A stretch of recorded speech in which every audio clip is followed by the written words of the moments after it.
league average, right? Which you hear all the time here about the Bengals on defense. They've just got to be league average. Okay, that means the ceiling's not very high. It tells me the floor is very low. And you could say, well, they've just got to be league average. How about in the fourth quarter when they need to stop? When they've either got to seal the game or give the ball back to Joe Burrow or, just end the game and get out of there with a win. They were awful in those situations last year. And look, the skepticism about the defense is fair. It is basically the same group of dudes they had on defense last season. They didn't add one defensive back in free agency or the draft. Pretty perilous approach. Right now, Trey Hendrickson is not really a part of the team. What they're doing with him, pretty perilous approach. There are a lot of guys the Bengals have on defense who last year either got benched or candidates to be cut or are rookies. And so, boy, for a team that's in its supposed championship window, when you've got that number of question marks on that side of the ball and you saw what it looked like last year when they wasted an MVP caliber season, it's hard to talk about the Bengals in the upper tier of the AFC. We also don't know how much better their offensive line is going to be. That's been a question here for a very long time. And so my guess is the Bengals are a very tough out on a week-to-week basis because of Joe Burrow and because of the offensive weaponry, which is elite. My guess is by the end of the season, we're going to be talking about how, you know what, they're still not among the best in this conference because they let another great Joe Burrow year get away because they either couldn't protect him to the best of their ability or they lost games or they wasted Joe Burrow's greatness because they couldn't get off the field. I am certainly willing to entertain the possibility that they actually have fixed the defense. I just don't know how you look at the personnel and conclude that they have. You started to mention it, Mo, but what's the level of confidence in this offensive line that you also used the word perilous has put Joe Burrow in some pretty perilous situations over the last couple of years? I know they went out and got Orlando Brown, which is, I think, a quality signing. They draft Dylan Fairchild on the second day, but just what's the level of confidence in this offensive line keeping Joe Burrow clean enough that A, he stays healthy and can finish the year, and B, has the time to exploit all those weapons? I think there's skepticism just based on track record because what's happened to their offensive line hasn't been because they've ignored it, right? I mean, they took a first rounder in 2019. They took a first rounder in 2024. They took a second rounder in 2021. They took Dylan Fairchild in the third round this year. In 2022, they signed 3 free agents. 2023, they signed Orlando Brown. Last year, it was Trent Brown. Like they've tried. Nothing they've tried has worked. They're on their third offensive line coach of the Zach Taylor era. So they've tried different coaches. They've tried different schemes. They've tried different approaches. Nothing has necessarily worked. And then if you look at, again, the approach this offseason, we expected them to draft a guard. They did. Dylan Fairchild, who I think has had a really good camp so far. We also expected a lot more movement on the offensive line in free agency. Lucas Patrick is the one guy they did sign. Quite frankly, he has not been good so far in camp. I think most of us expected them to sign another guard. I think most of us expected them to sign a swing tackle. They did neither. And so you're going to watch the Bengals this season. You're going to see some of the same familiar guys. I think more than anything, I think most people believe that this offensive line, the starting unit, should be slightly better because they'll get a year 2 leap from Amarius Mims. Dylan Fairchild is probably, even as a rookie, an upgrade from Cordell Volson at guard, and Orlando Brown is a solid player. The question is, when the depth gets tested, how bad is that going to be? And you don't want to draw a big conclusion based on anything you watch in a preseason game, but if you saw any of the backups play against the Philadelphia Eagles, playing against their backups, that was a train wreck. This is a team that could very, very ill afford an injury on the offensive line. And, the way we talk about the offensive line is not unlike the defense, right? Well, they've just got to be league average. They've just got to be okay. Sounds great until your quarterback is taking a bunch of hits, and we all know how this unravels if Joe Burrow starts taking a bunch of hits. Right. And obviously there are some personnel issues, but if the team struggles again this year, how much of the blame falls on Zach Taylor?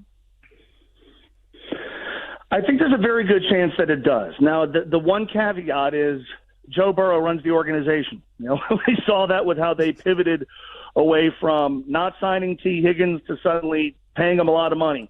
So if Joe Burrow comes out publicly at any point and says, Zach Taylor's got to be the coach, Zach Taylor's going to be the coach. But look, I think there's two things about it. Number one, it's not like they haven't reviewed his status before. As much as this franchise gets made fun of, and at times deservedly so, for being overly patient with coaches, I think there have been two instances during Zach's time in Cincinnati where the people who own and run the team took a good hard look at him and wondered, is he the guy? Obviously, they've brought him back both times. I think, though, that if you look at what they did with the coaching staff this offseason, new defensive coordinator, new position coaches up and down the defensive staff, new offensive line coach, NFL head coaches only get so many coaching overhauls before the arrow points to them. And so I'm not going to say definitively that it's playoffs or bust for Zach Taylor, because the Bengals, look, they let Marvin Lewis coach for 16 years without winning a playoff game. Zach Taylor's won 5. So by that, from that standpoint, the dude's probably going to be here forever. But based on the fact that they've examined his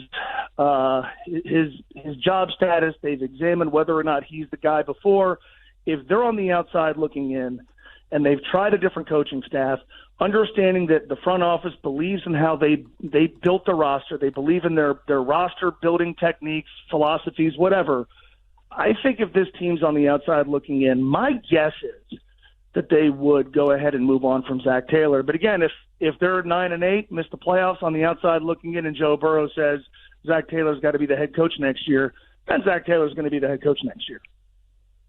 Yeah. Well, now I feel kind of depressed about the Bengals. I feel like, but once I watch their preseason game tonight, which they are playing the Commanders, and I see that one long pass from Joe Burrow, I will be roped right back in, because listen, it's very hard to watch Joe Burrow and not fall in love with the Bengals. So, all right, we got to wrap it. We're coming up against break. Great stuff from Mo Egger today. We always love having him on the show. He does afternoons on ESPN 1530 in Cincinnati. Mo, thanks for stopping by. All right, guys, thanks. Oh, man. There are so many problems, but it's like, when you're in high school and it's like that guy that has all these red flags, but then he's really attractive and you're like, oh, but I can fix him. But look at him. But he's got a nice car. He's got a nice car. I'll probably bet on the Bengals. It's fine. All right, coming up next, we crown a winner of MVP Monday who had the best weekend across sports. That's next on the Daily Tip, presented by BetMGM.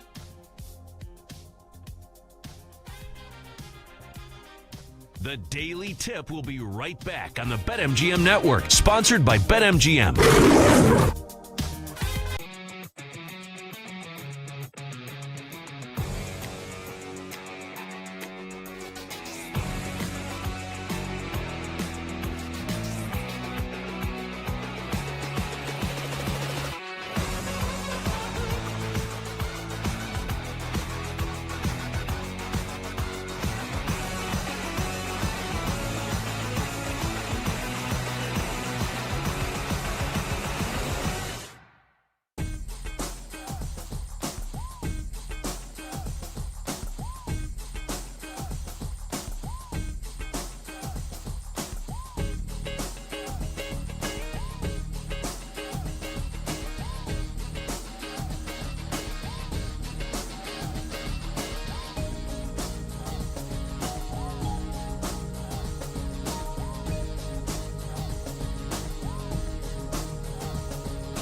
Daily Tip on the BetMGM Network, sponsored by BetMGM. All right, we're back. I guess we'll take a break from complaining about the state of youth baseball, and we'll talk a little sports and sports betting here on the show. I'm Chelsea Messier. He's Chris Mack. But it's crazy to me. We were just talking about the difference in the way some of these players are brought up. So my husband played baseball, so I get to sit in the stands I got to sit in the stands with a lot of the wives, and they tell me about like their husband's upbringing, and they're like, yeah, he learned to play baseball by hitting rocks with a stick in the dirt yards of Venezuela. And you're like, oh my goodness. Like, number one, that's why his hand-eye coordination is so good. And number two, it is such a far cry from these kids who are on travel teams that cost $5,000 a summer. They've got a $400 bat. They've got the arm protector. They've got the leg protector. They've got the oven mitt and all the dripping with swag, the gold chain. And it's like, okay, clearly a lot of this stuff is not necessary. And so it's just wild to see like how different it is because, you know, baseball is such a global game that we see a large portion of Major League Baseball come from like Latin America or whatever that that location is called, you know, on the map where it's not America, it's south of us, Latin America, I think. So the reason that I bring this up is that there was a crazy story over the weekend that I wanted to share because we're going to do MVP Monday here in a second when it comes to, you know, the stats that popped off the page, the person who won the tournament. But I feel like this needed to be mentioned just because it's a great story. So Cardinals catcher Yoel Pozo 5 years ago was living in his car parked out outside a Walmart in Orlando, Florida, because the thing was, since baseball shut down and he was in the minor leagues, his pay was cut. Like, they didn't have minor league baseball. He wasn't making any money. And his child was born having seizures. I think he had a stroke when he was born. So he had these really high medical bills. So in order to pay for his treatment, they couldn't afford to live anywhere. So they were living in their car. So fast forward 5 years later, Yoel Pozo is now playing for the Cardinals. And so it was Players Weekend over the last weekend. And so players get to pick a charity, pick a cause, pick whatever, and they put it on their bats. So Pozo decided that he was going to go to a children's hospital, and all the kids at the children's hospital put their handprint all over his bat, and that was going to be the cause that he was, you know, batting for. And of course, he hits a home run. It's a great moment. He said after the game that he was trying not to tear up because obviously that cause meant so much to him. He obviously knows what it feels like, what these families are going through with some of the medical bills. Now he's going to be auctioning off that bat to support the children's hospital. I mean, these stories are incredible. Like, sometimes you think there is no good in the world, and then you see something like this, and you're like, all right, maybe I'll shed a tear or two. This is what Players Weekend is for, right? This kind of story. Yes. It's not so a bunch of 12-year-olds from suburban Detroit can go to Williamsport and drip out their swag all over the Little League World Series field and be seen on ESPN, which, by the way, do we need to air every single game of the Little League World Series qualifiers? Last week, if you turned on your television, or the week before, whenever it was, it's not even the official Little League World Series yet, and we're getting bombarded by 12 hours of Little League baseball coverage, wall to wall on every ESPN network. But that aside, that's not what it's about. It's about stories like Pozo's, who, I mean, you're right. That's what it's all about. That's fantastic story, not just personally for him, but, you know, for baseball as a whole, for these kids who get to meet a Major League Baseball player, and they know their handprint is painted on that bat that he got to hit that home run with. Just an awesome story. You're right. Right. And now the money is going to go back to those kids because he's going to auction it off. It has some value, obviously, because he had a big league home run off of it. But Players Weekend was cool because there were some, like, they weren't even causes. It's like the players could paint their bats however they wanted. And some had absolutely no meaning at all. Like, I think Randy Arozarena just had one that looked like a number 2 pencil. Like, I don't know the reasoning behind it, but it just looked cool. Or, like, guys who were like, I really like comic books. So there were a lot of, like, you wouldn't call them causes. I guess they're, like, interests. But Players Weekend was really cool. Yeah, I don't have a problem with it as long as we focus on the good stuff, like that Yohel Pozo story.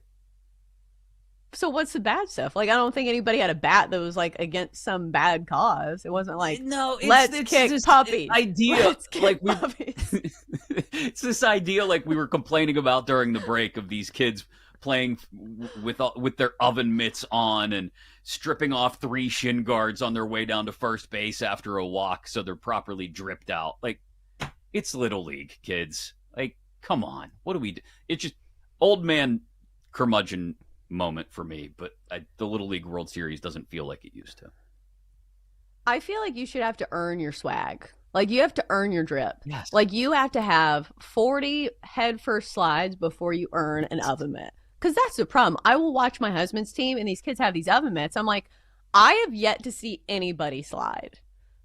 No, like, no one's been diving headfirst into second base since ever. And it's like, you don't need that. What are you doing that for? Except for Pete Crow Armstrong, and then he misses the base and then gets tagged. Did you see that? Oh, no. Whoops. Pete Crow Armstrong, not MVP of the weekend, but you know who is? Our candidates. Let's do it now. Let's crown a winner of the weekend. Here are your nominees for Monday MVP. MVP! MVP! MVP! MVP! All right, guys. First candidate, Pete Crow Armstrong. No, I'm just playing. We do have 4 great candidates, though, that span multiple different sports. It's another great weekend. We got some preseason. We got some baseball. We have some golf in there as well. So we will start on the football field. A little bit of preseason action. How about Rams quarterback Stetson Bennett, 28 of 40, 324 yards and 3 tutties in the Rams' 23-22 victory in the Battle of Los Angeles, taking on the Chargers. I hadn't heard Stetson Bennett's name since he was either running from the police or playing quarterback at Georgia. So it's been a while since we've heard his name. But he played really well this weekend. We'll go to baseball next on Saturday. Blue Jays center fielder Miles Straw, 4 of 5, 2 homers, 3 runs in the Saturday 14-2 win for the Blue Jays over the Rangers. We'll do the same sort of situation on Sunday. How about Orioles third baseman Jordan Westburg, 4 of 5 with a homer, 5 RBI, 2 runs in the 12-0 win for the Orioles over the Astros. Just shellacking. The Astros needed that too. They're in the midst of a deep battle here, deep into the season with the Seattle Mariners. And then I said we had multiple different sports. How about sport number 3? And our final candidate, Scotty Scheffler. He won the BMW championship yesterday. It's his 5th win of the year so far in the PGA. There's been some majors in there, and then there's been, obviously, like we saw this weekend, the PGA or the BMW championship. He didn't win the car, but he won a lot of money that he could use to pay for a car. Yeah. Poor Scotty. All right, I guess I'll lead off buy here. an entire, you know those trucks you see that are towing like 8 cars to the dealership, the brand new cars to be sold? Scotty could buy 2 of those with what he won this weekend. 2. Yes, he can buy a sensible 2 cars. But yes, Scotty Scheffler has no shortage of money. Like, as much as I want to have voter fatigue here and give it to Stetson Bennett because Stetson Bennett was electric, he was also playing in a preseason game. Should we give it to somebody who's in a preseason game over somebody who's competing in an actual tournament? I think not. So as much as we are tired of giving this award to Scotty Scheffler, I do think Scotty deserves it. 5 wins, and how many events does he play this season? Like, what is it, 15 maybe? It's crazy the level of domination that Scotty Scheffler has. And plus, he had a chip-in birdie on one of these holes that was absolutely incredible. Oh. And all we got was like a small fist pump. Like, it's gotten to the level where he makes these incredible shots and he's like, another day at work. So Scotty Scheffler is the MVP of the weekend for me. Even though I know we're all tired of him, you have to appreciate dominance. And that's exactly what Scotty Scheffler has been bringing to the PGA Tour. He could win Monday MVP alone on the back of that chip in from 82 feet away. And the rough was like Oakmont level rough. It was like a shag carpet that he pitched out of to run that thing 82 feet into the hole for the birdie there on 17. But then you add on top of the fact that he storms back in like the first, half dozen holes of the front 9 yesterday from 4 strokes back Sure, Robert McIntyre fell apart again, kind of like he did in the U.S. Open after the rain delay in the final round. But this makes Scheffler the first guy to win 5 events in back-to-back seasons since someone named Tiger Woods in 2006 and 2007. That's the level that Scottie Scheffler is on right now. He is on prime Tiger level, which sounds silly to those of us that remember Tiger in his prime, but that's the way Scheffler is playing right now. He's down to plus 150 to win the Tour Championship this weekend.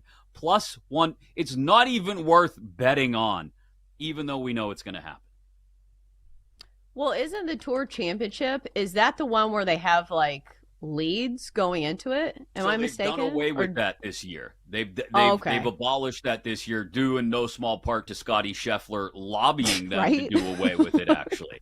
Because he was like, what if I get hurt going into the final event of the year, but I've been the best golfer all year and I don't win the Tour Championship because I missed the final event? I mean, he ended up being 30 under last year, I think, in the Tour Championship because he started at 10 under. So this Tour Championship, I mean, I don't know. The FedEx Cup playoff is what it is. I don't think people pay attention to that as much as they do the majors and just the utter dominance, like you said, of Scottie Scheffler. Who wants to see a tournament where somebody's 30 under? I don't think I do. Like, that's too much for me. Like, that's like the John Deere Classic. I don't want to see that. I want to see hard courses.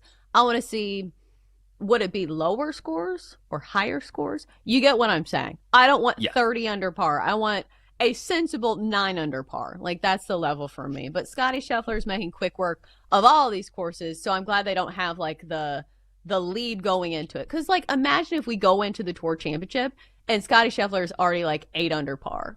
Like, who's catching him? Nobody. No.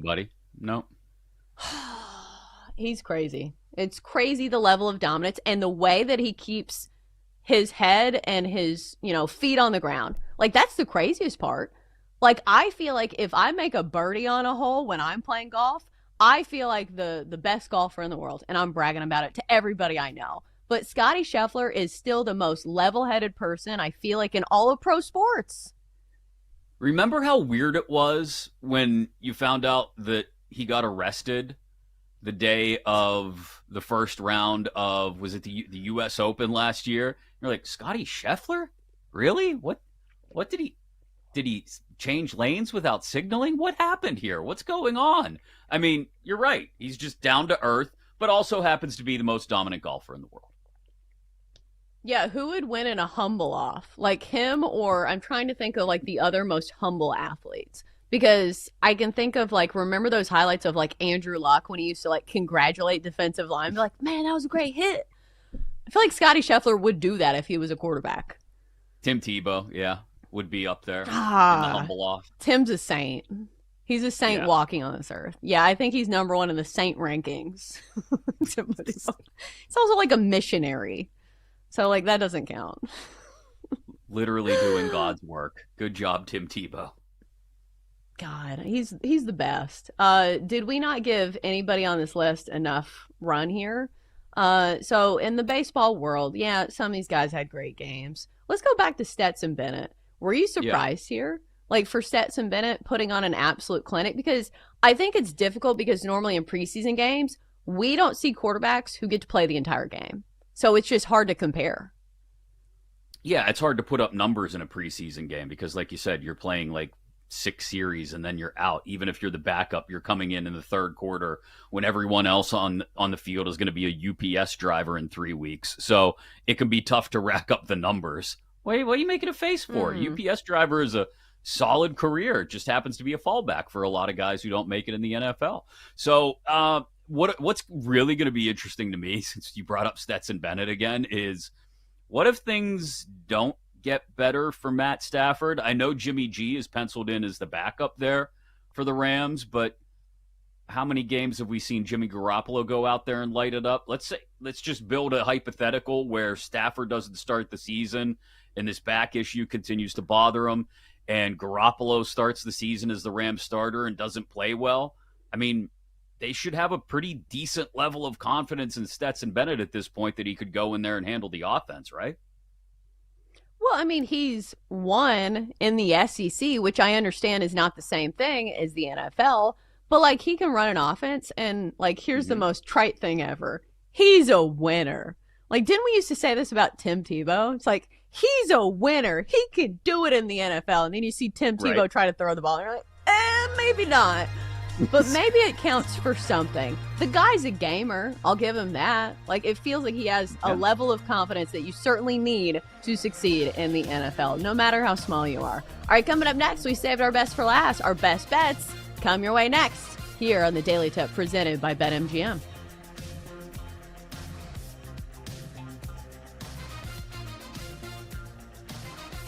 The Daily Tip will be right back on the BetMGM Network, sponsored by BetMGM.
Tip on the BetMGM Network, sponsored by BetMGM. All right, we're back. Time to land the plane here on the Daily Tip, final segment. I'm Chelsea Messner. He's Chris Mack, filling in for Jinx today. I suppose I need to pencil in my best bet, Chris. I hate these type of days where nothing really stands out to you and you're like, oh, I gotta decide. Because I don't feel that strongly about anything. I have a couple like candidates, but like the time is now. I have like a couple minutes until I need to like type this in. So were you this type of student when you were in like school? I was going to say, do you want me to wait filibuster for a while? Yeah, no, not filibuster. Lord of the Rings, Chapter 1.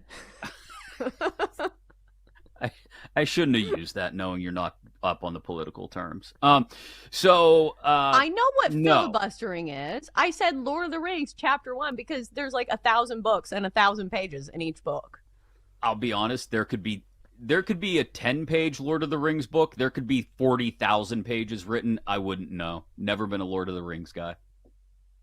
Well, I only know about the Lord of the Rings because I had a high school psychology teacher that showed us like every single installment of the movies. And he was like, yeah, you get to learn your archetypes. But these movies are like 3 hours long. This was like a month of our class. We just watched movies. Public school education, they're right there. In high school, I didn't really do the waiting until the last minute thing all that much, I don't think. But definitely in college, I became the kind of student who would like cram the night before a big exam like a dummy. And then I would just brain dump everything and then immediately forget it once the test was over. That sounds like a great, recipe for success. Wonderful I was not a great education. college student. No, I was C was a degree for me. Because listen, nobody asked for your GPA after college. I graduated. End what of else do you need from me? Yeah. There's two little letters next to my name now on Who LinkedIn. cares? See this? This is a piece of paper that says I graduated. Yeah, like what are the other things? They're like summa cum laude. Like who cares? Nobody cares. Get back in your corner, nerd. Here's your Play-Doh and your iPad. Go sit in the corner. It's wild how some of those things just don't matter, like later in life. Like there is a basic level. Like you need a degree for a lot of jobs. Maybe not so much anymore. But like, I don't think, the determining factor was like, oh, well, they had a 3.2 GPA and she had a 3.4 GPA. No, it's like, who's the best at the actual job? Yeah. Who do you know? Let's be honest. Who do you know? Yeah. Who do you know that has a lot of money? Similar to, who is it? Jeff Bezos that's trying to make his wife a Bond girl? LOL. Stop. Stop, Bezos. All right. I suppose we've filibustered enough. I have settled on a bet, so I suppose we shall move on with the show. All right, so if you are sticking with the network, coming up next on Bet Sweats, it's Sammy P and Kate Constable previewing the red-hot Chicago Bears, fresh off their preseason beatdown of the Buffalo Bills, and they'll also react to the Brewers finally losing a game for the first time in 2 weeks. That's next on Bet Sweats here on the network. All right, so we've kind of teased it. Now it's time to get to our favorite plays of the day. Time to place your bets. All right, as I am typing this in the rundown, I'm going to go with the Blue Jays Pirates first 7 under 5.5 runs. We talked about this during our baseball segment in that, number one, Paul Skeens is pitching. There you go. Yeah. It feels like he's due for a bounce back one. I know he's had some scuffles in his last few starts, but listen, Paul Skeens could be winning a Cy Young this year, and I feel like his stuff will be returning. I know all the factors don't line up. The fact that the Blue Jays do have a great lineup, but listen, only one batter in this lineup has ever faced Paul Skeens before. Advantage goes to the pitcher when there's not any familiarity. So I think this is going to be a good matchup for Paul Skeens. Then on the other side of the coin, Kevin Gausman's going, and he gets to face a Pirates lineup that's one of the worst in all of baseball when it comes to statistical offensive metrics over the last month. So we go first 7 because I think Kevin Gosman can go well beyond 5 innings, and I think Paul Skeens can maybe go 6 here. So you get a 5.5 in the first 7 for -130. Gives you a little bit more wiggle room than is if you played the first 5 under 3.5. So first 7 innings under 5.5 runs, -130 between the Pirates and the Blue Jays will be my best bet.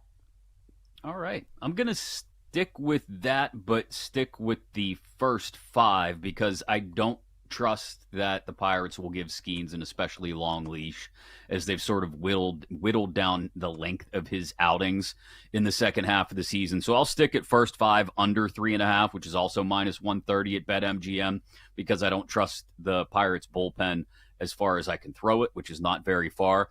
And then a couple of player props that I like. I mentioned Ramon Laureano of the Padres earlier going against Robbie Ray and the Giants. 7-12 lifetime with a homer and a double against Robbie Ray. And Laureano is on fire lately. Hold on, let me just throw out the numbers. Last 6 games, he is just, 9 of 19 with 5 extra base hits, including a homer yesterday. So we'll go Laureano. Over 1.5 total bases. That's plus 125 in one spot where I found it. Logan Gilbert and the Mariners going against the Phillies. Phillies offense has been scuffling a bit lately. Logan Gilbert has not gone fewer than 6 innings in any of his last half dozen starts. So we'll go over the 17.5 outs for Logan Gilbert. And then Michael Wacha hasn't given up more than 2 earned runs in his last 5 or 6 starts, I believe it is. So we'll go under 2.5 earned runs for Michael Wacha as well, -120 at BetMGM. And then why the hell not? Let's take the over on tonight's preseason game. Bengals and Commanders. Plenty of reps, it looks like, for both first-team quarterbacks. Some experienced backup quarterbacks, especially on the Cincinnati side. And neither defense, I don't think, is going to be super impressive in this one, especially because the Bengals' starting defense stinks. So imagine what the backup defense must be like, second and third stringers in there. So I'll take the over 43 on Bengals and Commanders as well. That one almost made the card, but then I've been preaching about how you shouldn't bet on preseason football. I was like, Chelsea, maybe you shouldn't go against your own advice. But it does make a lot of sense. And I was just looking at BetMGM. 69% of the money, nice, is on the over. So the public and the squares are on the over here. But listen, I can't disagree. Like, if there's anything that goes, with some level of logic here, it would be the over, because we get a little sampling of both the starting offenses. Because don't we think that each offense will account for at least 1 touchdown? Like, that's 14 points, I think, on the board right there. And then you mentioned how bad the defenses are. So I do think we get some points. And plus, we've seen this trend in the preseason where teams are posting some pretty high totals. Like, we've seen multiple teams score more than 30 points. We saw the Bears put, a 38 spot on the Bills. We saw, I think it was the Giants scored 31 as well. So I know we used to look at unders in the preseason. Some of these teams are piling up the points. Yeah, and we don't need a lot to get there with 43 as the total. Get me to 24-20, and no, I'm not going to stay up and watch the entire game. I'm going to hope that we get some offense in the first quarter from both of these starting offensive units, and we feel good going to bed at halftime, knowing that we're going to get to 43, at least crossing our fingers and knocking on wood. Yeah, this is where TiVo is good. Or I don't even know if it's called TiVo. Maybe you should just call it DVR. Maybe TiVo's a brand name. Yeah. I don't know. But if you record the game and then you can go at halftime and you can watch every single series you want, and you can fast forward through the commercials, I feel like that's the best way to do it. Or I just don't have a lot of interest in watching Desmond Ridder and Josh Johnson play quarterback. So I say, you know what? I'll check the box score when I get up in the morning and make sure I got to 43. See, I say that, but if the TV is on, it doesn't matter who's playing quarterback. Like, I forget who Easton Stick was playing for, and I was, just locked in.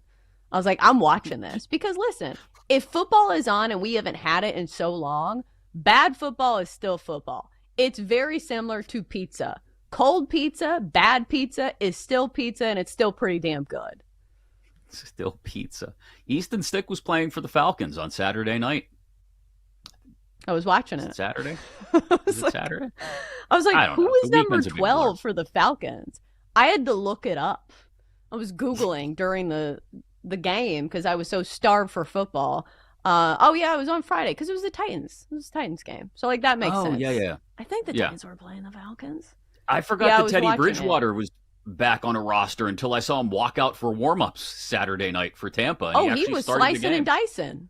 He was cooking. Yeah. I feel like the Bucs offense is like one of the best offenses that like nobody talks about. Their receiving core is good. Emeka Egbuka is going to be really good from the jump. What's the offensive rookie of the year numbers? Now that I've very quickly we're going to cram in one last bet in like the last 90 seconds of the show. He's 25-1 to win offensive rookie of the year, Egbuka. I mean, and he's playing in a good offense. The only thing that goes against him is that there are several good receivers. Like Mike Evans is going to get his. Chris Godwin's probably going to get some of that as well. And then get hurt again. Egbuka put up some great catches as well. The Bucs are like my hear me out team. Nobody ever trusts the Bucs. The Bucs are definitely a hear me out, could be a surprising 11-win team kind of team. Somebody try and talk to me in the chat, Chelsea. Oh, Kenny likes the Bucs to win the NFC. Listen, they've been in striking distance.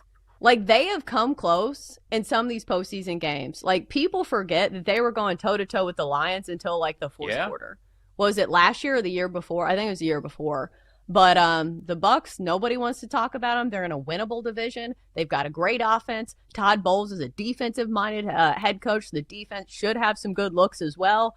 They're on my hear me out list. I had the Giants on that list for a little bit, and then I saw Russell Wilson throw a big interception. I was like, maybe not. Also, the Raiders. The Raiders are on my hear me out list. Ashton Genty was good over the weekend as well. Ashton Genty's going to be good. The Raiders are not. Even though it rubbed me the wrong way that he said, I've arrived. And it's like, no, you don't arrive until after the preseason. You got to do it in a regular season game before you've quote unquote arrived. But still, electric stuff from Ashton Genty. All right, that's going to do it for here on the Daily Tip presented by BetMGM. Have a fantastic Monday. We'll see you bright and early tomorrow morning. You've been listening to the Daily Tip on the BetMGM network. Download the app today. Please gamble responsibly. If you missed any of the show, listen back anytime on the new and improved Odyssey app.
Get ready to experience the ultimate fusion of wagering and entertainment. This is the BetMGM Network. Kicking off your morning with the Daily Tip with Michael Jenkins and Chelsea Messenger. Over. It's a very simple way to look at it. It's the best way to look at it. Followed by the newly branded Bet Sweats with Joe O and Sammy P. When I stop talking, that's when you jump in usually. He said, ring that bell! He said, ring that bell! Then it's You Better You Bet, hosted by Nick Costos and Femi Abebefe. Great teams and great players get a whistle. It's happened forever. It will continue to happen. Capped off every night with the electric Brad Evans and Ryan Horvat on BetMGM tonight. Oh, that's a sexy phrase. Quote Dr. Dre, creep with me and walk with me on this one. Welcome to a new era of Wagertainment. This is the BetMGM Network.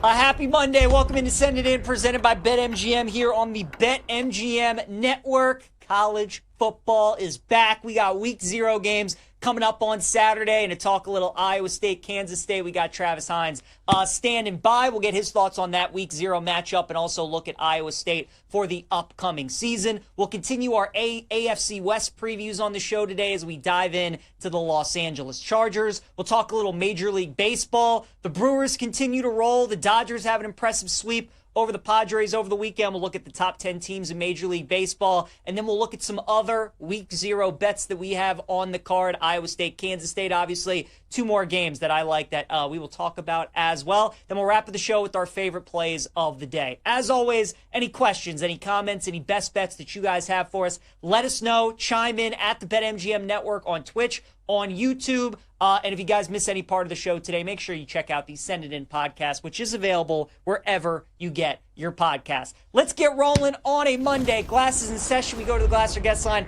check in with Travis Hines, who joins us. Give Travis a follow on X at Travis Hines 21. Iowa State sports columnist for the Des Moines Register, kind enough to join us here on Send It In. Travis, we have games this week, my friend. Week 0 out in Dublin, Iowa State and Kansas State. Can you just kind of tell us about what maybe Matt Campbell told you guys about what the week is going to look like for Iowa State? When did they arrive in Dublin? Are the players going to get time to explore the city? What's the practice schedule going to look like? Just kind of, if you could, lay out the week leading up to the game on Saturday for Iowa State.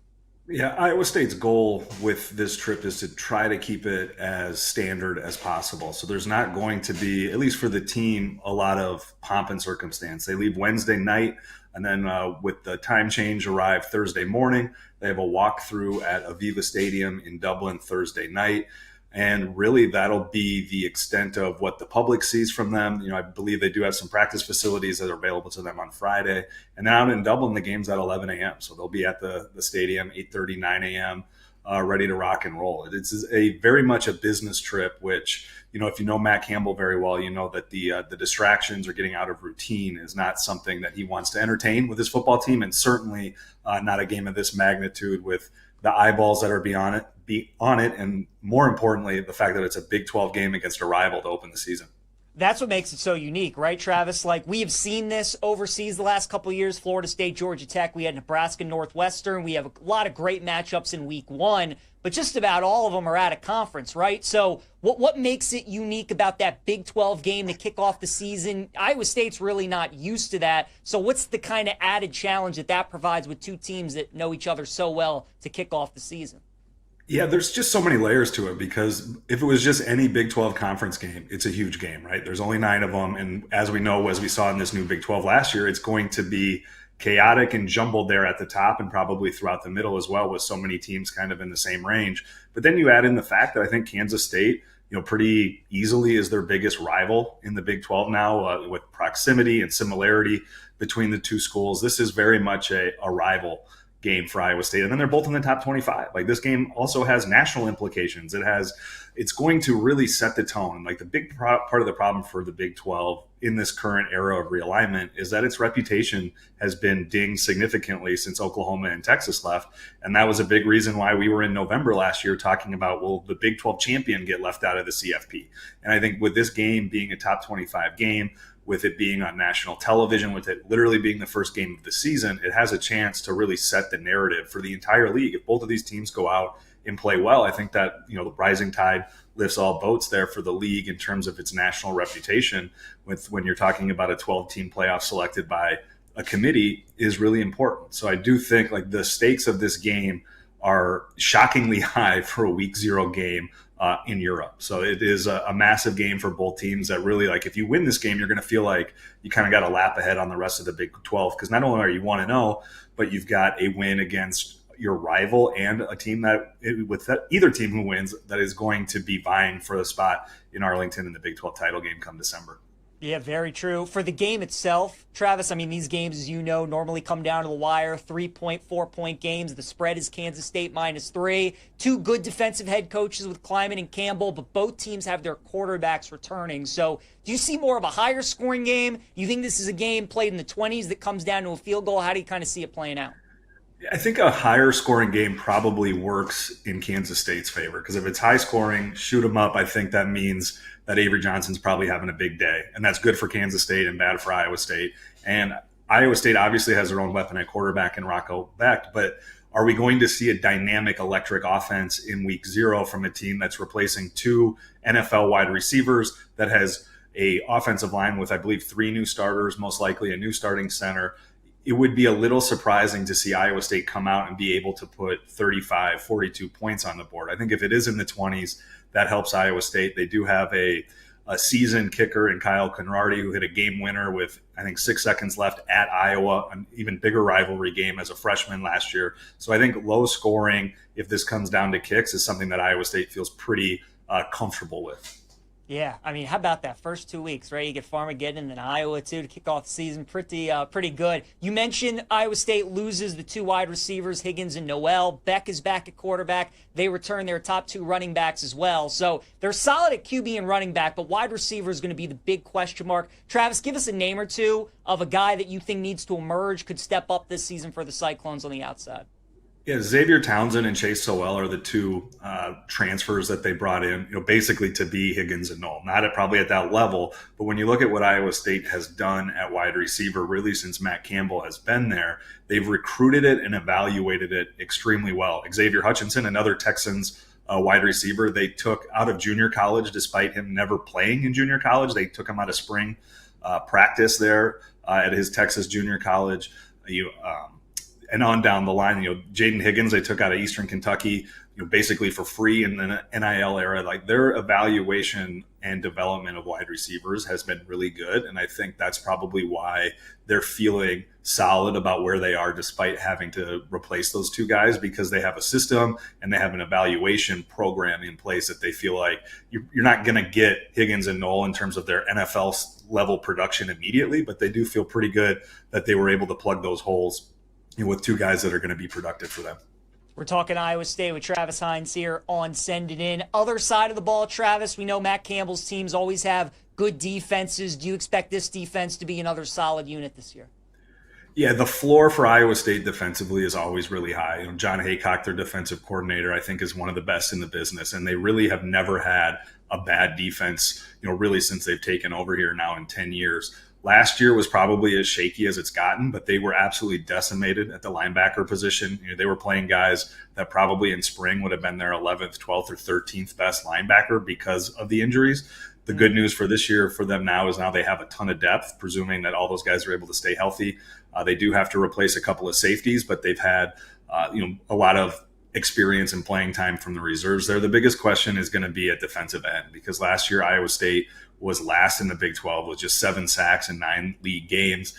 Dominique Orange is a load for offensive lines to have to deal with on the inside at nose guard, but it doesn't do much good if he's double teamed and they're not able to win on those one-on-ones on the outside. And last year they were not able to. And if that doesn't change this year, it's going to put a lot of pressure on a secondary that I think will be good, but might take a little while to gel because there's so many new faces back there. So that's the biggest question. Can they pressure the quarterback? And then, how deep do they go at linebacker? Are they going hockey style lines where you're playing 6-9 players there, or are they a little more selective with mixing and matching, based on scenarios and situations?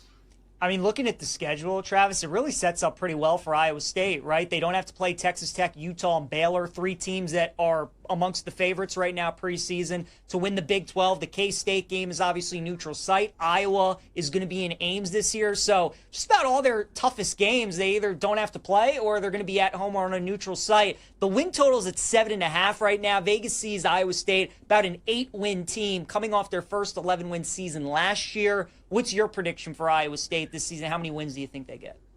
I've picked them at 8 wins overall, 6-3 in the league. And I think, again, like whether they're higher or lower than that is probably going to come down to what's their record in one possession games. It's really been the determining factor for Matt Campbell at Iowa State. When they've been good in close games, those are when they have those historic seasons like 2020 or last year when they won 11 games. When those games go the other way, it's more like 2022 where they were 4-8. And I think like the pieces are there for them to be good late in games and in close games. Rocco Becht was outstanding in the clutch last year. And really, when people talk about him and try to compare him to Brock Purdy, it's always that they're so good in the biggest moments and in the biggest situations, and that has propelled Iowa State. To me, what's going to be crucial for them is this first 4-game stretch, because they're coming back. They get an FCS team after Kansas State and South Dakota. That's a top 5 FCS team when you're coming off of now a 6-hour time change and about 8,000 miles of travel in 5 days. Then you get the Iowa game the following week, and then a road trip to Jonesboro, Arkansas to take on Arkansas State. So none of those are daunting games in and of themselves, but when you put all those together in the first 4 games of the season with the travel, I do think that is a little trickier than it looks on paper. And I think that'll really set the course of, are they a 9 or 10 win team, or are they really struggling to get to that 7-8 wins come November? Travis, about 20-25 seconds left before we let you go. Big 12 this year is as wide open as I've ever seen a league with how jumbled it is with the odds towards the top. Which team in the Big 12 do you think worries you the most if you're an Iowa State fan? On paper, who would be the team that you think could be the best this year? Yeah, I mean, I think it's got to be Arizona State, specifically for Iowa State because of what happened in the Big 12 title game last year. That, Arizona State was kind of pulling away in that first half, and then Iowa State had maybe the worst quarter of football I've ever seen in the third quarter of that Big 12 title game that completely blew things open. Arizona State's got to come to Ames in November in what could be a huge, season-determining game on November 1st. So I think that's the game and the team that Iowa State fans have circled for a lot of different reasons. And I think Arizona State's going to be pretty dang good. Yeah, love it. Great stuff. Travis Hines, give him a follow on X at Travis Hines21, Iowa State sports columnist for the Des Moines Register. Kind enough to join us here. Travis, enjoy the game, man. Awesome to have college football back. Have a great season. Hope to catch up with you again soon. Thanks for having me.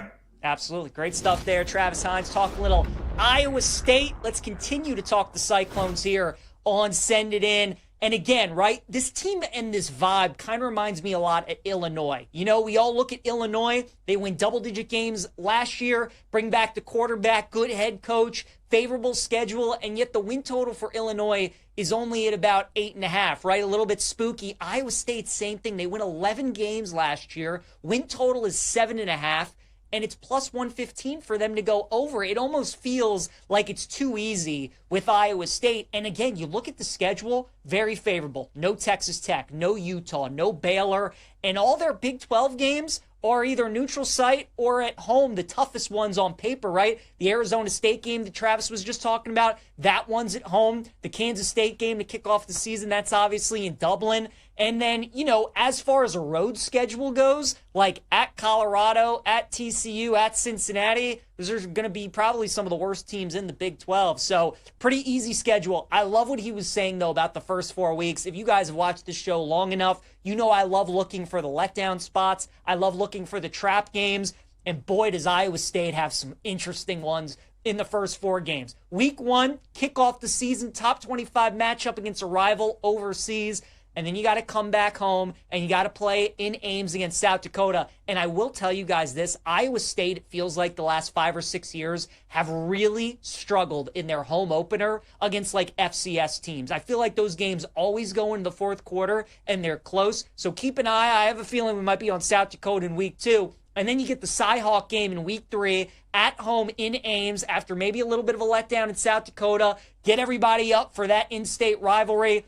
And then week 4, you have to go on the road and play a group of 5 team at Arkansas State before the bye week. Super, super interesting start to the schedule where it's like you get up for a game, letdown game, get up for a game, letdown game again. And then that Big 12 schedule again, even though on paper it looks easy, it just, the fact that that win total is at 7.5, I think is really speaking to me. It's a big part of why I like Kansas State in that game against Iowa State, because that just feels like a game. If Iowa State's going to go under their win total, they're probably going to need to lose. Any of those coin flip type games, Iowa State, even though Travis has talked about it, the years they've been good, they win those games. The years they haven't won those close games. That's how Matt Campbell builds his team. He builds it on defense, fundamentals, running the football, and that's what they're going to look to do again this year. Rocco Beck is coming back, going to be one of the better quarterbacks in the Big 12 as well, but I just think that schedule is really interesting. Iowa State this year,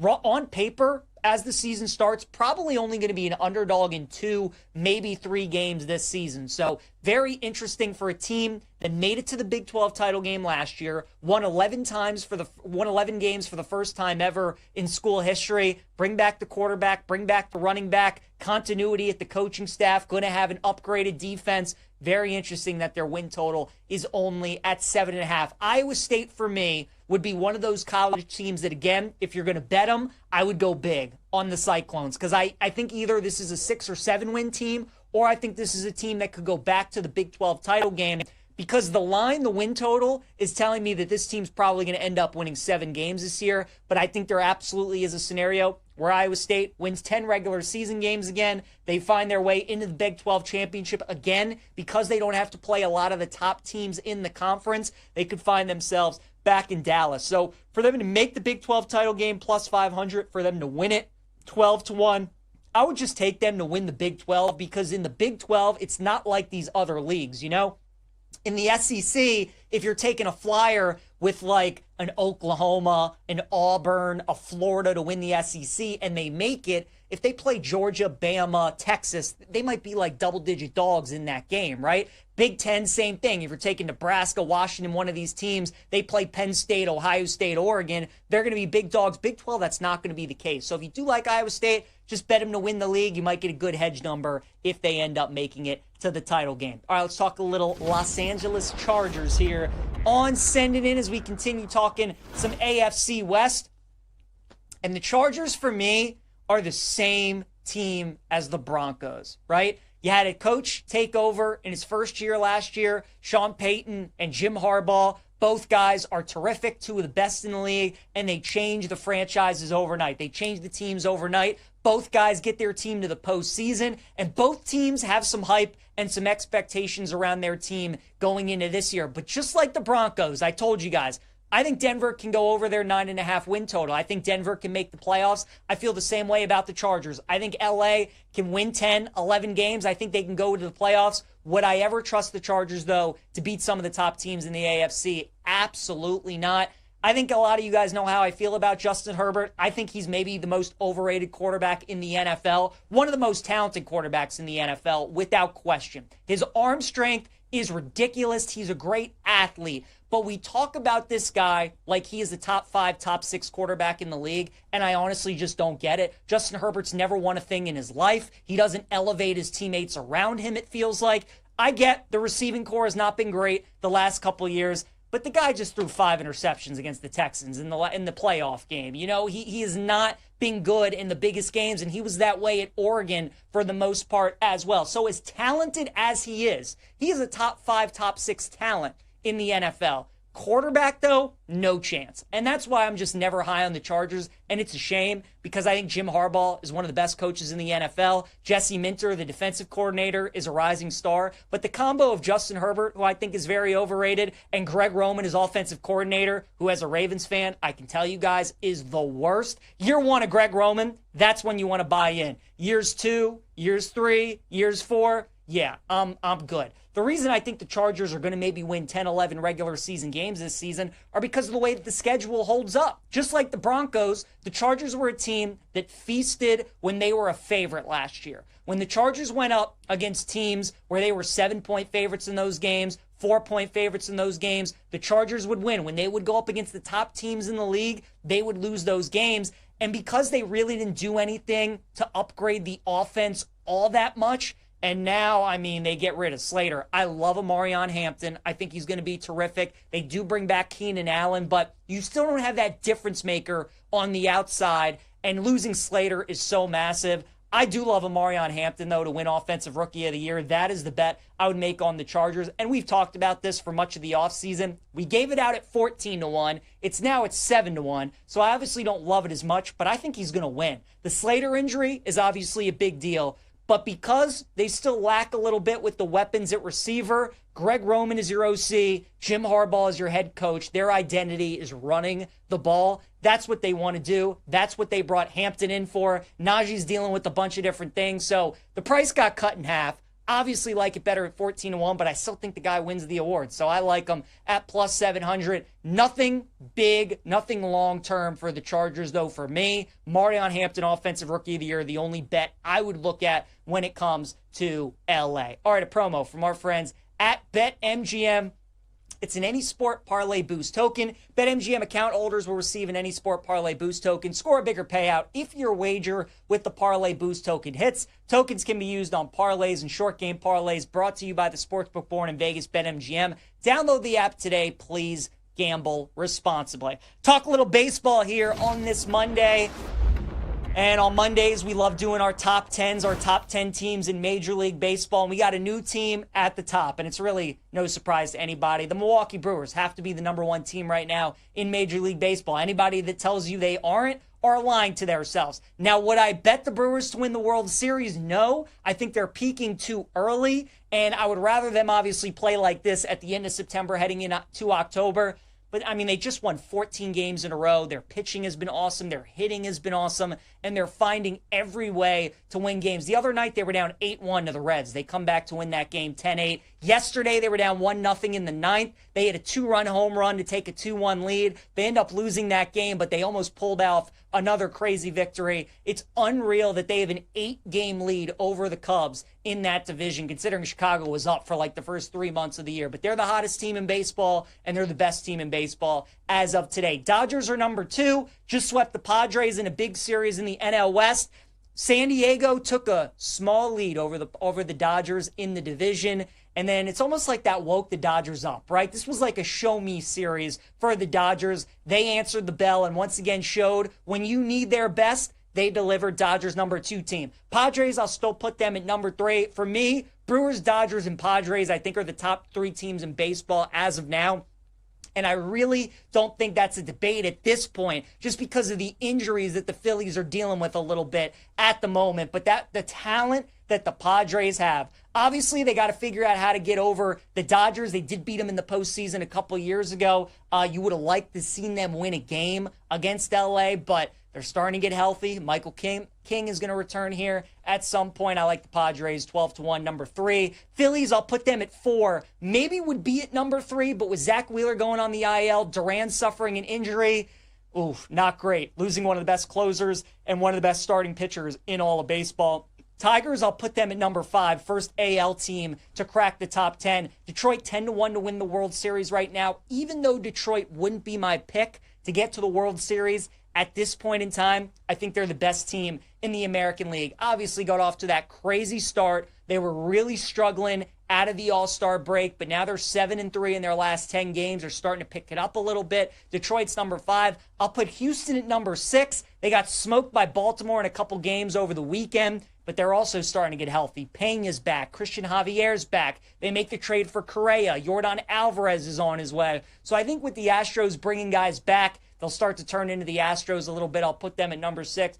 Blue Jays just continue to win games. I don't know how they do it, but they just do it. They find ways to win.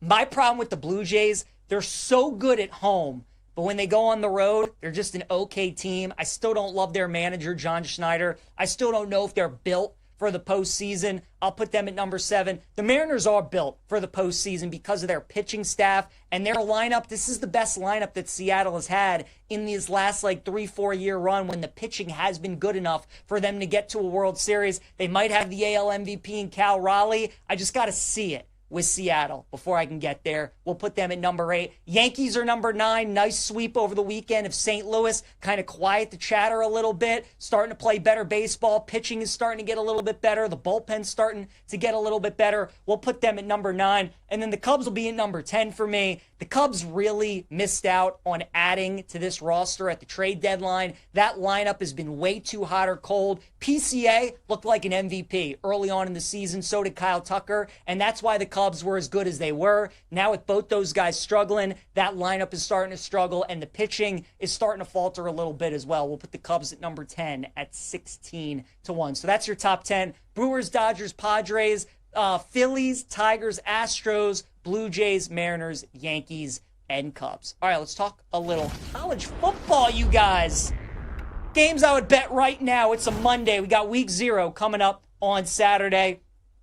3 bets that I would make right now in college football. Going to be my only 3 bets of the week, possibly, as of now. Still got a lot of time left before week 0. You know I'll be itching at the bit. Probably will bet some more games. But as of now, current numbers, these are the 3 games that I would look at. The first one's going to be the total in Iowa State and Kansas State, and I'm going under 49.5. I do lean towards K-State in the game. Probably will end up betting them money line, but I do like the under, right? You think about the last 2 years that we've had these overseas games, Nebraska, Northwestern, Florida State, and Georgia Tech. Not only is the underdog played well in the game, which does worry me a little bit about Kansas State, but it's also been lower scoring games. It makes sense. You're going overseas, time change, a lot of distraction, playing in a stadium you never played in before, 50-50 game to kick off the year, a whole bunch of things. And with all the familiarity and with the way that these 2 teams know each other, usually low scoring games that come down to the wire. To me, this feels like a 23-20 type game, 24-20 type game. So take the 49.5, take the hook while you can. I don't know if that hook's going to be there when we get to kickoff, but I like the under in Iowa State and Kansas State. Western Kentucky, I'm taking them -10 against Sam Houston State. The reason is the coaching. You have Tyson Helton, who's the coach of Western Kentucky. He's been there 7 years for the Hilltoppers, done a great job. They're usually in a bowl game every single year. They only returned 3 starters because they got ravaged by the transfer portal, as a lot of these group of 5 schools do. But because he's such a good coach, he figures it out every year, and I trust him to have his guys ready. Meanwhile, Sam Houston State's bringing in a new head coach in Phil Longo. He was the OC in North Carolina, has been with Wisconsin the last couple of years. As somebody who watches a lot of college football, I just think Phil Longo stinks. I think he's going to stink as a head coach, so I'm very much looking forward to fading him in week 1. We'll take Western Kentucky -10. And then finally, Hawaii -2.5. against Stanford. It's what I love about college football. We get to the start of the season and we're learning about who the head coaches are, who the new coordinators are for a bunch of these different teams. How about Frank Reich is the coach for Stanford? Yeah, that Frank Reich, who was the coach in Indy and with Carolina. Guy's not good. He's a stopgap coach. Andrew Luck takes over as the GM. That's his guy, bringing him in to just try and have a season, right? Just something before they finally get their guy next year. I think Stanford's going to be awful, maybe the worst team in Power 4 football this year. Meanwhile, Hawaii, Timmy Chang is in his 4th year. This should be his best team that he has had with the Bows so far. And their redshirt freshman quarterback, Micah Alahado, I think is going to be pretty good this season. It's somebody to watch out of the Mountain West. So I do like Hawaii -2.5. We're fading Frank Reich and Stanford in week 0. All right, my favorite plays of the day. Let's wrap the show here on Send It In. PCA, Pete Crow Armstrong, we're taking him to get a base hit today against Freddie Peralta. That game gets going here in about an hour or so. PCA 5 for 9 in his career against Peralta. Obviously, he's been slumping a little bit, but this is a guy that he's seen well so far in his career, so we'll take PCA to get a base hit. How about Mookie Betts under 1.5 total bases today at plus 125 against the Rockies? Mookie Betts in his career against Kyle Freeland for the Rockies, 7 for 34. Freeland's actually got some good history against a lot of these guys in the Dodgers lineup playing for the Rockies. He's faced them plenty of times. Mookie has not fared all that well. We'll go under 1.5 total bases, plus 125 for Mookie today against Kyle Freeland. Orioles are going to be my dog of the day at plus 100 against the Red Sox. We're still disrespecting Trevor Rogers. This guy has been like the best pitcher in baseball for the last 2.5 months, and nobody's talking about it because he pitches for the Orioles, and the Orioles have been very disappointing this year. But as we talked about in his last start, this guy's numbers have been ridiculous. He's an underdog just about every game he takes the mound, and the O's usually play well, and he's usually pitching incredible. So we'll take the O's at plus 100 today against Boston. And then my best bet, Kevin Gausman, Paul Skeens, Blue Jays Pirates. We're going first 5 under 3 runs at plus 100 today. Gausman's been good for the Jays. Skeens has obviously been very good for the Pirates, the favorite right now to win NL Cy Young. And after a bad start against Milwaukee, I would expect Skeens to bounce back today. We're going first 5 under in Pirates and Blue Jays. Thanks again to Travis Hines for joining us today on the show. Appreciate you guys tuning in. Nick Kenyon going to join us tomorrow. Also talk a little Texas Tech on the show and some Las Vegas Raiders. See you guys then. Have a good one.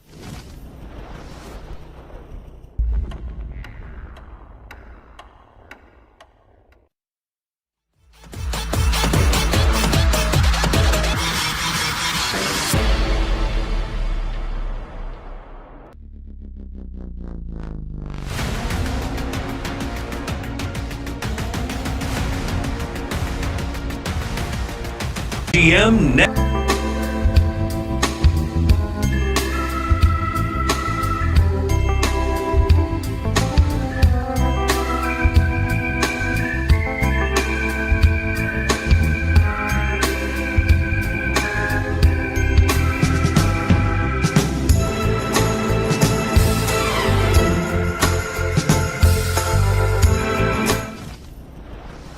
Happy Monday. Welcome into Send It In, presented by BetMGM here on the BetMGM Network. College football is back. We got week 0 games coming up on Saturday. And to talk a little Iowa State, Kansas State, we got Travis Hines standing by. We'll get his thoughts on that week 0 matchup and also look at Iowa State for the upcoming season. We'll continue our AFC West previews on the show today as we dive in to the Los Angeles Chargers. We'll talk a little Major League Baseball. The Brewers continue to roll. The Dodgers have an impressive sweep over the Padres over the weekend. We'll look at the top 10 teams in Major League Baseball, and then we'll look at some other week 0 bets that we have on the card. Iowa State, Kansas State, obviously 2 more games that I like that we will talk about as well. Then we'll wrap up the show with our favorite plays of the day. As always, any questions, any comments, any best bets that you guys have for us, let us know. Chime in at the BetMGM Network on Twitch, on YouTube. And if you guys miss any part of the show today, make sure you check out the Send It In podcast, which is available wherever you get your podcast. Let's get rolling on a Monday. Glasses in session. We go to the Glasser guest line,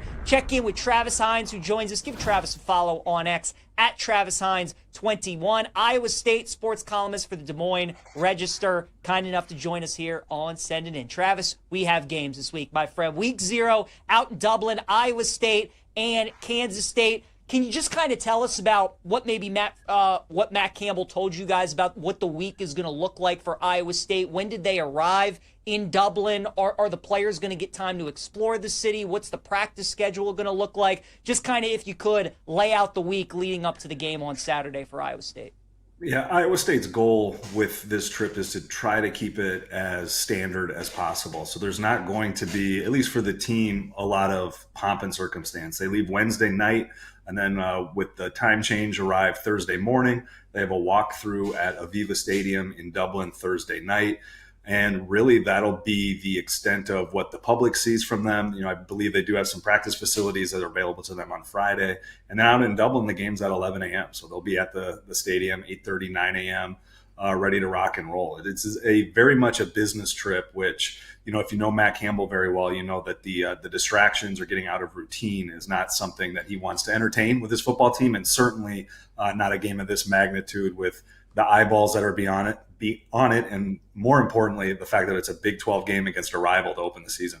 That's what makes it so unique, right, Travis? Like, we have seen this overseas the last couple of years. Florida State, Georgia Tech. We had Nebraska, Northwestern. We have a lot of great matchups in week 1, but just about all of them are out of conference, right? So what makes it unique about that Big 12 game to kick off the season? Iowa State's really not used to that. So what's the kind of added challenge that provides with two teams that know each other so well to kick off the season?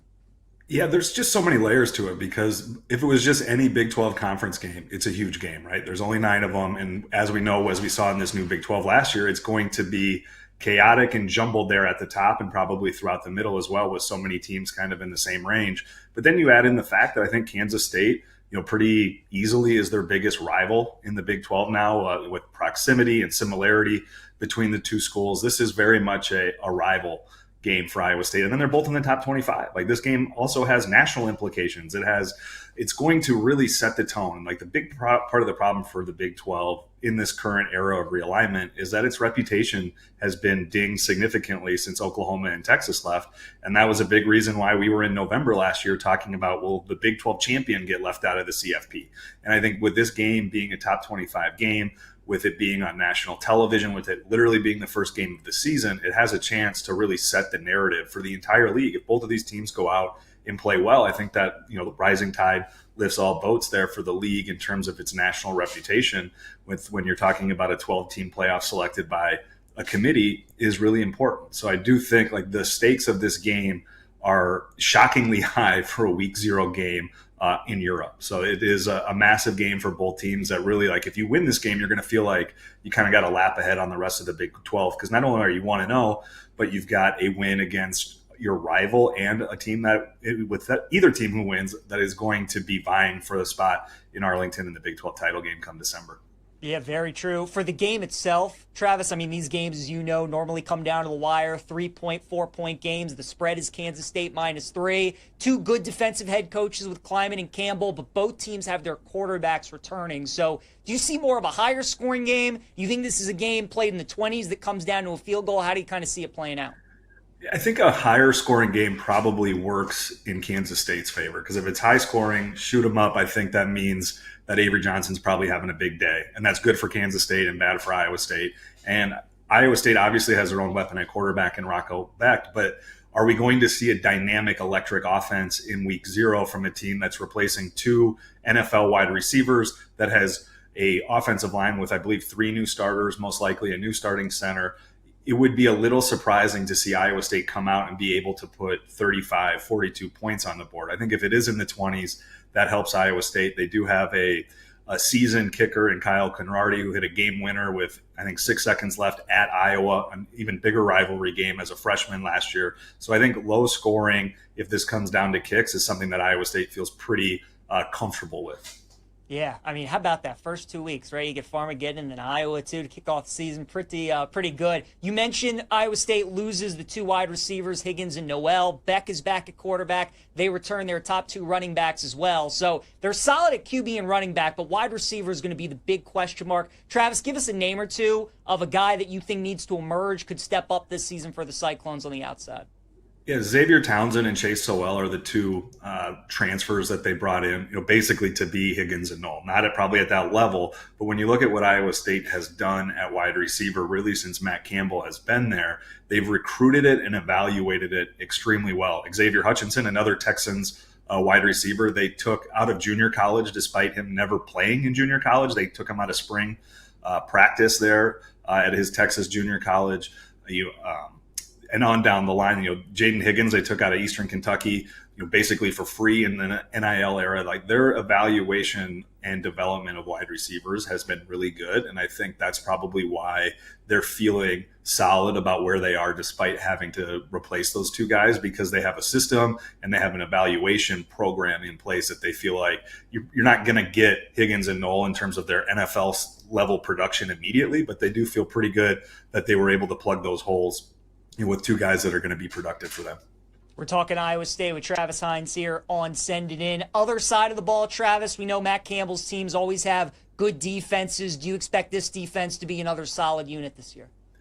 Yeah, the floor for Iowa State defensively is always really high. John Haycock, their defensive coordinator, I think is one of the best in the business, and they really have never had a bad defense, really since they've taken over here now in 10 years. Last year was probably as shaky as it's gotten, but they were absolutely decimated at the linebacker position. They were playing guys that probably in spring would have been their 11th, 12th, or 13th best linebacker because of the injuries. The good news for this year for them now is now they have a ton of depth, presuming that all those guys are able to stay healthy. They do have to replace a couple of safeties, but they've had a lot of experience and playing time from the reserves there. The biggest question is going to be at defensive end, because last year Iowa State was last in the Big 12 with just 7 sacks in 9 league games. Dominique Orange is a load for offensive lines to have to deal with on the inside at nose guard, but it doesn't do much good if he's double teamed and they're not able to win on those one-on-ones on the outside. And last year they were not able to. And if that doesn't change this year, it's going to put a lot of pressure on a secondary that I think will be good, but might take a little while to gel because there's so many new faces back there. So that's the biggest question. Can they pressure the quarterback? And then, how deep do they go at linebacker? Are they going hockey style lines where you're playing 6-9 players there, or are they a little more selective with mixing and matching, based on scenarios and situations? I mean, looking at the schedule, Travis, it really sets up pretty well for Iowa State, right? They don't have to play Texas Tech, Utah, and Baylor, 3 teams that are amongst the favorites right now preseason to win the Big 12. The K-State game is obviously neutral site. Iowa is going to be in Ames this year. So just about all their toughest games, they either don't have to play or they're going to be at home or on a neutral site. The win total is at 7.5 right now. Vegas sees Iowa State about an 8-win team coming off their first 11-win season last year. What's your prediction for Iowa State this season? How many wins do you think they get? I've picked them at 8 wins overall, 6-3 in the league. And I think, again, whether they're higher or lower than that is probably going to come down to what's their record in one possession games. It's really been the determining factor for Matt Campbell at Iowa State. When they've been good in close games, those are when they have those historic seasons like 2020 or last year when they won 11 games. When those games go the other way, it's more like 2022 where they were 4-8. And I think the pieces are there for them to be good late in games and in close games. Rocco Becht was outstanding in the clutch last year. And really, when people talk about him and try to compare him to Brock Purdy, it's always that they're so good in the biggest moments and in the biggest situations, and that has propelled Iowa State. To me, what's going to be crucial for them is this first 4-game stretch, because they're coming back. They get an FCS team after Kansas State and South Dakota. That's a top 5 FCS team when you're coming off of now a 6-hour time change and about 8,000 miles of travel in 5 days. Then you get the Iowa game the following week, and then a road trip to Jonesboro, Arkansas to take on Arkansas State. So none of those are daunting games in and of themselves, but when you put all those together in the first 4 games of the season with the travel, I do think that is a little trickier than it looks on paper. And I think that'll really set the course of, are they a 9 or 10 win team, or are they really struggling to get to that 7-8 wins come November? Travis, about 20-25 seconds left before we let you go. Big 12 this year is as wide open as I've ever seen a league with how jumbled it is with the odds towards the top. Which team in the Big 12 do you think worries you the most if you're an Iowa State fan? On paper, who would be the team that you think could be the best this year? Yeah, I think it's got to be Arizona State, specifically for Iowa State because of what happened in the Big 12 title game last year. That, Arizona State was kind of pulling away in that first half, and then Iowa State had maybe the worst quarter of football I've ever seen in the third quarter of that Big 12 title game that completely blew things open. Arizona State's got to come to Ames in November in what could be a huge, season-determining game on November 1st. So I think that's the game and the team that Iowa State fans have circled for a lot of different reasons. And I think Arizona State's going to be pretty dang good. Yeah, love it. Great stuff. Travis Hines, give him a follow on X at Travis Hines21, Iowa State sports columnist for the Des Moines Register. Kind enough to join us here. Travis, enjoy the game, man. Awesome to have college football back. Have a great season. Hope to catch up with you again soon. Thanks for having me. Absolutely. Great stuff there. Travis Hines talking a little Iowa State. Let's continue to talk the Cyclones here on Send It In. And again, right, this team and this vibe kind of reminds me a lot at Illinois. We all look at Illinois. They win double-digit games last year, bring back the quarterback, good head coach, favorable schedule, and yet the win total for Illinois is only at about 8.5, right? A little bit spooky. Iowa State, same thing. They win 11 games last year. Win total is 7.5, and it's plus 115 for them to go over. It almost feels like it's too easy with Iowa State. And again, you look at the schedule, very favorable. No Texas Tech, no Utah, no Baylor, and all their Big 12 games are either neutral site or at home, the toughest ones on paper, right? The Arizona State game that Travis was just talking about, that one's at home. The Kansas State game to kick off the season, that's obviously in Dublin. And then, as far as a road schedule goes, like at Colorado, at TCU, at Cincinnati, those are going to be probably some of the worst teams in the Big 12. So pretty easy schedule. I love what he was saying, though, about the first 4 weeks. If you guys have watched this show long enough, you know I love looking for the letdown spots. I love looking for the trap games.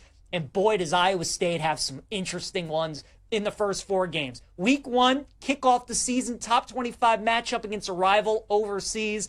And then you got to come back home and you got to play in Ames against South Dakota. And I will tell you guys this, Iowa State, it feels like the last 5 or 6 years, have really struggled in their home opener against like FCS teams. I feel like those games always go into the fourth quarter and they're close. So keep an eye. I have a feeling we might be on South Dakota in week 2. And then you get the Cy-Hawk game in week 3 at home in Ames after maybe a little bit of a letdown in South Dakota. Get everybody up for that in-state rivalry. And then week 4, you have to go on the road and play a group of 5 team at Arkansas State before the bye week. Super, super interesting start to the schedule where it's like you get up for a game, letdown game, get up for a game, letdown game again. And then that Big 12 schedule again, even though on paper it looks easy, it just, the fact that that win total is at 7.5, I think is really speaking to me. It's a big part of why I like Kansas State in that game against Iowa State, because that just feels like a game. If Iowa State's going to go under their win total, they're probably going to need to lose. Any of those coin flip type games, Iowa State, even though Travis has talked about it, the years they've been good, they win those games. The years they haven't won those close games. That's how Matt Campbell builds his team. He builds it on defense, fundamentals, running the football, and that's what they're going to look to do again this year. Rocco Beck is coming back, going to be one of the better quarterbacks in the Big 12 as well, but I just think that schedule is really interesting. Iowa State this year,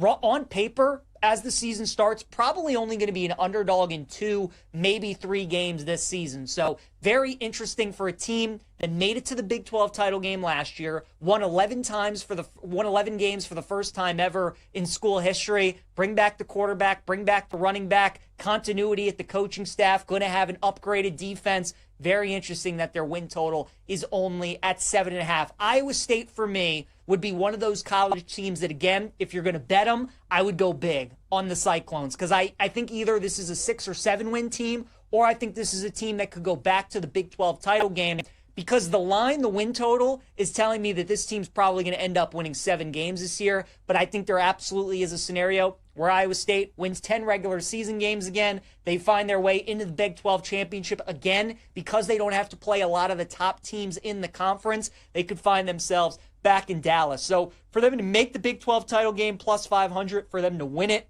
12-1, I would just take them to win the Big 12, because in the Big 12, it's not like these other leagues, In the SEC, if you're taking a flyer with like an Oklahoma, an Auburn, a Florida to win the SEC, and they make it, if they play Georgia, Bama, Texas, they might be like double-digit dogs in that game, right? Big Ten, same thing. If you're taking Nebraska, Washington, one of these teams, they play Penn State, Ohio State, Oregon, they're going to be big dogs. Big 12, that's not going to be the case. So if you do like Iowa State, just bet them to win the league. You might get a good hedge number if they end up making it to the title game. All right, let's talk a little Los Angeles Chargers here on Send It In as we continue talking some AFC West. And the Chargers, for me, are the same team as the Broncos, right? You had a coach take over in his first year last year, Sean Payton and Jim Harbaugh. Both guys are terrific, 2 of the best in the league, and they change the franchises overnight. They change the teams overnight. Both guys get their team to the postseason, and both teams have some hype and some expectations around their team going into this year. But just like the Broncos, I told you guys, I think Denver can go over their 9.5 win total. I think Denver can make the playoffs. I feel the same way about the Chargers. I think LA can win 10, 11 games. I think they can go to the playoffs Would I ever trust the Chargers, though, to beat some of the top teams in the AFC? Absolutely not. I think a lot of you guys know how I feel about Justin Herbert. I think he's maybe the most overrated quarterback in the NFL, one of the most talented quarterbacks in the NFL, without question. His arm strength is ridiculous. He's a great athlete. But we talk about this guy like he is a top 5, top 6 quarterback in the league, and I honestly just don't get it. Justin Herbert's never won a thing in his life. He doesn't elevate his teammates around him, it feels like.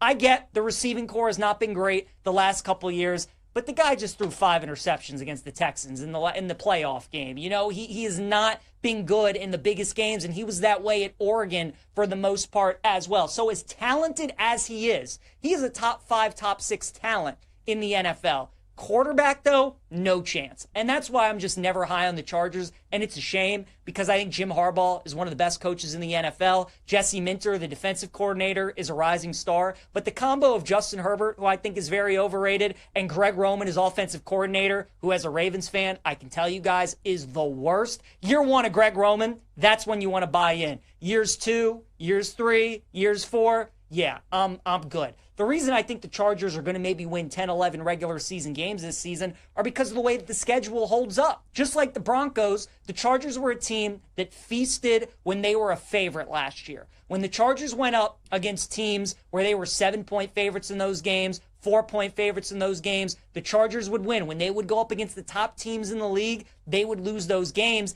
And because they really didn't do anything to upgrade the offense all that much, and now, I mean, they get rid of Slater. I love Amarion Hampton. I think he's going to be terrific. They do bring back Keenan Allen, but you still don't have that difference maker on the outside, and losing Slater is so massive. I do love Amarion Hampton, though, to win Offensive Rookie of the Year. That is the bet I would make on the Chargers, and we've talked about this for much of the offseason. We gave it out at 14-1. It's now at 7-1, so I obviously don't love it as much, but I think he's going to win. The Slater injury is obviously a big deal. But because they still lack a little bit with the weapons at receiver, Greg Roman is your OC, Jim Harbaugh is your head coach. Their identity is running the ball. That's what they want to do. That's what they brought Hampton in for. Najee's dealing with a bunch of different things. So the price got cut in half. Obviously like it better at 14-1, but I still think the guy wins the award. So I like him at plus 700. Nothing big, nothing long-term for the Chargers, though, for me. Amarion Hampton, Offensive Rookie of the Year, the only bet I would look at when it comes to LA. All right, a promo from our friends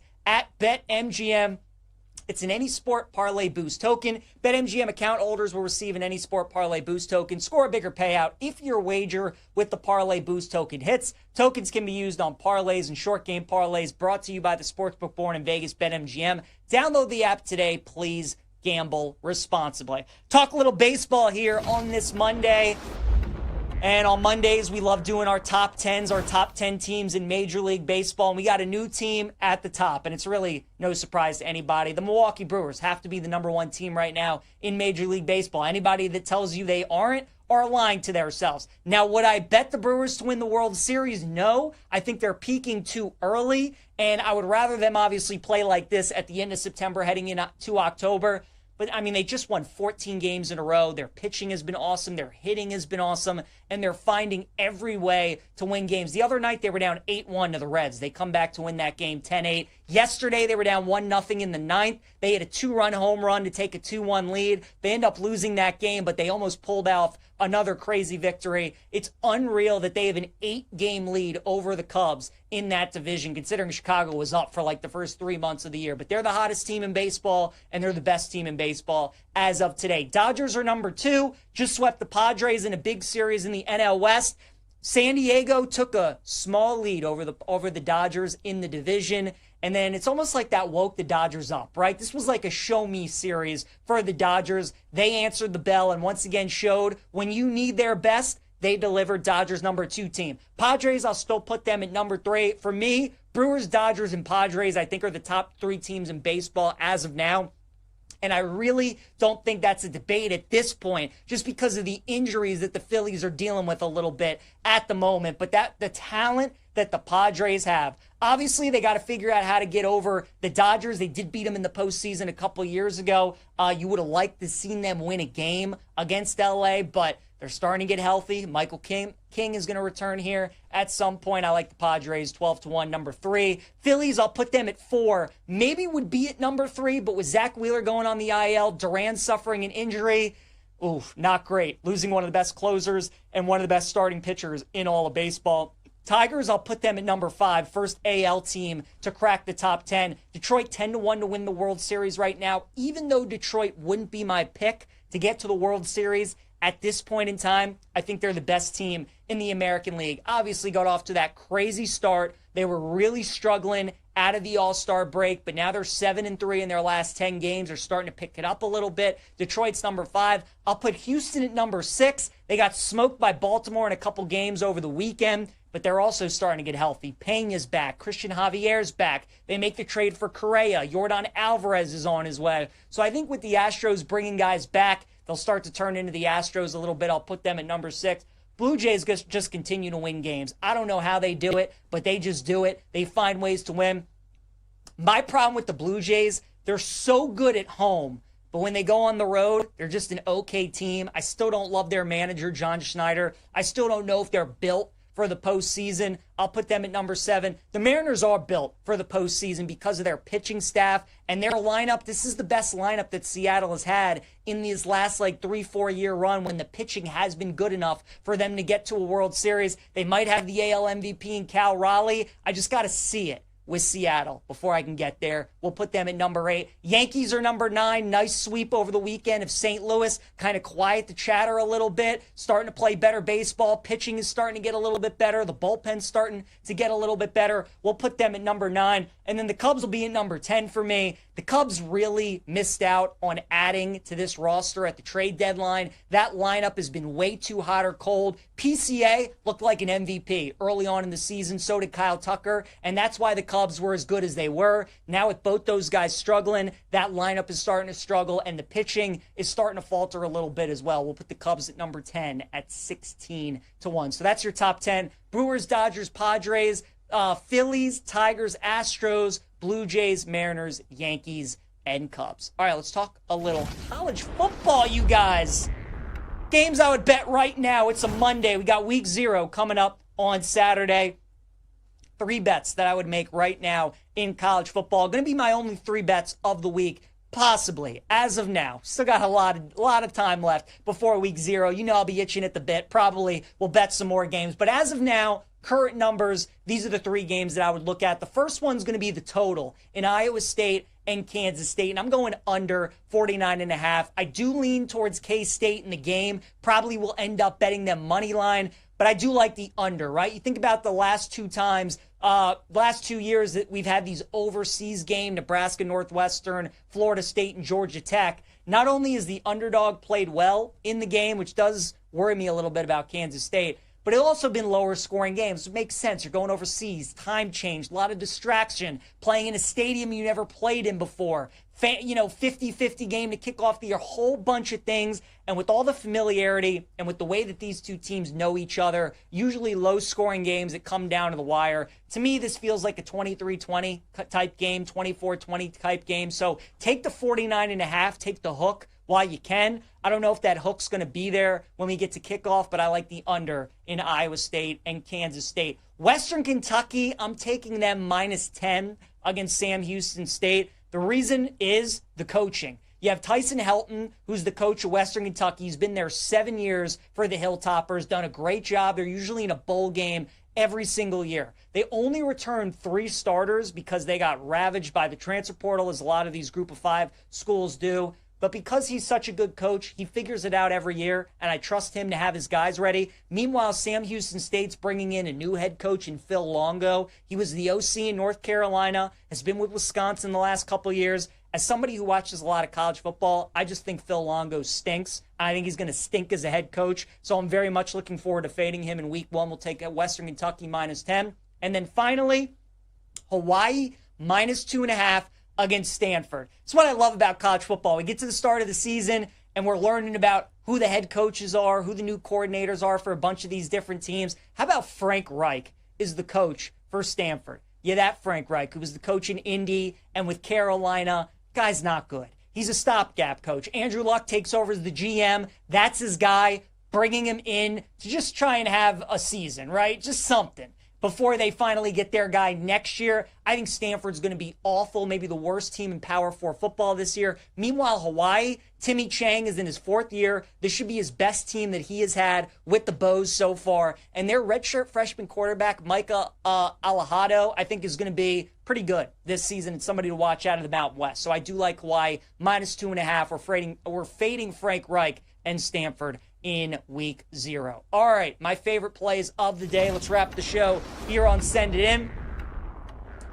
PCA, Pete Crow Armstrong, we're taking him to get a base hit today against Freddie Peralta. That game gets going here in about an hour or so. PCA 5 for 9 in his career against Peralta. Obviously, he's been slumping a little bit, but this is a guy that he's seen well so far in his career, so we'll take PCA to get a base hit. How about Mookie Betts under 1.5 total bases today at +125 against the Rockies? Mookie Betts in his career against Kyle Freeland for the Rockies, 7 for 34. Freeland's actually got some good history against a lot of these guys in the Dodgers lineup playing for the Rockies. He's faced them plenty of times. Mookie has not fared all that well. We'll go under 1.5 total bases, +125 for Mookie today against Kyle Freeland. Orioles are going to be my dog of the day at +100 against the Red Sox. We're still disrespecting Trevor Rogers. This guy's been like the best pitcher in baseball for the last 2.5 months, and nobody's talking about it because he pitches for the Orioles, and the Orioles have been very disappointing this year. But as we talked about in his last start, this guy's numbers have been ridiculous. He's an underdog just about every game he takes the mound, and the O's usually play well, and he's usually pitching incredible. So we'll take the O's at +100 today against Boston. And then my best bet, Kevin Gausman, Paul Skeens, Blue Jays Pirates. We're going first 5 under 3 runs at +100 today. Gausman's been good for the Jays. Skeens has obviously been very good for the Pirates, the favorite right now to win NL Cy Young. And after a bad start against Milwaukee, I would expect Skeens to bounce back today. We're going first 5 under in Pirates and Blue Jays. Thanks again to Travis Hines for joining us today on the show. Appreciate you guys tuning in. Nick Kenyon going to join us tomorrow. Also talk a little Texas Tech on the show and some Las Vegas Raiders. See you guys then. Have a good one.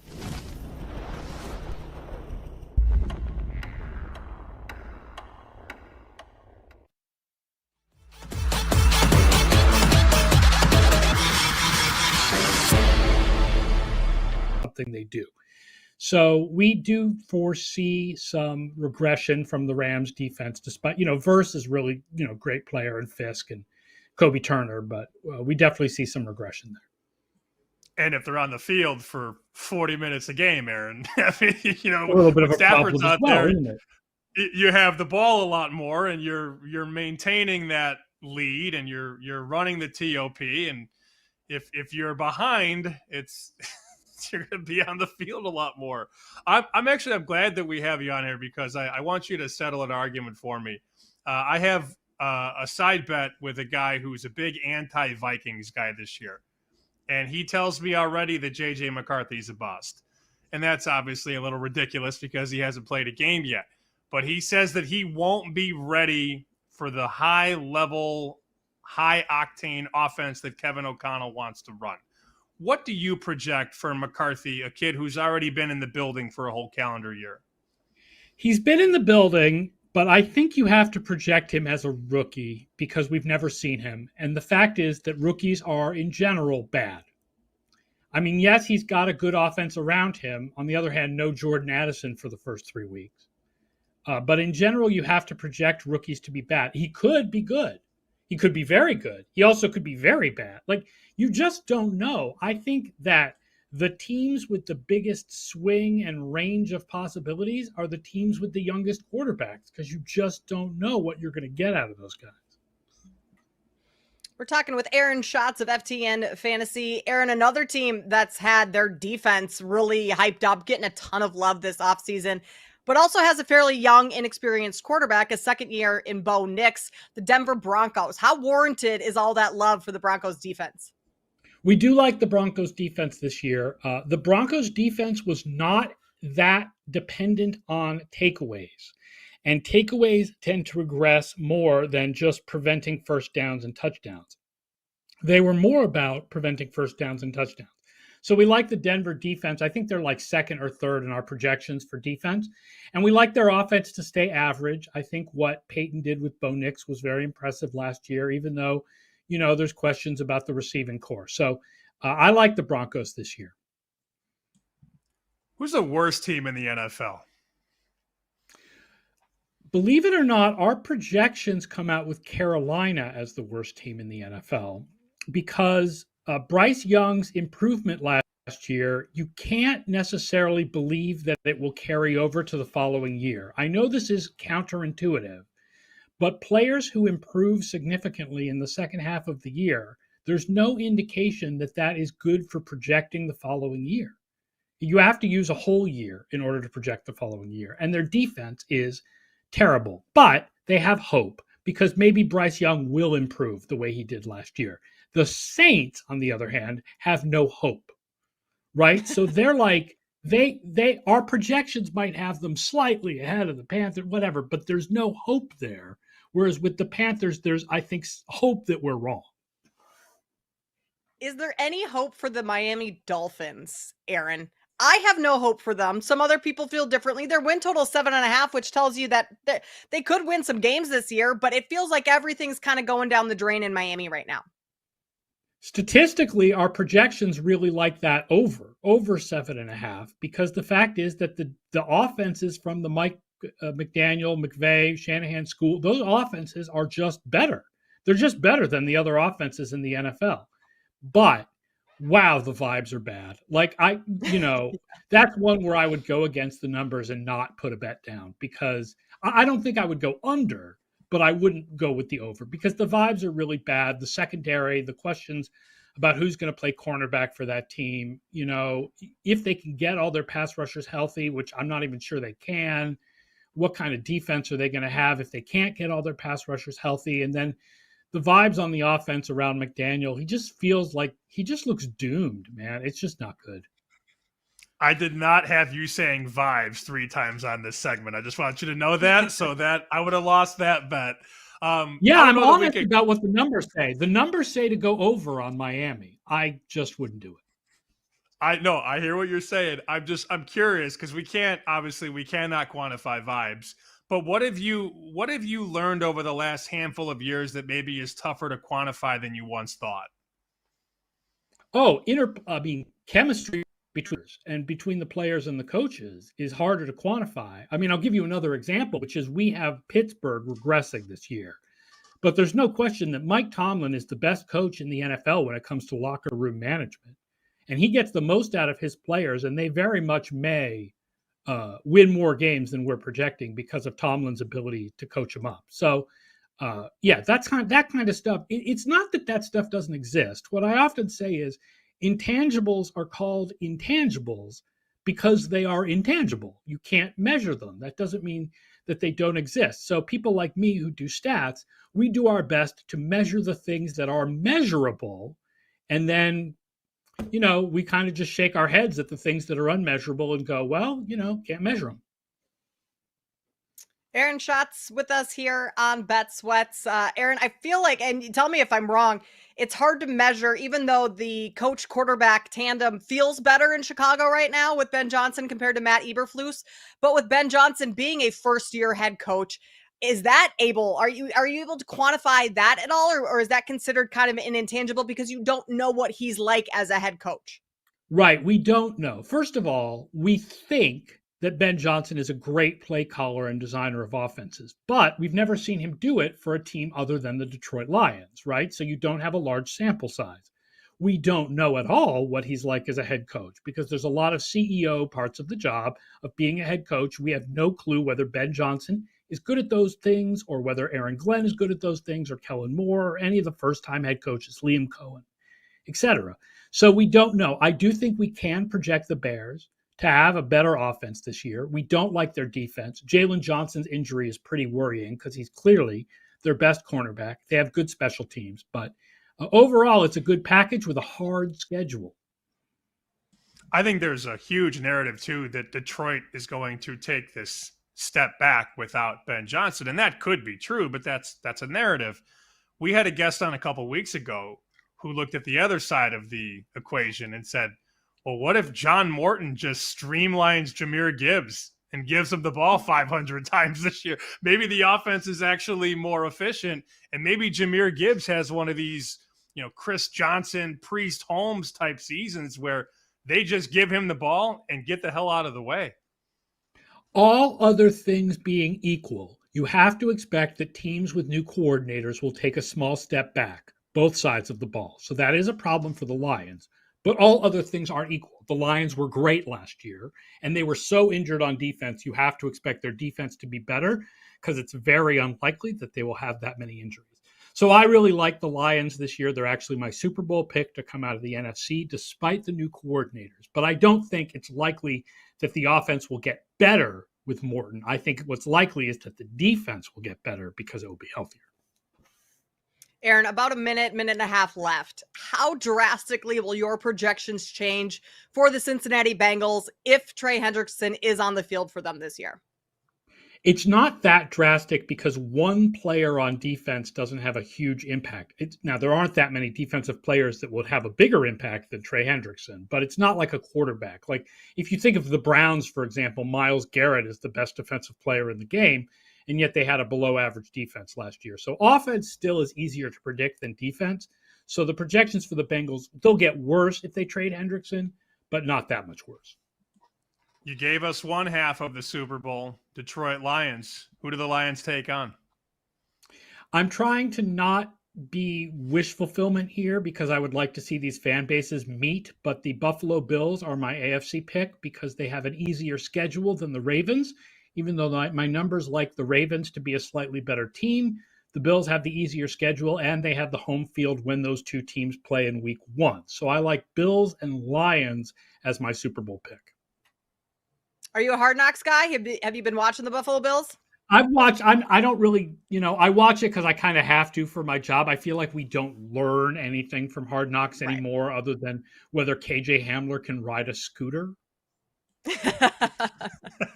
Hey, that's good information for us to know, right? We can do a lot with that. Yeah, No, there's good scooter props.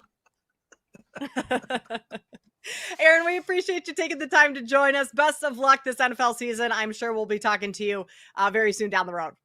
If you want to hear more about my projections for this year, you need to check out the FTN Football Almanac 2025. We sell it at ftnfantasy.com/almanac. You can read the San Francisco chapter for free and get an idea of what our season preview looks like. Love it. Everyone head over there, get all Aaron's projections, and you'll have yourself a great NFL season. Aaron, thanks for the time. Thanks for having me on, guys. Aaron Schatz of FTN Fantasy. Coming up on the other side, we've got some other NFL news to discuss. We also have some MLB news with some possible realignment. Scotty Scheffler won the BMW championship over the weekend.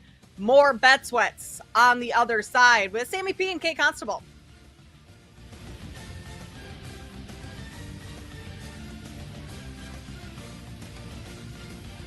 You're listening to Bet Sweats on the BetMGM Network.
look at Scheffler.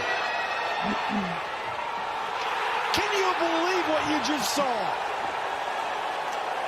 Bobby Mack can't. He has done that or similar. And you just shake your head at what you're watching right now during this era. Welcome back to Bet Sweats on the BetMGM network. Scotty Scheffler's doing in golf right now pretty impressive. Yeah, you do just kind of have to shake your head because it seems just wild that week in and week out, he's as good as he is. Robert McIntyre had a 4-shot lead heading into the final round of the BMW Championship on Sunday, and it was gone by the time he was off the course that day. Scotty Scheffler erases that deficit and has an 81-foot chip-in on the par 3 17, Sam. That shot was absolutely absurd.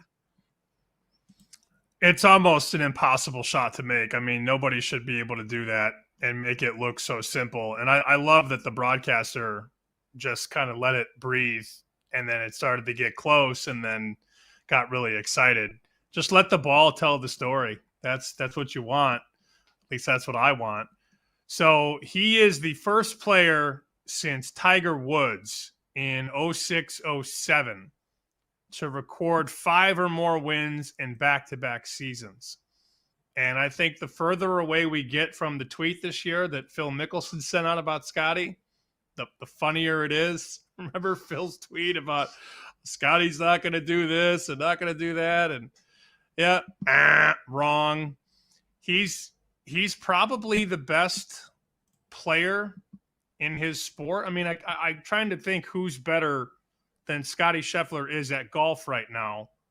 I could throw a couple names out there. I could throw out Mahomes in football, but Mahomes isn't that much better than Josh Allen or Lamar Jackson or Joe Burrow. I could throw out, I guess Ohtani would be an easy one in baseball, but is Ohtani that much better than Aaron Judge? Maybe he is. In basketball, there's several guys I could throw out there, but the second best guy isn't even close. And I think this is an easy way to quantify it. I'm saying quantify because we had Aaron Schatz on, and now I just can't stop saying quantify or vibes for that matter. So Jason Sobel does a great job covering golf. The official world golf ranking. Number 1, Scotty Scheffler at 21.2. The number 2 player is Rory McIlroy at 11.2. So Scotty is 10 points better than the number 2 golfer. If you didn't think that was crazy, how about this? The gap between Scotty and Rory, number 1 and number 2, is the same gap between number 2 Rory and 115 Taylor Moore. If that doesn't blow your mind, nothing will. It's almost an equidistant gap between number 1 and number 2 and number 2 and 115 in the world. That's absurd. Yeah, talk about other sports. The gap between Patrick Mahomes and Josh Allen, not that big. The gap between Nikola Jokic and SGA, not that big. That's what makes Scotty Scheffler so dominant, is his comparison to other players. That's wild. I didn't understand, or I didn't know that the gap between Rory and the next closest guy at 100, what did you say, 150? Yeah, so 115. I want to just 15. Reread it because it is a little confusing. I'm reading it and it still is confusing. So the OWGR, the official world golf ranking, puts a number on everybody. Mm-hmm. And Scotty's number is 21.2. So he's number 1 in the world. Rory, who's number 2, is 11.2. So that's a 10-point gap between Scotty and Rory. The gap between Rory and the 115th golfer is 10 points. That's unbelievable. Yeah, that is about as absurd as it gets. Just how dominant he is and how far everybody else is off the scent. I would have to imagine the gap, back in Tiger Woods' playing days, that gap wasn't quite as large as it is with Scotty, just because you did have a couple more bigger names of like Phil being in there in the mix. I'm sure you don't have those numbers in front of you right now, Sam. Right? I do not have the OWGR rankings from 1999. No, I mean you had like VJ Singh, Ernie Els, but you're right. Like we've never seen a gap like this between number 2 and number 115, but it's exacerbated by the number 1 guy being 10 points better than number 2. That's crazy. That's crazy. And we're getting to a point now, I didn't look at this market yet, but I'm going to pull it up now. So like to win the Masters next year, Scotty is plus 350 on that course. On that course, that's ridiculous. Now we're going to see him shorter at a couple other majors. So let's see, like the U.S. Open. Scotty, all right, 4-1, and then the PGA plus 4-1 again. So I don't know though, but those tournaments are so far away, and we haven't even written a lot of handle on those yet. I do think you're going to see some golf tournaments next year where Scotty's minus money to win. And yeah, the Tour Championship next tournament up for Scotty Scheffler. Guess who won it last year? Sam. Scotty Scheffler. I'm going to guess it was Scotty Scheffler. Yes, there we go. Certainly was. Yeah, 12 wins in the last 2 seasons for Scheffler. That's pretty unheard of for anyone to be that dominant in any sport across the board right now. They're going over to Major League Baseball, where you did talk about Shohei Ohtani, Sam, being arguably the most dominant in that sport right now. There's going to be a little potential changes to Major League Baseball. Commissioner Fred Manfred talked about those yesterday. Let's hear what he had to say on some geographical realignment. And it provides us with an opportunity to geographically realign. I think we could save a lot of wear and tear on our players in terms of travel. And I think our postseason format would be even more appealing for, entities like ESPN, because you'd be playing up out of the East, out of the West, and that 10 o'clock time slot where we, sometimes get Boston, Anaheim, would be 2 West Coast teams, and that 10 o'clock slot that's a problem for us sometimes becomes a real opportunity for our West Coast audience. So I think, I think the owners realize that there's demand for Major League Baseball in a lot of great cities, and that we have an opportunity to do something good around that expansion process. That is Rob Manfred on those comments on realignment, not Fred Manfred. Getting everything all twisted this morning, Sam. What do you think about that? Moving towards like an East-West versus an American League, National League type of thing. Yeah, so you're telling me if the Yankees and Mets were going to be in the same division and we would never get that Subway Series again like we had in 2000?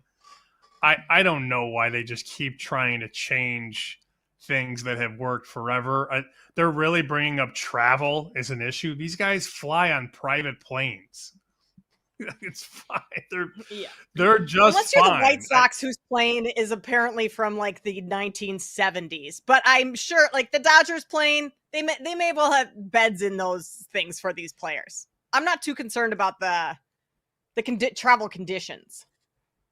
No, so we're gonna blow it all up because of a couple issues with scheduling and all that. And he wants to do all kinds of things. So it's not just the realignment. He wants to change this and change that. And I don't know if it was in that clip, but shorten the schedule, which is going to affect single season records and all that.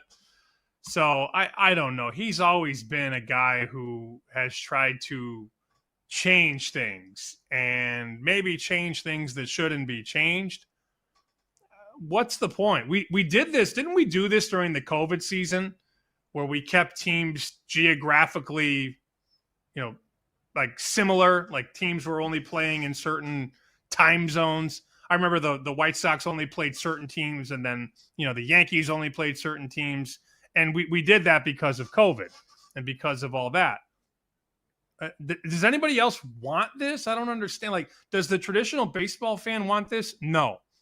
Does the new baseball fan want this? I can't imagine some 22-year-old is clamoring for geographic realignment. I don't know who he's appeasing here.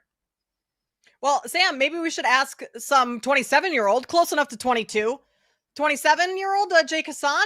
Is this something that really entices you? Soon to be 28, but that's neither here nor there. I don't know. Like Sam said, I don't think anybody's really clamoring for this. To me, I think this is keys jangling in front of your face like you're a child, because they want you to look one way and not talk about the impending lockout that's coming in 2 days, where all the players are saying, hey, we hate you and we hate the owners, and you need to give us more money and give us more of what we're asking for in the next CBA. And instead, Rob Manfred's getting up there in the booth and saying, ooh, look over here. Don't think about that. How about we change everything instead? I think it's just a distraction. Will it actually happen? Who knows? Honestly, who cares too? If they're going to do it, they're going to do it regardless. And the owners, if he can sell them on that this will be more profitable for them, they'll approve it. But I think it's totally just him trying to distract everybody from the lockout that's going to happen in 2 years. And that was talking baseball. Yeah. They're crazy. So dumb. The one thing he noted, rivalries are going to change because of it. I don't really you're still going to play every team.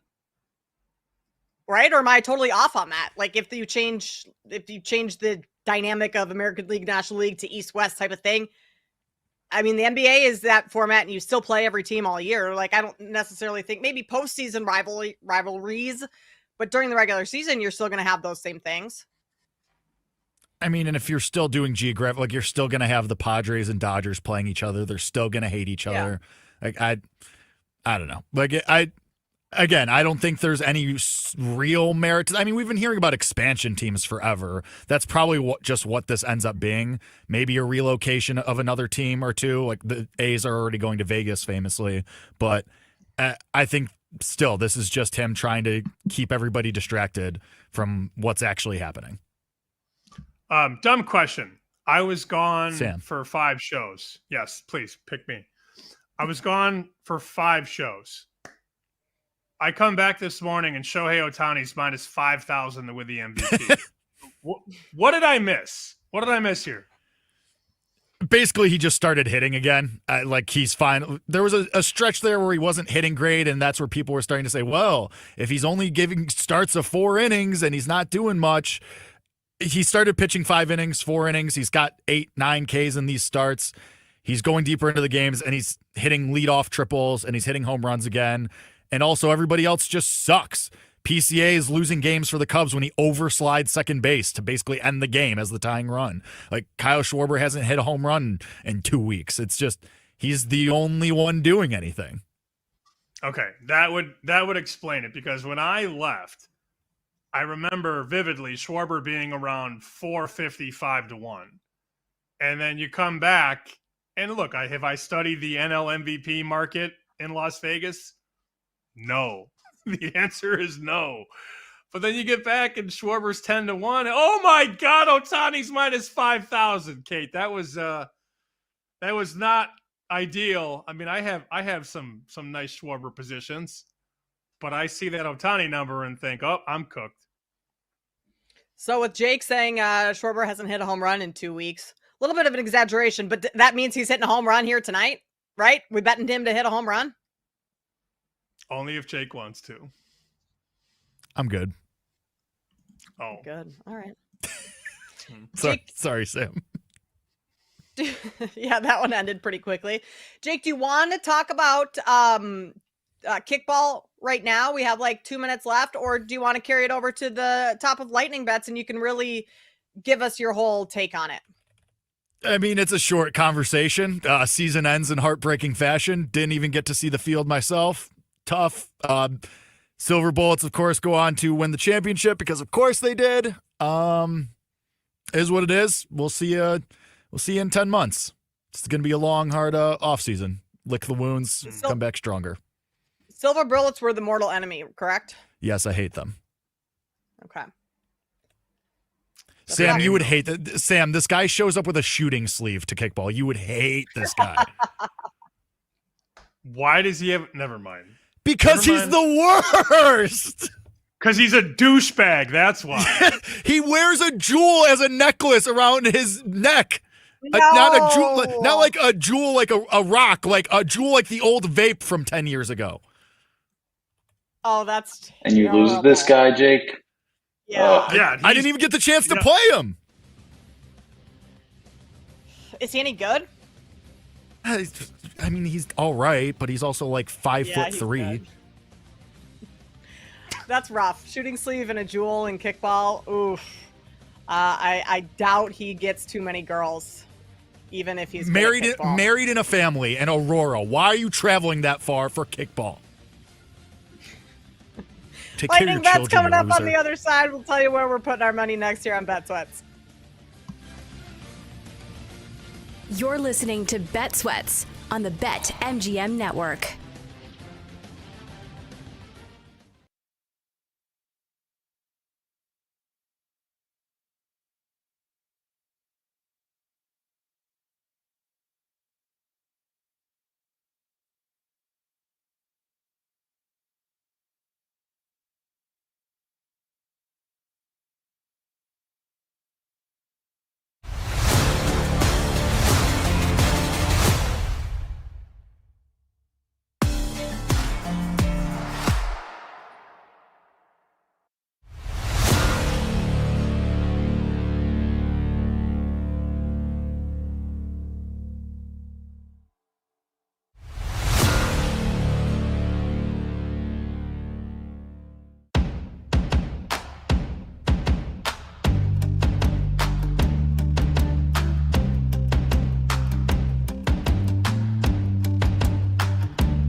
Welcome back to Bet Sweats on the BetMGM Network.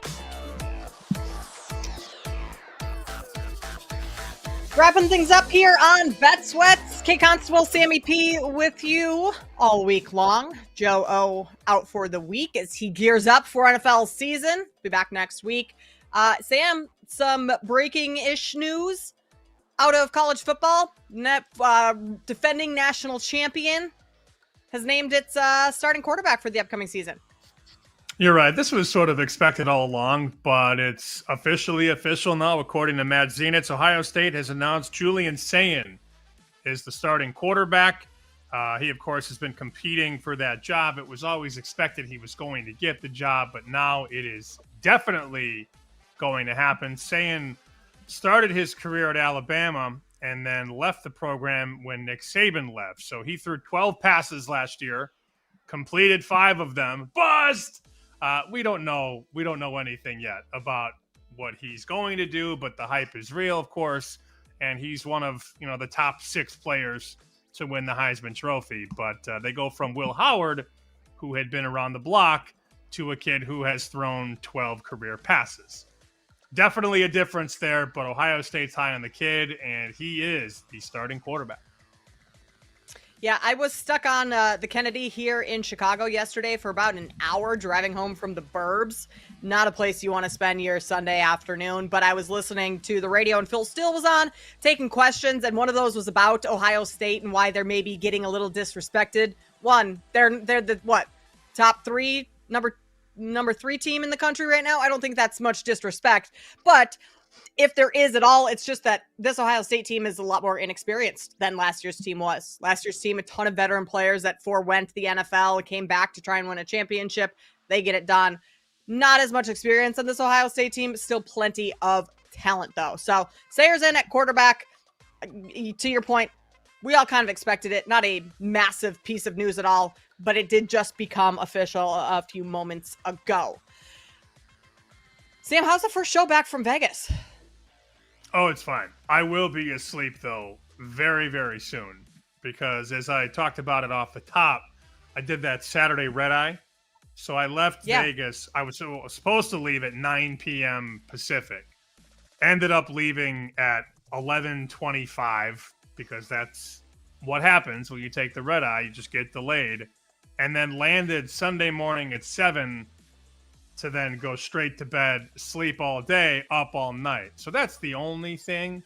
But I as I usually do, Kate, I do it to myself in terms of not being able to function on a normal schedule sometimes. Joe's always just appalled that I would ever take a red eye, and Joe would have never tried to pull that off. But of course I did because I'm difficult. Can you imagine Joe on the red eye across the country on a Saturday night? No. Which is probably a good thing. Yeah, I was going to say, we had on our BetMGM Network socials a couple months ago, like the plane of who would you rather sit by. Joe O on a red-eye flight home from Vegas.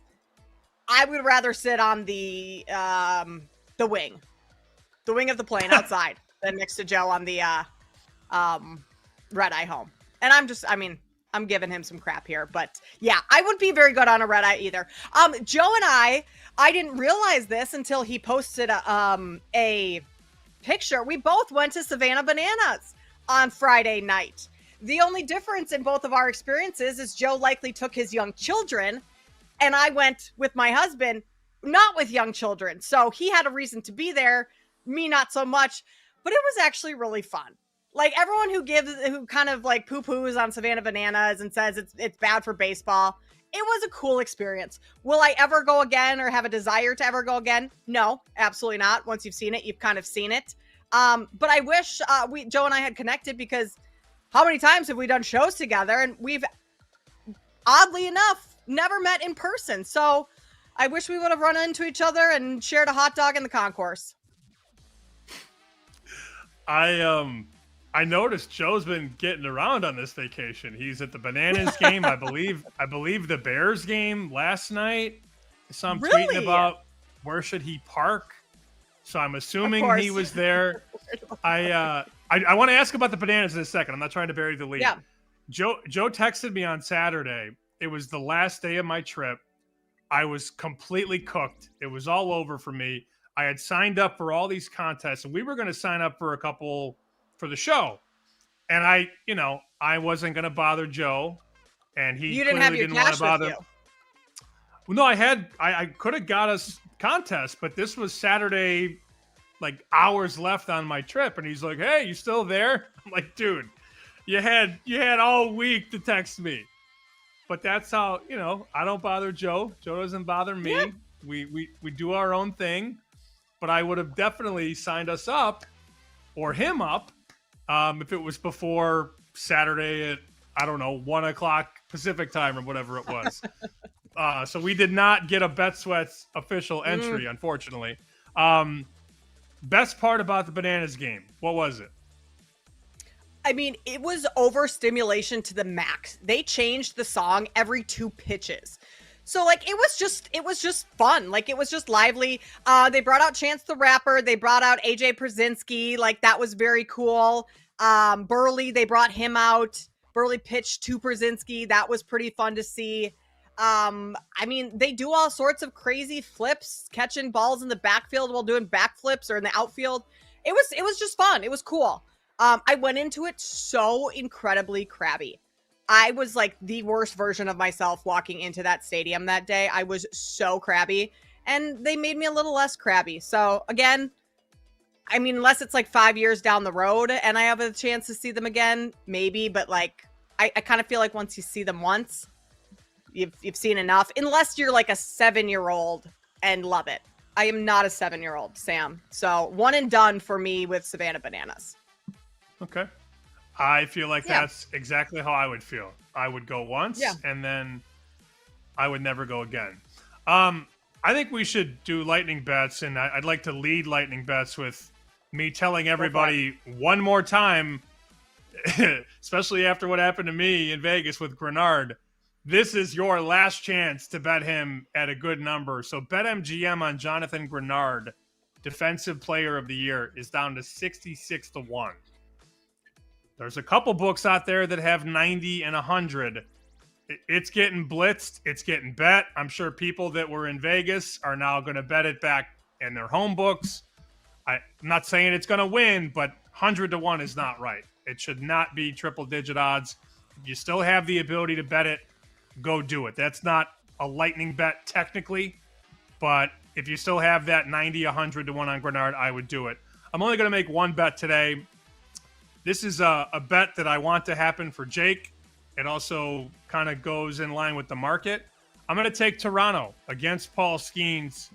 BetMGM's letting me do minus 105 on the Toronto Blue Jays. I think Skeens is going to give up a couple today. Total 7. I kind of lean over there as well, but I will take the very small underdog with a minus price. Let me go Toronto minus 105. I like it, Sam. I may join you on that. Not an official lightning bet for me either.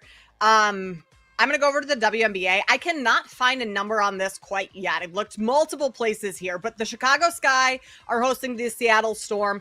The Storm are coming off a back-to-back. They played in Seattle last night, but this Chicago Sky team right now is god-awful. 59 points in their last game against the Valkyries, 62 the game before that, 65 against the Dream. They cannot score the basketball. And the Storm have one of the best defenses in the WNBA. Again, they are on a back-to-back. I would play the Chicago Sky team total under. I would imagine it's about 65, 66-ish. I would play the under on that. If not, I think you can play the full game under as well. Just because I don't think Chicago is going to be doing their part in getting this game over whatsoever. So the total in this one, 155.5. I suppose we can make the under in that game my official lightning bet, but keep an eye out for any Sky team total unders today. That's going to be my only bet of the day. Paul and Jake, welcome in. Please let us know your best bets. Gonna do the piling on Skeens thing a little bit. Need some good vibes for Jake after a tough weekend with the kickball and all that. I'm gonna go over. I'm going to go Toronto Blue Jays over 3.5 runs. Their team total at even money. see if Vlad and company can tie one on to Skeens and shorten that number a little bit, get Sanchez a little further up the board. Please. I don't ask for much. I really don't. I feel like I've seen my fair amount of the horrors, especially lately, so nice little win would be the horrors. Oh. What? No. You the rolling horrors, around with fats? Trademark. I'm going to get even more invested. I'll be on the Blue Jays too. Great. We're all going to be on this. Can't wait to see how it goes. How does it lose? I like a bunch of dogs today on the Major League Baseball slate too. So again, how does it lose? Can't wait to see this one. I like the Brewers in the first game. Cade Horton's been on this awesome run for the Cubs. Everybody's saying screaming rookie of the year now. Great. Awesome. I'm just going to be back on the Brewers in a bounce back spot in the first game of this doubleheader. You want to make Nestor Cortez a minus 145 favorite against Robbie Ray and the Giants? Fine. I will happily go on the other side of that one. I'll take the Giants on the money line. And Trevor Rogers has actually been awesome for the Orioles. He's made 11 starts and has a 1.43 ERA. Hello. And it's Dustin May on the other side for the Red Sox. So I'll play the Orioles on the first 5 money line too. And if you want, real quick, Paul, for anyone that wants a little parlay boost token, maybe some of Jake's underdogs for the day, BetMGM account holders will receive it. Any sport parlay boost token, score bigger payout if you wager with the parlay boost token, and that hits. Tokens can be used on parlays and same game parlays. Continue on, Paul Aspen. I believe it's Cade Horton, Paul. Thank you for clarifying, Sam. Yes. By the way, did I nail that pie in the bedsheet reference or what? Nailed it. I saw your tweet, Sam. So anyone that doesn't understand the analogy like myself initially, go over to Sam's Twitter. You can check out exactly what he's talking about. It makes sense. At SP It was a confusing one, but it was a solid analogy. It really made us think on this Monday morning, which is exactly what we wanted. It's the Star Wars meme. It's a trap. Same thing. Yeah. That's going to do it for us here on Bet Sweats. Sam and I will be back again tomorrow. Thanks for listening. Bet Sweats on the BetMGM network. Thanks for listening to Bet Sweats. If you missed anything on today's show, make sure to listen back on the Odyssey app or wherever you get your podcasts.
Get ready to experience the ultimate fusion of wagering and entertainment. This is the BetMGM Network. Kicking off your morning with the Daily Tip with Michael Jenkins and Chelsea Messenger. Over. It's a very simple way to look at it. It's the best way to look at it. Followed by the newly branded Bet Sweats with Joe O and Sammy P. When I stop talking, that's when you jump in usually. He said, ring that bell! He said, ring that bell!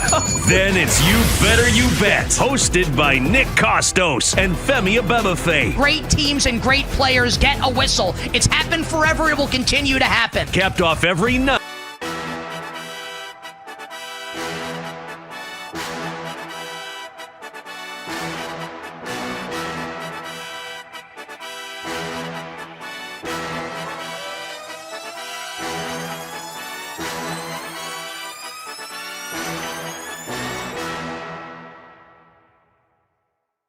Get ready to experience the ultimate fusion of wagering and entertainment. This is the BetMGM Network. Kicking off your morning with the Daily Tip with Michael Jenkins and Chelsea Messenger. Over. It's a very simple way to look at it. It's the best way to look at it. Followed by the newly branded Bet Sweats with Joe O and Sammy P. When I stop talking, that's when you jump in usually. He said, ring that bell! He said, ring that bell! Then it's You Better You Bet, hosted by Nick Costos and Femi Abebefe. Great teams and great players get a whistle. It's happened forever. It will continue to happen. Capped off every night with the electric Brad Evans and Ryan Horvat on BetMGM tonight. Oh, that's a sexy phrase. Quote Dr. Dre, creep with me and walk with me on this one. Welcome to a new era of Wagertainment. This is the BetMGM Network. Please gamble responsibly.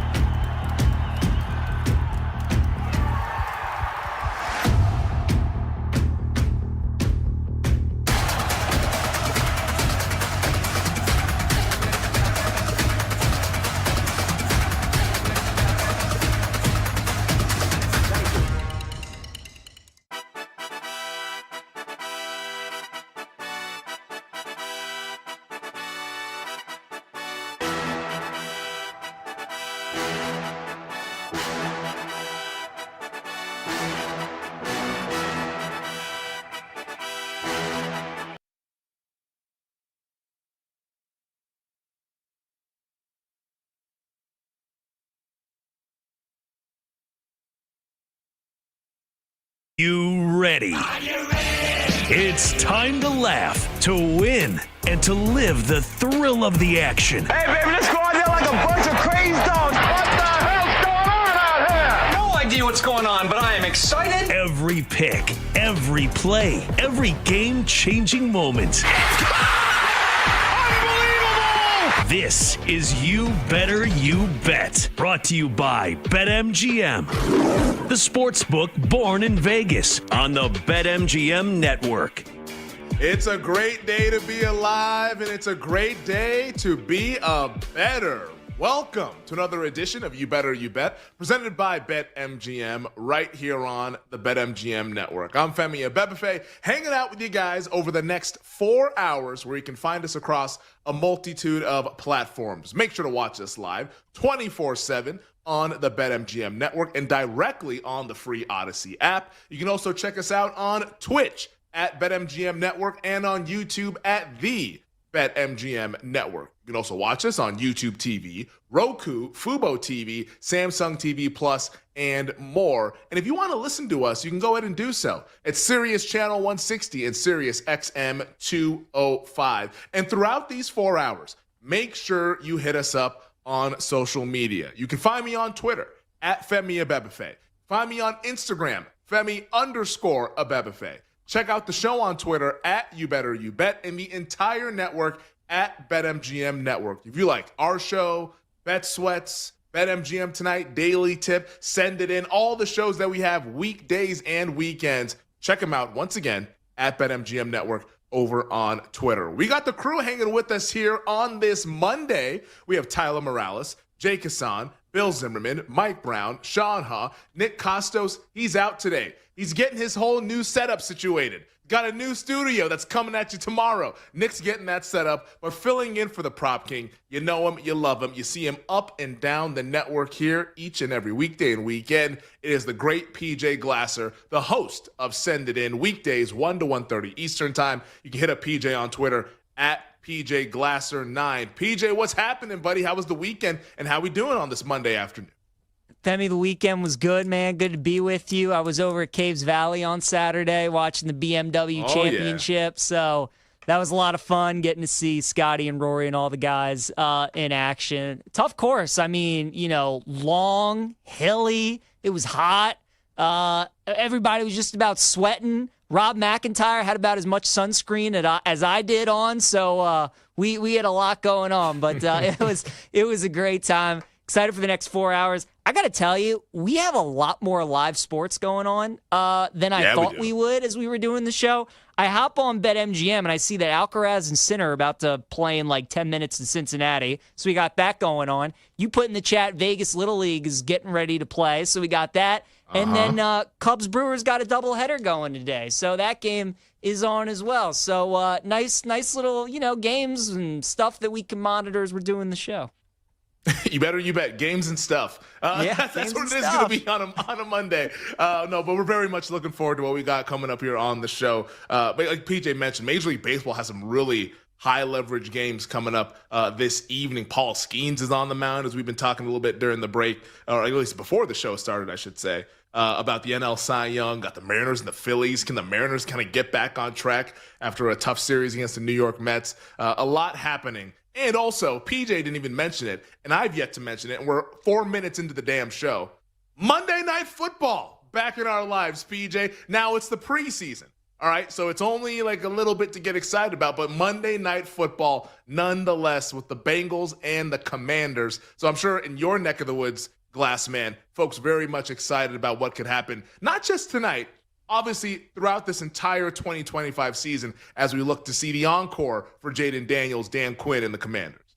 I mean, everybody's excited. Femi, I've been living in this city just about my whole life, and it's never been like this for the start of the season. So they've obviously never had a quarterback as good as Jaden Daniels for as long as I've been around, and it's just unbelievable. Ever since Snyder sold the team, it's like just something flipped, and obviously, they bring in new people in the front office. Harris takes over as the owner. They draft Jaden. They have that unbelievable run last year. And now coming into this year, everybody's excited. They'll be at home tonight. He's probably going to play at least one series, maybe going to play two, potentially. So everybody's excited to see him out in action. Obviously got some news today that maybe Brian Robinson is going to be moved and is going to be traded. So he's not going to be out there today. Obviously, no McLaurin as well. So it's interesting, Femi. Like, everybody's excited for the season, and they know they have their franchise quarterback. They're excited to see what they do as kind of an encore. Now they're not going to be sneaking up on everybody, but they have these decisions, of what they're going to do at running back with Robinson and obviously McLaurin, trying to get that situation figured out. That's a big deal. I know we're going to talk about Hendrickson at some point later on in the show today, and some of these guys that want new contracts. I think Terry's the biggest one of them all, because Washington, they don't really have elite skill position guys, as we know. I think, which is what makes Jaden so great, is that he just elevated that entire team around him. And Terry's the consummate professional. He's probably like a back-end number one at this point in his career. I wouldn't put him as certainly like a top 5 receiver in the league, but I think he's still like a number 1. Yeah, exactly. 1B, still a really good wide receiver. But if they don't have him out there, Femi, to start games and start the season, it's going to be tough going for that Washington offense, and they're going to need Jaden Daniels to do even more than they're going to already ask him to do to start this season. 100%. Hey, we're going to put that thing on you, Jaden, and go ahead and be the guy that takes us to the promised land. I think that's the Commander's strategy based on how they went about this offseason. I want to be a little bit more aggressive, but hey, what can you do? I know they added Deebo Samuel, but let's be real. It's Deebo Samuel in 2025. He is not the guy that we saw 4 or 5 years ago. But as you can tell, we're very much excited with Monday Night Football. We got baseball coming up. A lot to get to over these next 4 hours. And once again, just to remind everybody before we really get going here, if you miss anything, over these next 4 hours. Make sure you check us out in podcast form. Just search You Better You Bet wherever you get your podcasts. And while you're there, you might as well subscribe, rate, and review. If we're going to go out there and do the solid and put the content on demand for you to consume, the least you can do is subscribe, rate, review wherever you get your podcasts. We will get into some veteran quarterback news coming up in the next segment with Matthew Stafford finally practicing at Rams training camp. Joe Flacco named as the QB1 in Cleveland, but for how long? PJ and I will discuss that, but we have to kick off today's show with what we saw last night. Sunday Night Football, at least a different version of Sunday Night Football, but we did see the Chicago Bears beat down the Buffalo Bills 38-0. Caleb Williams and the starters for the Bears offense played 2 drives. Caleb, 6 for 10, 107 yards, a touchdown. That first drive, I was watching that on the flight back to Vegas. I had the in-flight Wi-Fi, which there'll be a segment maybe to discuss that and how that was working for me. But I was watching the in-flight Wi-Fi. I'm seeing the first drive. I'm like, man, this is looking good. I'm not a Bears fan, but I was getting excited. I saw Bears fans on Twitter after I landed. Everyone was getting a little bit excited about what this could potentially look like. Caleb Williams, Ben Johnson, and that marriage at head coach and quarterback. It was much, much different than what we got throughout training camp with the reporting of this offense struggling. It was crisp. They were executing. It looked very much on time and on target, PJ. And, man, this is kind of a glimpse of what it might look like once we get into the regular season. Will it happen early? I'm not so sure about that. But once we actually get into the regular season, like maybe into October, November, December, this could be potentially what it looks like. And if that's the case, the Chicago Bears and that fan base is going to be really, really excited because they have a top-tier quarterback in terms of talent. They just need to bring him along with all the fundamentals and everything like that. But yesterday was a nice first step in that development plan for Caleb Williams under Ben Johnson. 1,000%. And this is why so many people are excited about Ben Johnson taking over as the head coach and the play caller, because last year, Femi, I mean, we know the biggest issue with Caleb was he hung on to the ball way too long, and a lot of that was because his offensive line was terrible.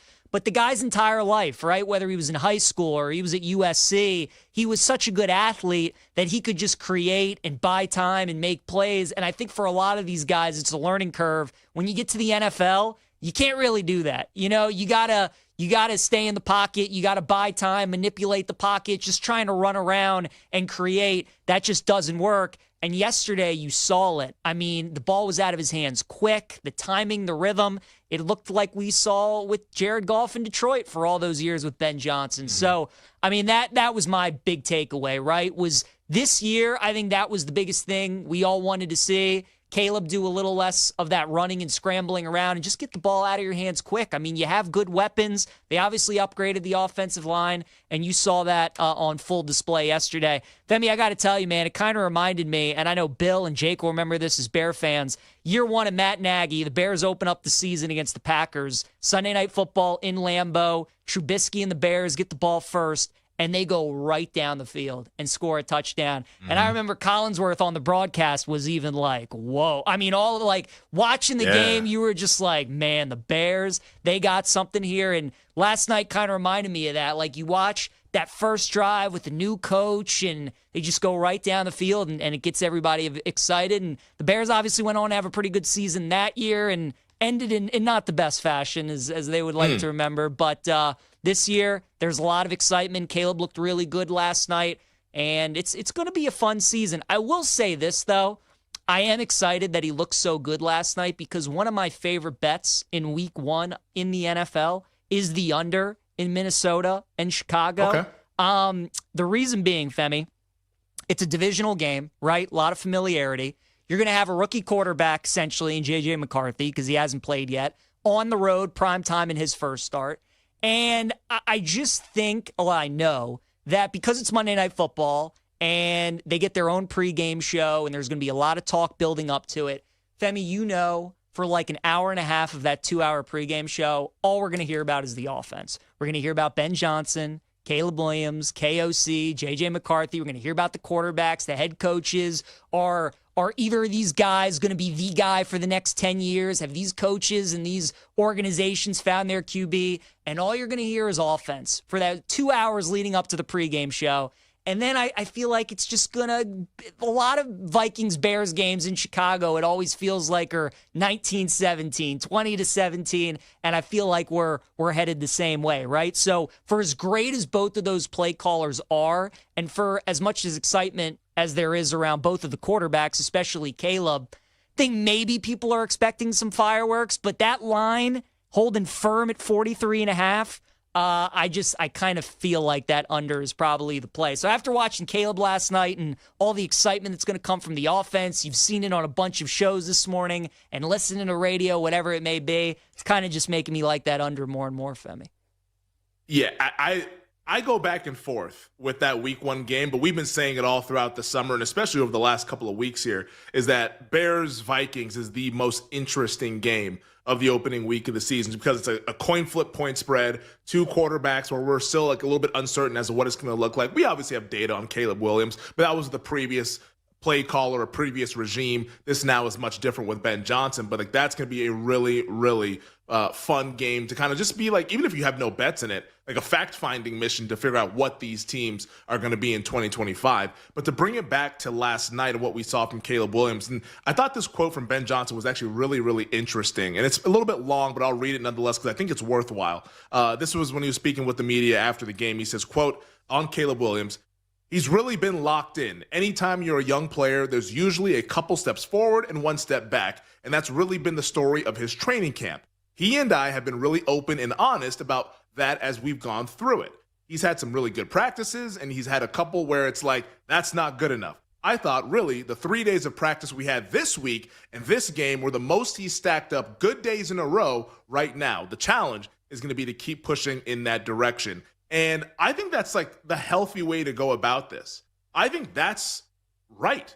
And that's how it should be for a young quarterback. It's not going to all be gravy and like the arrow pointing up because development is not linear. There's peaks and valleys. Guys it's almost like a prospect in baseball. Like we talk a lot about guys that get called up. Sometimes, like the first 2 weeks, boom, they're hitting the cover off the ball and everyone's like, wow, look at this player. And then the league adjusts to them and they take a little bit of a step back and then they have to adjust to the adjustment and then they really start to take off. It's like for Caleb Williams, okay, he's getting better, but then there's this day where he steps back a little bit. But then he learns from that, and that's going to help him go forward even more. I think that this is a really positive sign, and last night was really, really good. However, I will go ahead and put a bow on this whole thing by saying this about Caleb Williams and the Chicago Bears. Like, it's a start, and at the end of the day, it's just the start. Like, it's not going to be like this, like, week 1 through 5, I don't think. Like, right. I think that this is going to be the adjustment period. Like, regardless how good it looked yesterday, and I'm sure Bears fans, we got Bill and Jake on our side. I'm sure those guys were fist pumping that first drive watching the game last night. Like, this was also a vanilla defense. It was also the Buffalo Bills 2s. Like, let's just calm down. But it is a good sign based on what we had been hearing in training camp, the fact that it's looked much better than what all the reports were saying, where there was like a big-time panic in the midway. Like, all right, guys, we got the good data point. It's exactly what we wanted to see. And now let's continue to work forward and let's see what it looks like maybe 7-8 weeks into the season and really maybe reassess how this thing might actually go. It's a great point. I mean, Buffalo only had 1 starter on defense last night, right? Very vanilla on D. So, look, give the Bears, Ben Johnson, Caleb Williams a lot of credit. They looked great, but like you said, take it with a grain of salt. Don't expect that every single week. No. But if we get that, you imagine? You're going to win the division. Might go to the Super Bowl. It's been a while for the Bears, man. Yeah. That's a fan base that is ready to roll, as are we here on this Monday on You Better You Bet. We'll get into Matthew Stafford joining his team on the practice field. All the ramifications of that coming up next here on You Better You Bet. We'll be right back with You Better You Bet, presented by BetMGM, the sportsbook born in Vegas.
Normally, I would not lean on a running back to win Offensive Rookie of the Year, but Ashton Genty he's a different type of running back.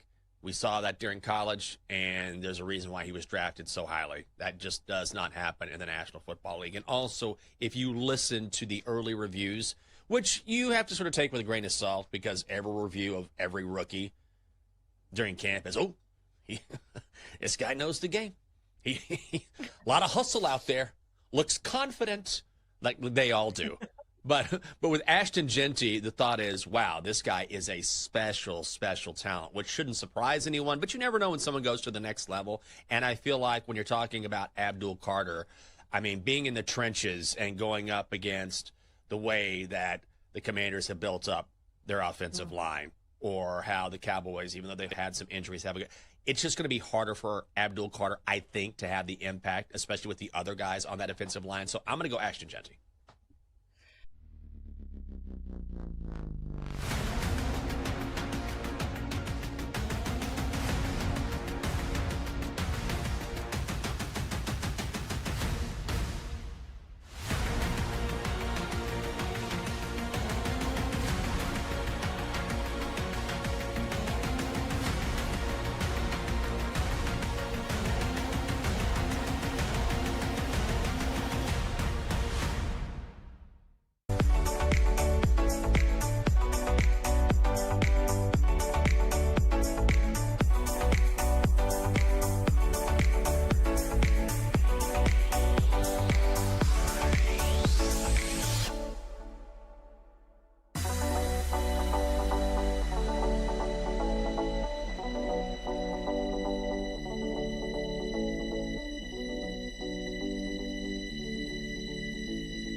Let's get back to You Better You Bet on the BetMGM Network. Welcome back. This is You Better You Bet on the BetMGM Network. Femi and Bebefe, PJ Glasser coming at you guys here on a Monday. PJ, we did get some news during the break, and it has to do with what we're talking about in the last segment. You brought up Monday Night Football Week 1, Vikings at the Bears, and how you're interested in the under. Well, Vikings head coach Kevin O'Connell, meeting with the media just a short while ago before their practice, informed them that wide receiver Justin Jefferson will begin taking part in practice this week. Jefferson's been held out the last 2.5, 3 weeks dealing with a hamstring injury. Looks like it'll be a slow ramp-up period for Justin Jefferson as they look to get him ready to roll for week 1. Those hamstrings, especially for skill position players, can be a little bit tricky. You don't want to push it too hard. I know the Eagles have been being patient with A.J. Brown, but looks like the Vikings will have Jay Jettas on the field for J.J. McCarthy in his NFL debut, Monday Night Football, which is coming up on September 8th. But let's get it to the big news out of Los Angeles, PJ, because You Better You Bet has been your home for the Matthew Stafford back injury. We have been talking about this almost daily, and I think that we're not even talking about it enough because it matters that much. This dude is 37 years old and has a bad back. Like, that warrants conversation on the daily as we have been covering it all throughout training camp. But today, Los Angeles Rams got a welcome sight with their signal caller back on the practice field. Stafford was able to do about 26 plays of team drills. Head coach Sean McVay said, quote, He did a good job today at practice, but does not have any updates on the future plans and how they look to kind of manage this aggravated disc of Matthew Stafford's. Sounds like to me it's still going to be a little bit touch and go. They want to see how he responds to today's workload and kind of take it day to day from there. But I think that this is just such a very finicky situation to where on one day, yeah, he might look like Matthew Stafford of old and be the guy that led this team to the division title last year. And on other days, it might look bad. And you might be wondering, how do the Rams get out of this? And this team might be cooked for 2025. I have been well documented where I'm out on the Rams this year. I loved them last year. This was the show of the Ramily. This upcoming season, nah. I can't invest. And I don't know how anybody could, given the fact that backs usually don't get better. And it feels like it's going to be touch and go all throughout the course of an 18-week season here, PJ. But where are you at on the Rams with Stafford now back at practice, which is a positive sign. But let's see how he responds going forward throughout the rest of training camp. Honestly, Femi, I think that if you like the Rams, this might not be the best thing that Stafford is back, because he's a guy who has tolerated so much pain throughout his career. But I think I would almost like to see him sit some games to start the season. Now, I don't know how Stafford's feeling. Only he knows how he is feeling. But we all know the NFL season is a marathon and not a sprint. And it just feels like he's going to be playing with pain early on in the season. Their schedule, Femi, they open up with 3 of the 4 AFC South teams, 3 of their first 4 weeks of the season, right? Home against Houston, at Tennessee, at Philly, home against Indy. I mean, you're probably going to lose to Philly even with Stafford playing. But you can absolutely beat the Texans at home. You can beat the Titans on the road. And you can beat the Colts at home with Jimmy G. If they won those 3 games, nobody would be surprised. I think they could win all 3 of those games. Are you pro Jimmy G, PJ? I mean, you're saying that Texans one, like that's a layup with Jimmy G. Like Houston's defense is still really good. And like Jimmy G, we're pretty far removed from that Super Bowl appearance back in 2019. Well, I mean, they would be underdogs in the game, but you wouldn't be shocked like if they won that game, right? You would be shocked if they beat the Eagles with Jimmy G. You know what I'm saying? So, like that. Yeah, that favorite is a outcome would be that they would lose. Yeah, but like exactly. I hear what you're saying. It's going to be probably a coin flip game nonetheless.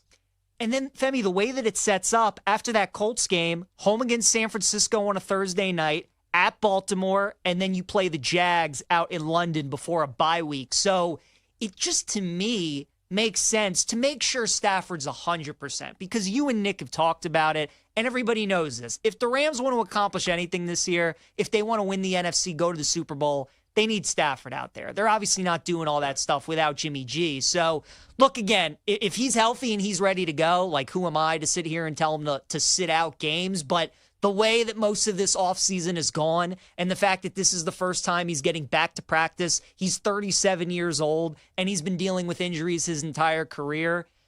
I mean, like, I would really make sure he is okay, because I do think that they can kind of steady the shit without him, and then you try and get him back for that San Francisco game week 5, and then you get Baltimore, Jacksonville before that bye week, and you really ramp him up. So, look, it's a dangerous game, you know, when you play that, like, oh, sit him out to, like, make sure he's okay. Like, we can win games without him. Mm-hmm. But I don't know, Femi, like, seeing him back at practice today, it's like, I mean, it's August 18th. They don't play that game against Texans until, like, September 7th. That is a lot of time. Probably should be able to good to go. But is he going to be 100%? And then is he going to re-aggravate that back injury? Like, you know, sometimes when a quarterback is like not 100% for week 1 and he plays the game, right, re-aggravates. We saw that with Jordan Love week 1 against the Eagles, where wasn't 100%. Then he hurts his ankle, his lower leg. Obviously has to miss the next couple weeks. He was just never right.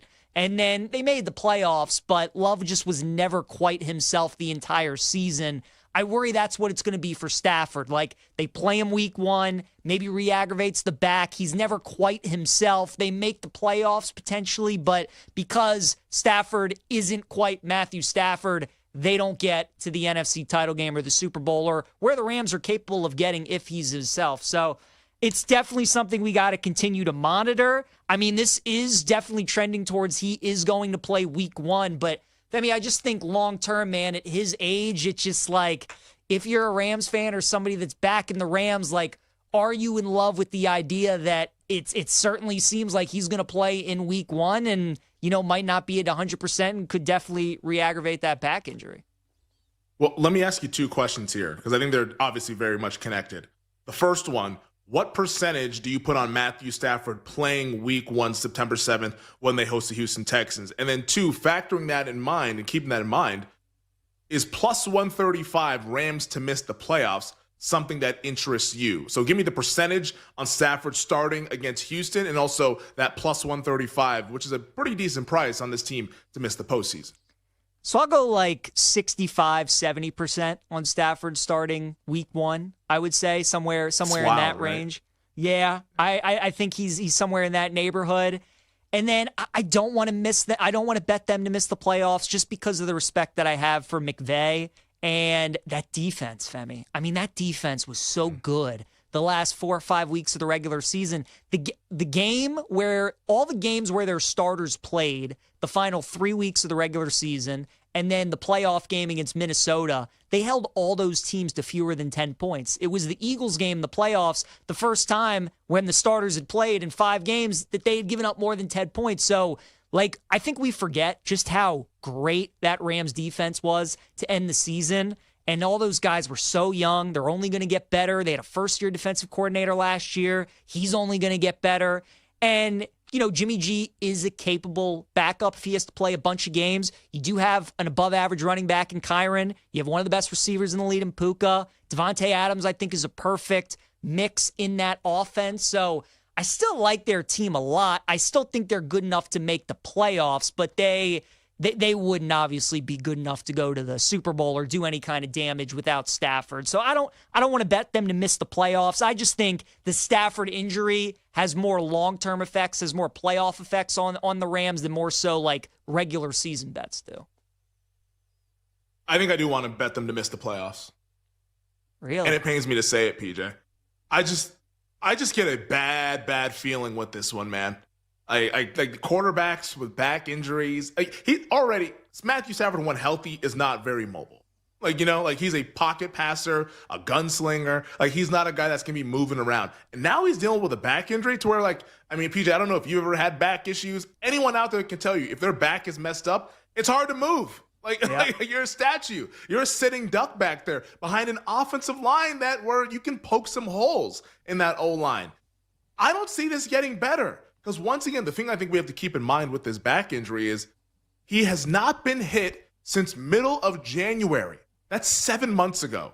And he has this back issue. What happens when he's getting hit on a week-to-week basis like the NFL regular season suggests?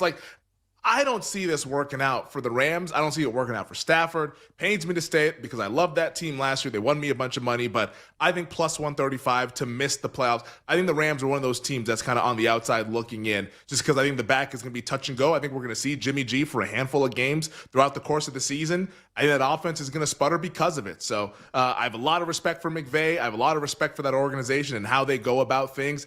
I just think they got a bad deal, and unfortunately, they got to start turning the page towards who's the future quarterback, and it's no longer going to be Matthew Stafford because you know what? The wheels have fallen off. What a ride it was, but I think the wheels have fallen off for Matthew Stafford and the Los Angeles Rams at this juncture of his NFL career. We also have an older quarterback, this in the AFC though, in Northeast Ohio.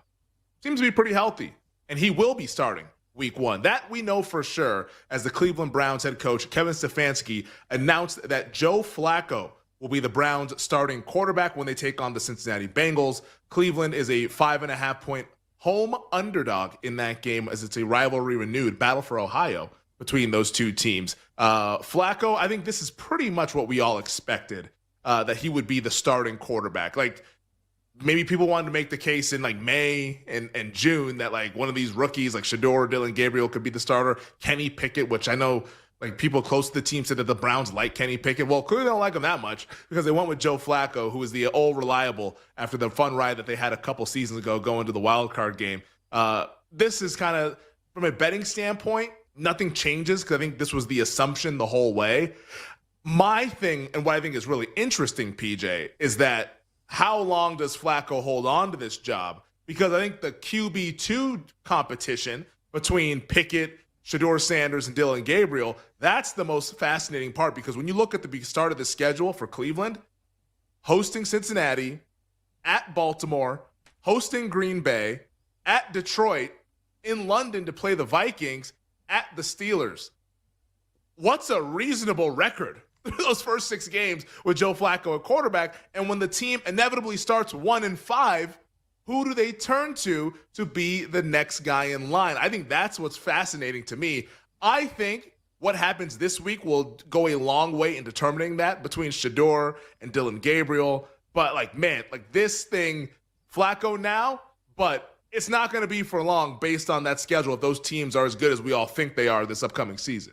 So we have the same thought. Browns are going to start the season 1-5, and then I think you're looking at that Week 7 game home against Miami, Week 8 game at New England before their bye week in Week 9 where they're going to make the change. So I think that game after Pittsburgh is when Cleveland makes the change, and I think it's got to be Shedeur because Stefanski's on the hot seat, Femi, and he knows the only chance that he has to save his job if they do get off to a 1-5 start is whatever quarterback he brings in, whether it's Shedeur, whether it's Pickett, whether it's Gabriel, whatever it may be, that that guy has to show them something. They got to show the players, the coaches, the front office something.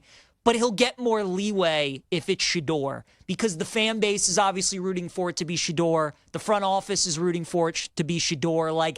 That's the guy everybody wants it to be. So I think that's who the decision is going to be, is Shedeur, because as somebody who's on the hot seat, you want to try and buy as much time as you can. And if you trot Dylan Gabriel out there and it's a rocky first 2 games, I mean, they're going to be calling for Shedeur, right? Whereas if it's a rocky first 2 games for Shedeur, everybody's going to be a little more patient. They're going to see, all right, let's see what he does the next 2 weeks. Let's see if he continues to get better. So I think it's going to be Shedeur. I think he's going to take over Week 7 against Miami. But Femi, I think you're right on it, man. The way the schedule sets up, the Browns are staring 1-5 in the face. Wherever the win comes, I don't know. I think they'll probably steal a game, but they'll probably only going to steal 1. And then after they're 1-5, they'll make the change. And I think it's going to be Shedeur because Stefanski just really doesn't have any other option. If he was a head coach that had built some equity, wasn't on the hot seat, and he could probably make that decision, then maybe it's Gabriel or somebody else. But I think because he's probably forced his hand a little bit to go with Shedeur, I think that's who it ends up being. It's so interesting that you put it that way because, I think I see it completely opposite of you.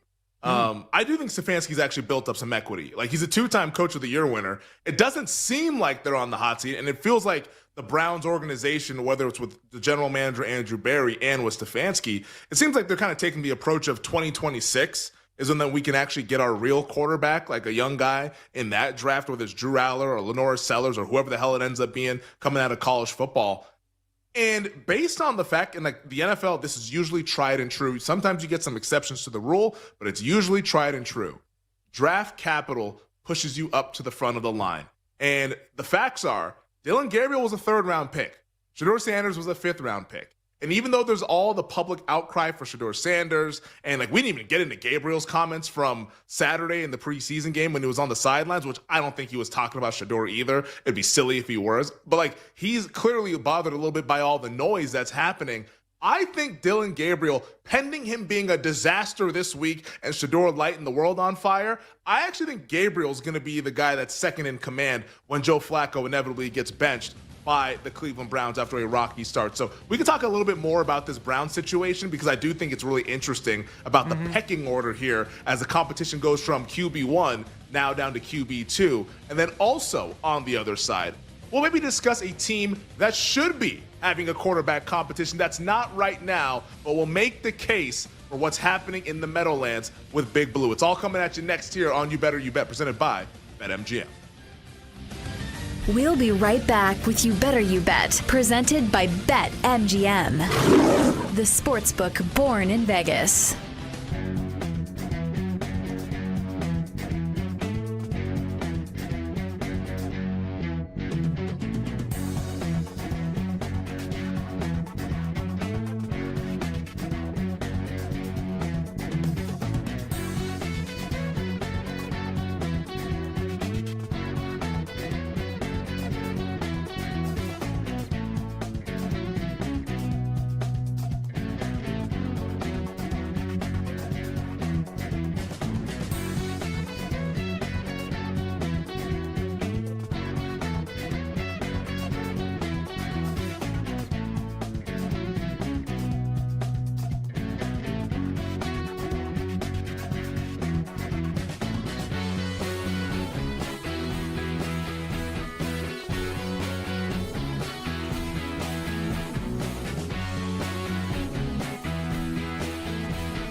Boise State's going to win double-digit games, which right now is why you're seeing that win total over 9.5, greater than minus 200.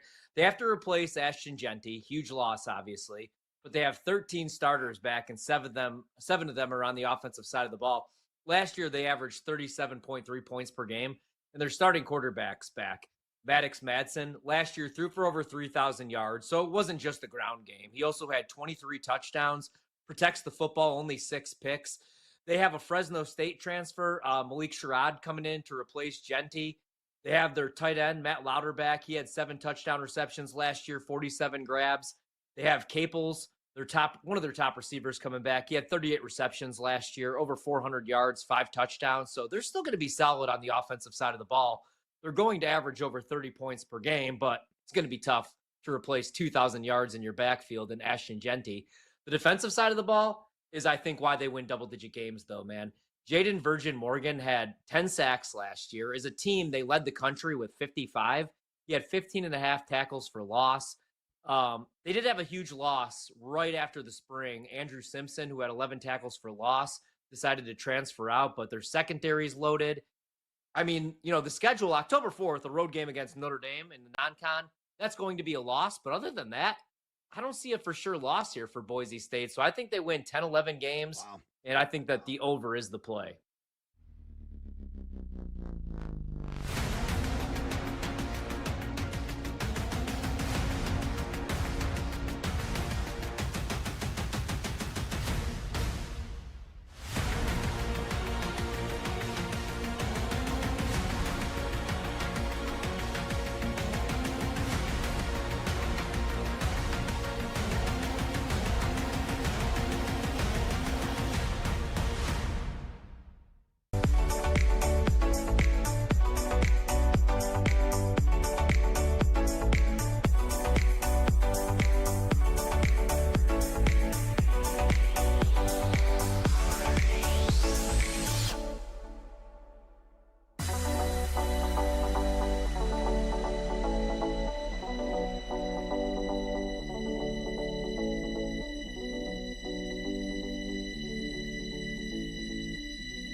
Let's get back to You Better You Bet on the BetMGM Network.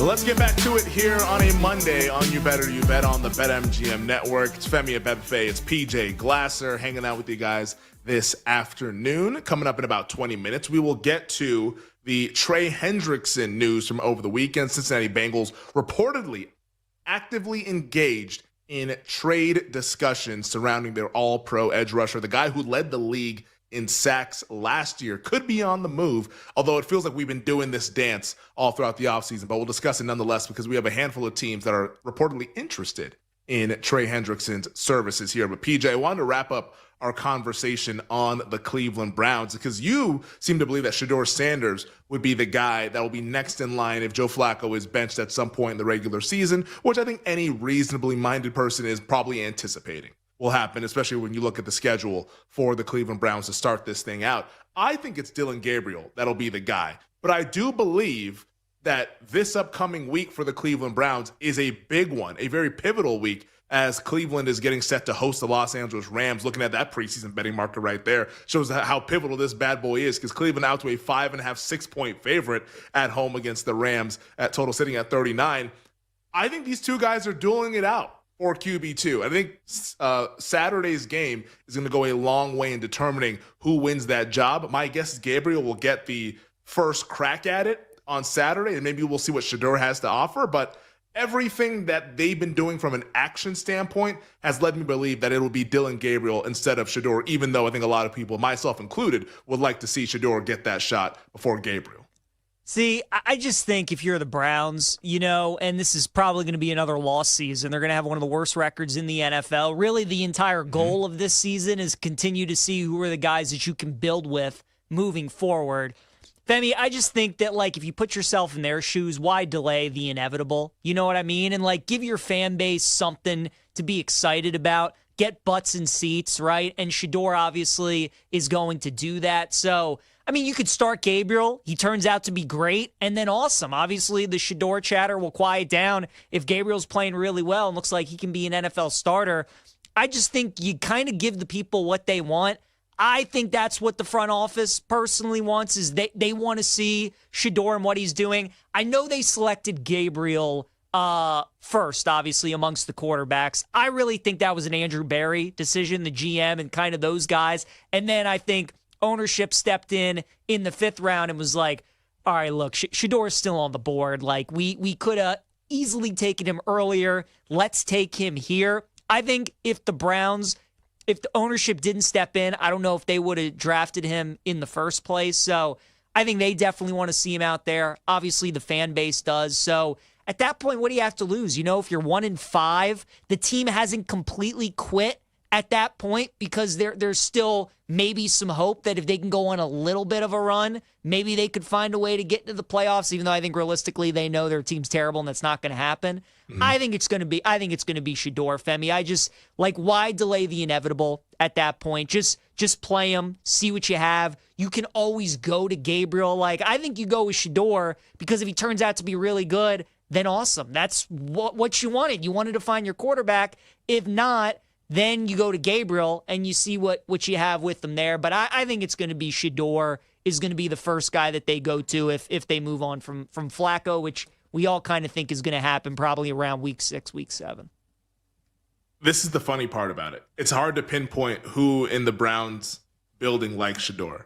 Mm-hmm. Because you mentioned that you think ownership would push that. It'd be Shedeur. Ownership made the pick. Jimmy Haslam's telling everybody, hey, I didn't make the pick. That was Andrew Berry that made the pick for Shedeur Sanders. Andrew Berry's not really commenting on it. It's the whole thing is going around and around and around. It's nobody wants to take accountability or take claim to hey, I pounded the table for Shedeur Sanders once we got to Saturday and he was still on the board. For that reason, that's why I think I'm pretty confident in that it's going to be Dillon Gabriel. But, I could be wrong. Maybe the Browns surprised me, but I think that they're going to say, you know what, we felt that this guy was the best guy. I think Gabriel has Barry's select backing, and I think he also has Kevin Stefanski's backing as well. I don't think that's happening without those two guys being aligned to take a quarterback on Friday night when we all knew that they needed a quarterback. I think those two guys are pretty aligned with Dillon Gabriel. Now, we might disagree because I feel like that's bar for bar. I think Shedeur is a better quarterback than Dillon Gabriel, but that's my personal opinion.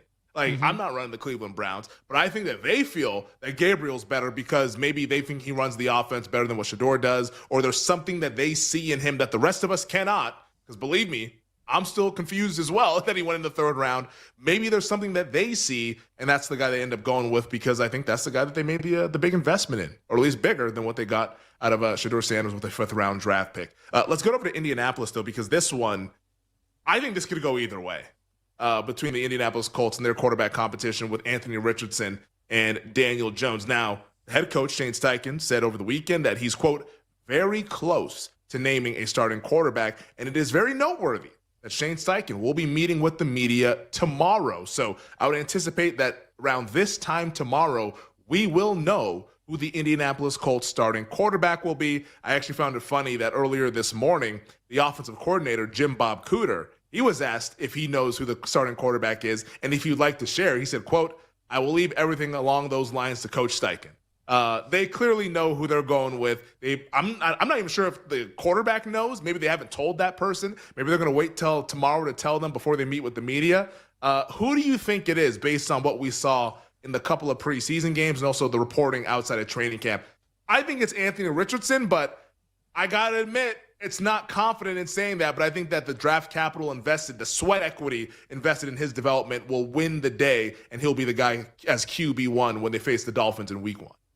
Femi, I keep going back and forth on this, just about the whole offseason and training camp. I thought it was going to be Daniel Jones. I thought he would be the starter because my thought was you can't really go back to Richardson if you start him and then end up benching him again, right? It feels like the next time he gets benched, that's probably it with Richardson and Indy. Exactly. So, like, why not start Daniel Jones and see if you can win games with him? See if you can find something with him. See if he just needed to change the scenery and he turns out to be a pretty good player. And then if it works out, great. You just roll with Daniel Jones.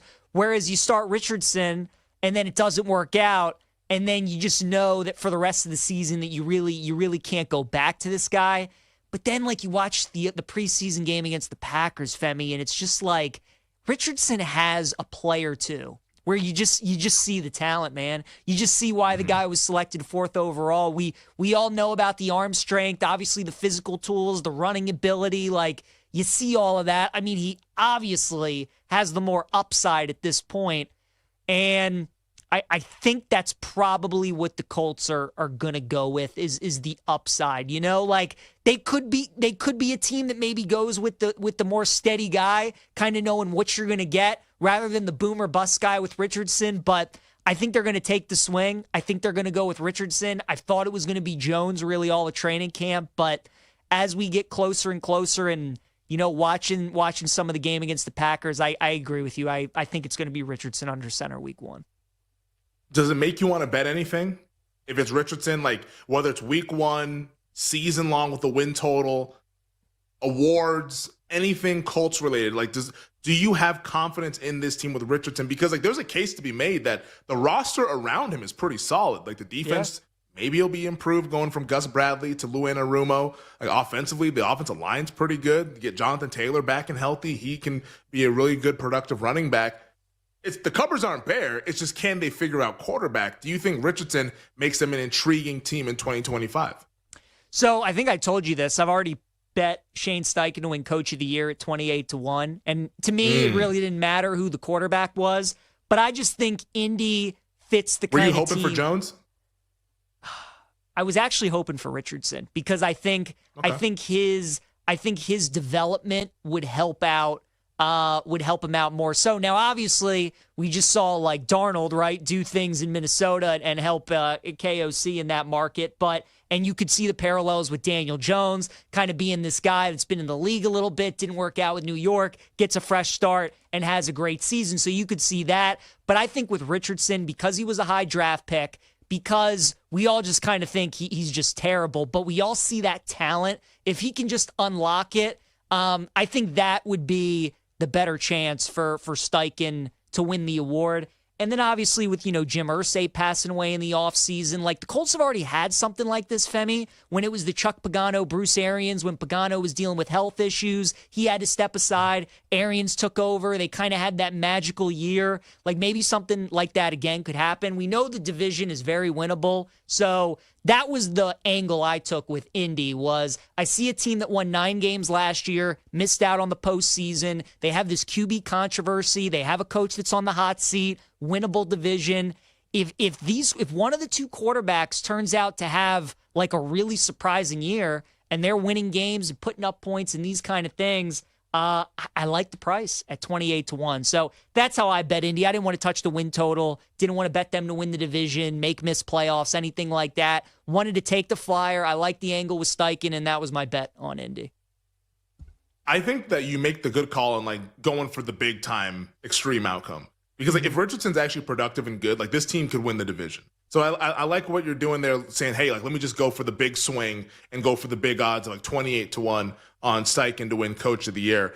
I think I've just seen too much of both of these quarterbacks. And obviously more with Daniel Jones. But even with Richardson, like last year and like I'm just like, are we just going to keep doing like I think here's what Anthony Richardson is.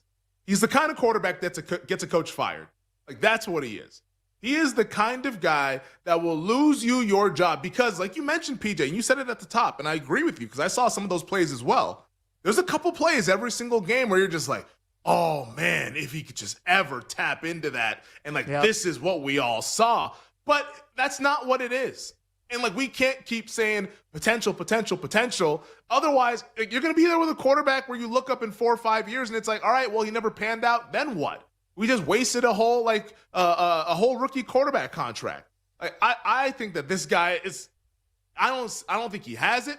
I think Daniel Jones is a walking turnover. We've already seen that happen in New York. Like, I think the Colts are screwed either way. I think this team is dead team walking. I think Shane Steichen is dead coach walking. I think this whole situation is a mess. But you know what? They got to name a starter, and they will tomorrow, and I think it's going to be Richardson, but I think at some point it'll be Jones, and at some point it'll be Lou Anarumo, interim head coach of the Indianapolis Colts. On the other side, we will get to some rookies that are shining throughout preseason. Jackson Dart, he seems to be on target with Big Blue. Also, Trey Hendrickson, he wants out of Cincinnati, and Cincinnati's starting to listen to offers. We break it down next here to begin hour number 2 of You Better You Bet. We'll be right back with You Better You Bet, presented by BetMGM, the sportsbook born in Vegas.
Mike, you might lose your job. Nobody wants to play there. What happened to Miami? Yeah. I think it's one of those cases of like the culture is just crumbling. Yeah. And I don't think it's Tua Tagovailoa's fault, because when I first heard this quote, I would say to myself, if there's anybody who can handle this situation with grace, it's Tua. Because say what you want about him when he's on the field or when he can't stay on the field, but I feel like he has handled adversity pretty well. And even with all these former head coaches and offensive coordinators kind of dragging him through the mud, like he's remained like pretty positive, and I feel like he feels sure of himself. So he handles this situation maturely like he always does.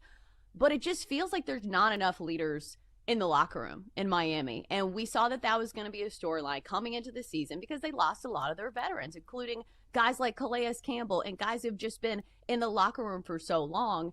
And we talk about this as an X factor for a lot of teams. A lot of times we don't say it's like one of the top things, but you do need leadership, especially when like one of your top players is Tyreek Hill, who's constantly flip-flopping back and forth between being on his best behavior and making great catches to saying, I don't want to be here and I want to be traded. So it's one of those things where it just feels like they have a culture issue. Like that's what we've seen. And I think that continues to be the problem. And a lot of that falls on the head coach. So whether we like to admit it or not, because a lot of people really like Mike McDaniel, they do have a culture issue. And I think that's one of the reasons why he is one of the favorites to be fired this year.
laugh, to win, and to live the thrill of the action. Hey, baby, let's go out there like a bunch of crazy dogs. What the hell's going on out here? No idea what's going on, but I am excited. Every pick, every play, every game-changing moment. This is You Better You Bet, brought to you by BetMGM, the sportsbook born in Vegas on the BetMGM network. Welcome back. It is hour number 2 of You Better You Bet, presented by BetMGM, right here on the BetMGM network. Femi Abebefe, hanging out with my man PJ Glasser, the Glass Man, filling in for Nick Costos. Nick will be back with us on Tuesday, tomorrow, from his new studio. We actually saw Nick during one of our breaks here in the first hour, testing things out, making sure everything works out. And he's looking good. He's got a new setup. Looks good. Sounds good. So we're excited to have Nick back with us tomorrow. But PJ filling in the meantime, absolutely crushing it. Had a fun first hour breaking down a lot of the news throughout the National Football League. Quarterback competitions coming to a close. In Cleveland, Joe Flacco now QB1. In Indianapolis, we believe tomorrow we'll learn who the Colts starting quarterback is. Shane Steichen expected to meet with the media after over the weekend saying that he's, quote, very close to naming a starting quarterback for week 1 as the Colts take on the Miami Dolphins. So a lot more National Football League to get to, though, in this hour, including NFL worst to first candidates. PJ and I, we did this exercise last year. Now, it didn't go great. I was making the case for Carolina to win the NFC South last year. That was rather poor. Yeah, that was rather poor. But we'll see what this year has in store for us. Worst to first, 20 minutes from now, and 40 minutes from now, because we got to do the opposite, right? First to worst, which actually happens a lot in the National Football League as well. That one a little bit more of a difficult case to make with the teams that won the division that might end up being in last place in 2025. Although we did see it with the 49ers. Like, these things happen. Like, now you need a lot of injuries probably to happen, but like, it happens from time to time. So we'll get into that throughout this hour, a little college football in the next hour as we're rolling along here on a Monday. But I want to start this hour talking about Cincinnati Bengals edge rusher Trey Hendrickson, because over the weekend on Saturday, Sunday, we saw all the reporting that the Bengals have apparently been actively engaged in trade discussions surrounding Hendrickson for weeks. Cincinnati is reportedly seeking draft capital and a defensive player in return, per The Athletic's Diana Rossini. NFL insider Jordan Schultz reported that the Panthers, Browns, and Colts are among the teams who have shown interest in trading for Trey Hendrickson. Now, Hendrickson has not practiced. He was holding out. Then he returned to hold in so he could avoid the fines. Didn't do anything throughout the spring activities, OTAs, minicamp. He has been on the sidelines all offseason for the Cincinnati Bengals, as he and the Bengals are at odds over his contract. Hendrickson wants to be paid what he believes he is worth. Cincinnati looking at a 30-year-old edge rusher and probably thinking, you know what? We think your best might be behind you. So that's where things stand right now between Hendrickson and the Bengals in a very big year for Cincinnati, coming off of 2 seasons where they've missed the postseason, hoping to rectify that here in 2025. But man, oh man, this thing continues to pop up every so often here, every couple of weeks between Hendrickson and the Bengals. Not sure who this is coming from, this report in particular. Could be Cincinnati trying to drum up a market. Could be Hendrickson trying to press the gas a little bit and drum up some sort of leverage. But it feels like we might see Hendrickson play, but for another team this upcoming season. And if that's the case, Cincinnati's defense, I mean, if you thought it was bad with him, wait until you see it without the guy who led the league in sacks this past season. But either way, I'm out on this team. There's just way too much nonsense going on, not enough of focusing on what's happening on the field, PJ. And I think the Bengals are dead team walking heading into 2025, which sounds crazy to say because they have one of the best quarterbacks in the league in Joe Burrow. I mean, the front office just completely botched this whole Trey Hendrickson thing, Femi. They needed to capitalize on this when the NFL draft rolled around, right? I mean, they knew what they were going to do this offseason. Burrow came out right after the Super Bowl. He was going on all these different shows saying he wanted his guys back, right? He wanted Chase. He wanted them to pay Higgins. He wanted Gesicki. He wanted all his guys back on offense. And he obviously wanted Hendrickson to get paid too. But when you're the face of the franchise, you're the quarterback, you want your guys, ownership and front office are most likely going to listen to you. And they had to know that if they were going to take care of the offense with the season that Hendrickson just had and the market that he was going to command, they weren't going to be able to afford him either. So when you're at the NFL draft, and that is the time when you can capitalize and get the best bang for your buck that you can during the entire year, that's when Cincinnati should have made a deal, and they didn't. And then they've just let this thing drag out, man, and they thought that somehow they could come to a deal or that maybe somebody would come with an offer that would blow them away during the offseason, and now it hasn't, Femi. And now they're in the worst position where, even if they trade him, there's probably not going to get the deal that they maybe could have gotten, or he's just going to sit out games because he's not getting the money that he thinks that he's worth. And you mentioned it, and that's the real problem because of how bad this defense was last year, and he was really their only bright spot. So without Hendrickson, man, to rush the passer, affect the quarterback, I mean, they are in deep, deep trouble, especially with, the quarterbacks that they're going to have to play in the AFC, the quarterbacks they're going to have to play this year. They got to play against the NFC North, so that is not going to be easy, dealing with, obviously, Lamar twice a year, Rodgers twice a year. I'm higher on the Bengals, though, than you are, Femi. I think we talked about this last week or a couple weeks ago. I think there's two ways to view Cincinnati. I think a lot of people are going to look at the Bengals the way that, you're looking at them, where this is a team that missed the playoffs last year. Their defense was awful to begin with. It's even worse this year. So, what's the upgrade? What did they do to get better to make the playoffs this year?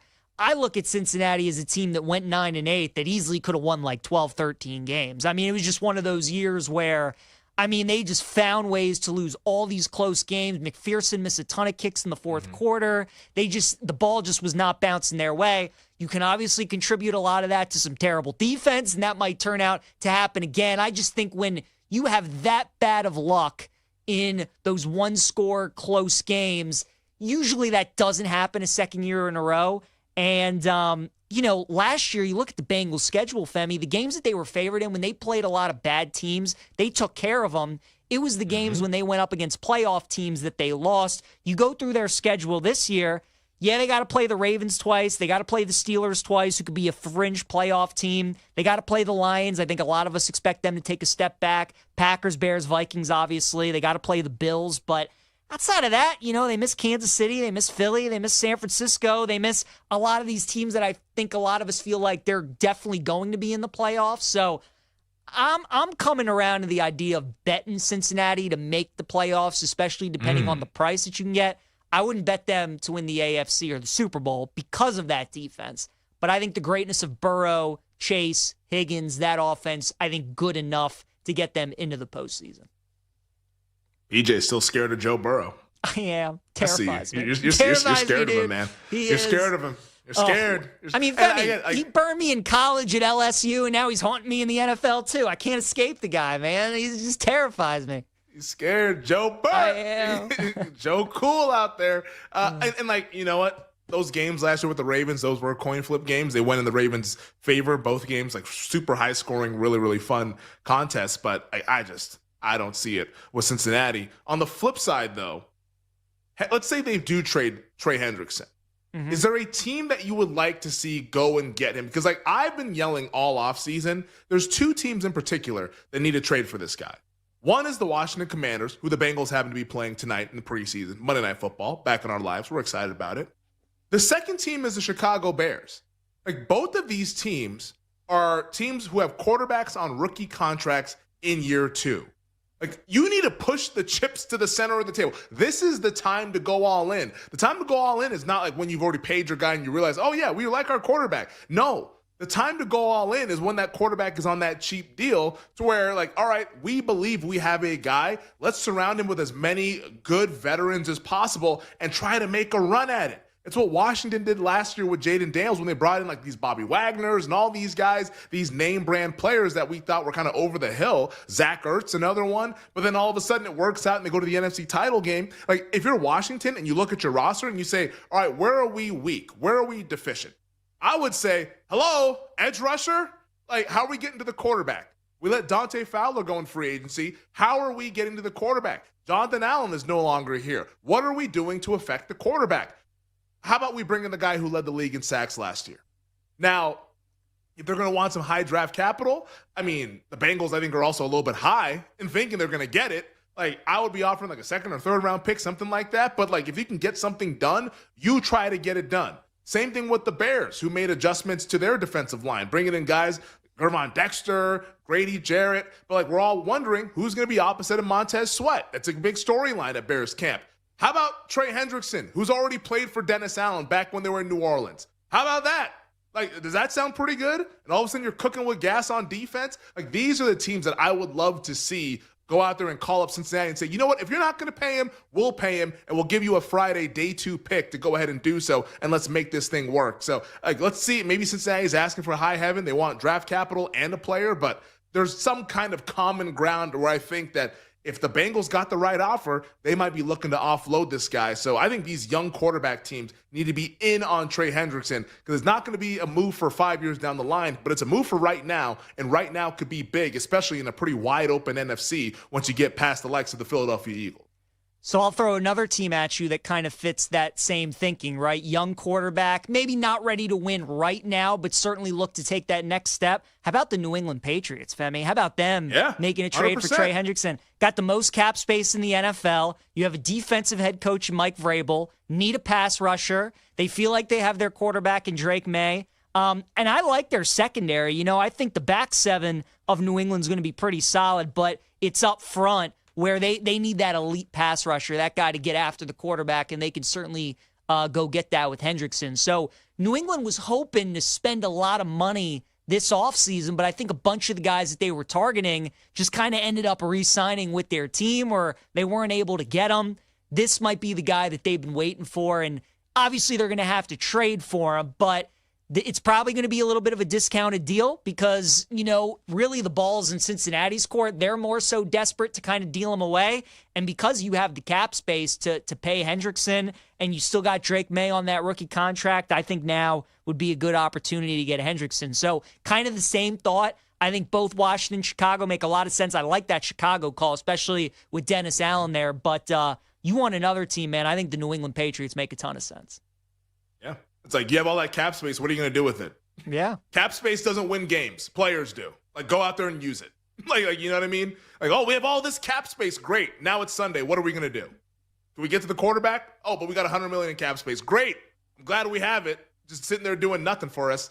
I think these teams need to get aggressive and call up Cincinnati because, like, let's end this nonsense. Bengals doesn't sound like they're interested in paying him, so send him to a team that actually is, and let's get on with the damn thing. Let's go ahead and hit some rookies that were pretty good over the weekend here, PJ. And the big one is the one that we're seeing in the New York area. People are asking, when's Jackson Dart going to be the starting quarterback of the New York Giants? Now, over the weekend, Dart, 14 of 16, 137 yards, touchdown against the New York Jets. Now, we got to always have the context. It's the Jets' backups. But still, Jackson Dart looked really, really good. And it's in the same game, mind you, where Russell Wilson threw an interception. So there's starting to be some murmurs, some rumbling, some noise about Jackson Dart, the first-round pick for the New York Giants, potentially pushing Russell Wilson for the Week 1 starting job. Now, head coach Brian Daboll insists that Russ is our starter. In fact, that's his exact quote. Russ is our starter. And he says it after every single time Jackson Dart has a really good game. But we've seen this happen in the past, PJ, where he's our starter until he's not. Do you actually give Jackson Dart a viable path to starting Week 1 when the Giants go ahead and take the field later on in about a few weeks? No, he won't be the Week 1 starter, but he's definitely helping his case for playing maybe earlier than the Giants were maybe thinking they were going to play him when they drafted him. Look, this was Daboll's guy. He said that when the draft came around, when they had the pick 24, this was the guy that he wanted, and he got him. Femi, to Jackson Dart's credit, man, he's looked a lot better than I thought he would. You know, I watched him play a ton at Ole Miss in college. I was not too big of a fan. I did not think he would turn out to be a good pro. Obviously super early, 2 preseason games. Haven't even played a regular season game yet. But Russ is going to be their starter. He's gonna play the first couple games for the Giants, and we'll see when Dart ends up taking over. But if you're a Giants fan, you gotta like what you're seeing a lot. Femi, I think we can all just tell when we're watching these games, like certain guys that just stand out, that just look a little bit different than other guys. And Dart is he's looking a little bit different right now. Like it feels like he's just seeing the field well. He's got some aura to him. That's exactly right. So he's played really well the first couple games. I think the Giants got to be happy with where he's at, but there's no controversy. Russ is going to be the week 1 starter, but we're going to see Dart at some point for sure. PJ Glasser, Jackson Dart's got aura. He does. You know what? I agree he has aura. And on the other side, I'll make the case that he needs to be the week 1 starter when they face the Washington Commanders. Let Russ cook? Nah. Let Russ mentor. On the other side, we'll tackle that, and we'll begin our conversation worst to first this upcoming season in the National Football League. We'll be right back with You Better You Bet, presented by BetMGM, the sportsbook born in Vegas.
Mike, you might lose your job. Nobody wants to play there.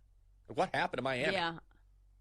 I think it's one of those cases of like the culture is just crumbling. Yeah. And I don't think it's Tua Tagovailoa's fault, because when I first heard this quote, I would say to myself, if there's anybody who can handle this situation with grace, it's Tua. Because say what you want about him when he's on the field or when he can't stay on the field, but I feel like he has handled adversity pretty well. And even with all these former head coaches and offensive coordinators kind of dragging him through the mud, like he's remained like pretty positive, and I feel like he feels sure of himself. So he handles this situation maturely like he always does. But it just feels like there's not enough leaders in the locker room in Miami. And we saw that that was going to be a storyline coming into the season because they lost a lot of their veterans, including guys like Calais Campbell and guys who've just been in the locker room for so long. And we talk about this as an X factor for a lot of teams. A lot of times we don't say it's like one of the top things, but you do need leadership, especially when like one of your top players is Tyreek Hill, who's constantly flip-flopping back and forth between being on his best behavior and making great catches to saying, I don't want to be here and I want to be traded. So it's one of those things where it just feels like they have a culture issue. Like that's what we've seen. And I think that continues to be the problem. And a lot of that falls on the head coach. So whether we like to admit it or not, because a lot of people really like Mike McDaniel, they do have a culture issue. And I think that's one of the reasons why he is one of the favorites to be fired this year.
Let's get back to You Better You Bet on the BetMGM Network.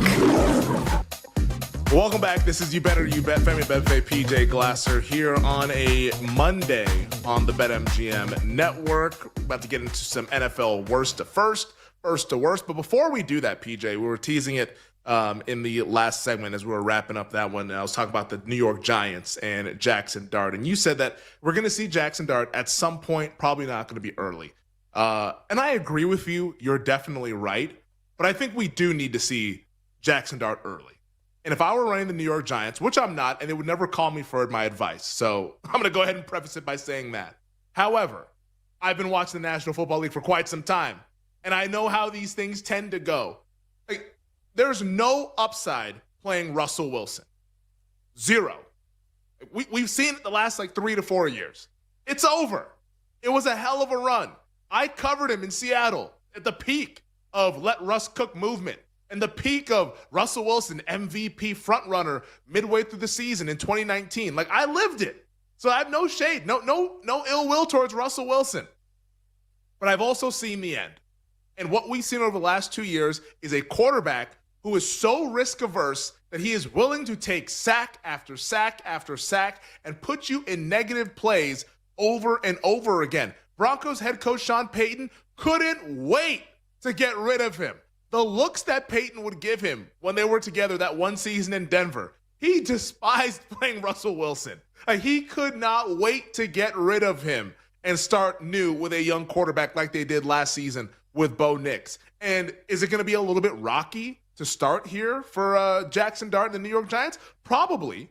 I mean, the schedule's an absolute monster. Commanders, Cowboys, Chiefs. I know they have an Eagles stretch as well over the first 8 games. It's a pretty ridiculous schedule when you look at it. However, if you want any kind of theoretical upside in 2025, any sort of signs of progress for a franchise that has literally been the worst franchise over the last decade or so, you got to go to the young guy. And the young guy has shown you, hey, he's willing to battle. He looks like he belongs. He is showing you week in, week out, whether it's at training camp or in these preseason games, albeit against the number 2s and backups, but he is showing you that he at least belongs in the league and can play to some degree. Let's see him play with Malik Neighbors, who we're still hoping that he can get back after missing 11 practices with a back issue. That's starting to be something that we got to keep in mind as we look towards week 1. But let's see him run with the ones and go up against other number 1 defenses. I think the Giants need to play Jackson Dart sooner rather than later. It needs to be week 1 so that we could feel somewhat optimistic about a team that, you look at the roster, there's some pieces to work with here. They just need the right trigger man. We know the right trigger man is not Russell Wilson. We don't know with Jackson Dart, but I would rather be much more comfortable with the unknown than the known that is below league average, which is what they might be doing if they go with Russ as the week 1 starter. I agree with you because, Femi, last segment you asked me, will Russ start week 1? And that's a way different question than should he, right? Will he? Yes, he will. Should he? I tend to agree with you, because of what the Giants have. And, that D-line is terrific, man. Those front 4 are going to be really good this year. We know Neighbors is an excellent wide receiver. It does feel like if Dart's good, and he's good right away, even with that brutal schedule, at the very least for us betting these games, Giants could be a terrific ATS team. They're going to be, on the wrong side of a lot of big numbers. There's going to be a lot of +7.5s, +10s with the Giants. They're already +6.5 week 1 against Washington. Probably going to be the same thing when they play at Dallas, 6.5, somewhere in that neighborhood. They got to play home against the Chiefs, right? At Denver, at Philly. They're going to be some big dogs in a lot of these games. They have a competent quarterback. They could be pretty good against the number. And again, Femi, you see it all the time in the NFL, teams that have good defenses, when you don't have a good quarterback and you don't have an offense that puts up points, it just wears down your defense, especially as the season goes along. We saw it with the Jets for 2 years with Zach Wilson. We saw it with that Russell Wilson Broncos team. You see it every year. You see it with these Browns teams the last couple of years. Good defenses, but when you just don't have the offense to complement you, it really just sucks the air out of your whole team. And it's tough, man, later on in the season for your team continuing to get up every week when you just know the offense isn't doing their part. So the Giants, nobody's expecting anything out of them this year. Like you said, we kind of know what Russ is at this point. We know what Jameis is at this point. Like, why not just let it rip with Jackson Dart and see what you got? I think it's a little different because, Femi, I think maybe some people are watching this, listening to it, and they're like, and maybe you feel, that the Browns should do the same thing, right? Because maybe they're in a similar situation. We know what Flacco is at this point. Why not just let Gabriel go out there week 1? Why not just let Shedeur go out there week 1? I think the Browns are making the right decision with Flacco because I think at this point he actually is the better option. And I think the Browns are way farther away than the Giants are. At least the Giants have a good defensive line and they have a great wide receiver. Yeah. The Browns just have really one singular player in Myles Garrett. They have some nice pieces on the offensive line. They have some, a couple nice pieces in the secondary as well. Garrett's really the only guy, though. Giants have some really good players, especially on defense. So I think it's a little bit different. I think Flacco's actually the best quarterback that they have at this point. Whereas I'm not sure if that's the case with the Giants, and certainly the upside to Dart and knowing what you have with Russ at this point. I agree with you, man. Just let Dart go out there and see what you have. And the argument for Russ, I guess, and what a lot of Giants fans are saying, and I think how Brian Dable and especially general manager Joe Schoen are thinking about it is, hey, well, we're on the hot seat. Like, we need to go out there and make sure we're going to get competent quarterback play. But I would argue to them and say, you're playing it safe. You're not going to save your job playing it safe because guess what? If you play Russell Wilson for 17 games and let's say like Dart sits the entire year, they redshirt him like a Mahomes situation or like a J.J. McCarthy, although McCarthy was due to injury. But like let's say he gets like a full redshirt year. You play Russ 17 games, 5-12 at best. You think you're coming back? You're not signing an extension for that. like Russ is not going to save you. Yeah. Now, if you play Dart in the first month and he looks like absolute hot garbage, yeah, you're probably getting fired. But you're going to get fired anyways. So at least take the chance and maybe, just maybe, Dart is good. And all of a sudden we're talking about, well, the Giants, they went 8-9 this year or they went 9-8. You get the extension because you've proven that, all right, we have a quarterback of the future. We picked this guy to be our guy and let's keep moving forward. Like this play it safe nonsense, like enough. Enough with that nonsense. Like, Russell Wilson will not save your job. Jameis Winston will not save your job. Tommy DeVito will not save your job.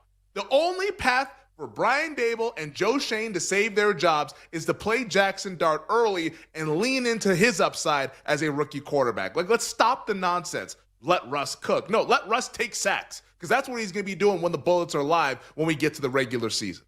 All right, enough of the New York Giants. Yeah, I agree with it's just, you. yeah. Nah, It's ridiculous. Let's get into some positives, though, because we did see some positives from throughout this weekend in the NFL preseason. We'll do worst to first and first to worst coming up in the next segment here, but I wanted to hit these because it's really important to point this stuff out. Travion Henderson, PJ. Looks like the New England Patriots have their running back. Over the weekend on Saturday, Patriots taking on the Minnesota Vikings. Henderson, 4 carries, 20 yards. Had another touchdown, second consecutive game with a touchdown in the preseason. Last week, it was the 100-yard kick return. This week, though, it was a rushing touchdown. His offensive rookie of the year price is now down to 12-1. A lot of people, whether it's bettors, fantasy football owners, like everyone's excited about Travion Henderson with the New England Patriots, and he's looked awesome. I get it. I don't know what the workload's going to be like once we get to the regular season, and Ramondre Stevenson is now in the conversation. But based on the reporting at training camp and what we've seen in these preseason games, the Pats found their running back of the future. Like, this dude is awesome, and he might not even be the running back of the future. He might be the running back of right now. He's been that talented so far through 2 weeks. Any stock that you want to buy when it comes to Travion Henderson as it stands here on August 18th? I think that the offensive rookie of the year market is starting to shape up kind of what it should have been when it opened up, or at least like a month and a half, 2 months ago. Like some of the prices you could have gotten, right? Henderson's price was way up there. Marion Hampton was 14-1 when I bet that. Travis Hunter was at like 5-1, 6-1. Now he's all the way up to 9-1, 10-1. Ted McMillan is starting to slide a little bit. So I think the market is starting to shape up like it probably should have. As for Travion, though, Femi, I think he's almost dipped a little too much to this point because, like you mentioned, there's still Ramondre there. And while Travion's obviously the younger back, I think he's probably going to end up having the better season. He certainly has the most upside at this point.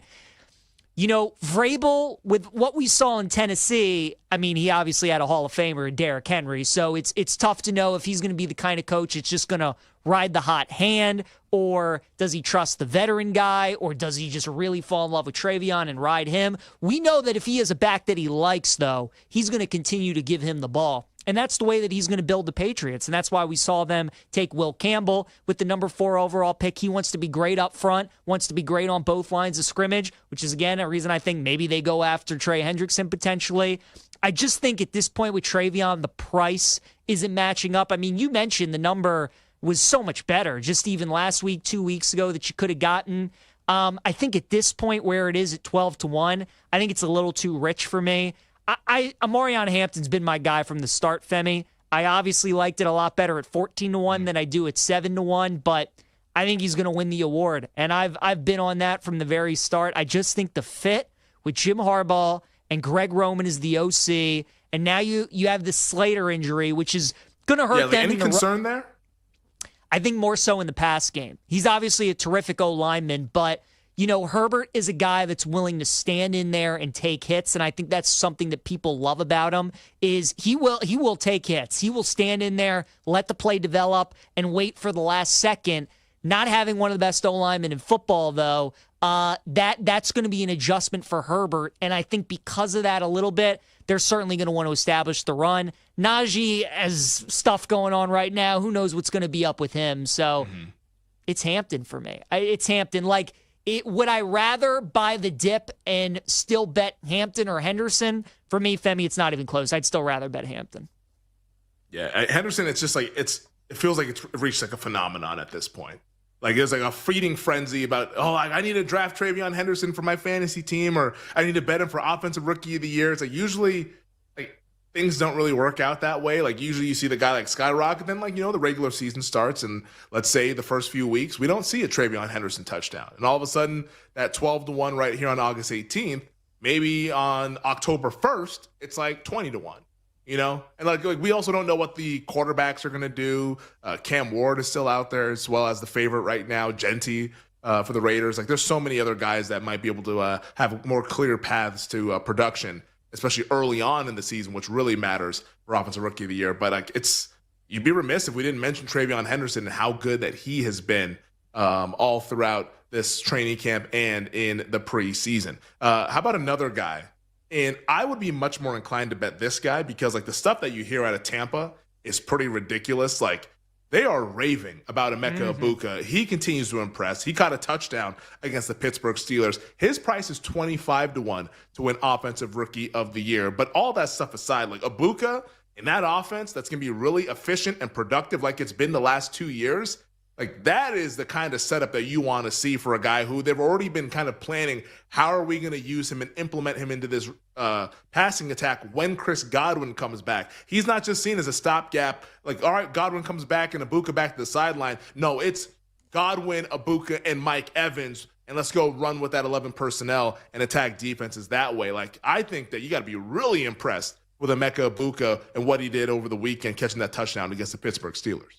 100%. And look, Mike Evans isn't getting any younger, and Baker's obviously had 2 great seasons the past couple of years. No more Liam Cohn, so what's that going to look like with a new OC? They're going to be missing Tristan Wirfs for the first couple weeks, which is obviously going to hurt them as well. But, I mean, you said it. Ibuka has been terrific. Baker Mayfield, I heard him on the New Heights podcast with the Kelseys. Right away, he was talking about that guy is impressive. So when your quarterback is talking about you and how much that he likes you, he's going to get you the ball. He's going to find ways to get you the ball. And with Mike Evans still being the number 1, teams mainly focusing on him, that's going to open things up for Ibuka. So, yeah, I like the price at 25-1. I don't know if he would be a bet for me. It's almost like a little too trendy, Femi. I tend to shy away from the guys that it feels like are the rookies that everybody's loving during training camp in the preseason. But I think he's going to have a fantastic year. Certainly in fantasy drafts, somebody that I'd be looking to take in some of the later rounds. Lastly, the Saints quarterback competition. Tyler Shuck, Spencer Rattler. didn't look that great over the weekend. Are you buying or selling Shuck versus Rattler down in the Bayou? Oh, man. I would probably go Rattler if I had to choose it. I wouldn't bet Tyler Shuck in this market. There's no way.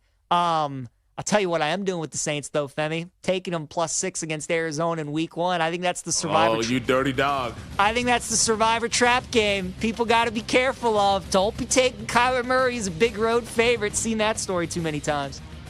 You dirty dog. The Glass Man taking the 6 at home with the New Orleans Saints. And I might be there with you, PJ. Yes, sir. It's the grossest thing ever. It is. I don't know. There's still 2 weeks left before we actually have to lock these in, so I'm still marinating on this one. But, man, that might be a bet that's in my pending wagers by the time we get to kickoff. All right, let's talk first to worst and worst to first on the other side, National Football League edition here on You Better You Bet. We'll be right back with You Better You Bet, presented by BetMGM, the sportsbook born in Vegas.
Maybe I'm in the moment.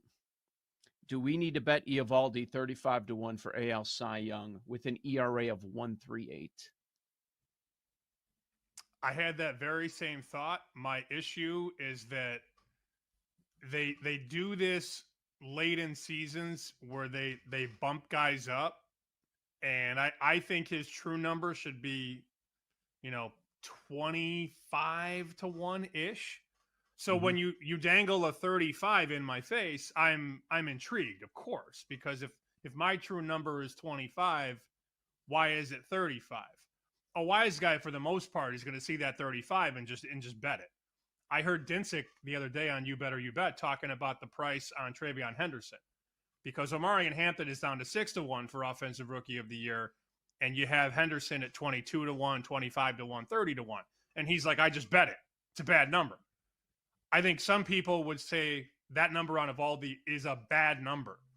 But I also, in some weird way, I feel like I'm being baited by that number, if that makes any sense. 10-3 record, a 1.38 ERA. The question is the workload. Like, if we want to look at Fangraphs WAR, he has the same as Valdez at 3.7, which is third best. Skubal, Crochet, your top two favorites in the American League, they're up there. But because he missed 3 to 4 starts, the workload is behind those guys. The top three guys in WAR, they're at 140 innings. And Eovaldi is at 111 right now. So he can't miss any more starts moving forward. If you look up like a lot of stats on some websites, he's not going to be listed because he doesn't have enough innings to qualify. So the workload is going to be the thing. The strikeout rate is also less than Skubal and Crochet. So that's why we get that number. But man, that minuscule ERA. Crochet 2.24, Skubal 2.18, Valdez 2.83. if he stays sub 1.5, I think Eovaldi's going to be in this conversation soon.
Let's get back to You Better You Bet on the BetMGM Network.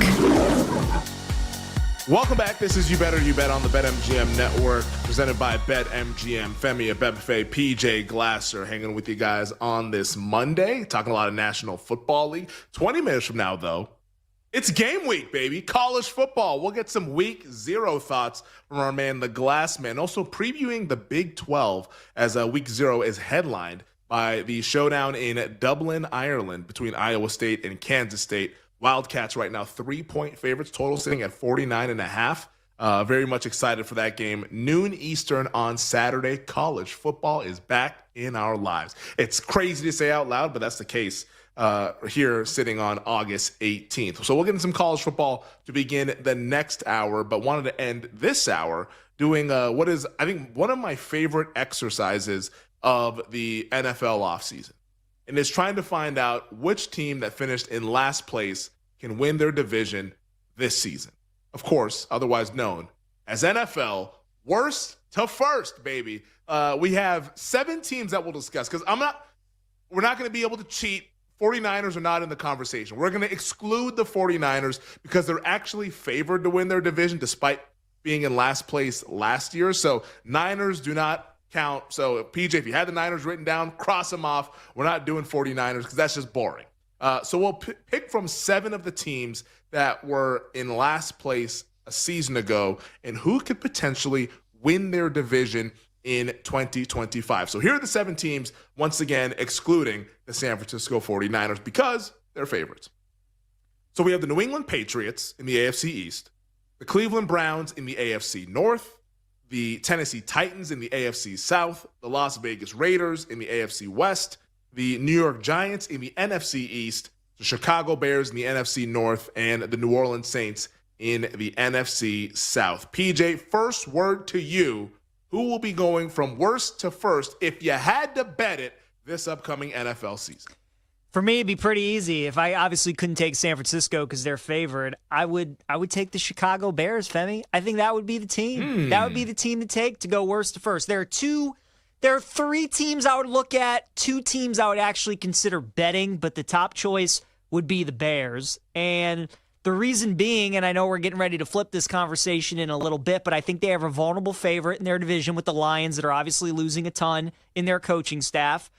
Minnesota, a lot of question marks at quarterback with J.J. McCarthy. What's that going to look like? The Packers, I think, are the safest bet in the division. But, Femi, I don't think there's real, upside with the Packers in terms of, that's a team that can win 14, 15 games. I think Detroit, Minnesota, and Chicago, you could convince me that any one of those teams could win 7 or 8 games, or they could win 13 or 14 games. Green Bay, I don't feel that way. I think their window's between 9 and 11 or 12. I think they're going to be somewhere there. I think they're the safest bet. But with Chicago, man, I mean, there's just so much boom or bust potential with them. They could win 6, 7 games again this year, or maybe Ben Johnson just unlocks something and they win 12 or 13. Schedule's really difficult, but again, Caleb looked good yesterday. Hopefully he can continue that in the regular season. And I'm just a big fan of Ben Johnson as a head coach and as a play caller, and I think the Bears finally have it right. The defense is pretty solid as well. So, that's kind of what I look for. I look at who won the division last year.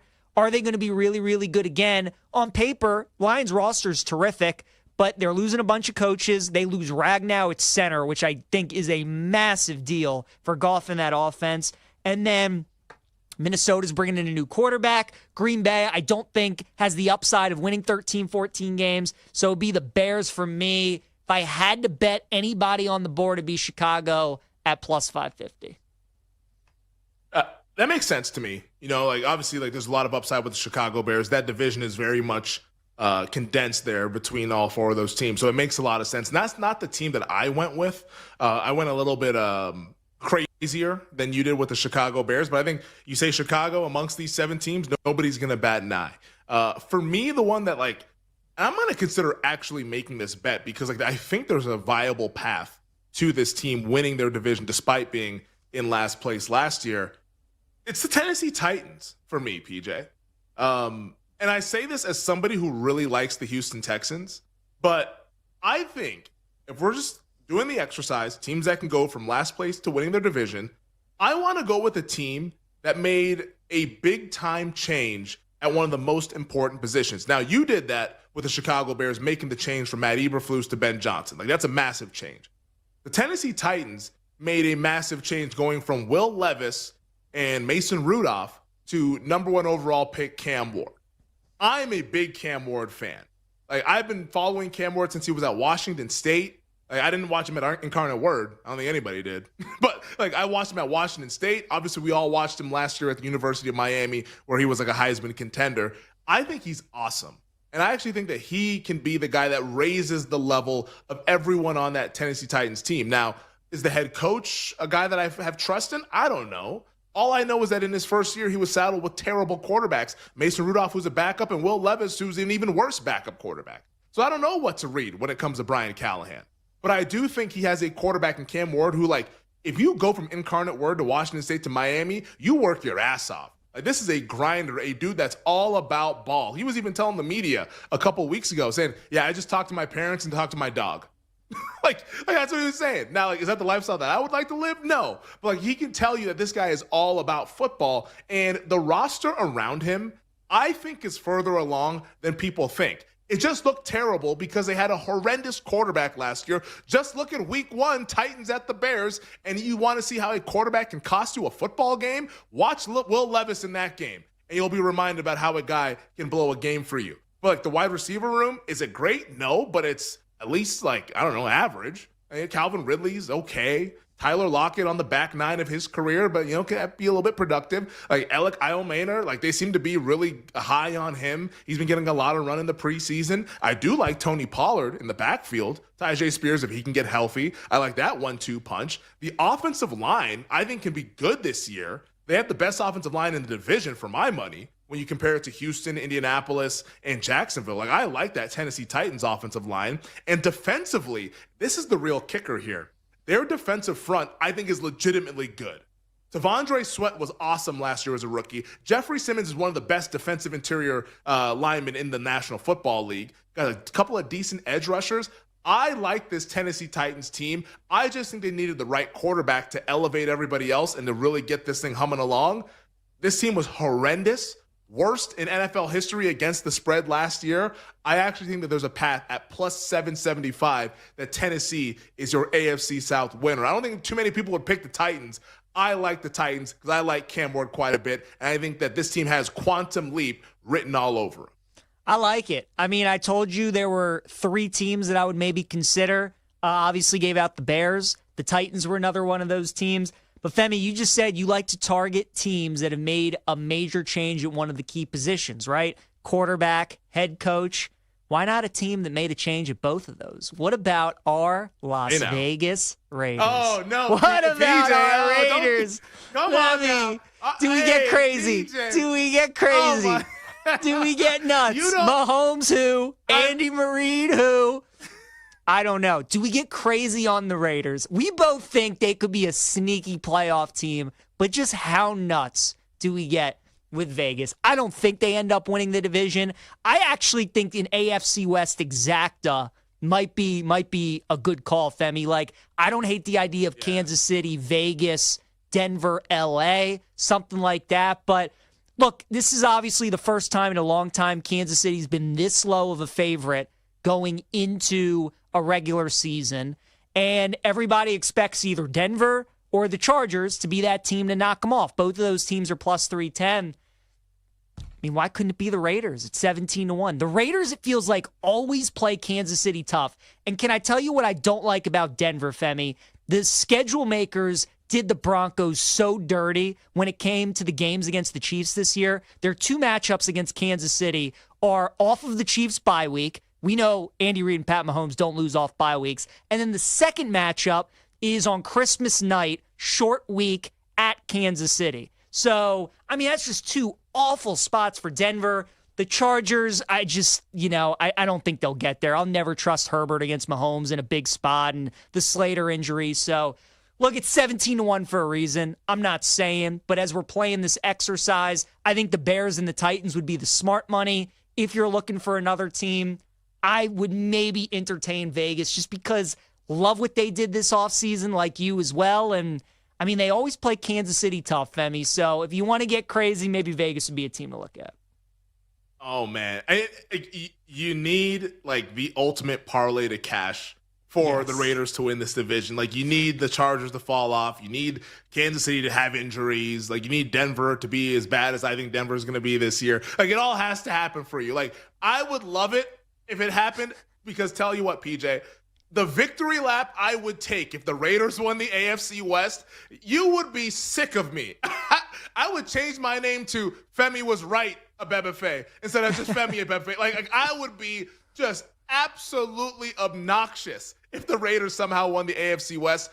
Unfortunately, I don't think it's going to happen. But speaking of parlays, how about our friends at BetMGM? Hooking you up with a lot of parlays. BetMGM account holders will receive an Any Sport Parlay Boost token. Score a bigger payout if your wager with the Parlay Boost token hits. Tokens can be used on parlays and SGPs. Make it legendary with BetMGM. Download the BetMGM app and please gamble responsibly. But boy, oh boy, PJ, you got my hair standing up a little bit when you talk about the Raiders as a potential team that can go from worst to first. I just don't know if I can go that far. I would love for it to happen, but I can't go that far. But I love that you're thinking that way. Any of these other teams pique your interest? New England, I know a lot of excitement about Vrabel as the new head coach there. Drake May year 2.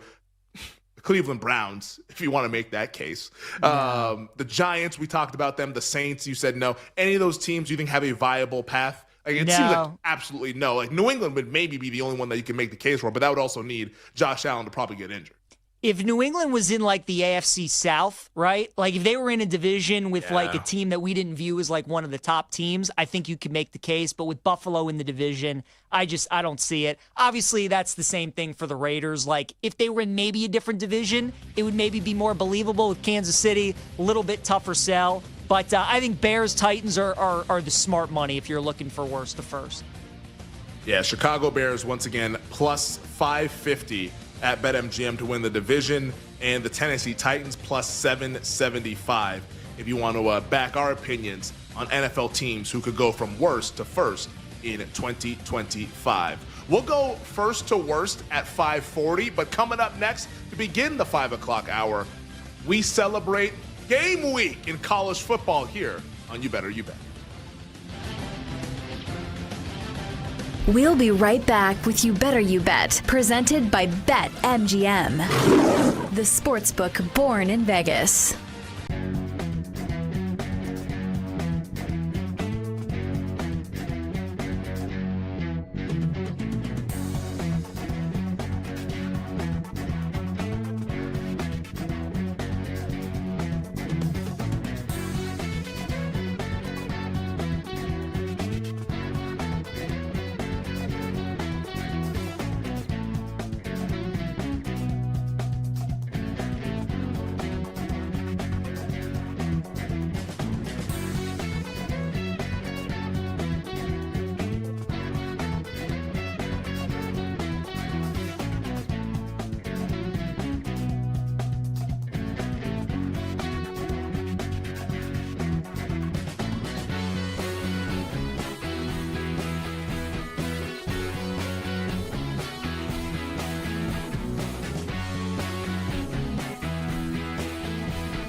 think he's going We've already to. given it to him.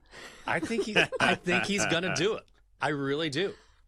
It's like me and Paul Feinbaum on the same page for the first time ever. I think the problem with Arch is because of the hype, this number is shorter than it should be.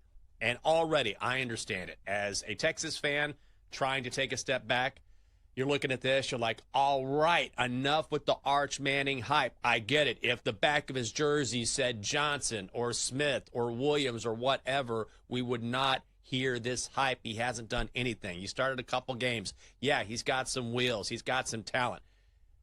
But the thing is this, Arch is really that good. He really is. Watch when he's played for Texas. Watch how he throws the deep ball. Look at the receivers he has on that offense between DeAndre Moore and remember the name Ryan Wingo. He's going to be an absolute stud this year, a sophomore who has a deep connection with Arch on the long ball. I'm telling you, Arch is that good, and the fact that he's playing in Sark's offense, which is going to be able to utilize him in ways that they couldn't use or utilize Quinn Ewers, is going to be a difference maker because Arch can run and because he can go down the field. I just think he's going to be that good, and he's going to get a ton of opportunities because the Texas defense should be a top 10 defense. Arch is going to get the football a lot, and I actually think he's going to get it done. I think he is worthy of the hype. There are very few players who are worthy of such massive, unbelievable expectations, but when you're a part of the Manning family, you are different. I think Arch is different, and I think he's going to win it.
It's time to laugh, to win, and to live the thrill of the action. Hey, baby, let's go out there like a bunch of crazy dogs. What the hell's going on out here? No idea what's going on, but I am excited. Every pick, every play, every game-changing moment. This is You Better You Bet, brought to you by BetMGM, the sportsbook born in Vegas on the BetMGM network. Welcome back. It is hour number 3 of You Better You Bet, presented by BetMGM on the BetMGM network. Femi Abebefe hanging out with PJ Glasser. PJ doing an awesome job filling in for Nick Costos. Nick will be back with us tomorrow, getting his new set all organized and everything like that. Nick from a new studio.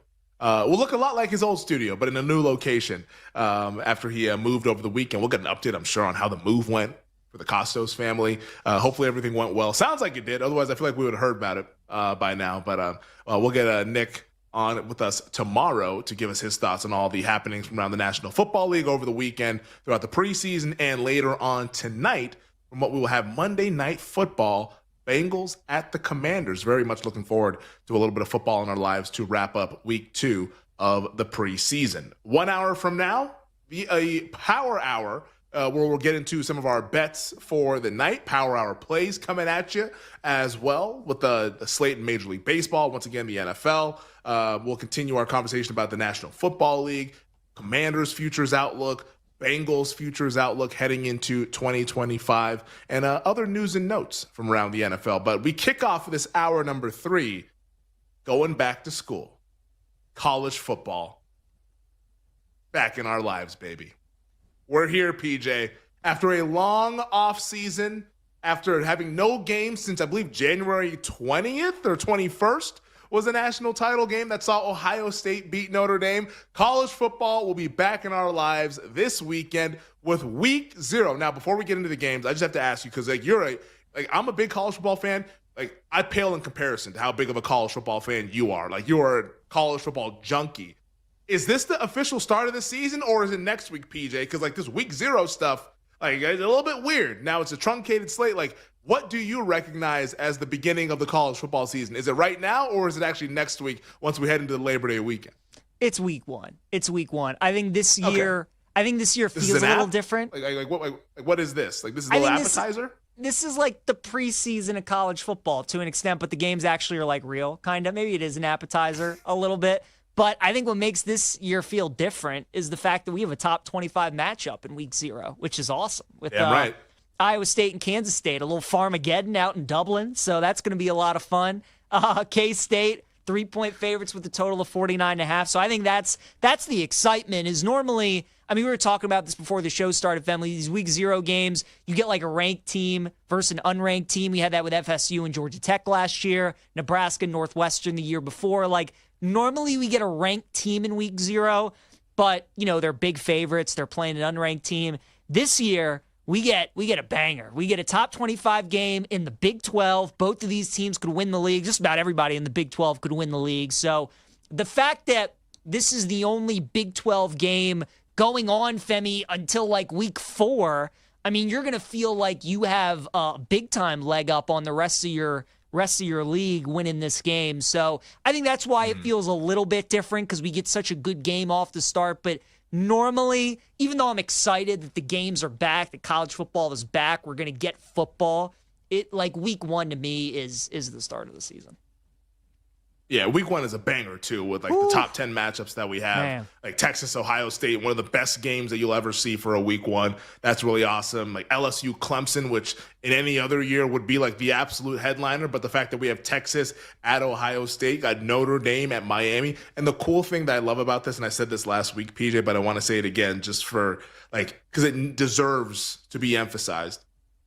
All 3 of those games are on campus. Like, it's not a Chick-fil-A kickoff.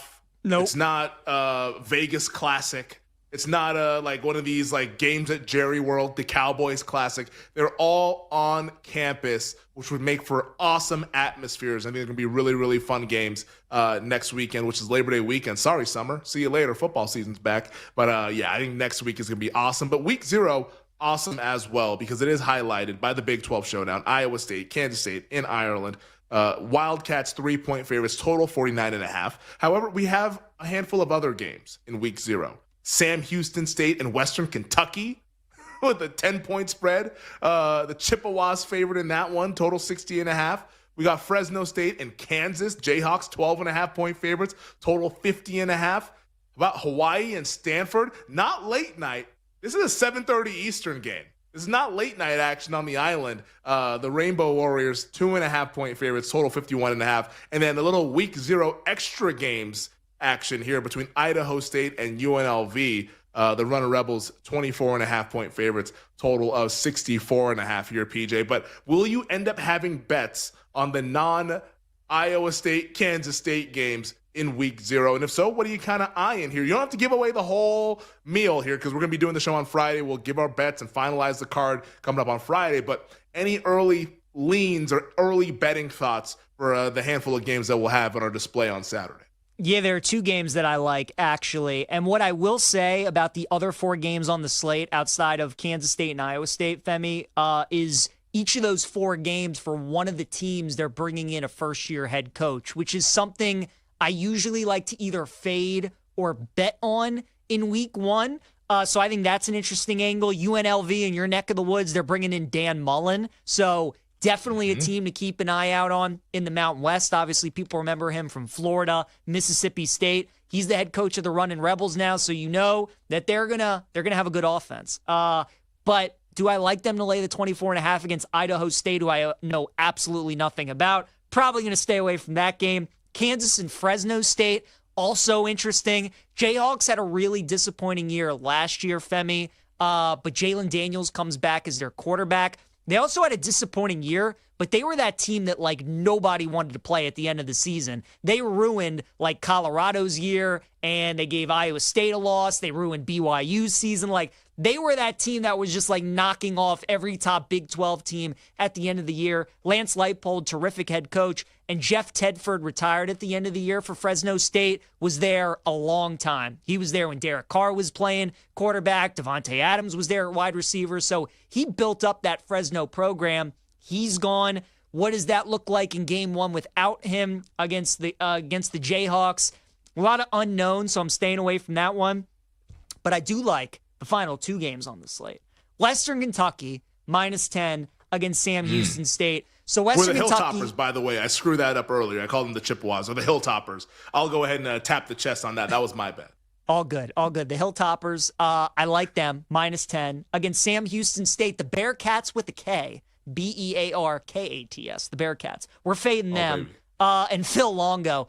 Femi, when you watch as much college football as I do, you pick up on not only the head coaches that you like to bet against, but also the coordinators that you like to bet against. Phil Longo, God, I despise that man. Offensive coordinator at Wisconsin the last couple years. He was at North Carolina with Mac Brown the couple years before that. I just not a fan. So he takes over in year one of Sam Houston State. You have Tyson Helton, who is the head coach of Western Kentucky, entering his 7th year. And I mean, if you guys know anything about college football, like bowl season, Western Kentucky's usually in a bowl just about every year. Like, the guy does a great job. They only have 3 returning starters this year, which is why the spread is only -10, because a lot of unknown Western Kentucky, bringing in a lot of new faces. But I trust him to get it figured out. This team will be a heck of a lot stronger at the end of the year than they are in year one. But I think big coaching mismatch with Helton going up against Phil Longo. So I actually like the Hilltoppers -10 at home. And then Femi, my favorite bet of week 0. Oh, do you know who the head coach of Stanford is by any chance? Frank Reich. That is correct. For 1 year only. That is correct. Need I say more? Like, that's the handicap. That's it. That's it. Frank Reich is that. What the hell is Frank Reich doing coaching college ball? I mean, that makes 0 sense. That's his buddy Andrew Luck. Andrew Luck, the GM, of course, played for Frank Reich his last season in the NFL. Wanted to give his coach a solid. So he said, hey, come coach my school for 1 season, though. Like, just one, like not full time, just 1 year. Come hold the fort down, and we'll find our real coach. But yeah, he wanted to give him a solid, get him back on the scene here. God bless Andrew Luck, because he all wants to make us rich. We're fading Stanford a lot this season, and we're starting in week 0 with Hawaii -2.5. Timmy Chang's still there, Hawaii legend at quarterback, entering his 4th season. I think this might be his best team. Femi, obviously tough there, getting, some good players, even though you're living in Hawaii. It's obviously isolated from a lot of things, but I think this is going to be his best defense. He's got this redshirt freshman that I've been reading about, Micah Alejado, that I think is going to be really solid. So I like this Hawaii team. They've never beaten Stanford before. These teams have played the last couple of years early on in the season, and Stanford's had their number. So there's some guys on this Hawaii roster that has lost to Stanford before, and I think they're ready to finally beat them. So under 3, I think it's a good bet. I like the Bows in week 0, so we'll take Hawaii, and we're going to be fading Frank Reich a lot this season. So give me Hawaii -2.5. Fading Frank Reich. Yes, sir. Frank Reich, Stanford head football coach. It's something we're going to have to get used to in this 2025 season. Love the week 0 appetizer from our guy PJ Glasser. He'll finalize his card coming up on Friday. I'll have some bets on Friday as well for week 0 in college football, as college football is back in our lives. But once again, the big headliner from week 0 is what you're calling Farmageddon, which I didn't realize that was what the rivalry was called between Iowa State and Kansas State. Pretty good. It's pretty good. We're learning this stuff in real time. Farmageddon over in Dublin. Wildcats 3-point favorites, total 49.5. I don't want to talk about the game. I want to talk about the conference, because the Big 12 conference, as we've talked a little throughout the summer, is probably the most fascinating betting market prior to the start of a season that I can remember. Because your co-favorites right now, Texas Tech and Utah, plus 550. When do you see the co-favorite or favorite at plus 550? Unless it's a golf tournament, never. You have Texas Tech and Utah at plus 550. Kansas State and Arizona State. Arizona State won the conference last year. They're at 6-1. Baylor's plus 650. TCU plus 800. Iowa State, who lost to Arizona State in the Big 12 title game, they're at 12-1. Kansas 16-1. BYU 20-1. Colorado 22-1. Cincinnati and Houston at 35. West Virginia, Arizona at 40. Oklahoma State at 50-1. UCF at 60-1. Now, usually, PJ, when I read off the names of the schools for a conference, I usually stop at about like 6 or 7 names or so once you get to the schools that really can't win it. I read every single school in the Big 12 because I think you can make a case probably for like 9 of them, if not more. It's going to be that wide open. I think it's going to be that fun to track all throughout the season. Is there a team that you fancy in this conference right now as we're getting ready to start the season coming up on Saturday? Yeah, Baylor's been my pick from the start. They're still my pick to win this league. I think they're going to have the best offense in the Big 12. I'm not a big fan of Dave Aranda, their head coach. Like, he's not one of my favorite coaches in college football, but I think he's got a really good offense this year. He is a defensive guy. That was his background. He was in the LSU defensive coordinator before he got the job as the head coach of Baylor. So the offense should be really good. They're bringing their quarterback back, Sawyer Robertson. They got their top running backs, their top receivers back. Like, they're going to be one of the more experienced teams in Power 4 college football in terms of like returning production, right? You have a bunch of teams that have like guys at seniors at all these top positions, but bringing them in from new schools. Baylor retained a lot of their guys on offense at some of those key positions. So, and I like the way that their schedule sets up. They do have to play a tough schedule in terms of opponents, but they're getting a lot of the right opponents at home, Femi. And I kind of think that they're going to be favored in like every game this season, right? Auburn week 1 is going to be awesome. Everybody's talking about all these top 10 matchups in week 1, and rightfully so. But Baylor-Auburn, for 2 teams and 2 head coaches in Aranda and Hugh Freeze that need to have a good season, like what a great game that is to kick off the year. And then right after that, they follow that up with SMU on the road in week 2. But I like the way that the schedule sets up for Baylor, because Kansas State, Arizona State, and Utah are all at home. Their 3 toughest games in conference. I mean, there's a chance, Femi, that they're favored in like every game this year. So because of that, I like Baylor. Texas Tech, who like everybody has been on, they're kind of the opposite, where they get all their toughest games on the road, which is why I don't like them. Utah's interesting, certainly at the top. Kansas State and Iowa State, I just don't think Iowa State's explosive enough on offense, and Kansas State, I'm just not a believer in Avery Johnson. So, like you said, you can make a case for 9-10. I won't go through all the teams, but I do like Baylor to win the league.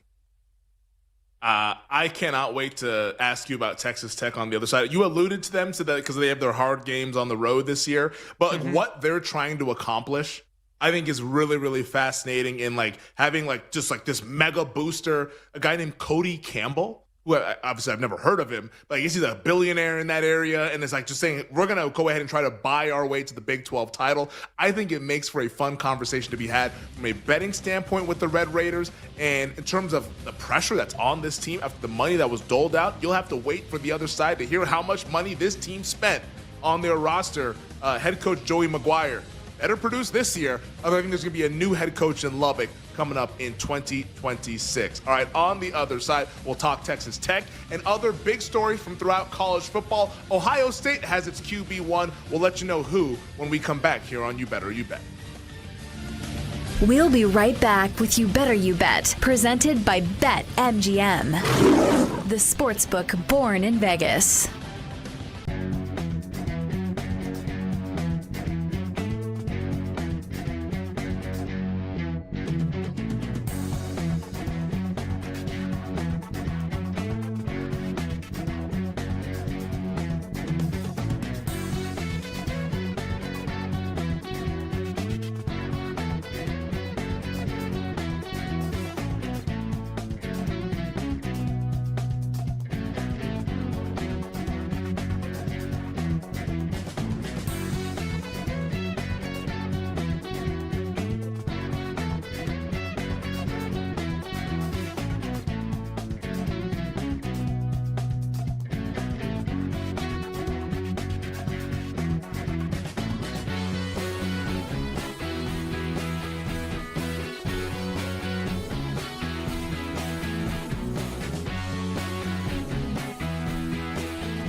So if you look at the last 2 drafts, they've taken Skoronski at left guard and Latham at right tackle, 2 very high-level offensive linemen.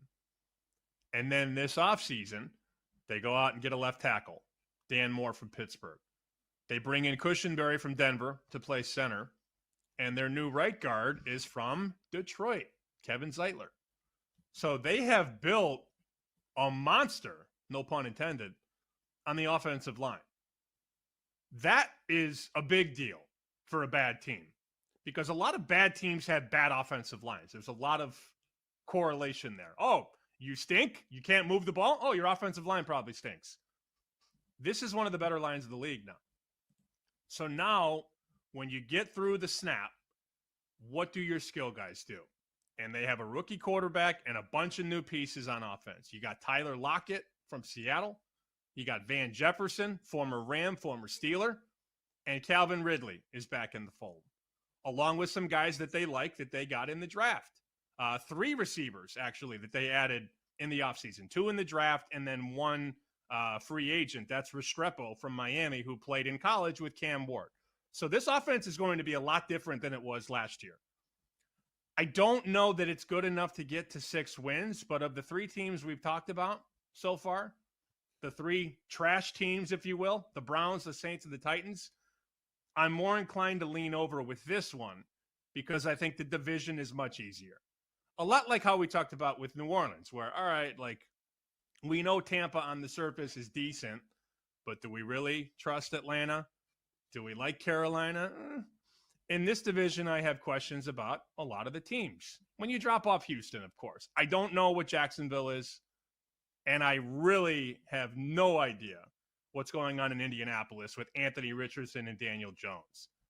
So if I had a head-to-head market, if somebody gave me a price on who will have more wins, the Colts or the Titans, I might take Tennessee.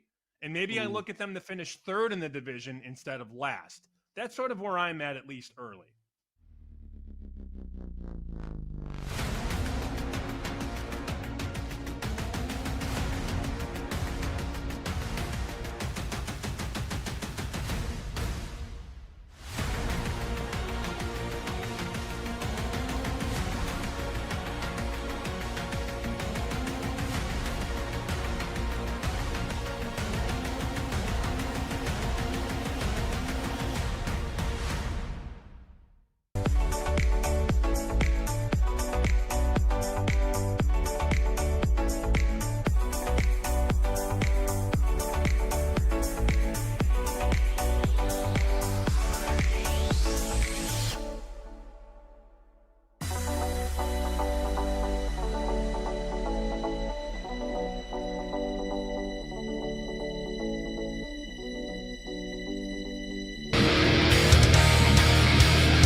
Let's get back to You Better You Bet on the BetMGM Network. Let's get back to it here on a Monday on You Better You Bet. Femi Betfae, PJ Glasser hanging out with you guys this afternoon. Coming up a little bit later on in about 20 minutes, we'll get into some other news and notes from around the National Football League. PJ went to the BMW. Maybe we'll get his travel stories from the BMW Championship where Scotty Scheffler won.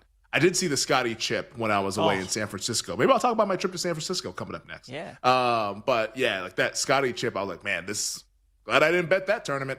Scotty Scheffler goes ahead and wins the BMW Championship. Now they're doing the Tour Championship in Atlanta at East Lake this week. Looks like Scheffler are probably going to be a big favorite for that again, as well as he is every single golf tournament. I know our guy Tyler Morales was in Tampa for a golf trip there. Maybe stories from the road with our guy, Tyler Morales. But PJ, I did want to ask you about Texas Tech because it sounds like you're not as into this team as others are. Whereas Texas Tech, the Red Raiders, are a co-favorite to win the Big 12. And they have gone about this strategy of building their roster for this upcoming season by saying, we're going to try to get the best roster that money can buy.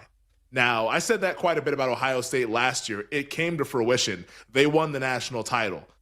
I don't think Texas Tech is going to do that, but in today's NIL era, maybe we shouldn't cross teams off the list. Maybe everyone deserves a seat at the table. But get this. I'm sure a lot of people who are into college football, they already know this, but for those who, might just follow it casually or really start to ramp up once we get to Labor Day, like, you've been missing out on what has been an eventful offseason for the Red Raiders. Led by their mega booster, Cody Campbell, a billionaire, Texas Tech reportedly spent $10+ million in NIL this offseason and getting guys from recruiting and in the transfer portal. They are going about this roster building as, hey, we are going to spend to get the best players. And now most publications and most experts have Texas Tech as the most talented team in the Big 12. Now, what will it look like on the field? Will it come all together? Remains to be seen. We'll find out in a couple of weeks. But I think this makes Texas Tech a fascinating team from a high upside standpoint, PJ, because, like, if they're going to go out there and try to pay for the best guys, shouldn't they have the best team? Like, shouldn't it be that easy? Like, the schedule is one thing, but if they actually spent the money to get the best guys, why can't Texas Tech just waltz their way to the Big 12 title game and somehow win that as well in a conference where it doesn't really feel like anyone's kind of pulling away from the others? They give me more Ole Miss vibes from last year than certainly Ohio State vibes, right? Like, you can spend money and you can upgrade your team, but is that necessarily going to translate to wins? Is that going to translate to winning your conference, to making the college football playoff? And we saw Ole Miss fall short, and I think Ole Miss's team is way more talented than this Texas Tech team is. And Texas Tech's really talented, and they're very good. And I think what's most appealing about their team, Femi, is that of the 22 starters that they're going to have, obviously 11 on each side of the ball, 21 of those starters were either starters for their team or whatever team they're coming from this past season. So, I mean, they got experienced guys, talented guys. How quickly is that all going to gel? That's remaining to be seen.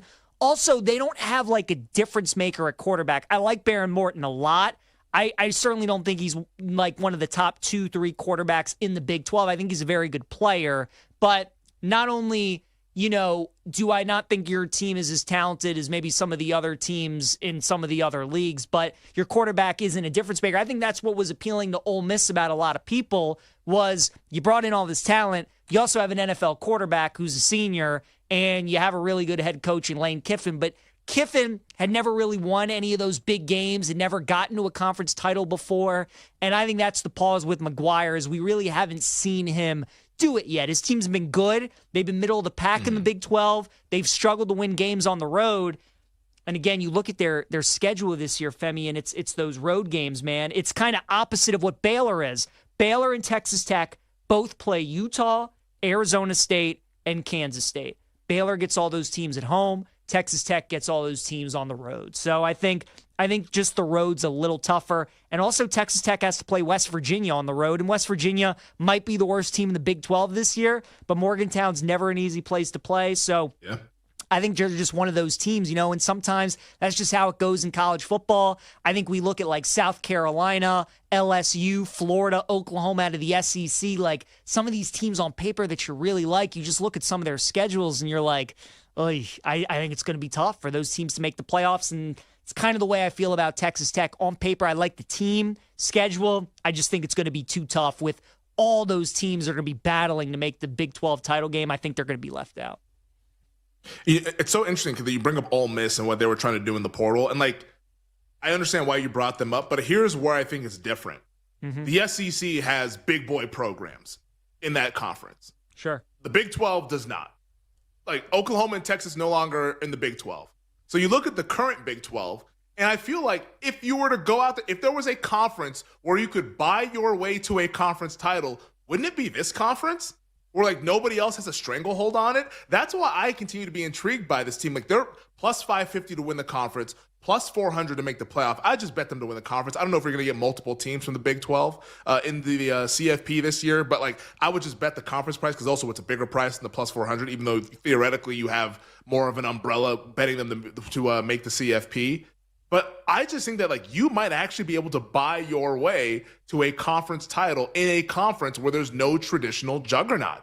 Like, there's tough teams, there's good programs, but, like, if Ole Miss tries to buy their way, well, like, Alabama's also spending a ton of money, Georgia's also spending a ton of money, Texas is also spending a ton of money, so, like, you don't really gain an edge by doing what the other teams are doing. in this conference, correct me if I'm wrong, PJ, no one else is going about their roster building like this. Like, it feels like everyone's using the portal and using NIL, but not to this extent to where Texas Tech, and this is not going to help for this season. Texas Tech apparently is getting the best recruit in the country next year or 2 years from now. Some edge rusher. 2027. It's like a 5-star. Yeah. This is insane. And I feel like I want to be like on the ground floor of what is like, hey, we're going to try to like oil money our way to a conference title. I'm kind of intrigued by the Red Raiders. I think I might put something on them. You're 100% right with the schedule being tough. I just think that there's actually a path here because no one else in that conference is doing this, and it might give them a legitimate edge.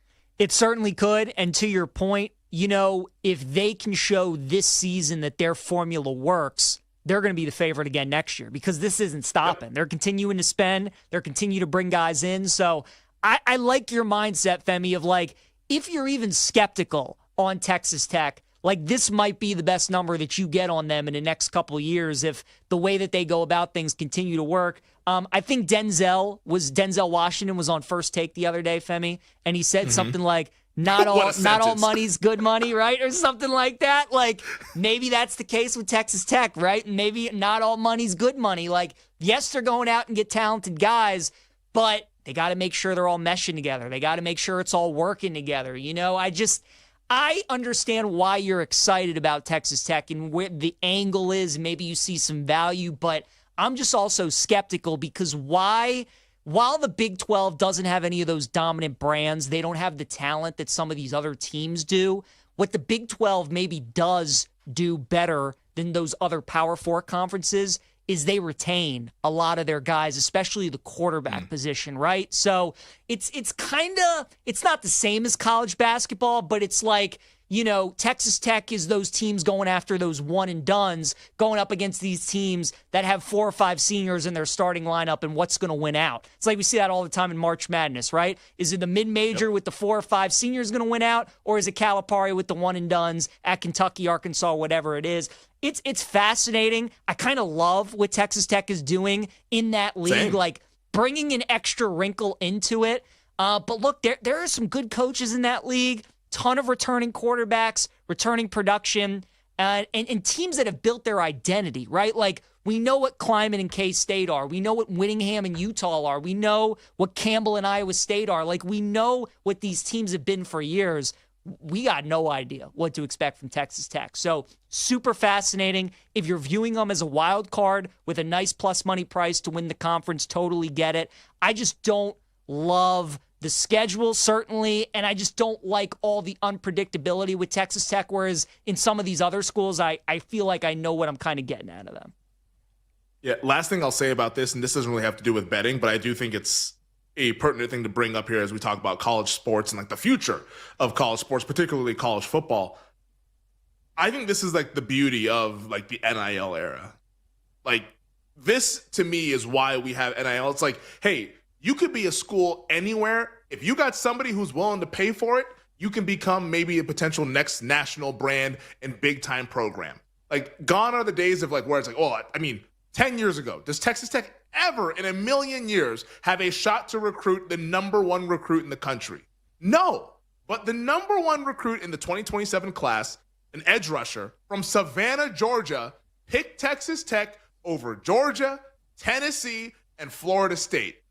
Pre-NIL, that's not happening unless you're giving them the money underneath the table. But now with everything above board, they got a guy in this Cody Campbell who's like this like mega booster who's willing to say, you know what, I want this program to be good, so I'm going to buy my way to there. It might sound disgusting. It might be like, oh, well, you're just going to buy yourself to a championship? Well, damn it, you got to do something.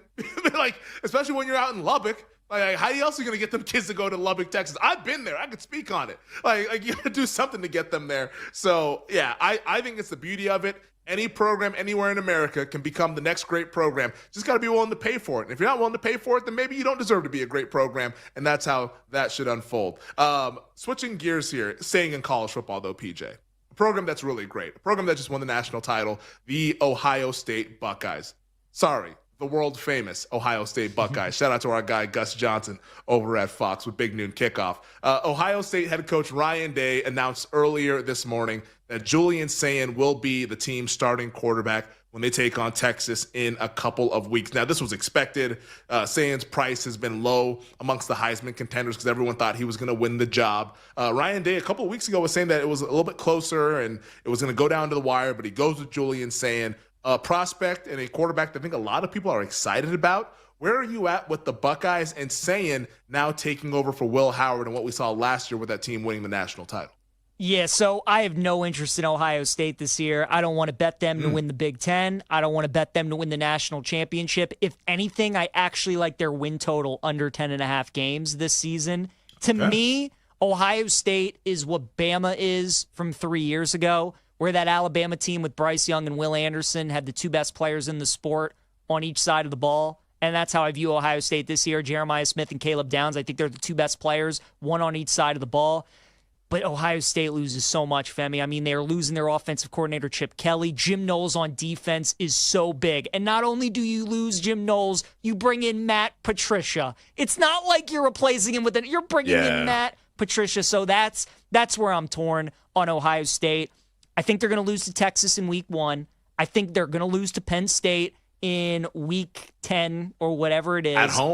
At home. I think Penn State finally gets them in Columbus.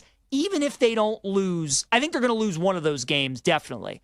Even if they don't lose both, I'm looking at that road game at Washington, too, where I think that's a big-time game where people maybe don't think they could get upset. But, look, teams going across multiple time zones in the Big Ten last year were like 7-26, 6-20, something absurd like that. Teams that had to go, I mean, they were terrible in those spots. So, Ohio State, that could be a tricky game.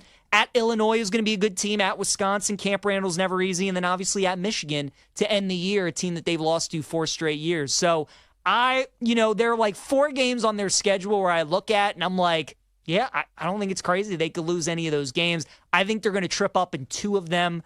So I like Ohio State under 10.5 wins. But no, them to win the Big Ten, them to win the national championship. Like, Femi, I don't think they have the best team in the league this year. You know how I feel about Penn State. I think they're the best team. So, I mean, certainly getting Ohio State as a favorite in the Big Ten. Like, if I think Penn State's better, how would I bet Ohio State? Especially if I think Penn State's going to beat them head-to-head. I think Penn State's going to beat them twice, maybe 3 times if they match up in the playoff. But I like under the win total. Yeah.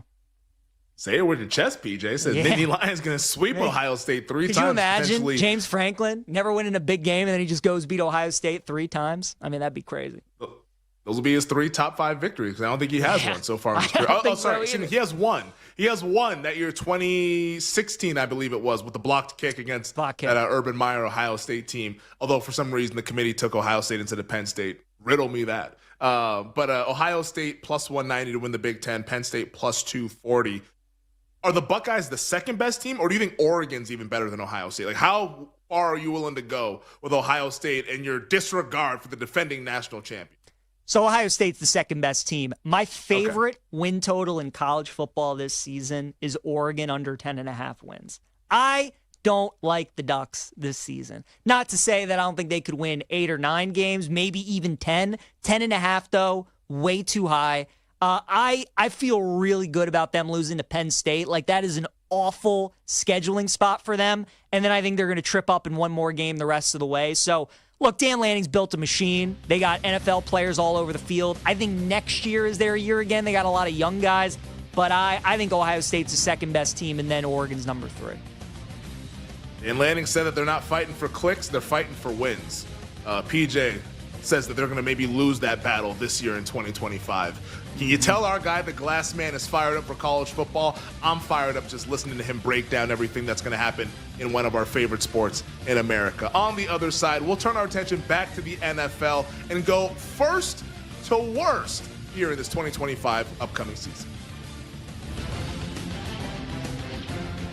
We'll be right back with You Better You Bet, presented by BetMGM, the sportsbook born in Vegas.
So if you look at the last 2 drafts, they've taken Skoronski at left guard and Latham at right tackle, 2 very high-level offensive linemen.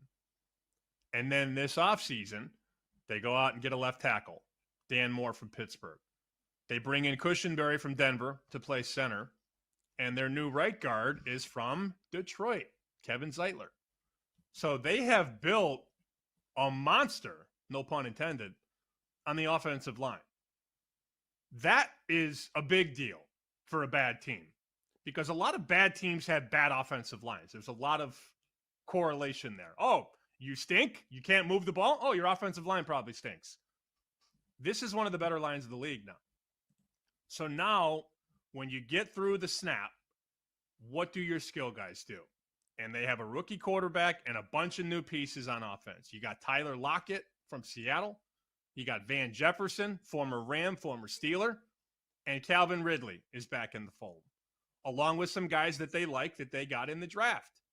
3 receivers, actually, that they added in the offseason. 2 in the draft and then 1 free agent. That's Restrepo from Miami, who played in college with Cam Ward. So this offense is going to be a lot different than it was last year. I don't know that it's good enough to get to 6 wins, but of the 3 teams we've talked about so far, the 3 trash teams, if you will, the Browns, the Saints, and the Titans, I'm more inclined to lean over with this one because I think the division is much easier. A lot like how we talked about with New Orleans, where, all right, like, we know Tampa on the surface is decent, but do we really trust Atlanta? Do we like Carolina? In this division, I have questions about a lot of the teams. When you drop off Houston, of course. I don't know what Jacksonville is, and I really have no idea what's going on in Indianapolis with Anthony Richardson and Daniel Jones. So if I had a head-to-head market, if somebody gave me a price on who will have more wins, the Colts or the Titans, I might take Tennessee. And maybe I look at them to finish 3rd in the division instead of last. That's sort of where I'm at least early.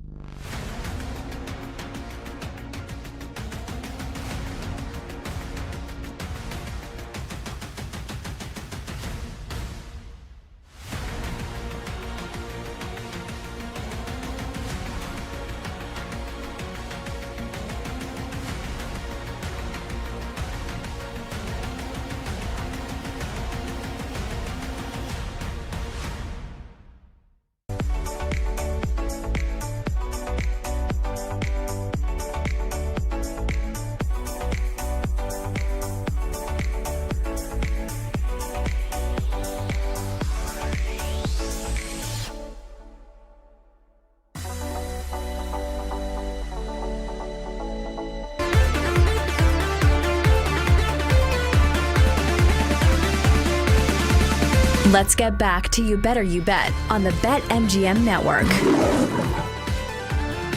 Well, welcome back. This is You Better You Bet, presented by BetMGM here on the BetMGM Network. Femi Betfae, PJ Glasser.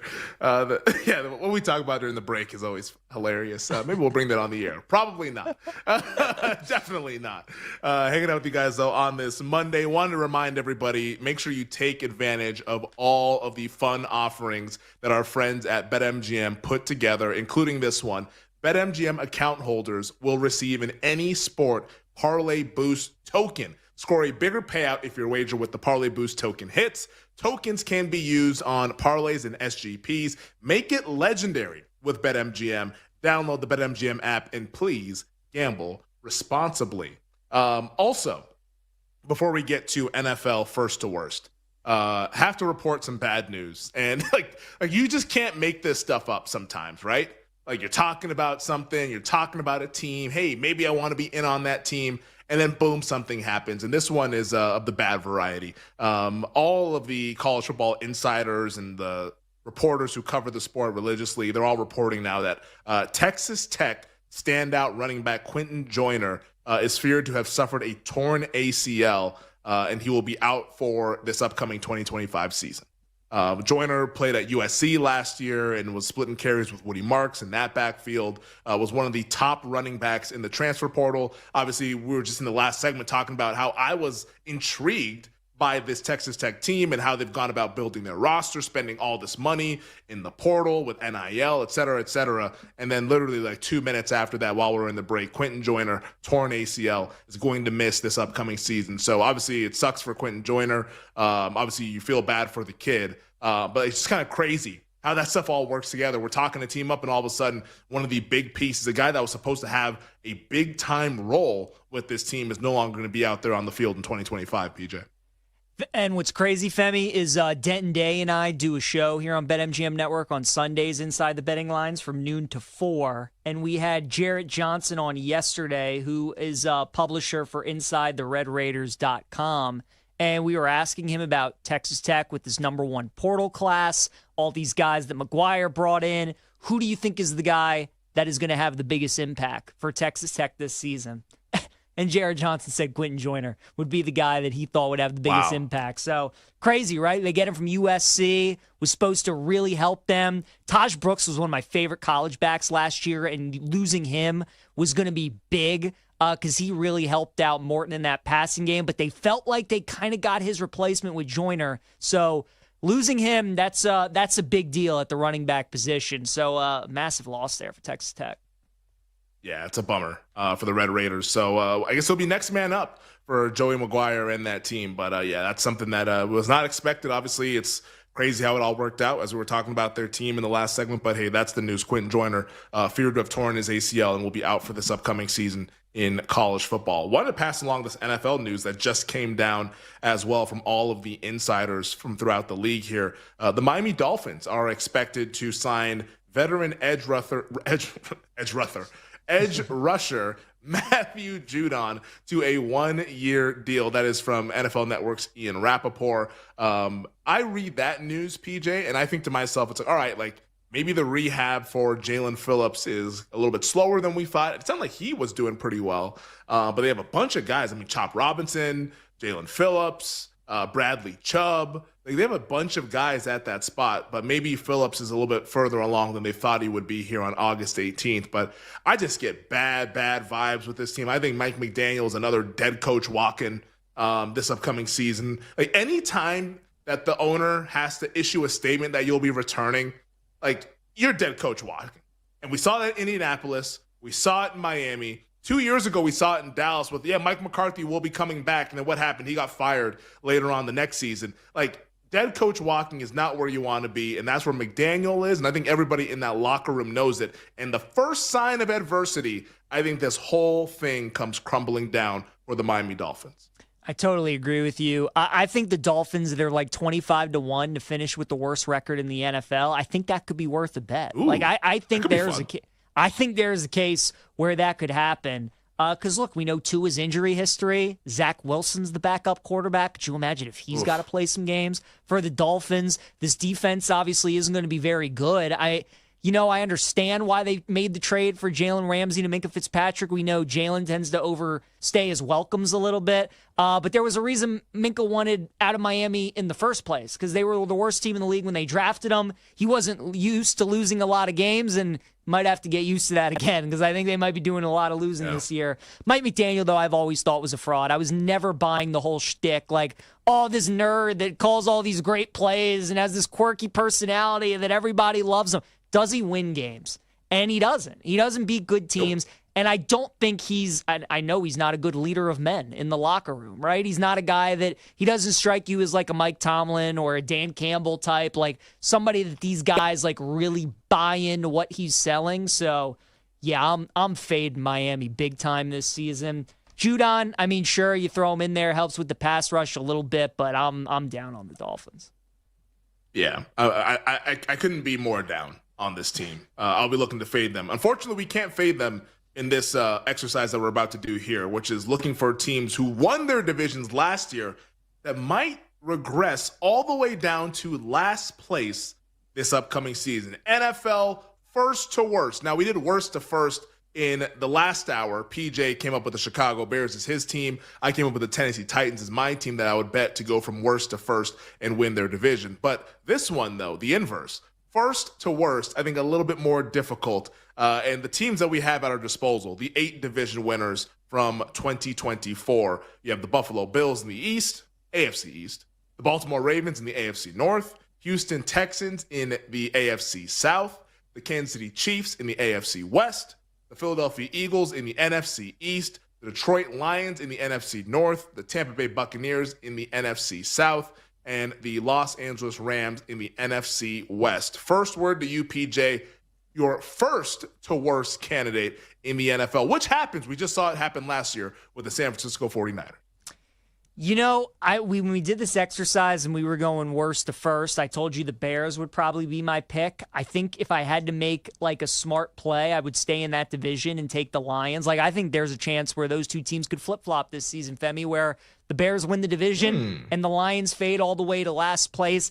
I've never bought into Jared Goff like being a top 10 quarterback. Or I really think it was a product of Ben Johnson. I think he was that good at what he did. And what the Lions surrounded him with, having one of the top offensive lines in football, having that 1-2 punch at running back, Amon-Ra, Jameson Williams, and they obviously still have a lot of those guys there. But losing Ben Johnson, his feel for how to call, I mean, you saw it last night with Caleb, right? Get the ball out of your hand quick, rhythm, timing, calling all the right plays. Not going to have that anymore. And then losing Frank Ragnow at center, a guy who had been there a long time, was obviously the main communicator on that offensive line. Jared Goff, not a mobile guy. Quarterbacks to begin with. Where's the place they don't want pressure? Up the middle. And you got a guy in Jared Goff now who's losing his center. He's not mobile. So I think losing Ragnow and Ben Johnson going to really hurt.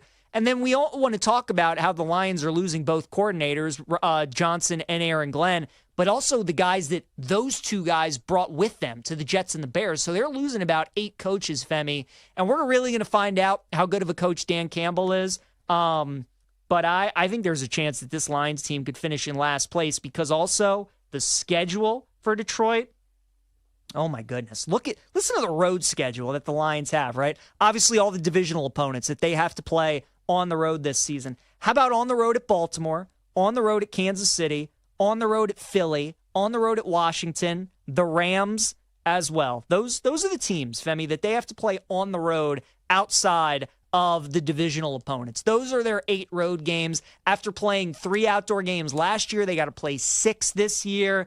Just a whole lot that's telling me that the Lions are probably the team to fade. So I think if you're looking first to worst, I think there might be a flop potentially in the NFC North. I'd look at the Lions finishing in last. Wow. Going against the Dan Campbell culture that they've established in the Motor City. The Detroit last play. All of you anti-Goff people. Now, I'm about to sound like a Jared Goff stan. All of the anti-Goff people, when he left the Rams, it's just because of McVay. Goff's only good because of McVay. Now he goes to Detroit. He's only good because of Ben Johnson. Is he just the luckiest man on earth that he gets the best play callers to coach him? You think so? Yeah, I do. So? I do. I do. Don't think so I actually think, yes, does he benefit from playing for those guys? Definitely. But, he was the number 1 overall pick. We're acting like this guy was some street free agent that just happened to be playing with Bill Walsh Jr. and Bill Walsh III. He gets some credit, right? Not as much as he's getting right now. I don't buy it. Let me ask you this. Would you rather have Jared Goff or would you rather have your guy Dak Prescott? Honestly, who would you rather have? Honestly, I honestly think it's a wash. And honestly, I'll say this out loud, and I might sound crazy.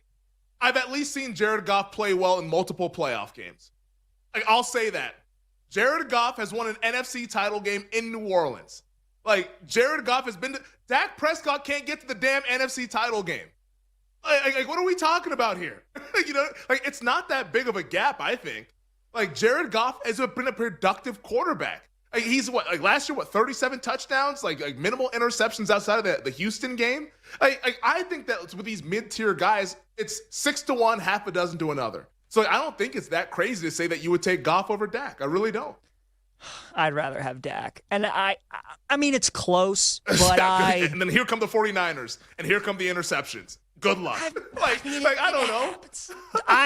If Jared Goff was the quarterback, though, of the Cowboys, and look, I know he had to win a playoff game for Detroit in the first time in a long time. He also had to do some things that city hadn't seen. So he had pressure on him for sure. but the pressure that comes with being the Cowboys quarterback to the Lions, I think that plays a little bit of a part too. He has played well in the playoffs, to your point. I just think losing Ben Johnson, Ragnow, Femi, he's had McVay and Johnson. You could argue two of the top 4 or 5 play callers in all of football, and he's had them coaching him. So we'll see how he does without Ben Johnson this year. Yeah, there's going to be an adjustment, and I hear you.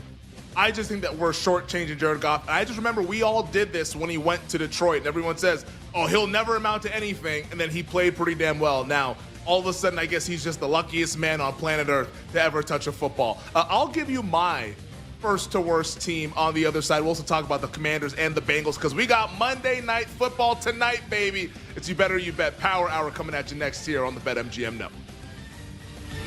We'll be right back with You Better You Bet, presented by BetMGM, the sportsbook born in Vegas.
So if you look at the last 2 drafts, they've taken Skoronski at left guard and Latham at right tackle, 2 very high-level offensive linemen. And then this offseason, they go out and get a left tackle, Dan Moore from Pittsburgh. They bring in Cushenberry from Denver to play center, and their new right guard is from Detroit, Kevin Zeitler. So they have built a monster, no pun intended, on the offensive line. That is a big deal for a bad team because a lot of bad teams have bad offensive lines. There's a lot of correlation there. Oh, you stink? You can't move the ball? Oh, your offensive line probably stinks. This is one of the better lines of the league now. So now, when you get through the snap, what do your skill guys do? And they have a rookie quarterback and a bunch of new pieces on offense. You got Tyler Lockett from Seattle. You got Van Jefferson, former Ram, former Steeler. And Calvin Ridley is back in the fold, along with some guys that they like that they got in the draft.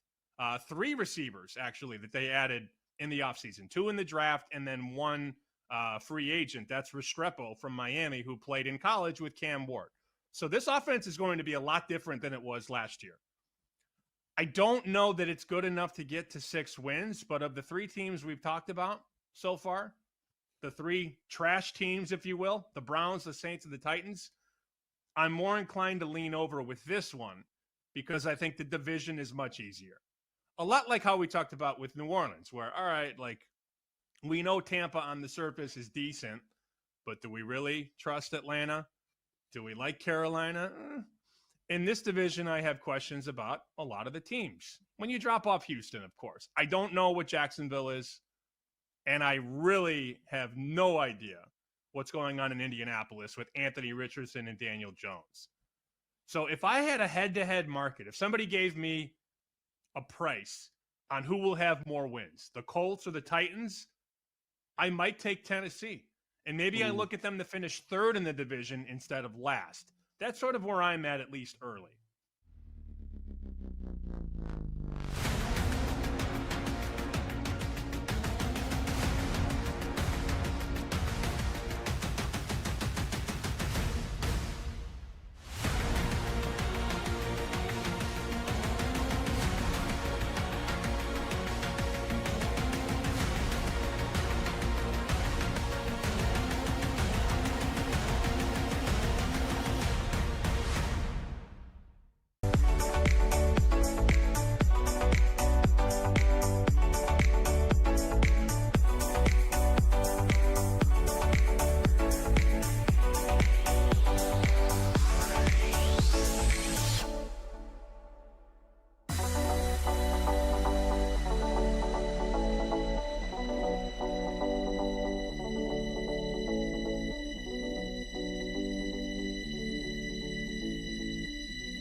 Let's get back to You Better You Bet on the BetMGM Network. Oh, bring it up, Jake. Let's go.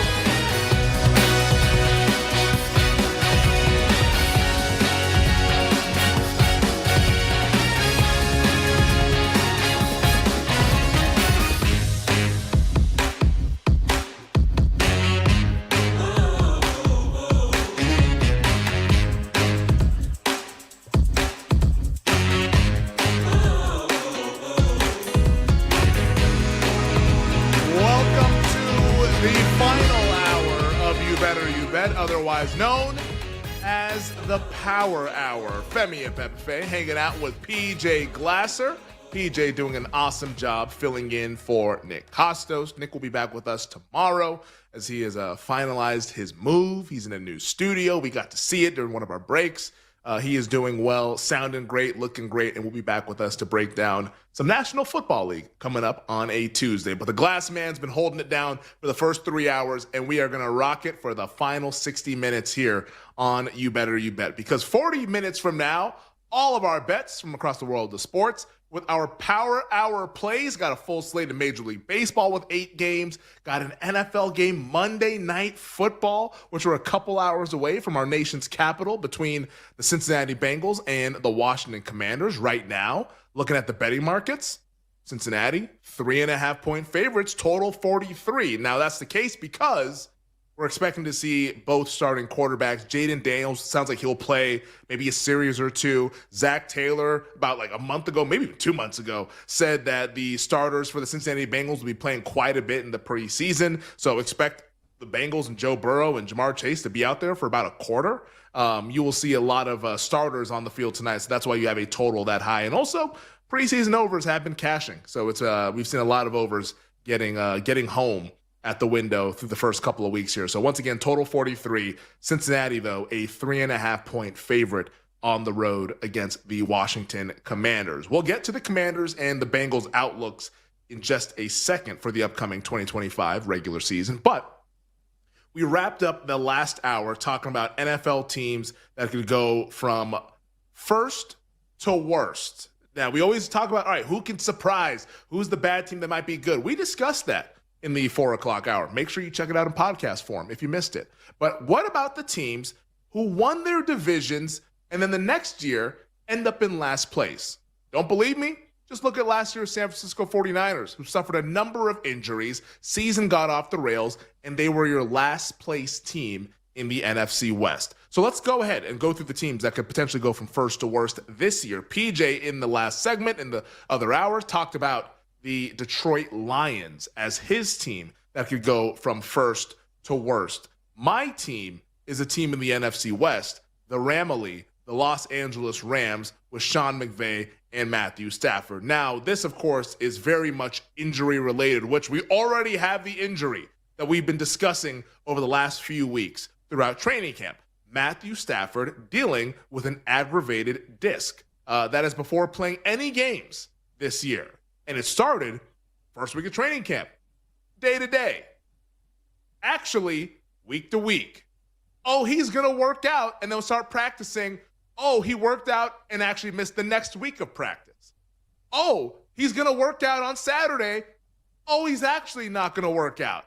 But today, Matthew Stafford finally returned to the practice field for his first training camp practice and participated in about 26 plays during team drills. But with all that being said, with all that's out there about this situation, I think it is very, very fickle, and I am looking to fade the Rams this year. And as much as it pains me to say it, I do believe the Rams could be that team that won the division in 2024 that actually finishes in last in 2025. Because let's go through the division. The San Francisco 49ers, they're currently your favorites. I think that is right. I actually think there's some value betting San Francisco at plus 165. Now, they're dealing with their own injuries, but it feels like the main one that's hovering right now is this Brandon Ayuk issue, coming back from the ACL that he suffered last year. He's going to miss at least the first 4 games of the season, maybe a little bit more. But Ayuk will be back some point in October. McCaffrey, let's see if they can keep him healthy. Let's see if they can keep Trent Williams, their left tackle, healthy. But if the Niners get a decent bill of health, this team is clearly the best team in the division, the most talented team in the division, and they have a very easy schedule. So I would actually like the Niners to win the division. So boom, we already got one team above the Rams. The Arizona Cardinals. I'm not as in love with them, but I can also acknowledge I think their defense is going to be pretty good this year. And Jonathan Gannon, he's got the guys on that side of the ball to finally have the defense that he has envisioned. They bring over his guy, Josh Sweat from the Philadelphia Eagles. They've continued to pour resources into that front seven. Secondary is pretty solid. I could see the Arizona Cardinals defense cooking with gas a little bit in 2025. Offensively, let's see if we can get a step forward from Marvin Harrison Jr. in year 2. Trey McBride, friend of the show here on You Better You Bet. He's a stud at tight end. Kyler Murray, I'm not a fan of Kyler Murray. It's always a tale of two halves when we talk about the totality of the season when it comes to Kyler Murray. But I do think that this team is going to be in that 8-9 win range to where they could easily be in second place or third place. The Seattle Seahawks, a team that I actually despise this upcoming season. I'm not that high on them. But I'm also leaving room to potentially be wrong about the Seahawks with Clint Kubiak as their offensive coordinator. Now, I think they took a big step back at quarterback, going from Geno Smith to Sam Darnold. But if they run the football really well, maybe they can hide Sam Darnold to where he doesn't have to participate in the games as much and is maybe just having to manage the games and lean on what is a young and upcoming defense led by head coach Mike Macdonald. You don't have to stretch that far, PJ, to get to the Rams potentially finishing in last, especially if the most important player, that being the 37-year-old quarterback, is dealing with chronic back injuries throughout the course of a 17-game schedule. So for me, first to worst, the LA Rams, who were the Ramily a season ago, we want no parts of it. We're out on them in 2025. Makes a lot of sense, right? I mean, I took the Lions and you take the Rams and you look at the NFC North and the NFC West, and these are the two divisions top to bottom with the closest odds between the 4 teams. And you laid it out pretty nicely. All 4 of these teams. I will disagree with you, though, on Seattle. This is probably my big upset division pick of the year. I think the Seahawks win the NFC West. I actually like them a lot. And because it's because of Mike PJ. It's because of Mike Macdonald, Femi, and I'm just a huge believer. Look, watching that guy 2 years as the Ravens defensive coordinator, I can't remember what reporter said it, but he basically said that Mike Macdonald is defensive Sean McVay, and it's like the perfect comp. And I watched what year 2 of the Ravens defense looked like when they won the Triple Crown on defense. They had the most sacks in the league, they caused the most turnovers, and they gave up the fewest points. Now, there's a lot more talent on that Ravens defense that Macdonald had in year 2 than there is on the Seattle defense. But like you said, they have a lot of young and up-and-coming players. I think their secondary is going to be solid. I like what they did in the offseason going out and getting DeMarcus Lawrence to help out for that pass rush in the defensive line. And what I really like about Seattle last year, they went 7-1 on the road, but they went 3-6 at home. When we think about Seattle, we think about the 12th man. Think about that home field. We think about how great they are in front of their fans. They were only 3-6 at home last year, Femi, but they were 7-1 on the road. And I think a product of that is Mike Macdonald, John Schneider, how they're building their team defensively, running the football, things that win games on the road. So I think Seattle's going to be good again on the road this season. And just the way that the last 20, 25 years have gone and how tough they normally are at home, if they're better in Seattle, then they should be a playoff team this year and maybe a team that ends up winning the NFC West. So I'm with you. Definitely a downgrade going from Geno to Sam Darnold. I do think Darnold's going to play well, though. And I don't think Seattle's offense gets enough credit for the weapons that they have. Because they traded away Metcalf and Geno Smith, we all kind of just think Seattle's in a rebuild, potentially. I love their 1-2 punch, though, with Kenneth Walker and Charbonnet. I think that's a really underrated running back duo in the NFL. Both of those guys are really solid backs. JSN's a really good young receiver. Cooper Kupp, obviously, toward the later stages of his career, but he's going to play that Tyler Lockett role that was so effective for Seattle his entire career. And then Torrey Horton, we talked about him before. He's, impressing throughout training camp and in the preseason. So I like this Seattle team, and I think they're getting disrespected because they got rid of their quarterback and they got rid of their top receiver. But, that's a smart front office. Femi, you obviously grew up in that area. You know the Seahawks organization well. You know how well run they have been since John Schneider has taken over at GM. Mike Macdonald was a great hire. I think that's going to pay off this season in year 2. I think they're going to take a big step. And for everything you said about the other teams, Rams and the Stafford injury, Arizona, the defense should be improved, but you don't trust Kyler Murray. Comes down to Seattle and San Francisco, but at price, plus 525, that's my big take on divisions this year is Seattle winning the NFC West. Look at you. PJ has been on the record. He wants Mike Macdonald to be the coach of the Baltimore Ravens. Dude, he has been love him. He's the best. He is the best, Femi. He's That's the your best. guy. It is. Mike Macdonald is your guy. Like a year ago, you were saying we should have fired Harbaugh and hired Mike Macdonald and not let him go to Seattle. Yes. So you're backing it up. You like him quite a bit. Like the point that you brought about the defense, I think does ring true. I just can't get there with Sam Darnold as the quarterback. Like that's where I see the Seahawks. I'm like, no. Because just as you're saying that Jared Goff is a product of McVay and Ben Johnson, Sam Darnold, I know for a fact, is a product of Kevin O'Connell. Like, he was horrendous with the Jets, horrendous with the Panthers. Here's KOC and Justin Jefferson. Oh, look at Sam Darnold. He's pretty good. It was all infrastructure. There's been no other data point that showed that this guy can play the position. So I'm way out. And if you're going to make that big of a drop-off, it's hard for me to buy into the team. But I respect you for buying in when it comes to Seattle Seahawks. I just can't get there. But I do think there's a chance that they maybe finish above the Rams because I think if Stafford's out, boy, the Jimmy G experience is not one you want to be a part of. Not one bit. Not in 2025. So I think there's a potential for the Rams to finish in last place in the NFC West. Let's go ahead and get to the two teams tonight, though, because we do have Monday Night Football once again in our nation's capital. Bengals at the Commanders. And the future's outlook in 2025 with both of these teams. Now, Cincinnati I've discussed, so I want to kind of hit Washington here, PJ, and get your thoughts as well on both of these teams. But from a season outlook standpoint, the Commanders are the team that I think I've struggled the most with. Of the teams that are considered contenders, they're definitely at the top of the list. Of the teams where I keep going back and forth. All the signs point to regression. They all point to this team was on a magical ride last year. This team was very fortunate. A lot of close games went their way. All of the fourth downs went their way last year. I think maybe only one didn't go their way. Like all of the high leverage moments went the Commanders' way. And that usually regresses. Now, the flip side of the coin is that they have the quarterback who I think is the best quarterback in the conference, in Jaden Daniels. Like I think he is that dude. He's that good. And I think we're going to see it again in 2025. I just think that the way the season's going to play out, and it's kind of something that I've been working towards here, but I think I've pegged it now finally as we're a couple weeks out. I think they're going to have a pretty similar season to what we saw with the Houston Texans last year, where the team doesn't look as good. They take a little bit of a step back, but they find themselves in the playoffs, and they actually win a playoff game. Because in the playoffs, I'll take Daniels over anybody else in the NFC, and I'll go down swinging with that. The way I want to bet the Commanders this year, PJ, it's going to get a little bit cute, but I want some plus money. Commanders stage of elimination over at BetMGM.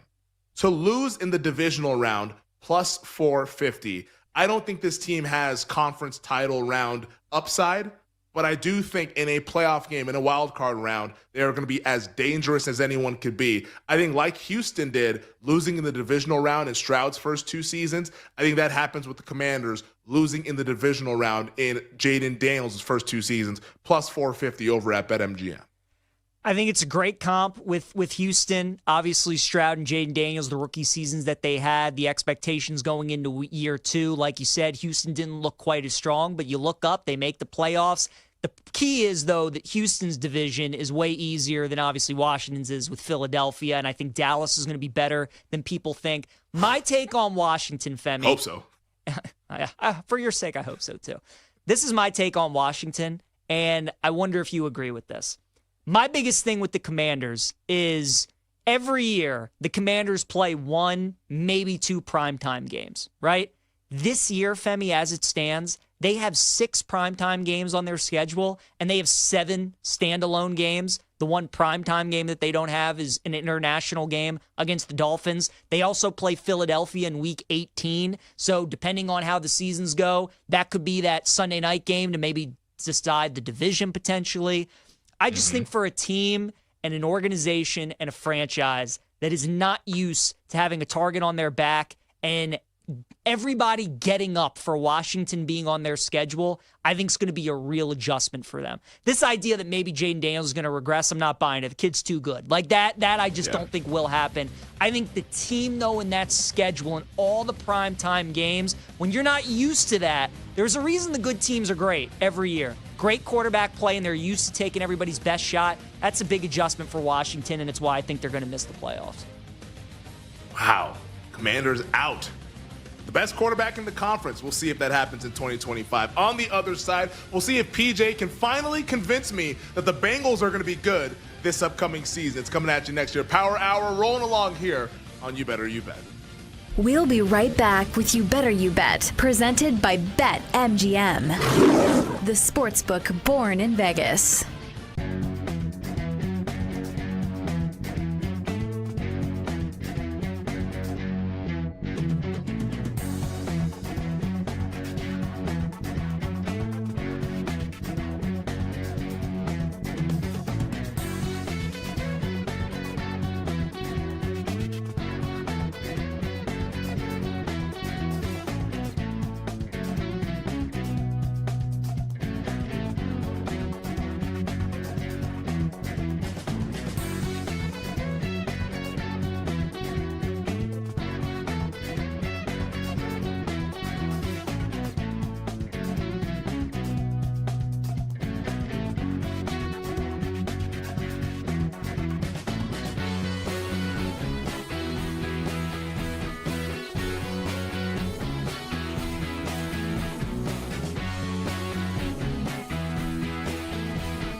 So if you look at the last 2 drafts, they've taken Skoronski at left guard and Latham at right tackle, 2 very high-level offensive linemen. And then this offseason, they go out and get a left tackle, Dan Moore from Pittsburgh. They bring in Cushenberry from Denver to play center, and their new right guard is from Detroit, Kevin Zeitler. So they have built a monster, no pun intended, on the offensive line. That is a big deal for a bad team. because a lot of bad teams have bad offensive lines. There's a lot of correlation there. Oh, you stink? You can't move the ball? Oh, your offensive line probably stinks. This is one of the better lines of the league now. So now, when you get through the snap, what do your skill guys do? And they have a rookie quarterback and a bunch of new pieces on offense. You got Tyler Lockett from Seattle. You got Van Jefferson. Normally, I would not lean on a running back to win Offensive Rookie of the Year, but Ashton Genty is just, he's a different type of running back. We saw that during college, and there's a reason why he was drafted so highly. That just does not happen in the National Football League. And also, if you listen to the early reviews, which you have to sort of take with a grain of salt, because every review of every rookie during camp is, this guy knows the game. A lot of hustle out there. Looks confident, like they all do. But with Ashton Genty, the thought is, wow, this guy is a special, special talent, which shouldn't surprise anyone. But you never know when someone goes to the next level. And I feel like when you're talking about Abdul Carter, I mean, being in the trenches and going up against the way that the Commanders have built up their offensive line, or how the Cowboys, even though they've had some injuries, it's just going to be harder for Abdul Carter, I think, to have the impact, especially with the other guys on that offensive line. So I'm going to go Ashton Genty.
Let's get back to You Better You Bet on the BetMGM Network. Let's get back to it here on You Better You Bet. Power Hour rolling along on a Monday. Femi Abebefe, PJ Glasser hanging out with you guys. We got Monday Night Football tonight between the Bengals and the Commanders. Kickoff about 8 o'clock Eastern. Very much looking forward to that game. The point spread right now, as we're getting closer and closer to kickoff, Cincinnati, 3.5-point favorites, total sitting at 43. Although there's a little bit of interest on Washington. There's a pretty sharp sports book here in Las Vegas that has the Commanders as a 3-point dog. So 3.5 is still your consensus number, but money coming in on the underdog right now. Total still sky high. Opened 39.5, now out to 43. As we've seen a lot of preseason games go over the total, and we know both teams will be playing their starters tonight. To how much, to what degree, we'll find out in real time. But I would assume that Joe Burrow and the Bengals probably get about a quarter, and maybe we see a couple series from Jaden Daniels and the Commanders, who will be without Terry McLaurin, who's once again holding in search of a new contract. We'll give out our bets for that coming up in the next segment. Bets in Major League Baseball as well coming up in the next segment. But PJ, we left off discussing both of these teams, the Commanders and the Bengals, and their outlook on this 2025 season. You like Washington to miss the playoffs. I'm going to get a little bit cute, get a little bit exotic, and bet the Commanders' exact stage of elimination to be the divisional round at plus 450. Let's turn our attention now to the Cincinnati Bengals. You are much higher on this team than I am.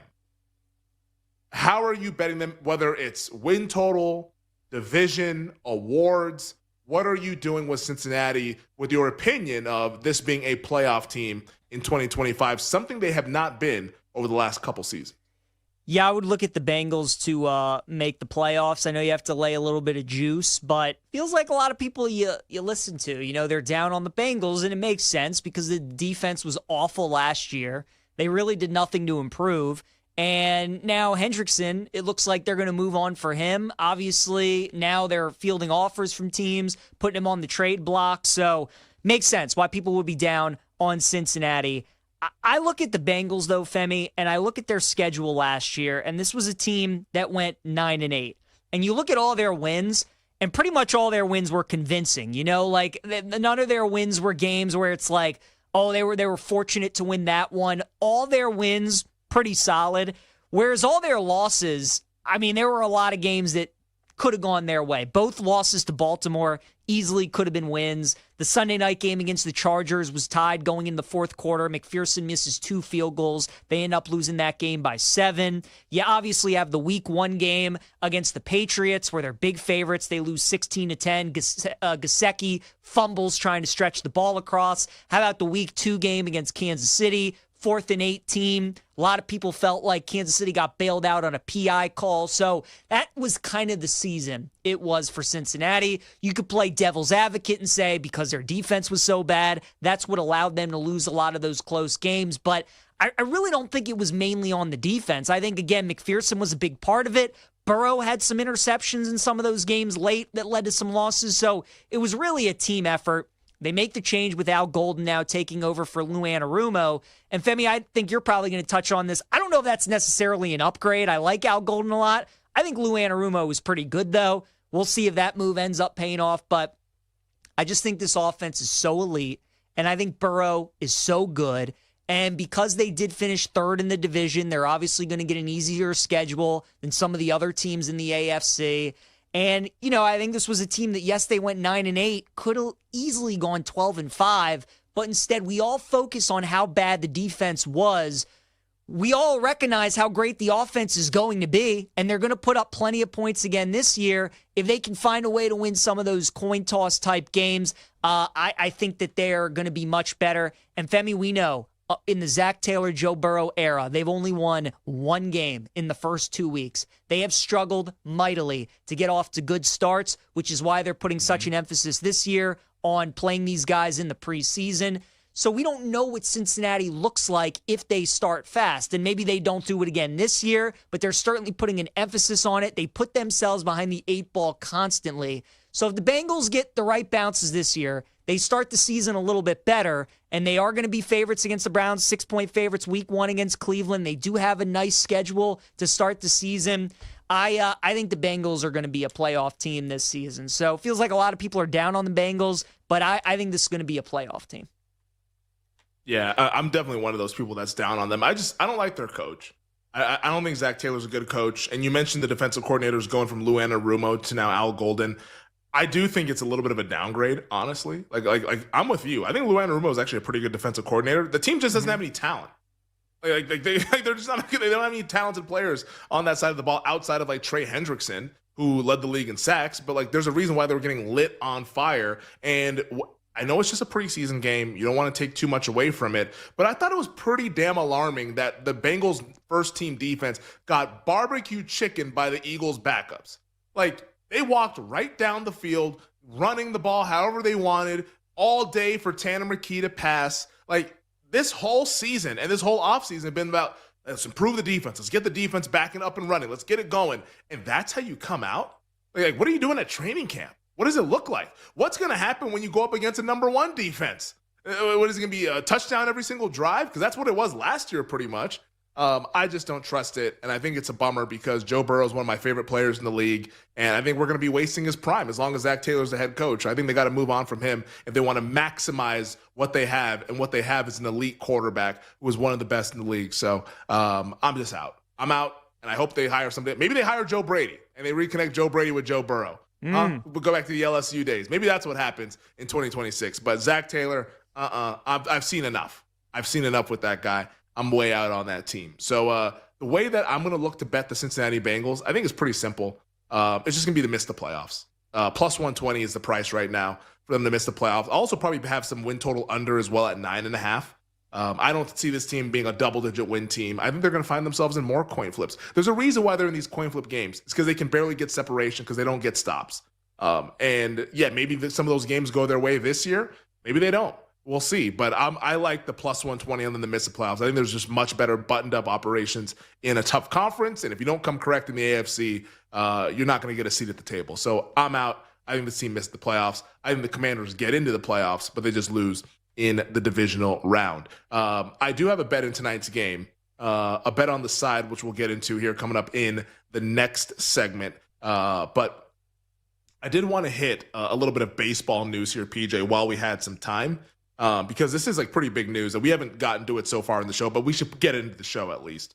Philadelphia Phillies right-handed pitcher Zach Wheeler underwent surgery to remove a blood clot in his right shoulder. This was something that happened over the weekend. Like, they placed him on the 15-day IL.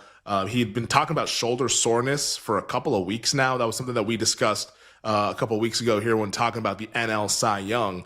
But, I mean, the Phillies' superpower is their pitching staff, and now you're taking about one of their most reliable guys who's been in big moments in October. And right now we don't have a timetable on his recovery. We'll see what happens with that. But, man, I've already been out on Philly anyways with Wheeler. Now that they don't have Wheeler for the foreseeable future, let's see what he looks like if he's able to come back in September. I don't know what you're supposed to do with this team. I actually think that, like, if the Mets could ever just get their stuff together and, like, try to string some wins together, like, maybe this is an opportunity to perhaps buy in on the New York Mets, who they're 5 games back, and it looks pretty disgusting right now. But, like, isn't this the buy point when you see the division leader currently hurt with their best pitcher out there no longer on the field? So I'm looking to buy some Mets stuff here. I think maybe that's the way we attack it, or maybe we attack the NL market. But anything that stands out to you, PJ, when you're looking at the betting markets as it pertains to Zach Wheeler and the Philadelphia Phillies? Definitely no interest in Philadelphia. I'm with you there. Yeah, I mean, Wheeler's their top guy, and we don't know when he's going to be back, so that's certainly concerning. And also, I think this lineup is overrated too, Femi. I think their lineup is going to be terrible.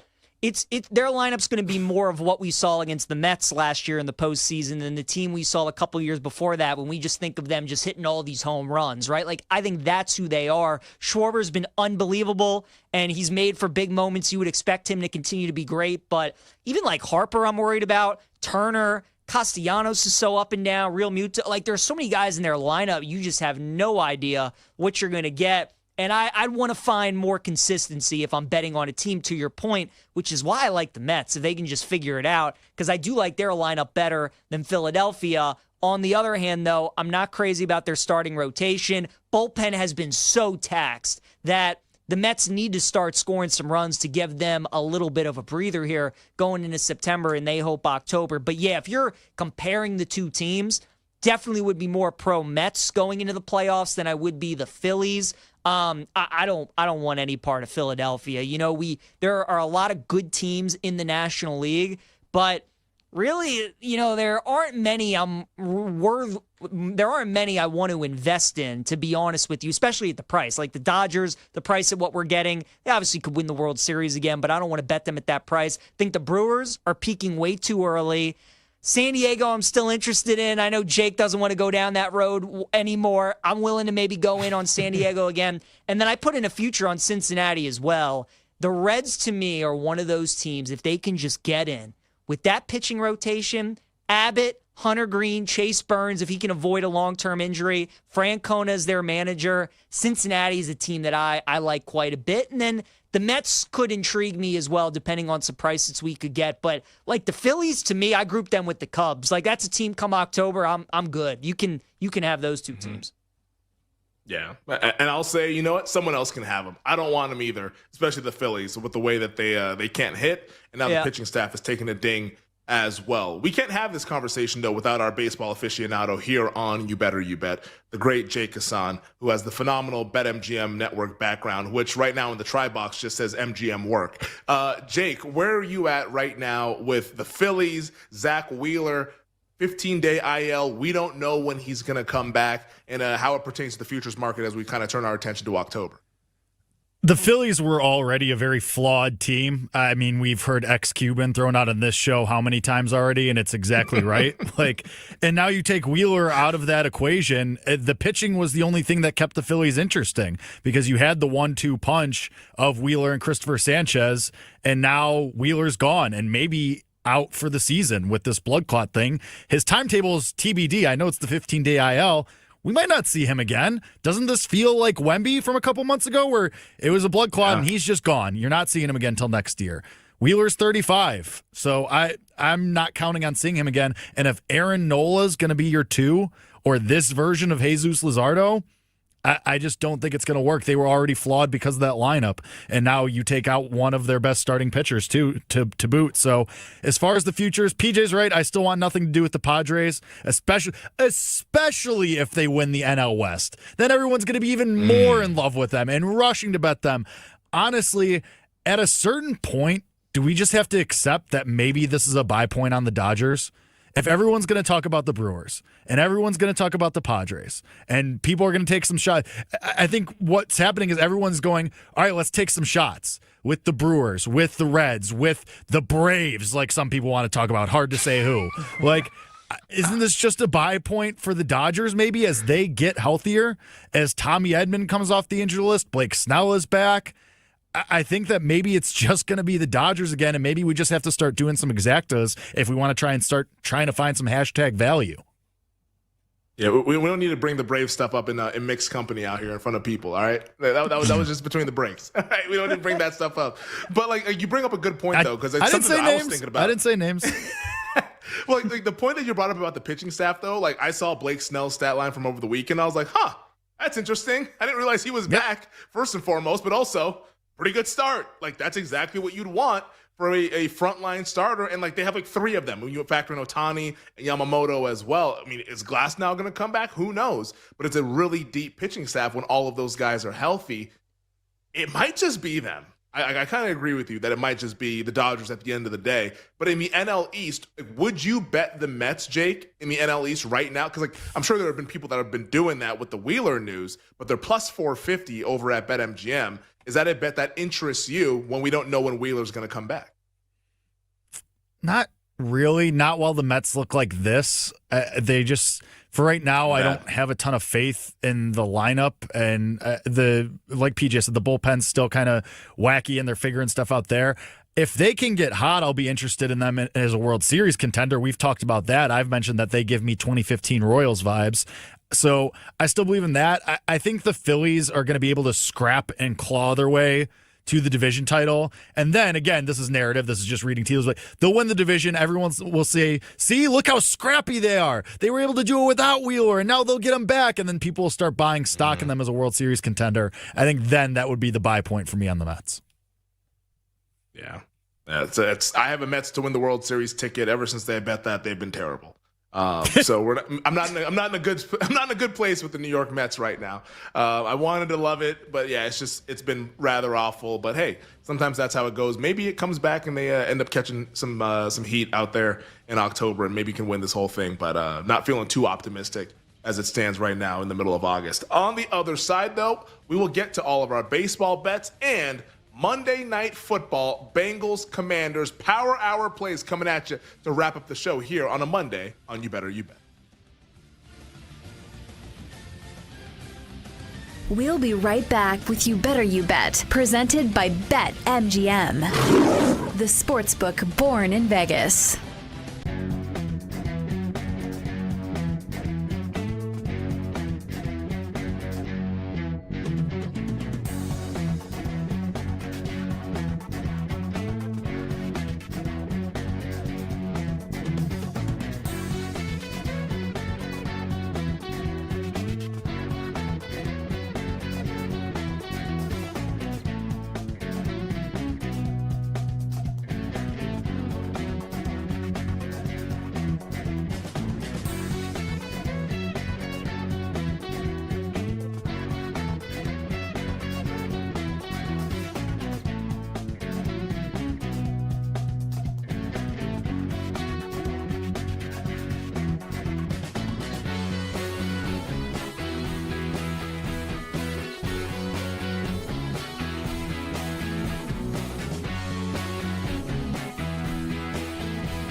Double D is yelling for a mullet in the chat. But the fall's almost here. Then it'll be winter. I got nothing else going on. I don't have kids. I'm not dropping a kid off to school. Might as well just spend some time staring at myself and seeing where it goes. But here's the thing, like the mullet is like the it hairstyle for 12 to 16-year-old boys. Oh, so is that a demographic that you want to be a part of? Like, Sure. That's the thing. It will look like you are trying to be hip if you grow a mullet. Maybe I will be hip. Maybe they'll be like, hey, man, what's going on later? I'm like, I don't know. I'm just going to go and probably just look at some TikToks and maybe text some people. That's it. I don't even know how young kids talk or what they do. Yeah, I don't really want that. But you know what? Maybe I'll make it my own. But I know what you're talking about. I've seen that look, and you're seeing it a lot more. Like, it's in style right now. I miss the days of like actual mullets that come from like an original place. Like if you grow up in Alabama, if you like Leonard Skinner, if you drink Mountain Dew, you can have a mullet. I remember there was a kid in my kindergarten class. We've been talking about kindergarten a lot lately since Blake just went to kindergarten. His name was Jonathan, and he had a rat tail. And he would wear NASCAR t-shirts all the time. He had a rat tail that was braided. Do you know what a rat tail is? It's Yes, when I you do. have a full buzz cut with the exception of one long ponytail that's braided at the very back. And it was glorious. Sweet. If you have the guts to grow a rat tail, that's immediate respect.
Let's get back to You Better You Bet on the BetMGM Network. Welcome back. This is the final segment of You Better You Bet here on a Monday. Femi Abebefe, PJ Glasser. Been a fun 4 hours on the program. And if you missed any part of the 4 hours, we talked a lot of NFL because guess what? It's August 18th. We're going to talk a lot of NFL. Also got into some college football. Might have put a hex on the Texas Tech Red Raiders. Like, we got into a lot of football throughout the show. And if you missed any part of it, make sure you check us out in podcast form. Just search You Better You Bet wherever you get your podcasts. Odyssey, Spotify, Apple, iHeartRadio. You can go ahead and check us out at You Better You Bet and check out all the great guests that we had on the program today. All zero of them. What a day it was here on You Better You Bet. But in all sincerity, a great, great show. And shout out to our crew, Tyler Morales, Jake Hassan, Bill Zimmerman, Mike Brown, Sean Ha, as PJ and I did a lot of heavy lifting here on a Monday. But you know what? Sometimes that's what happens, and that's why we get paid, baby. All right.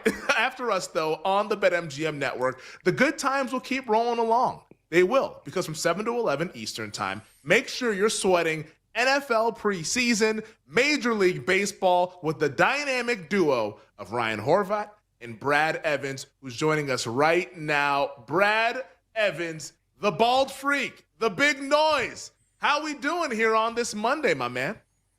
Hola, amigos! I am ultra freaky deaky today, gentlemen.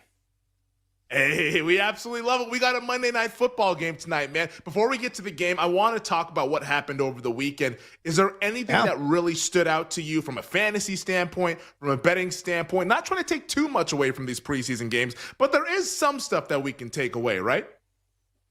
The one I think prominent takeaway, in my opinion, was Ashton Genty. I mean, he looked like the real deal Holyfield out there, trucking over fools, displaying supreme contact balance, power, and acceleration. And a guy that was really kind of getting it done in a variety of ways. Tough inside runs, tough outside runs. A guy that had a couple of catches as well, punching one in for 6 and showing that leg leverage that he possesses. I know everybody was kind of freaking out Ashton Genty about a week ago. He was falling outside of round 1 in a lot of 12-team fantasy drafts. A guy that people were just outright stealing in the second round of those exercises. Well, now I think he is firmly back into the back half of round 1. And if you pull the heist of the century and took advantage of the skittish that were out there, that were panicking over a whopping 3 carries for -1 yards in a meaningless preseason game in the first one, congratulations. He may be carrying you to the promised land, meaning the fantasy playoffs, and maybe to title town as well. The other big takeaway, I'll just add in one more, was Tank Bigsby. Seeing the majority of the first team touches, and not only that, guys, the Devils' teeth are chattering. He caught a football for 19 yards. I didn't know Tank Bigsby could catch anything, not even a cold, but he caught a real pigskin, so congratulations to him. My mind is blown about the Genty stuff that you were outlining. Now, it's been a minute since I've been in them fantasy streets. Haven't played since 2011. The fact that people were overreacting to 3 carries, that's insane to me. Like, that's absolutely insane. It's just maybe we're just way too close to the trees now. That we lose the plot these days. But okay, so Genty, they were overreacting. What about to the positive though? Because every person that has a football Twitter account, every publication, every outlet, everyone's tweeting about TreVeyon Henderson. 100-yard kickoff 2 weeks ago, had the touchdown once again on Saturday against Minnesota. Like, at what point do we have to pump the brakes on TreVeyon Henderson? Because it sounds like he might be going, I mean, he'll never go in the first round in fantasy drafts, but like, how high is he going? What's the ADP like after another successful weekend for the Patriots rookie running back? Yeah, he's going prominently in round 3 of 12-team drafts, and I think that is at peak evaluation, in my opinion. He's RB19 right now off the board, and I think that's flipping crazy. People buying him hook, line, and sinker. Yeah, he's got the explosiveness. It's very apparent on that 100-yard kickoff return that he had a couple of weeks ago. Of course, find the end zone again. Ramondre Stevenson's a little bit banged up. I mean, the guy's got skills to pay the fantasy bills, but at that juncture of the draft in round 3, I'm not going all in by any stretch of the imagination. I still think it's going to be at least a start, probably a 55-45 split between him and Ramondre. Stevenson, I think, will be somewhat of a perpetual thorn in the side of Henderson, especially in short yardage and goal line situations. And, how healthy this New England offense as a whole is still to be determined. So don't go head over heels. Don't go berserk. Don't go ballistic for TreVeyon Henderson based on what he has done in meaningless football action. I think he's going to be good. I don't know if he's going to be top 20 running back good. So, yeah, slow your roll a little. Yeah, no, it feels like people are really, really getting crazy with TreVeyon Henderson, and I get it. Like, it's easy to be excited about how he's been looking so far throughout this preseason and all the reports coming out of Patriots training camp. All right, let's get to it. What is your best bet tonight and why? I'm going to go with a Ramon Laureano on the over 1.5 hits plus runs plus RBI, also known as HRR, but also most affectionately known as Hair, at a -110. Taking on the San Francisco Giants. The former Oriole has done this in 4 of his last 5 games, and he's going against Robbie Ray, a guy that he has had incredible history against. He's sent for 12 lifetime against him with 3 doubles and a home run. He's actually 5 for 8 against the San Francisco Giants this season with a home run and a couple of RBI. So Ramon Laureano, formerly the O's, now of the San Diego Padres. Give me the over 1.5 on the at a -110. I love that. I absolutely love it. I absolutely love it. So let's go. Ramon Laureano will be back, and our guy, Brad Evans. Once again tonight, 7 to 11 Eastern, BetMGM tonight. Brad and Ryan, check them out after us here on You Better You Bet. Brad, have a great show, and we'll talk to you tomorrow. Bengals -1.5 in the first half. I'm out.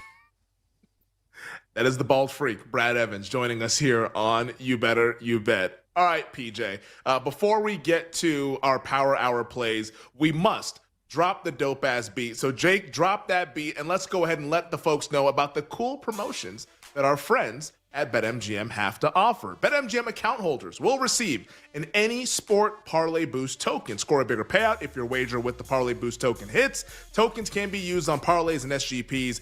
Make it legendary with BetMGM. Download the BetMGM app, and please gamble responsibly. All right, let's go ahead and get to the Power Hour plays, tonight's slate, and we'll begin with Monday Night Football. All my rowdy friends, PJ, they're not coming over, but they will be watching the Bengals and the Commanders. We're right now in the betting market active movement.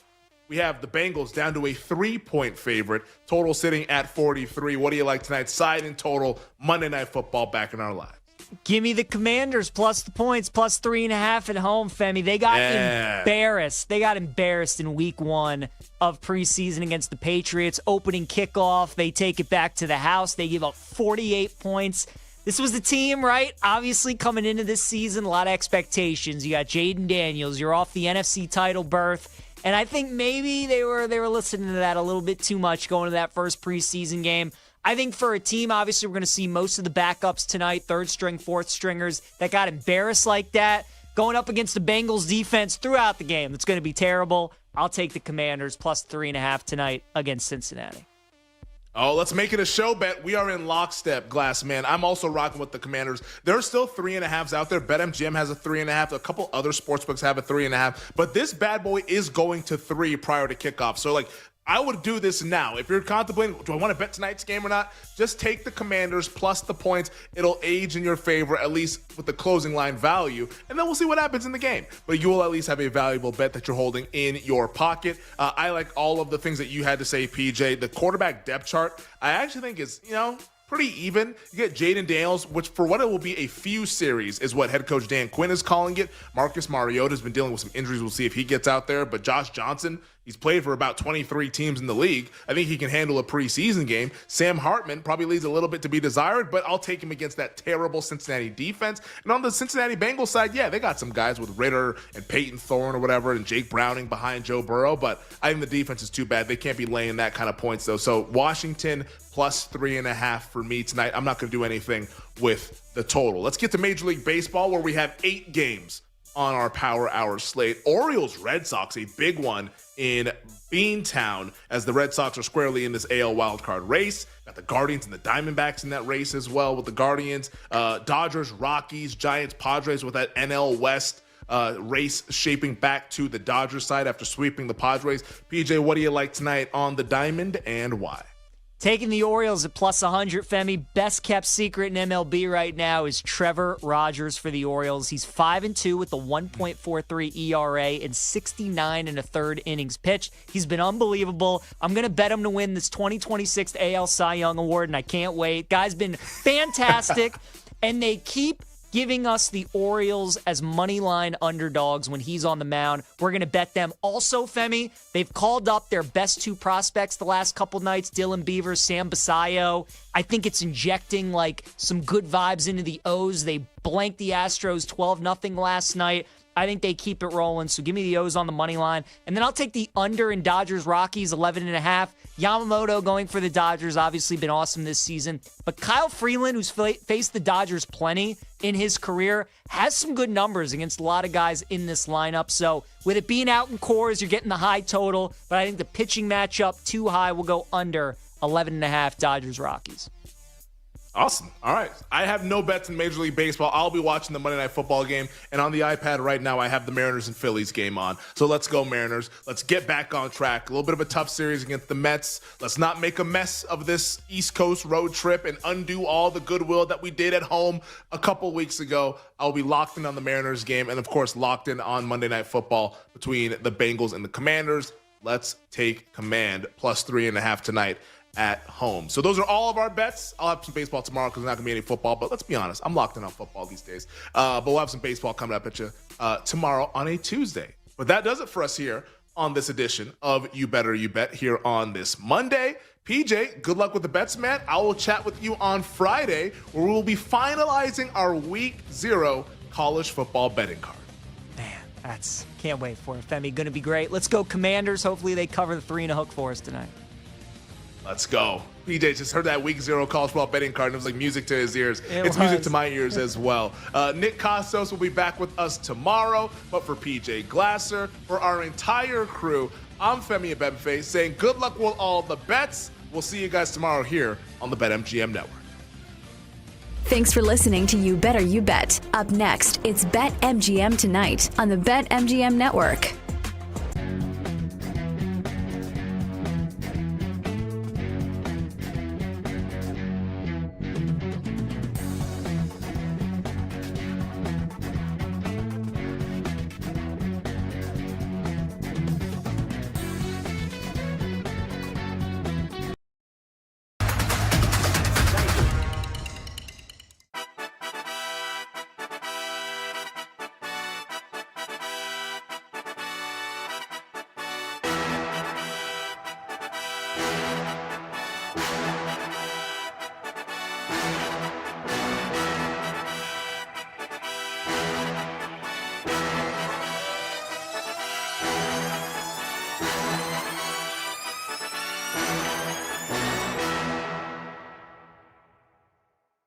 Get ready to experience the ultimate fusion of wagering and entertainment. This is the BetMGM Network. Kicking off your morning with the Daily Tip with Michael Jenkins and Chelsea Messenger. Over. It's a very simple way to look at it. It's the best way to look at it. Followed by the newly branded Bet Sweats with Joe O and Sammy P. When I stop talking, that's when you jump in usually. He said, ring that bell! He said, ring that bell! Then it's You Better You Bet, hosted by Nick Costos and Femi Abebefe. Great teams and great players get a whistle. It's happened forever. It will continue to happen. Capped off every night with the electric Brad Evans and Ryan Horvat on BetMGM Tonight. Oh, that's a sexy phrase. Quote Dr. Dre, creep with me and walk with me on this one.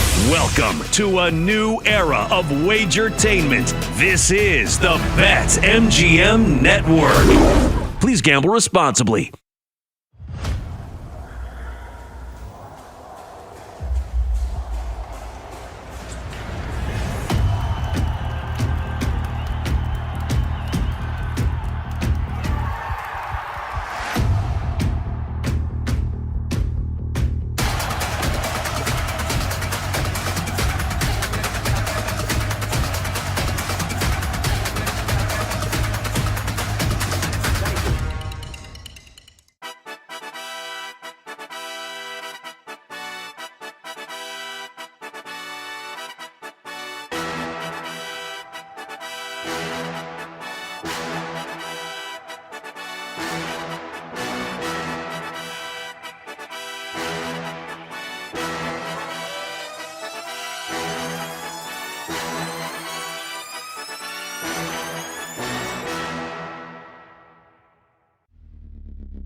Get ready to experience the ultimate fusion of wagering and entertainment. This is the BetMGM Network. Kicking off your morning with the Daily Tip with Michael Jenkins and Chelsea Messenger. Over. It's a very simple way to look at it. It's the best way to look at it. Followed by the newly branded Bet Sweats with Joe O and Sammy P. When I stop talking, that's when you jump in usually. He said, ring that bell! He said, ring that bell!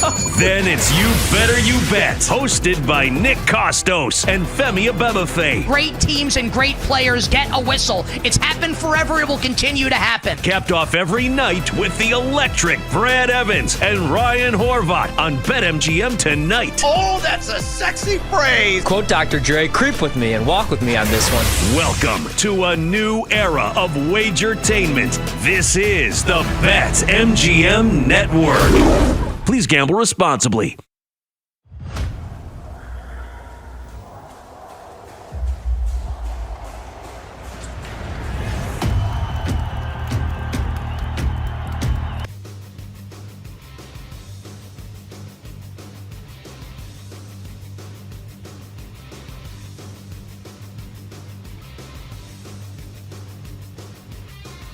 Service starts now.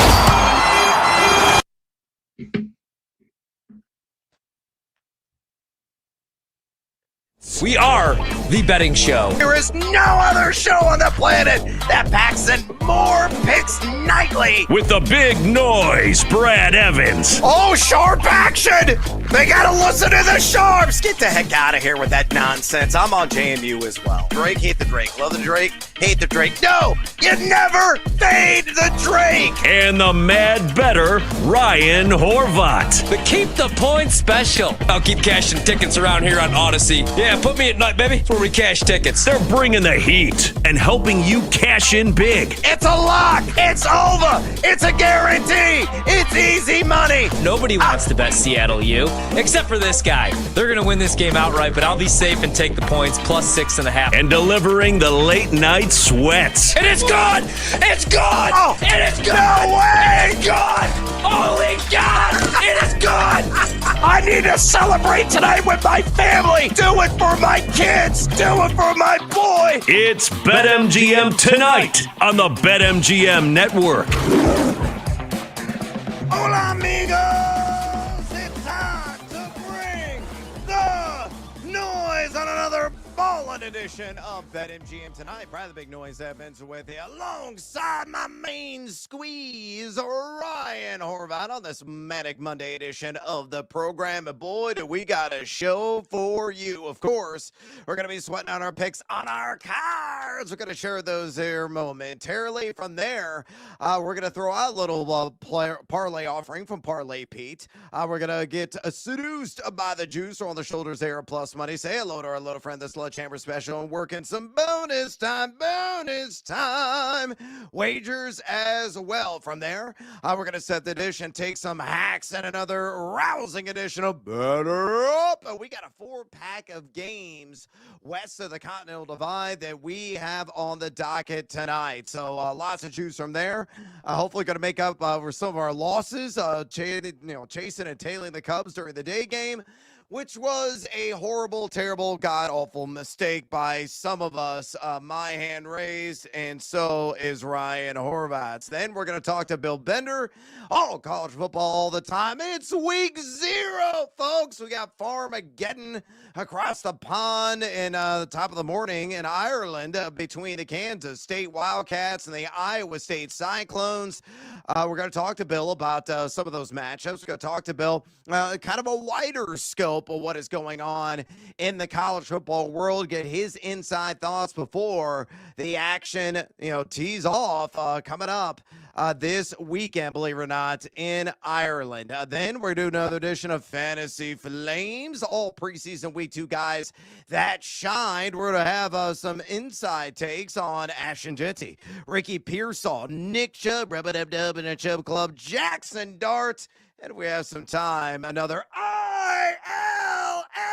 standout who led the Denver Broncos in receiving over the weekend. From there, we're going to do another edition of Percent Play.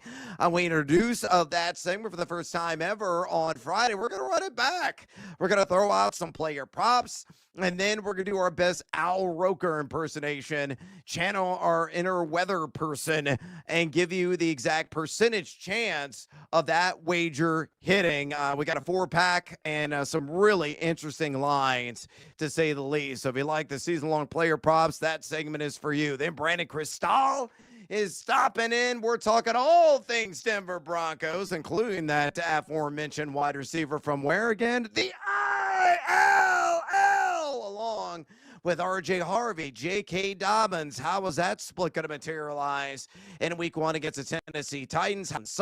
Look, what about my guy Evan Ingram? Is he going to get the last laugh in the Droker role? We're going to talk to Brandon about all of those particulars there in the Mile High City. Then another edition of College Cash, all variety pack teams, including Horvat's Notre Dame Fighting Irish. We're going to give you a lean on the over or the under, and the Nimbers nerd is going to come out to play as well. And two, we want to talk to you, the 2.02 average listeners and viewers of this fine program. If you have any fantasy football questions for us, you want to talk sports betting in the NFL, the futures market, college football futures, Major League Baseball, the WNBA, we'll even allow that. By all means, simple way to get a hold of Horvat and I, just pick up the phone and dial us fools at 833-732-3875.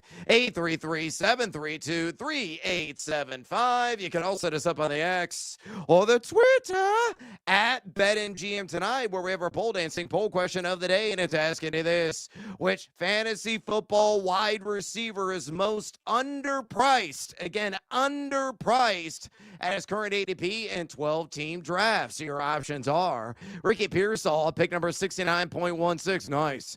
Mecca Ibuka at pick number 70.12 overall. Matthew Golden, pick 82.42 overall. Or Cooper Kupp at pick number 92.16. So far, nearly 250 votes cast. Make your voice be heard. Exercise your democratic right. Keep the votes a-coming. And drop us a comment, a.k.a. bring the noise on X at BetMGM Tonight. Again, on X at BetMGM Tonight. Man, the news is coming out fast and furious today.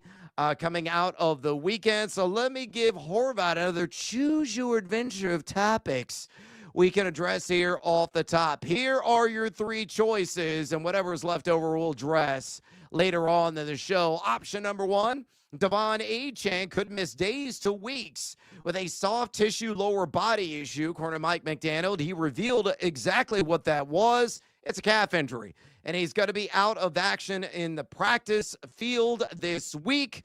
Hopefully he's going to be ready by week 1, but not entirely unknown. Option number 2, the Bengals are listening for trade offers for Jay Hendrickson, per Ian Rappaport, with the Colts, Panthers, and Browns among the interested teams. Ooh, yeah, probably the best defender on that Cincinnati squad, especially when it comes to pass rush available right now. Will he be dealt before the regular season begins? We shall see. And your third option here, Ryan, is Caleb Williams looks sharp on Sunday Night Football versus the Buffalo Bills. A bunch of backups, granted, but he was 6 of 10 for 170 yards and a touchdown, squashing some of the uneasy feelings that a lot of people have based on the camp reports that they are reading tied to the former number 1 overall pick. So again, choose your adventure. Devon Achane and that soft tissue issue, specifically a calf. The Bengals and possibly dealing Trey Hendrickson, or Caleb Williams, who shined under the primetime lights last night. What do you want to talk about? All right, I love this, man, because it's like I'm on a game show, right? In the late 80s or the early 90s. So I walk up to the first briefcase and I toss it because this is just more of a reason for me to fade Miami. They can't stay healthy. Usually the injuries this offseason or this, camp have come in the secondary, but now Achane banged up. So that's never good. I'm all the way out on Miami.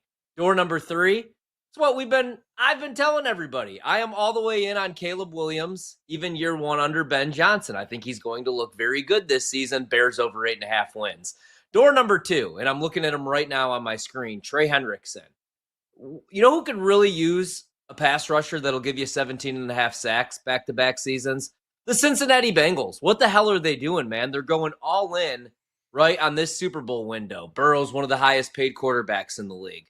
T. Higgins is getting over $100 million. Probably the best second option at wide receiver on a team in the league. And then Jamar Chase, the best receiver in the league, properly paid. But what's the concern? It's the defensive side of the ball. You have a first-year DC in Al Golden, and you need your best pass rusher. And I don't understand, man. I heard somebody brought up the age. I'm not comparing him to Myles Garrett, but Myles Garrett is also going to be 30 years old in December, right? Trey Hendrickson's 30 years old. He's coming off back-to-back 17.5 seasons, right? The year before that, he had 8. The first season with the Bengals, he had 14.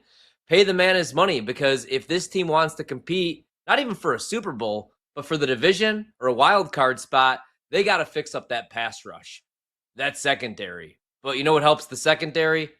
Getting a consistent pass rush. You have to pay Trey Hendrickson. Instead, it looks like they can move him.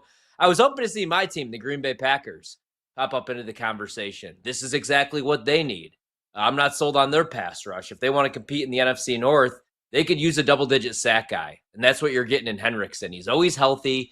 He's always going to give you double-digit sacks. It doesn't make any sense what they're doing right now. So that's the biggest story to me, man. They got to get a deal done with Trey Hendrickson, and it looks like instead he's going to get moved.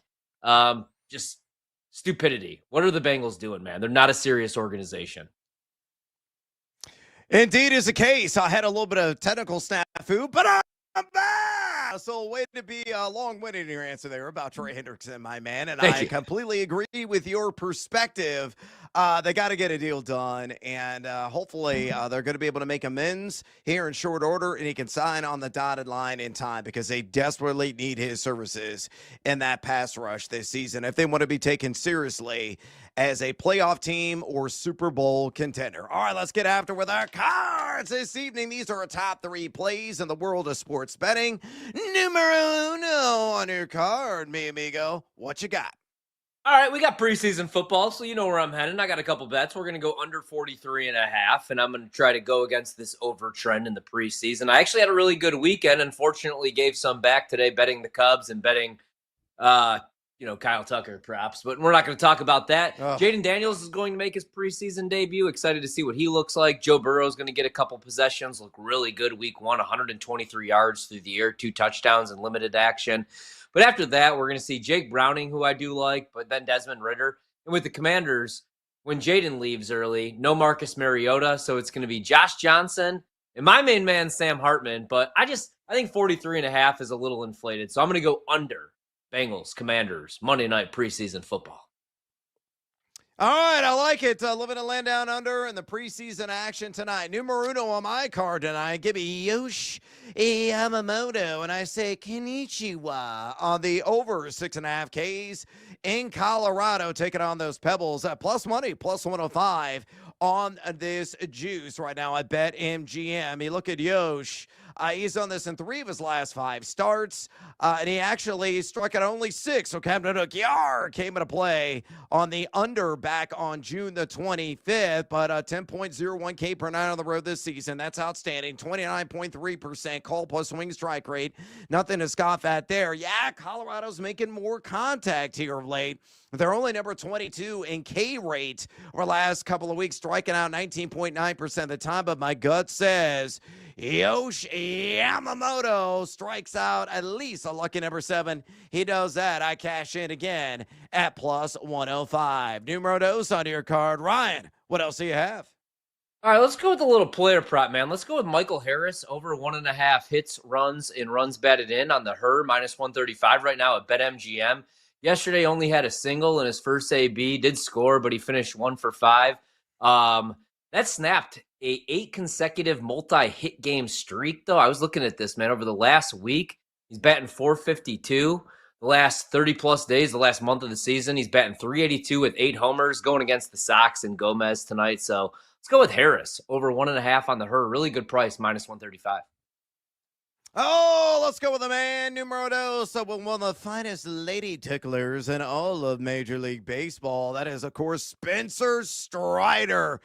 He's got a thick lower half, and hopefully he's going to be pushing off the rubber and hard. I hope he gets the win tonight because I bet on it at plus 130 there against the Chicago White Sox. You look at Strider, a respectable 3.74 home ERA on the season. Only 3 wins, though, and 8 starts there in the ATL. He's got a repulsive 8.68 ERA in his last 4 starts. But the White Sox not exactly played a lot of guys over the last couple of weeks, only number 22.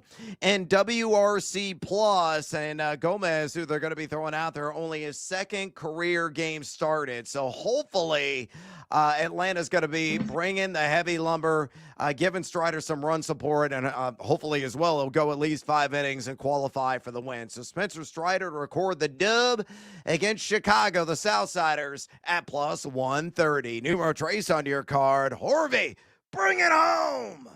All right, I'm going to make a quick audible because I was going to bet the Cubs, which one is stupid, and I don't think the game is even going to happen with the weather going down in Chicago. So instead, I'm going to throw out something I bet today. Monty, cover your ears. Nebraska to make the college football playoff, 150 to 1. I'm going to take a stab. I like Dana Holgerson as the play caller, man, and it's year 3 for Matt Rule. This is usually when he wins. He's 12-13 his first 2 seasons, but the last 3 games with Dana, when he took over play calling for Marcus Satterfield, Raiola completed 72% of his passes for 236 yards per game, only 1 pick. I think the defense is going to be really good, not the toughest schedule. Nebraska to make the playoff, 150 to 1 in the Big Ten. Numero Trace on my card. Let's get some preseason action on the board, and hopefully this is going to cash for me as well. Give me the Bengals minus 2.5 on the first half line against those Commanders. So we're going to see both sets of starters in this game. For how long? That's TBD. I think the Bengals starters got to get at least a couple of series, which means there's a really good chance that Joe Burrow could go off. Chase Brown, my guy, can maybe punch one in. How about Jamar Chase? T. Higgins, just so many weapons. Andre Yoshivas really sticks out like a sore thumb in red zone situations for Cincinnati as well. Washington, of course, you've got Jaden Daniels, and a whole host of other weapons around, but of course, so Terry McLaurin right now, and both these defenses highly suspect to say the least. So I think the Bengals are going to come out of the gates blazing in this game, and as a result, I get a sizable early lead, hopefully hold at least a field goal lead going in the half, and if that does occur, again, I'm cashing in at minus 2.5. All right, we got to take a little CS here on BetMGM tonight. We come back, bets, and more bets. Don't you go anywhere, fools. We got more coming down the chute right here. BetMGM tonight on the BetMGM Network. Don't go anywhere. You're listening to BetMGM tonight on the BetMGM Network.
Now, Brad Evans and Ryan Horvath bring out their sledgehammers on BetMGM Tonight, presented by BetMGM, the sportsbook born in Vegas.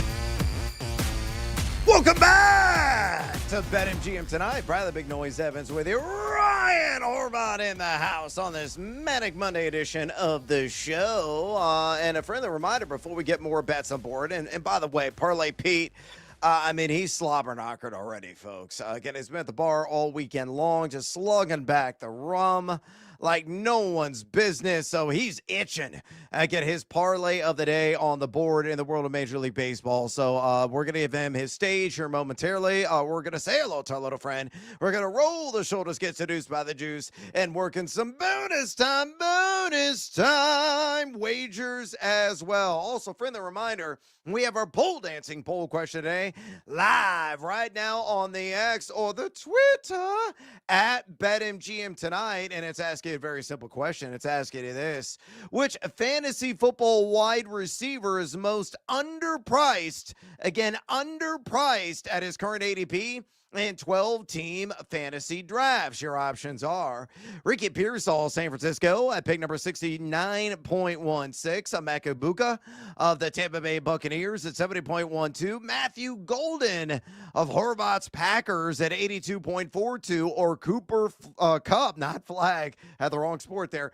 Cooper Kupp of the Seattle Seahawks at 92.16. So far, nearly 250 votes cast. So make your voice be heard. Exercise your democratic right. Keep the votes a coming and drop us a comment, aka bring the noise on X at BetMGM Tonight. Again, on X at BetMGM Tonight. Right now, let me go ahead and yell over at this moron at the bar. Hang on a second. Hey, that guy with the weird sword, get over here. Yeah, shiver me timbers. I'm here to make some booty. Parlay Pete in the house, and he is looking to get some action in the Mile High City between the Dodgers and Colorado Pebbles. Leg numero uno is going to go with the Dodgers on the alt-run line, -2.5.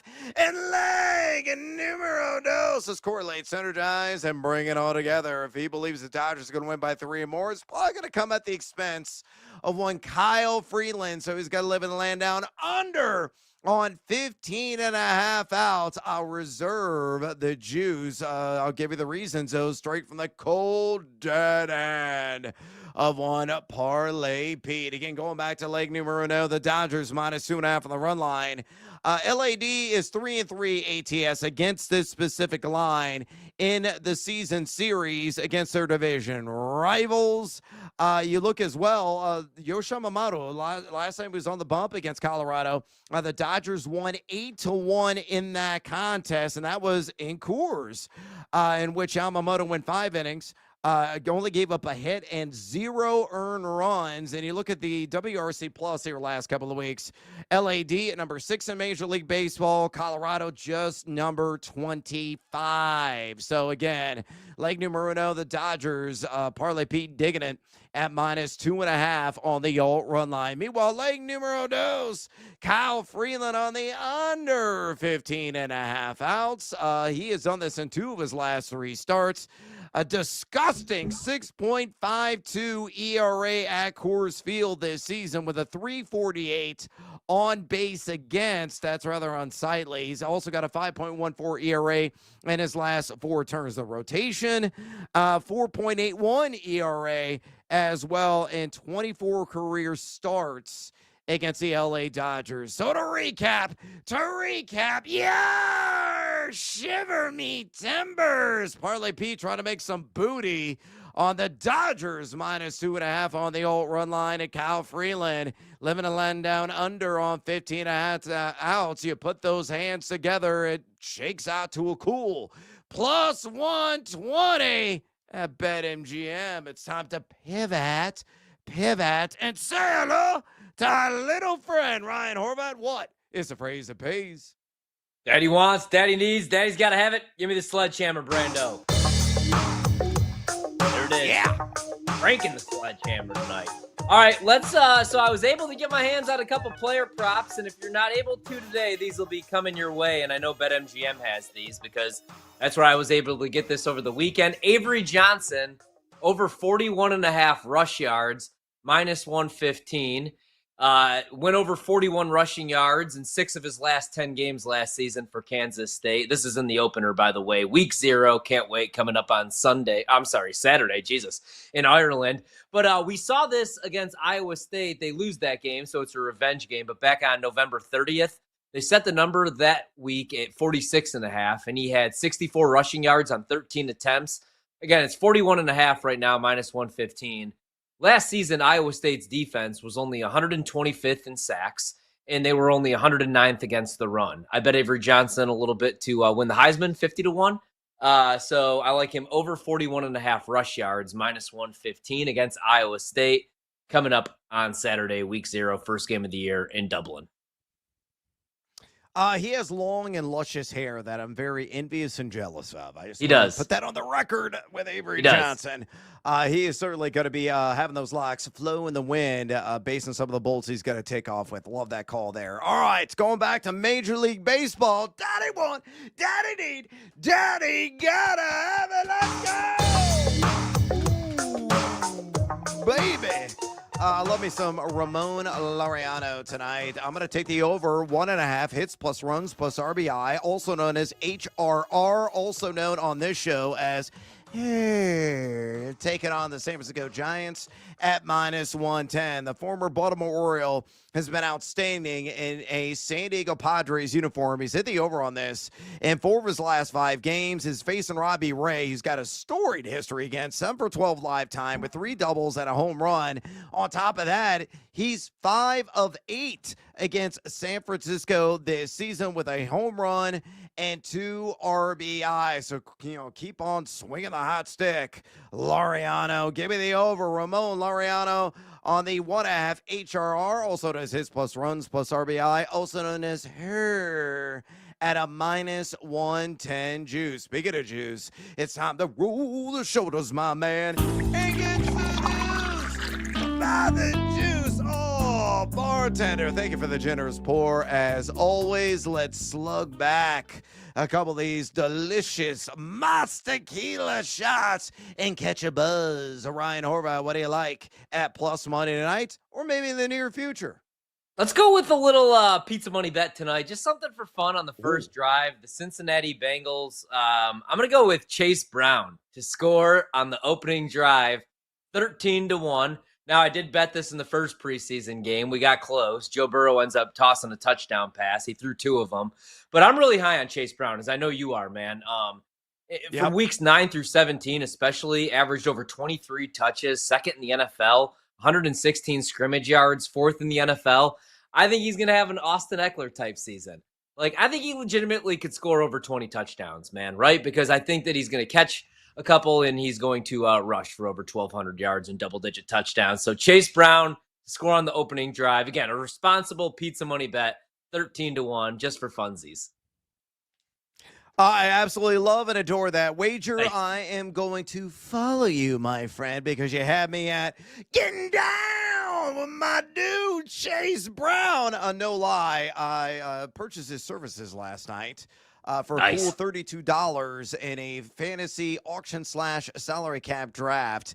That was a super flex, and believe it or not, there were 3 additional flexes. It was dumb, it was idiotic, it was stupid, but I generously shelled out some fat coin on Chase Brown, and I actually got Jahmyr Gibbs as well at 36. So that gives you an indication how high the stock is on Brown. It's skyrocketing, to say the least. All right, let's go to Major League Baseball. A rarity for me, but I'm going to chase a home run prop on Teoscar Hernandez in Colorado, getting seduced by that juice at plus 260. Great history.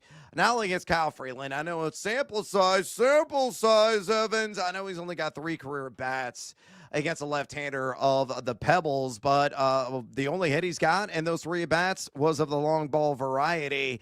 Not only that, but against LHPs this season, he's batting .308 with a .957 OPS. At Coors Lifetime, batting .370 with a .1048 OPS. He's hitting .294 against the Rockies on the season.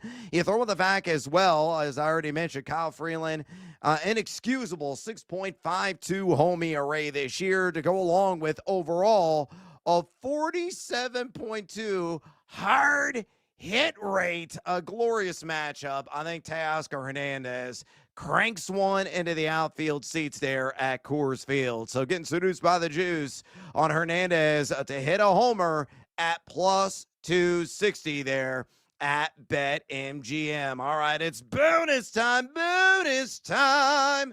What do you like maybe in tonight's preseason matchup between the Commanders and Bengals?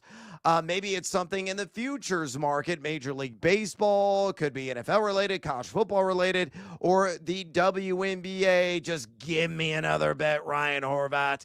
Give it to me. Yeah, let's go back to week 0 this Saturday. I got Iowa State. I got Kansas State on the money line, which you could get right now the best price at BetMGM -150. You could also get them as 3-point favorites rather than 3.5. I do like Kansas State in the opener, and I'm going to go with Rocco Beck, though, the quarterback from Iowa State, to go over 16.5 rush yards, -115. Went over this number in 7 of his last 10 starts last season. In that same game against Kansas State, had 35 rushing yards on only 8 attempts, did score a rushing touchdown. I think he's going to have to use his legs a little bit more, which is also why I like the under a little bit in this game. I believe it's still sitting there at 49.5. He loses his 2 best wide receivers, both right now members of the Houston Texans, and Higgins and Noel. Both had over 1,000 receiving yards. Kansas State's defense, they bring back their top 2 tacklers, but that was their issue last year when they fell apart, man, the final 5 games of the season. They were second in the Big 12 in rushing yards allowed. They play a ton of 3-3-5, so they're looking to stop the pass. So I think Rocco Beck's going to use his legs a little bit more. When alternates and ladders come out, I'll probably bet that as well. But right now, over 16.5 rush yards, -115.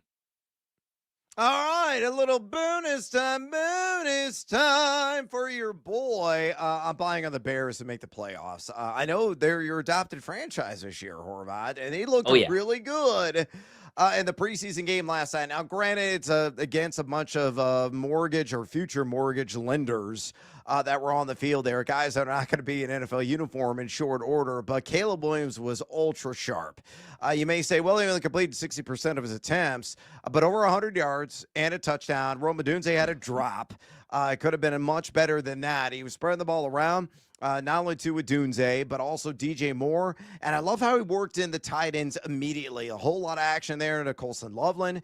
The short to intermediate field, Cole Kmet had a seam catch right over the middle of the field. I think he really squashed and quelled a lot of the nervousness that was making its rounds in the Windy City and on the internets here in recent days. Caleb Williams is going to be A-OK in this Ben Johnson system, and the offensive line did a really good job protecting him, and he got the ball out quickly. So he was putting it on point, on the money.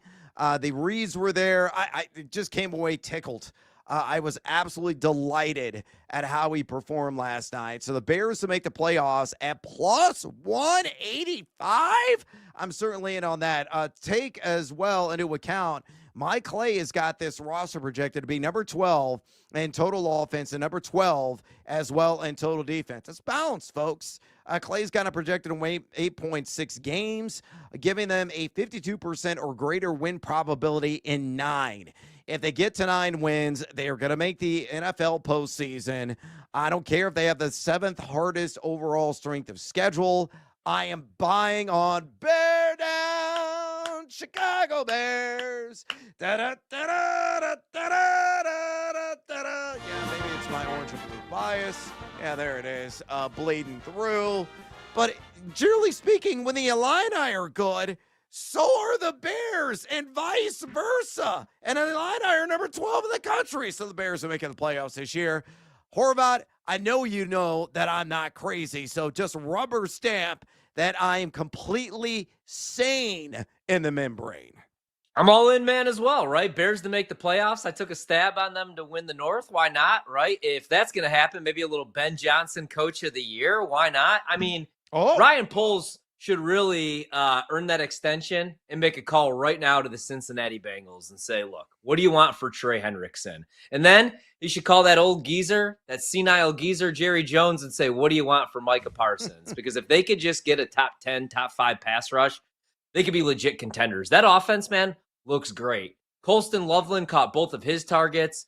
I think Rome's going to take that next leap. Luther Burden, I know he didn't roll with the ones, man, but 3 grabs, 49 yards. This offense could be top 10 year 1 for Ben Johnson, and I think Caleb's going to ball out. Oh, it's so arousing, the adjectives that you're using to my Chicago Bears. Hopefully it's going to come to fruition. All right, we got to take a little siesta here on BetMGM tonight. We come back. We're set the dish for another edition of Better Up. Don't go anywhere, fools. This is BetMGM tonight on the BetMGM Network. Wherever you go, we're there. Listen to the BetMGM Network live on Odyssey, TuneIn, and now on the iHeartRadio app. Wagertainment for every fan.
Let's cash in on the diamond with Brad Evans and Ryan Horvat on BetMGM Tonight, presented by BetMGM.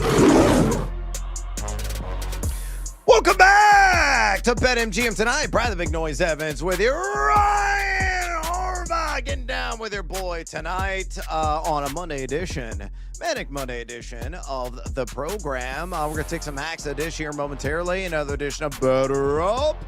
We got a 4-pack of games to really choose from. So that is a rarity to have that many options on the board. So we're going to be squeezing in some action there.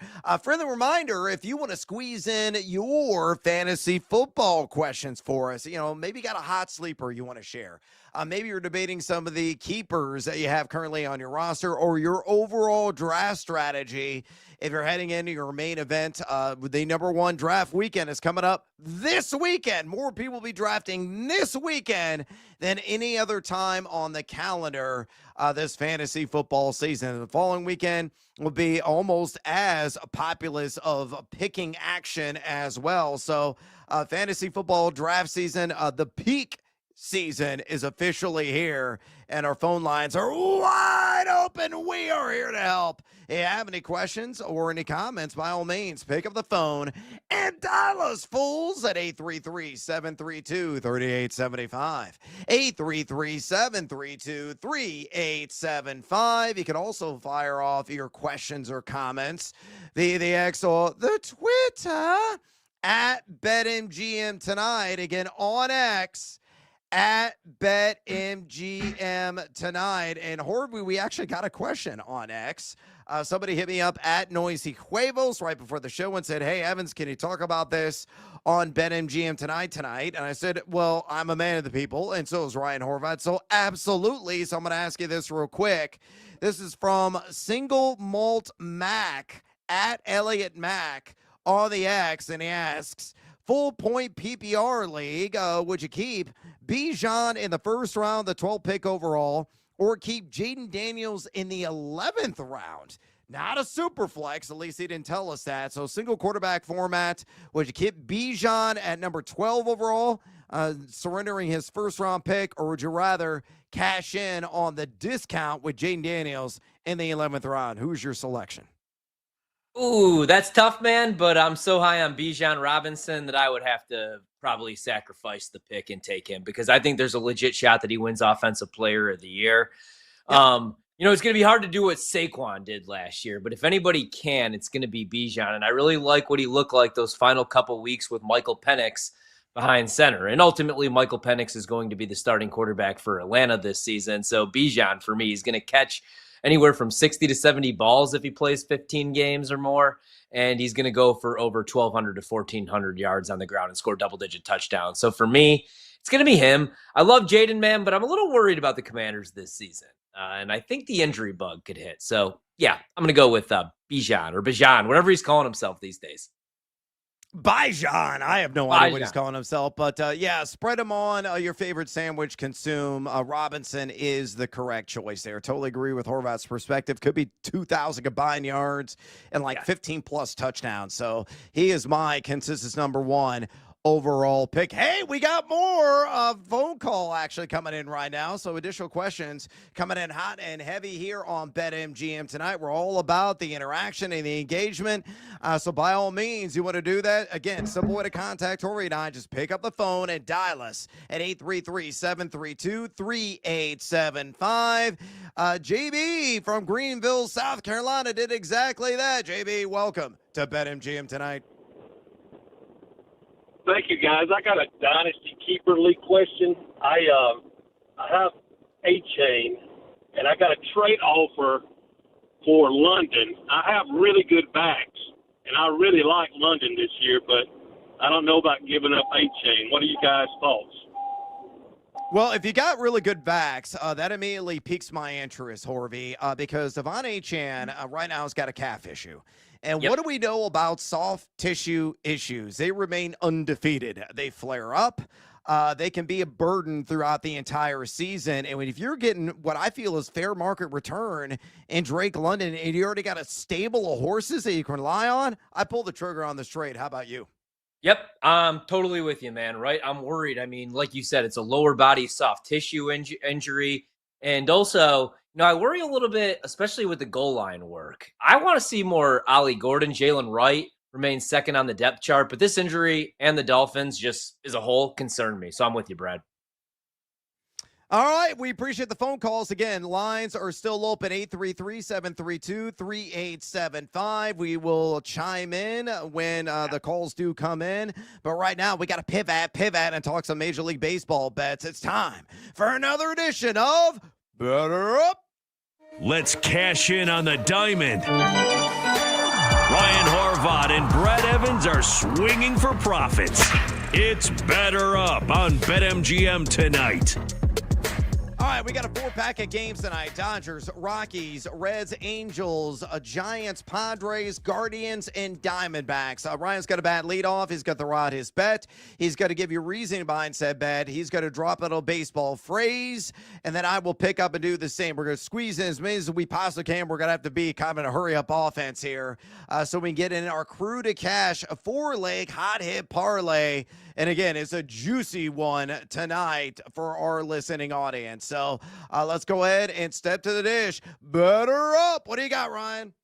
All right, let's go with Ellie De La Cruz over 1.5 total bases right now at BetMGM -105. Only hitting .210 in August, but does come into the game on a 5-game hitting streak. Among the top 10 batters for, I'm looking at the projected fantasy points tonight. He's got a decent matchup here against the Angels. So let's roll with De La Cruz tonight, over 1.5 total bags, -105. Brando, I'm helping my cousin, who's a lawyer, come up with slogans for his ad that's coming out. So I'm gonna deliver some for you here. Ready? No errors here, just justice served. Hey, you want us more? I haven't had anything yet, so how can I have some more of nothing? You're killing me, Smalls. That's a true story, by the way. Well I have done 4 by of these. you. Thank you. Yeah, that's outstanding. I'm really looking forward to these and blaze them on a T-shirt right now. Give me the Angels, and I think they're going to be divine on the money line tonight, -110. Taking on the Cincinnati Reds. Why? I got to fade Brady Singer. 6.02 road ERA this season. A little bit better, but not all that great. 4.26 ERA in his last 5. You look at the Angels, they're number 10 in WRC plus the last couple of weeks. Cincinnati at number 27, so they're having difficulty plating guys. I know Victor Moderos with a 5.63 ERA is going to be on the bump for the Halos. Could be a bit adventurous, but I think LAA will get the win in the end. All right, Brando, touch them all. What's our record, Larry? 8-16? How'd we ever win 8? It's a miracle. It's a miracle. All right, let's go with a little pitcher prop. Let's go Kyle Freeland, under 15.5 outs. Now, maybe you want to throw this like in a fade against Freeland, because it's right now -170, but I still like this here, right? He's went over this number, over 15.5 outs, won in his last 3 starts. And that was against the Cardinals, who, like the Cubs, struggling right now. I like this, man. Anytime he's going against a matchup against the Dodgers, right, we got to fade Freeland. Under 15.5 outs, -175.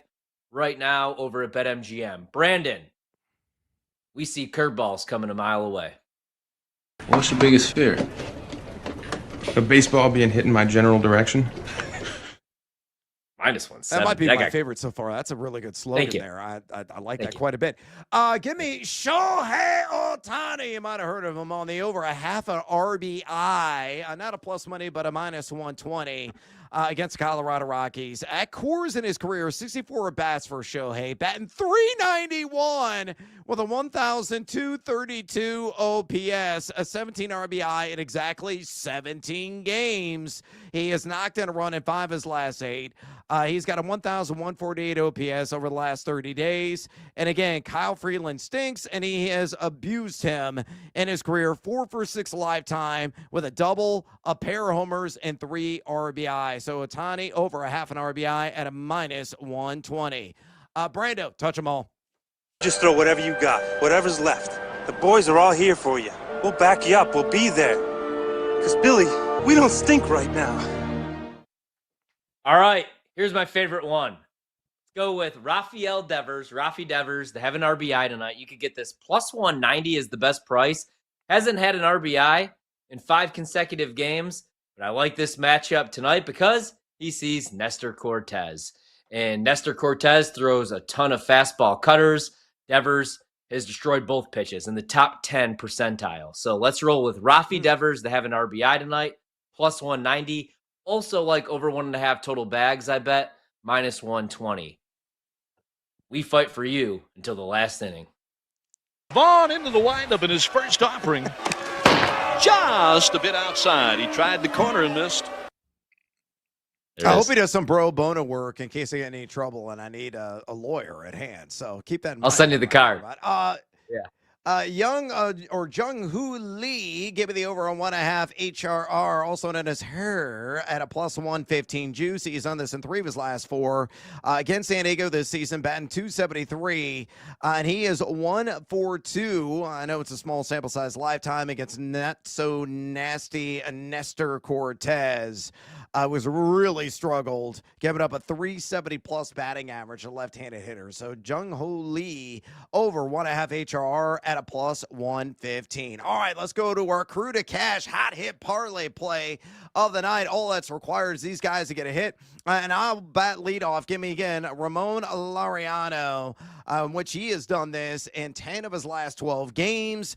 Outstanding history against Robbie Ray of the Giants. 7 for 12 lifetime. He's also 5 for 8 against the Giants this season. Ryan, who's your pick to click? All right, let's go with Rafi Devers. Just talked about him, man. I like him to have an RBI, so I definitely like him to have a hit. Really good matchup tonight against Nestor Cortez. And one last one. You deserve a fair call. We make it happen. The Landlord Law Firm. He's really proud of his work and should be. Brando, you're up next, my man. Who gets a hit tonight? I'm going to take Ketel Marte. I started with it because you told me to give you a name. It was the first name that popped up, but he's actually hitting 370 over his last 7 games, so it's a good pick. Yeah. It's an outstanding pick, especially given the matchup tonight there against the Cleveland Guardians. And Monty working the video board here on BetMGM tonight. Also the curator and mastermind behind batters-box.com. Who do you got? I'm going with Elliot Ramos. He didn't come through for me in the same matchup last week against Nestor Cortez, but I don't think that happens again. All right, again, to recap, Ramon Laureano, Rafael Devers, Ketel Marte, Helio Ramos, plus 347 on that 4-leg hot hit parlay play. All right, we got to take a little siesta. We come back. Bill Bender is stopping by. We're talking college football. Don't go anywhere, fools. This is BetMGM tonight on the BetMGM Network. How can you not be romantic about baseball? Don't miss out on the action. If you missed the show, you can listen back on the always free Odyssey app. It's BetMGM Tonight, presented by BetMGM.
The chaos commence. We are the betting show. There is no other show on the planet that packs in more picks nightly. With the big noise, Brad Evans. Oh, sharp action! They gotta listen to the sharps! Get the heck out of here with that nonsense. I'm on JMU as well. Drake, hate the Drake. Love the Drake, hate the Drake. No, you never fade the Drake! And the mad better, Ryan Horvat. The Keep the Points special. I'll keep cashing tickets around here on Odyssey. Yeah, put me at night, baby. That's where we cash tickets. They're bringing the heat and helping you cash in big. It's a lock! It's over! It's a guarantee! It's easy money! Nobody wants to bet Seattle U, except for this guy. They're going to win this game outright, but I'll be safe and take the points plus 6.5. And delivering the late night sweats. And it's gone! It's gone! Oh, it is gone! No way! It's gone! Holy God! It is gone! I need to celebrate tonight with my family! Do it for my kids! Do it for my boy! It's BetMGM tonight on the BetMGM Network.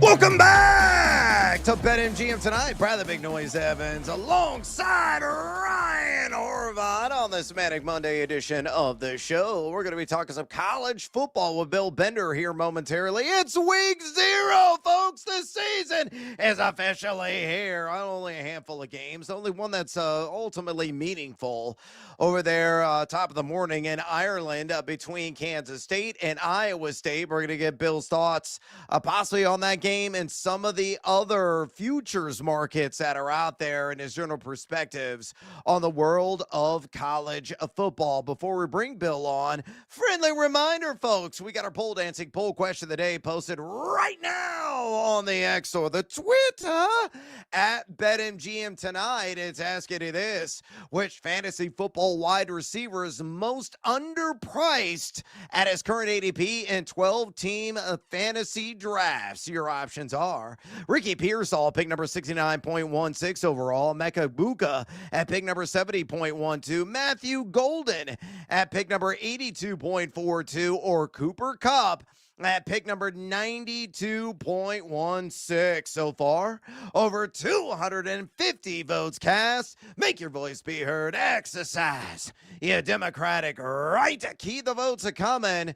And also bring the noise on X at BetMGM tonight. Again, on X at BetMGM tonight. Again, drop us a comment. We're going to read those a little bit later on in the show. Right now, let's go out and talk to our man, Bill Bender, senior writer for the Sporting News, and a man you gotta follow on X because he's always giving it to you there at Bill Bender 92. Again, on X at Bill Bender 92. Bill, welcome to BetMGM tonight. Straight away from me, the tilt-altering story over the past week is the wrist slap that Michigan received in light of several infractions faced under Jim Harbaugh. Do you feel the punishment was justified for the crimes committed?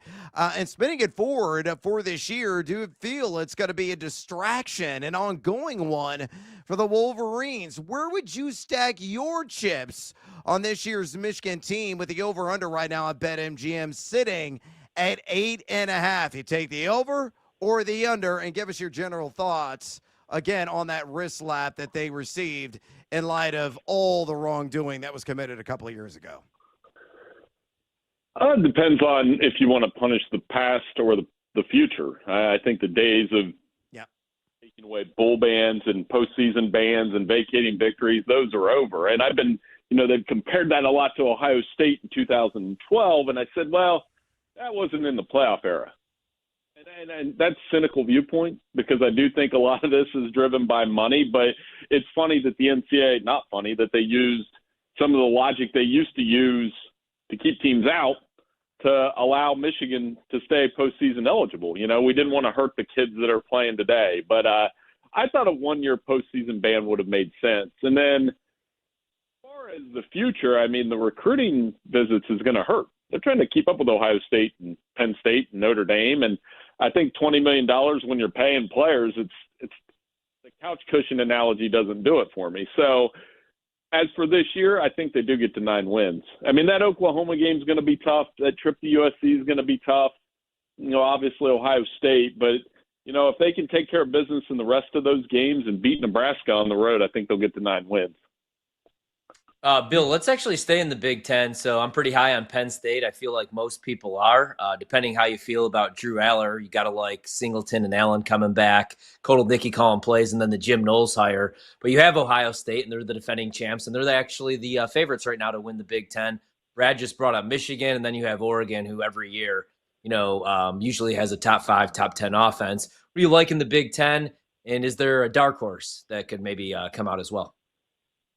Well, I think Ohio State, Penn State, and Oregon are that top 3, the tier. That's not breaking news. But if you got to pick one, I'd probably pick Ohio State. They got the best player in the country on one side, Jeremiah Smith. They got the best defensive player in the country on the other side, and Caleb Downs. So you can build around that, and they'll have some guys break out. And I get that they lost a lot of guys to the NFL, but to me, the pressure's on Penn State to beat those teams. Beat Oregon. Oregon, we're probably talking about the least, right? And then they haven't beat Ohio State since 2016 in a game they won on a blocked field goal by Grant Haley that everybody here in Columbus knows Ohio State probably shouldn't have kicked. I think that's where it starts for me. If Penn State can go out and win that game, then they can accomplish all those other things that they seek out to do. Who do you think has who do you like? Okay, so in the ACC, pretty much everybody's going to pick Clemson, and they're the big favorites. And then in the Big 12, I really hear everybody making the case for Arizona State. Are those the 2 teams that you like in their respective conferences, or is there another team that maybe, if you were a betting man, that you would take? I like Clemson in the ACC. I think they're loaded. I think up front they're loaded. I think Dabo knows they're loaded. They bring back T.J. Parker, Peter Woods on that side. Cade Klubnik's 3-year starter. Cade's probably fall under that. We're starting to project his pro potential so much that we forget that he's just pretty good in college. He's going to be really good this year in the ACC too. 21 touchdowns, just 3 interceptions in ACC games last year. So I think they're good. The Big 12 one's tough. Arizona State's obviously favored. Sam Levitt will have a good year, but it's throwing darts. It really is. And we throw that first one, we got to throw it all the way to Dublin on Saturday because that's a really good game between Kansas State and Iowa State. I think it's a tone setter in the race because both of those teams could win. Either one of them could win the conference. They've got experienced quarterbacks, good running games. I really look at the winner of that game is going to have a springboard into that Big 12 race. Well, Bill, let's double down on that game real quick. Give me your thoughts on Kansas State and Iowa State. Handicap it for us right now at BetMGM. Kansas State, last I saw, was laying 3.5. Do you think they cover, or are they going to win by a field goal, or maybe Iowa State springs the upset? So give us your thoughts on the Week 0 opener between K-State and Iowa State there in Ireland. That line moved up, I think, right? Like it was 2.5 or 3 at one point. Yep. Yeah, so there's a lot of faith in Kansas State and Avery Johnson. Last year when these teams played, it was a pretty even game, but Kansas State turned the ball over twice. And Rocco Beck lost both receivers to the NFL for Iowa State. Both teams are going to be able to run the ball in this game. It is a little unpredictable when you go overseas. There's that first quarter where you're kind of settling in, but I like Kansas State to win, and I think they're going to cover. I think it's going to be a touchdown game either way. Could be exciting. I'm a little scared knowing that Iowa State's won 3 out of the last 4, and these coaches know each other really well. But it really will come down to turnovers, and I think if Kansas State can protect the football, they'll win the game. Yeah, no doubt about it. I'm looking forward to watching that and get a little action on it as well. We're talking to Bill Bender, senior writer for the Sporting News. Follow him on X, would you kindly, at Bill Bender 92. Again, on X, at Bill Bender 92. Bill, heading back to the Big Ten. I'm a diehard Illinois fan and a season ticket holder. High expectations around football rarely occurs in these parts. Right now, the over-under on the ILL is at 8.5 wins at BetMGM. What percentage chance would you give Brett Bielema's club not only hit the over, but to make the college football playoff? The odds on that right now at BetMGM, plus 500. Thoughts on my Illini? Why not?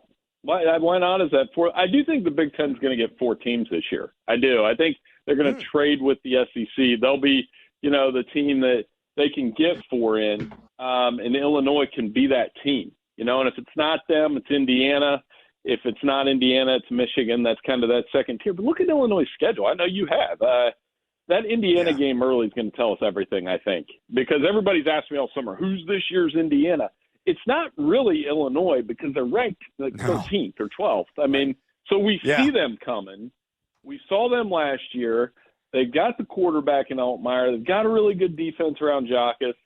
If they can just get to that Ohio State game, and I live in Central Ohio, Ohio State fans know this. Even when the Buckeyes win in Champaign, it's never easy. You can go look. I mean, there's been plenty of just like ugly games there over the years, but that could be a lot of fun if Brett could get them to that game with an unbeaten record. Yeah, I mean, there's a potential that Champaign could burn down the ground in the greatest way possible if Illinois can spring the upset against the visiting Buckeyes and what may be the biggest football weekend in the last, I don't know, at least this century in Illinois football history. Bill, we'll let you go on this. Give us your biggest under-the-radar boom and biggest highly ranked bust this college football football season. Kind of want to cheat, but Miami Notre Dame loser will be in trouble. And I think because if Notre Dame loses that game, they got very little margin for error the rest of the way, especially playing Texas A&M 2 weeks later. Miami, I do like Carson Beck there. I just wonder if they can get through that schedule that they have this year. It's going to be a little tough for them being at number 10, and it's on them to go prove it in a really huge game against Notre Dame that I actually think they can win, knowing that Notre Dame hasn't won there since the 70s. And then a team off the radar, I don't think they're that far off the radar, but Georgia Tech really interests me. If they can go win in Boulder in week 1, Haynes King's played a lot of football. Brent Key's developed a lot of toughness around that program. When you're looking for that second or third ACC team, it might be SMU. They've got a tougher schedule. Talked about Miami and Georgia Tech. And I do think the ACC can get that second playoff team. So, man, Georgia Tech, if they can do it every week and be more consistent, they might be able to break through. Yeah, outstanding stuff. The Ramblin' Wreck could do some serious damage this year. Outstanding stuff, as always, from Bill Bender, senior writer for the Sporting News. Follow him on X, would you kindly, at Bill Bender92. Again, on X, at Bill Bender92. Bill, we appreciate the time, and do yourself a favor. Make the 4.5-hour drive west to Champaign. Come party at my tailgate. First beer or first dozen are on me. Good deal. Anytime. I'll let you know when I'm in town. Thanks, guys. This was great. Thanks, Bill. Outstanding stuff. Thank you, Bill. Appreciate the time as always. Terrific viewpoints across the board as always from Bill Bender, one of the best college football writers that are out there. He is really confident in Kansas State covering the 3.5 in that week 0 matchup on a neutral field across a pond in Dublin, Ireland. Are you as high? Are you as confident as Bill is that K-State covers that 3.5 spread that is climbed against the Cyclones? Yeah, I really like both coaching staffs, man. I really do like Matt Campbell. But last year, they kind of survived because of the offense. And I just think that replacing 2 1,000-yard receivers, 2 NFL pros, and Higgins and Noel is a little bit tough. Rocco Beck played really well last year. But I think, it's going to be a learning process the first couple of weeks of the season, which is why I went over on the rushing yards. And then the defensive side of the ball, probably going to improve this year. But last year, they really struggled to get after the quarterback outside the top 100. And then struggled against the run, and that's not great against Kansas State. And like Bill said, man, Kansas State had them beaten that game. They just turned the ball over too much, and that was the bugaboo for Avery Johnson at times. But I think they're going to be able to run the ball. I like the neutral field revenge game. I think it has like a 65% clip. So we'll roll with Kansas State. And plus, I have them winning the Big 12. So winning week 1 would be huge for me. Yeah, definitely would be big. I'm probably going to be riding K-State as well, even on the 3.5 line. I know a lot of people are like, oh, Captain Okiar, shiver me timbers, are going to be digging in that metal apparatus into your back as a result. And K-State ultimately is going to win that thing by field goal. But I'm buying more and more into the idea that the Wildcats come out and claw them to death and win by 7 or more points. So we shall see, to say the least. Real quick, I'm going to get your thoughts about Michigan. Again, Bill feels, if he had a lean, it's slightly the over on the 8.5. But in light of what has happened recently and all the negative news that has come out, and the punishments that were also doled out, as light as they may have been at $20 million, I think there were many schools that would back up the truck and gladly pay that if it guaranteed them a national title. But do you think it's going to have any repercussions negatively this season, and maybe that team falling short of expectations and hitting the under on 8.5 total wins? I don't think so, man. I'm not the biggest fan of Sharon Moore as a head coach. This is a big year for him. I mean, the extra game suspension doesn't really matter. It comes down to, is Bryce Underwood as a freshman, good enough to fix that offense? Because I think the defense is going to finish top 10. They bring back 6 starters. Last year only gave up 307 yards per game. I would lean over. I think they're a 9-3 football team. All right, we're going to talk some more fantasy football week 2 preseason takeaways. Don't go anywhere. This is BetMGM Tonight on the BetMGM Network. On the move? Take the BetMGM Network with you. Catch live Wagertainment anytime on Odyssey, iHeartRadio, or TuneIn.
It's time to place your bets. This is BetMGM Tonight on the BetMGM Network. Welcome back to BetMGM Tonight. Brad the Big Noise Evans with you. Ryan Horvath in the house, and the sweat is on. Hey, the sweat is on as Horvath's got Chase Brown to score the first touchdown on the first drive of this game. It's 4th down at the 1-yard line. We're going to see if they're going to hand it off to Brown. They do, and he's in. He's gone. He's in, Brett. He's in. He's in. He's in. Touchdown and catch. 13-1 for Ryan Horvath. Show me the money, money. Show Let's me go. The money. I like the cash. Oh my God. That was a hell of a sweat. Yes, folks, that is a bet that is available. That's how ridiculous. They may review this. Was he in on the second surge? Yeah. Oh, balls. no. Yeah, breaks a plane. Yeah. He's in. Kick the field goal. It was the second surge by Chase Brown. Yeah. He's in. Doesn't matter anyway. So Chase Brown scores the first touchdown on the first drive as the Cincinnati Bengals cash in for Mr. Ryan Horvath at 13-1 odds. An outstanding bet by him. I thought that was an extraordinary value when he shared it with me. I was like, yeah, man. Double down on that all day long. 7-0. Cincinnati Bengals or the Washington Commanders. And yeah, the Commanders starters are going to be trotting out as well. They're getting an opportunity. There could be a ton of scoring in this first half, quite frankly, because there's not a lick of defense that's going to be played by either Cincinnati or Washington at all. And the other strong takeaway is this. I understand it's preseason. I understand a lot of you out there are like, oh, this is meaningless football. And some of you are going to be questioning my allegiance because orange and blue blood pumps through the veins here as somebody who's wearing an ILL shirt. And again, my kid's in the Illini band, and I got season tickets. That's why we talk a lot of Illini on here all the time. But they are a meaningful team. And Chase Brown is a guy that is delivering. He has no competition for touches and arguably the best offense in the NFL. We're going to be featuring our old man crush team tomorrow. And Ryan Horvath, you know who my all man crush selection at running back is. It's way too predictable. It is a windmill slam dunk. But Chase Brown ultimately could be the RB1 of ones in fantasy football this year. That's not outlandish to think, right? No, not at all, man. He's going to catch anywhere from 50 to 60 balls out of the backfield. And then what we just saw right there, that second effort, man, on the goal line, fighting for yards. He's strong, he's quick, and he's a member of possibly the best offense in the National Football League, right? A lot of money spent on that offensive side of the ball. Now, we got to see what they do with Trey Hendrickson. He gets moved. That's even better for us if you're an owner of T. Higgins, Joe Burrow, Jamar Chase, because they're going to be in a lot of shootouts, just like they were last year and the year before. So I'm really high on Chase Brown. I kind of want to steal him from you now, man, after you just made me all that money. But what a sweat. That's why I love preseason football. I can't wait till the real thing gets here, though. And I'm with you. I'm really high on him as well. I'm going to try to get him in my my family league draft coming up this Sunday. I picked number 5. So where are you looking to take him, though? Like, I don't know. You know, like right now it's a round 2 team league. It's round 2. It has to be. I mean, his round 3, round 4 price tag is evaporating. The hype is really getting to a deafening level for Chase Brown, understandably so. But I would still spend round 2 capital in a 12-team draft to get his services. Again, I think when the dust settles on the year, as long as the sinister injury imp doesn't bite on the flesh of his lower appendages, he's a guy that we're going to be talking about as a first-round fantasy pick in drafts next year. Chase Brown, I wrote about him last year before the season began. Again, people were just, screaming and yelling, oh, you're biased, you're an Illinois fan. Again, I watched every single snap, every single down of his career at Illinois, and he just impressed me. He had an NFL 3-down skill set. He was more or less a chip blocker in college, but he has really proved in that area. And, he showcased the goods down the home stretch last season. He was a RB1 through and through in 12-team leagues. So, I mean, what downsides are there? There are none. He's, again, in the best offense in the NFL, arguably. He doesn't have any competition for touches. The offensive line should be improved, and he's a guy that doesn't leave the field. He plays 3 downs, so I got to get 85% of the opportunity share. He may catch 65, 70 balls in total this year. There are 0 weaknesses. 0 to Chase Brown's game. Invest with supreme confidence in his services. And, of course, you'll be thinking to yourself later. So there you go. All right. Again, 7-0. 10:42 to go in the first quarter.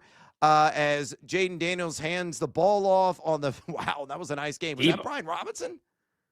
No, that was Debo, man. That was Debo looking like it's Debo. 2018. I might have to take back all that slander I've been throwing around, saying that he's the oldest 29-year-old in the league. Ooh, that looked like old school wide back in the Shanny offense type Debo. Also, it's the Bengals defense. Yeah, well, it's a nice little nice little jet sweep action there. Yeah, it's a Bengals defense. Again, there's not going to be anybody wrapping dudes up in this game. And there was a second carry, and that might be for 6. Chris Rodriguez. That was Rodriguez. As a lot of people were talking up, Krosky Merritt. They were thinking, hey, maybe he's going to be the next guy. They're forgetting about Rodriguez, who's got quite a bit of NFL experience. So I think this is going to be full-blown RBBC, especially if Brian Robinson does indeed get dealt. Again, we're going to keep everything up to date on the action there in the nation's capital as, again, no defense being played whatsoever. That was a 18-wheeler-sized hole that Rodriguez jetted through. So this game probably going to get knotted up at 7 here in short order. We'll break in when a score does happen. But, friendly reminder, folks, we've got our pole dancing poll question of the day. It's asking you this: which fantasy football wide receiver is most underpriced at his current ADP in 12-team leagues? Your options are Ricky Pearsall, pick number 69.16. Emeka Buka at pick number 70.12. Matthew Golden at pick number 82.42. Or Cooper Kupp at pick number 92.16. So far, over 250 votes cast. Make your voice be heard. Exercise your democratic right. Keep the votes a comment and drop off your comments, a.k.a. bring the noise on X at BetMGM tonight as Jaden Daniels just galloped his way into the end zone. It is indeed about to be 7-7 and a very fun first 5 minutes in the nation's capital between the Commanders and Bengals. All right, we got to get to some other preseason week 2 takeaways and talk some fantasy flames. I'm going to start with a guy that everybody was jumping off the bandwagon on just a few days ago because of his, awful performance in week 1 of the preseason, which he only had 3 carries. Sure, it was for -1 yard as a member there of the Las Vegas Raiders, but Ashton Jeanty, my God, did he look like the real deal Holyfield in the second preseason game, Horvey? A guy whose ADP we have seen slip to 12.04. He was consistently going in the back half of round 1 of a lot of fantasy drafts, and I saw him steadily go in the early portion of round 2 because of one stupid, again, meaningless preseason game. But I think that value is about to buoy back up as a result. So what are your thoughts on Jeanty? Man, he showcased great contact balance, power, and speed, and found the end zone as well in this last preseason game. So general thoughts on that performance and overall and what you expect for him in year 1.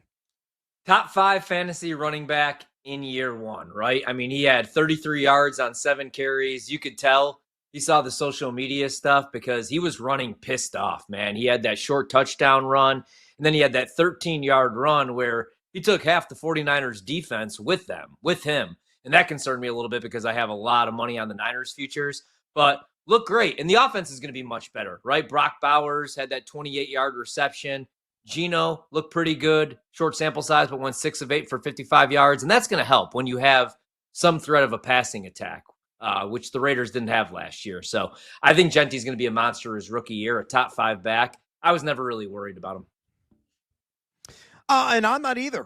Look, you got to invest in it with supreme confidence, folks. Again, he was number 1 in yard per attempt among all FBS running backs last season. Number 1 in missed tackles forced. Number 1 in breakaway runs. Those are runs of 50 or more yards. And he played at Boise State. And don't knock Boise State. Great football history there, as everybody knows. He also caught 23 balls last year, which, was a bit of an underachievement for him because he caught 44 the year before. So he's got tacky and reliable hands.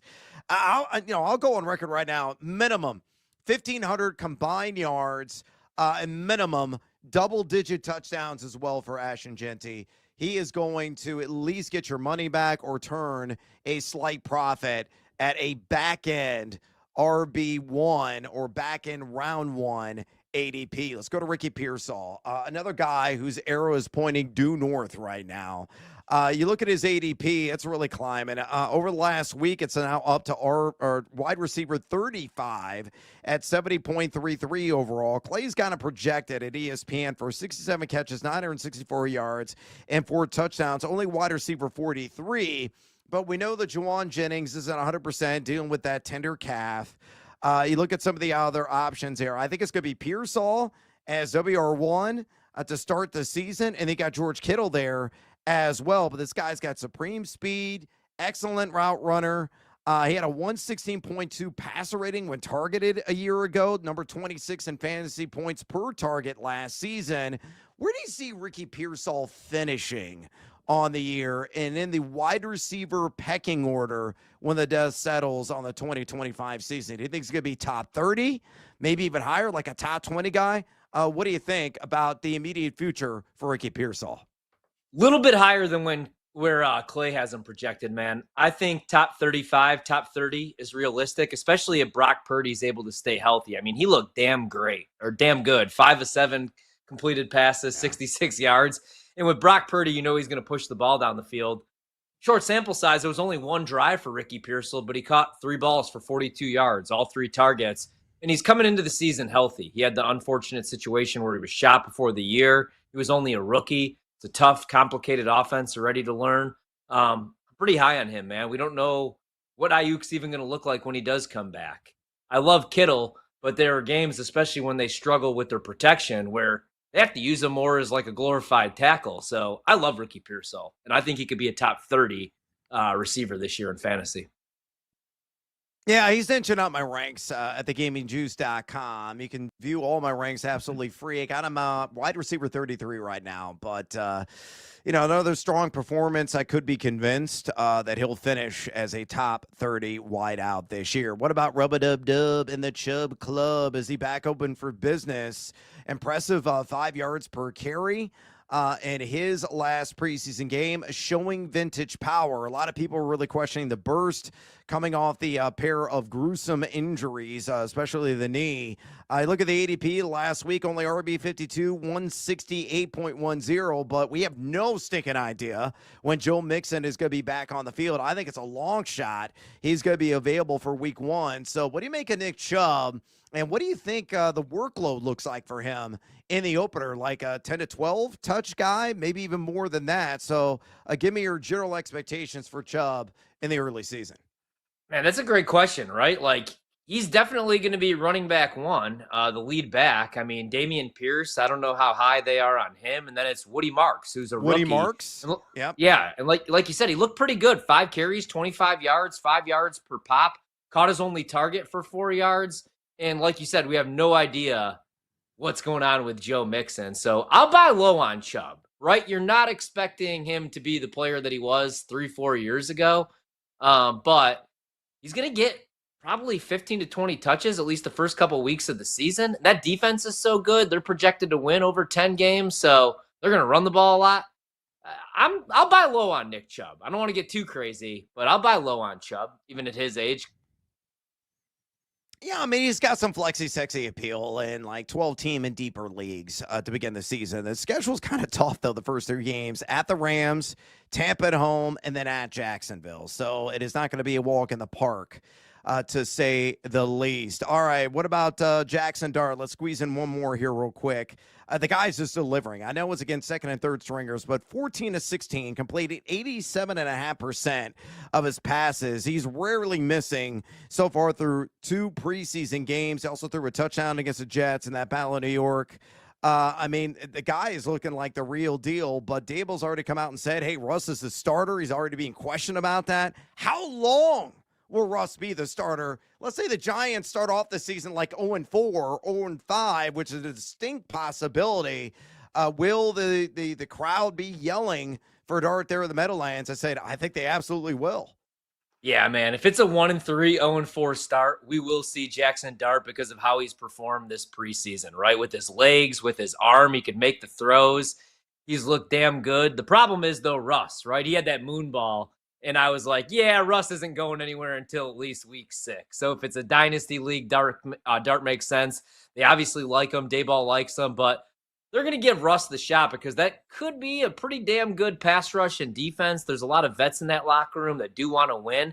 And you have a coaching staff that might be coaching for their job. So I think at least the first 4 to 6 weeks, it's Russ. But if he struggles, man, they're not winning football games, which with that schedule, they're probably not going to be. We're going to see Dart. Yeah, no doubt about it. Keep your finger on the pulse. So the Giants quarterback situation is sure to develop, and a lot of drama is going to build as the season moves on. Now, speaking of moving on, we got to do the same. Stick around here. We're going to do some percent plays, NFL player props market. Don't go anywhere, fools. This is BetMGM Tonight on the BetMGM Network. Sammy P from BetSweats here. Tuesday morning at 9:20 Eastern. There's one Chargers offensive player that I just can't wait to bet on this season.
Let's get back to the madness. This is BetMGM Tonight with Brad Evans and Ryan Horvat on the BetMGM Network.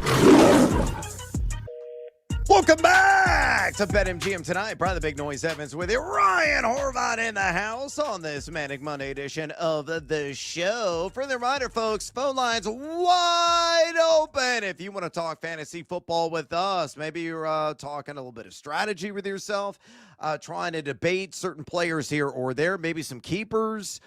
Maybe you just want our general thoughts on various approaches in your league's particular scoring system. Maybe it's the first time you've ever done a super flex league or an auction/salary cap draft. Guess what? Horvat and I are here to help. If you have any questions there or you want to talk betting as well, simple way to contact Horvey and I. Just pick up the phone and dial us fools at 833-732-3875. 833-732-3875. You can also drop off your questions and comments on the X or the Twitter at BetMGM Tonight. Again, on X at BetMGM Tonight. Speaking of BetMGM account holders will receive an Any Sport Parlay Boost token. Score a bigger payout if your wager with the Parlay Boost token hits. Tokens can be used on parlays and SGP. So opt in right now. Only at BetMGM on the Any Sport Parlay Boost token. And while we were away, we had another touchdown in this Bengals and Commanders zero defense being played matchup. And it's a guy that everybody is falling in love for right now in the world of fantasy football over the last, especially about 48 hours. Jacory Krosky Merritt, a 27-yard touchdown scamper, well blocked. I think Ryan Horvat on only one good leg would have hopped his way in the end zone on that one. There was nobody within a couple of yards of him.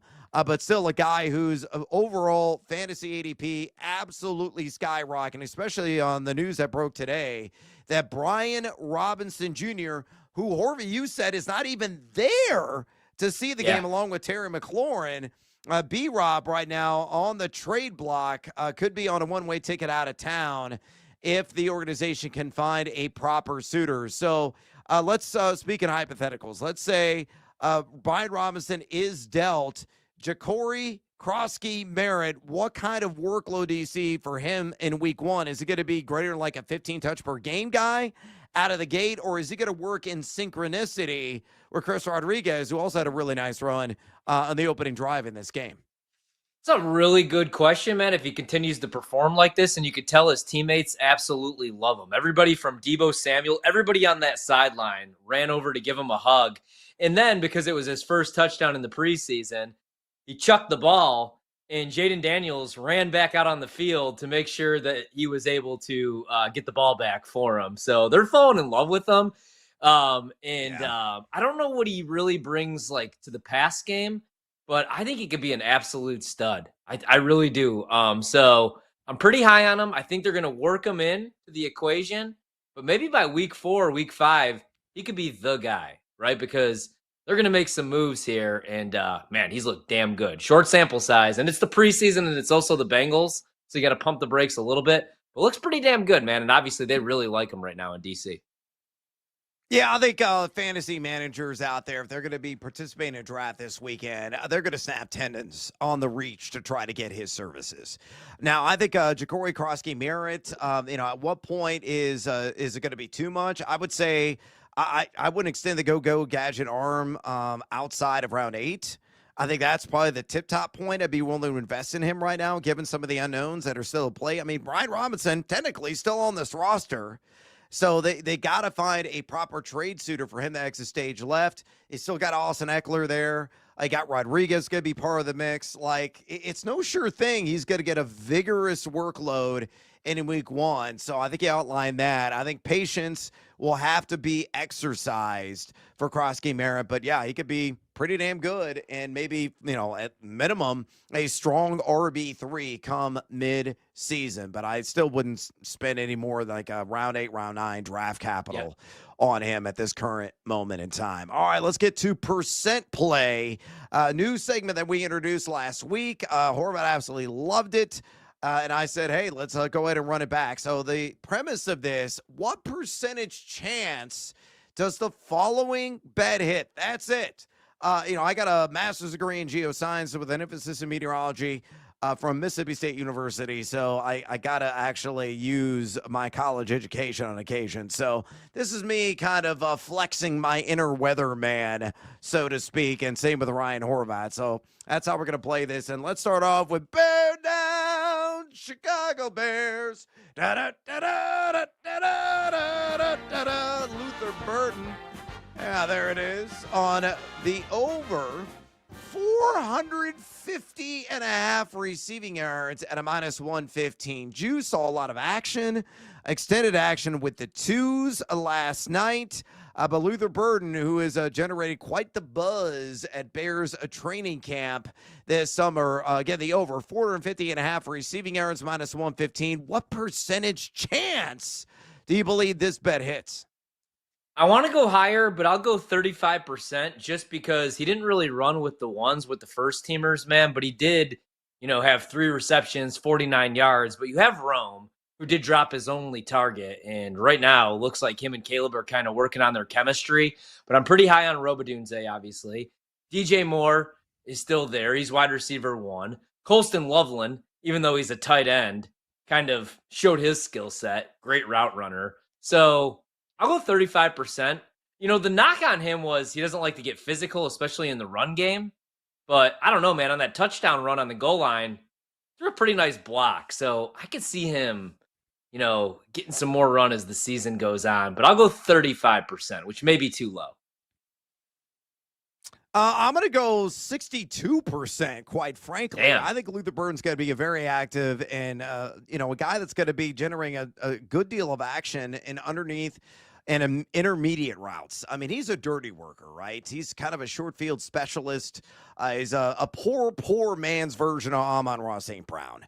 And that's what the future upside holds for him in this Ben Johnson offense. I mean, Ben Johnson has made that comp to him publicly before, and I think it's one that is entirely fair because he has a supreme route running ability, separation skills, just has a knack. Now, is he the fastest guy on the field? No, but he is a plus athlete overall. He's not the tallest guy by any stretch, but he's a guy that just finds soft spot in coverage. And Caleb Williams, when protected, can find anybody when surveying the field. So I think Luther Burden, this is a really low threshold. I think will do enough to get to at least 500 yards. All I needed for him is to get to 451, and we're cashing in on that over. All right, what is the percent chance Brock Bowers hits the over on 1,000 and a half receiving yards at a minus 125? Play your Jim Cantori. Give me the percent chance. Yes, sir. I'll go 75%, right? He just has to stay healthy. Last year with bad quarterback play was second in target share, third in receiving yards per game, averaged over 70 per game, fifth in yards per route run, 2.1. And now you have an upgrade at the quarterback position with Geno Smith, an actual run game. Last year they were outside the top 20 rushing the football. So I'll go 75% on Brock Bowers, really high on him.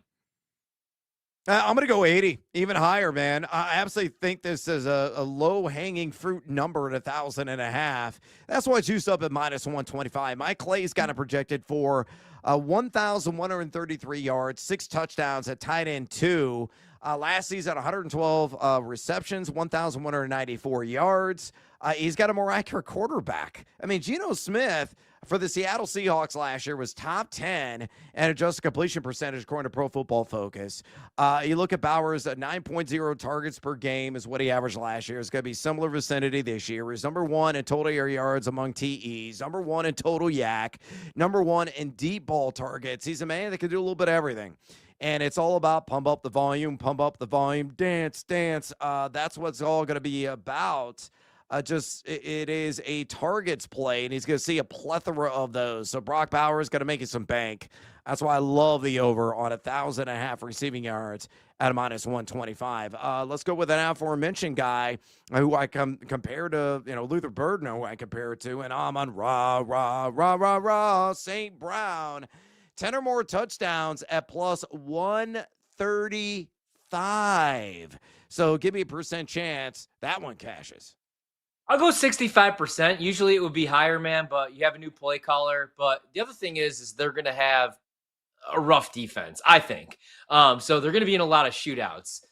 History the last couple of years, though, tells you to bet the over. 11.5 receiving touchdowns per season the last 3 years, and he's been a red zone weapon. But I don't know. I have some worries about Detroit this year, but still, man, he's one of the better receivers. So I'll go 65%. Yeah, I'm going to go like probably 41, 42% for Amon-Ra to get here. I don't think he does. I mean, there are a lot of mouths to feed in this offense, and you have supreme efficiency at the goal line with mandatory Montgomery Jackals along with Jahmyr Gibbs, who could see, an increase in red zone opportunities. You got Sam Laporta there. You also have Jameson Williams and J-Mo. I don't think he's going to get 10 touchdowns. Got him like 7 or 8 max. And I understand he's gone over this prop in back-to-back years, but I think he's going to fall just short of it. So that's why I'm giving a low percent chance for Amon-Ra to collect 10 or more scores. Last one, Michael Penix. And I got to say that correctly because the spelling was slightly different on the lower third when he was doing his post-game presser over the weekend. The over is 3,400.5 pass yards at a minus 115. What percent chance does Penix cash the over on that prop? All right, I'm going to go 60%, right? They have Bijan Robinson. He's going to rush for hopefully over 1,400 yards and win Offensive Player of the Year. But I like Drake London. We'll see. We'll see if this is finally the year for Kyle Pitts. Probably not. Like some of the other pieces, Mooney, obviously. But he wants to push the ball down the field. He can make the throws, as we saw at Washington. And last year, short sample size, he was aggressive, though. 6th in deep throw rate, 4th in hero throw rate, and 2nd in ADOT. So he's going to want to push the ball down the field. I'm going to go 60% on Michael Penix. Slightly higher, 66%. Mike Clay's got him projected for 545 pass attempts, 395.7, so 957 is the yardage total there. 23 passing touchdowns, 13 INTs. I know it's a 3-game sample size in which he was the starter last season, but he averaged 245.7 pass yards per game. You extrapolate, I don't really like generally doing this, but I'm just doing this for argument's sake. When you extrapolate that over a 17-game season, that's 4,176 yards. I don't think he's going to get, all that close to it. But I think he's going to go for at least 3,500 passing yards, and all we need is just above 3,400 to cash in. You mentioned Drake London. Darnell Mooney will be back eventually. Kyle Pitts, we'll see what version we get this season.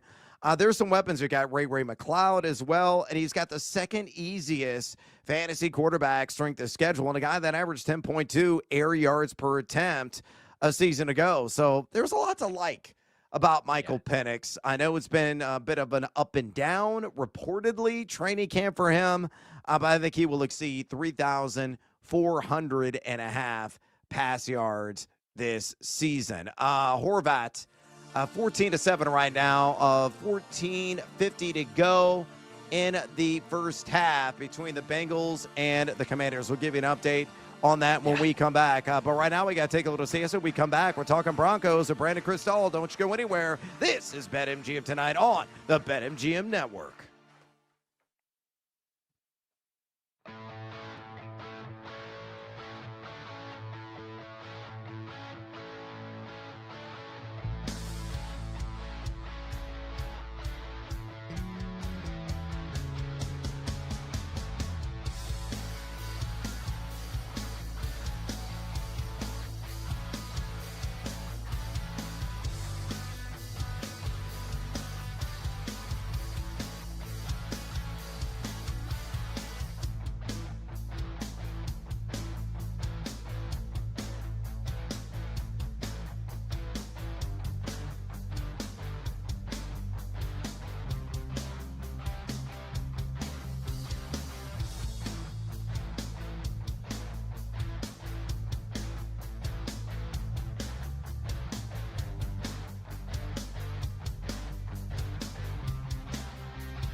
no other show on the planet that packs in more picks nightly. With the big noise, Brad Evans. Oh, sharp action! They gotta listen to the sharps! Get the heck out of here with that nonsense. I'm on JMU as well. Drake, hate the Drake. Love the Drake, hate the Drake. No, you never fade the Drake! And the mad better, Ryan Horvat. The Keep the Points special. I'll keep cashing tickets around here on Odyssey. Yeah, put me at night, baby. That's where we cash tickets. They're bringing the heat and helping you cash in big. It's a lock! It's over! It's a guarantee! It's easy money! Nobody wants to bet Seattle U, except for this guy. They're going to win this game outright, but I'll be safe and take the points plus 6.5. And delivering the late night sweats. And it's good! It's good! Oh, it is good! No way! It's good! Holy God! It is good! I need to celebrate tonight with my family! Do it for my kids! Do it for my boy! It's BetMGM tonight on the BetMGM Network. Welcome back to BetMGM tonight. Probably the big noise Evans with it. Ryan Horvat in the house on this Manic Monday. We're going to try to track down Brandon Cristal here momentarily. Talk some Denver Broncos football. But in the meantime, as we're attempting to lasso him and get him, engaged here on this interview, quick update. It is 14-14 now between the Bengals and the Commanders. 13:40 to go in the first half. Joe Burrow inexplicably still in the game, threw a touchdown pass on that last drive to Jones. Every other starter is out, so Burrow was in there with the second team, essentially trying to give him some reps, building up the chemistry. Chase Brown cashed in for Ryan Horvat, scoring on the first drive at 13-1. Cha-ching! So making some cash money, to say the least, in the preseason. As we just saw Johnson, the ball nearly sailed over his head on the snap. That's Josh Johnson, I think, playing for roughly his 20,000th franchise in the NFL. I think he's played for every single team, it seems like. It's kind of crazy that he's still alive and kicking right now in the NFL, collecting a check. So that is the update between the Commanders there and Bengals. Again, 14-14, just over 12 minutes ago in the first half. Also, friendly reminder, folks, phone line still wide open if you want to talk fantasy football with us. You want to talk sports betting as well, whether in the NFL futures market, college football futures, MLB, or the WNBA. You absolutely can. Simple way to contact Tori and I. Just pick up the phone and dial us full at 833-732-3875. 833-732-3875. You can also submit your comments and questions on the X or the Twitter at BetMGM tonight, where we have our pole dancing poll question of the day. And it's asking you this: which fantasy football wide receiver is most underpriced? Again, most underpriced at his current ADP in 12-team fantasy drafts. Your options are Ricky Pearsall of San Francisco, pick number 69.16. Emeka Buka at pick number 70.12. Matthew Golden, pick number 82.42. Or Cooper Kupp, now with the Seahawks, at pick number 92.16. So far, over 250 votes cast. Make your voice be heard. Exercise your democratic right. Keep those votes coming and drop us a comment, aka bring the noise, on X at BetMGM tonight. Again, on X at BetMGM tonight. Brandon is dealing with some sort of technical snafu right now, so he's attempting to work the ghost out of the machine and get his setup in proper working order. So, Horvat, I am going to just expound a little bit more on a player that we're not seeing in this game because he's not even on the sidelines right now. I'm not talking about Terry McLaurin. I still think McLaurin is going to have a resolution of his contract holdout before the season begins. I don't have any inside information. I've just seen this act played out before. He's standing his ground. Organization standing their ground. Push comes to shove. Last week, leading up to the season beginning, he's not going to sacrifice game checks. They will reach that C word, compromise, and sign on the dotted line. But Brian Robinson is a whole nother, can of worms to discuss, because he could be out of the nation's capital here in short order, as we have, seen reports that his name has surfaced in trade rumors. He is officially on the block, and Rodriguez has looked good in this game. Krosky Merritt had a 27-yard rushing touchdown. So Brian Robinson, let's do percent play on him leaving DC. What kind of percentage chance would you attach to that? Oh, yeah, I think it's 100% chance, man. I think they're out on him, which is, why they're getting a look at pretty much everybody else. And like last year, might be a little unfair because he was dealing with an injury, but he was only 35th in yards per touch, 31st in missed tackles. I do think maybe he could be, a nice pickup elsewhere, but I think he's done in DC.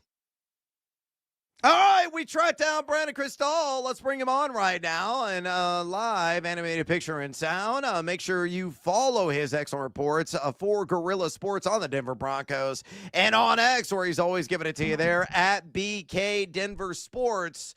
Again, on X at BK Denver Sports. Brandon, welcome back, my man, to BetMGM tonight. Last time we had you on, running back distribution was unclear between J.K. Dobbins and R.J. Harvey. What is the latest, according to Sean Payton, on the potential split, and how do you see it shaking out in week 1 against the Tennessee Titans?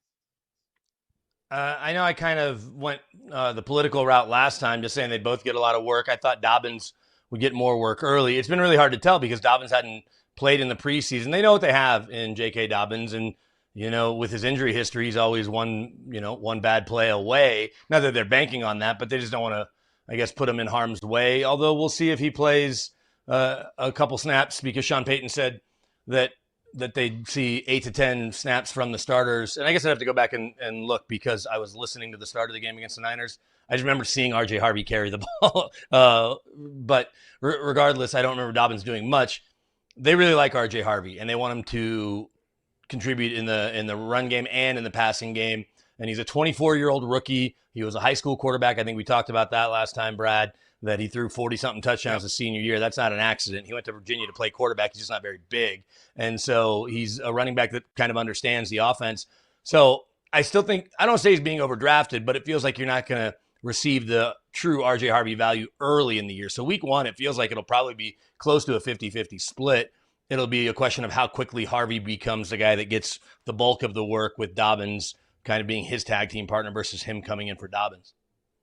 Yeah, and Brandon, I know we talked some Bo Nix last time we had you on, and now, though, everybody's having their fantasy drafts most likely, here in the next couple weeks, and he's a top 10 quarterback, and also we have his touchdown prop pass, for the entire season, 24.5. What kind of season are you expecting from Bo Nix, especially with that running back room?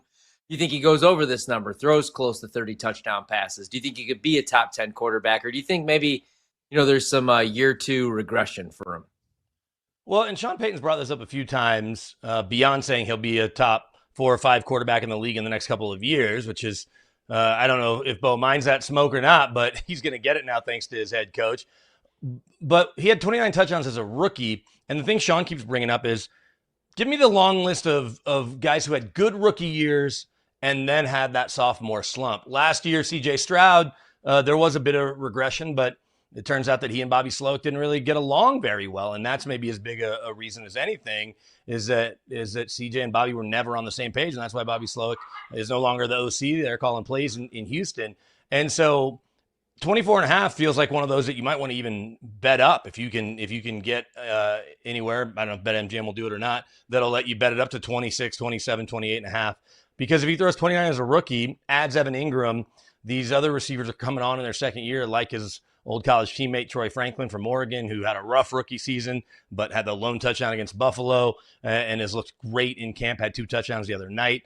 And Devon Vele, who's been very solid. He's been battling kind of a leg knee thing throughout the spring and into the early part of camp, but he looks better. Marvin Mims obviously came on as a receiver. So I definitely like over the 24.5. It's a question of what you can maybe get it up to touch 30. I think if he goes north of 30, then you're talking about a team that is really competing to win the division. If he's got more than 30 touchdown passes, I don't think it's going to be out of desperation. I think it's going to be because the offense is clicking.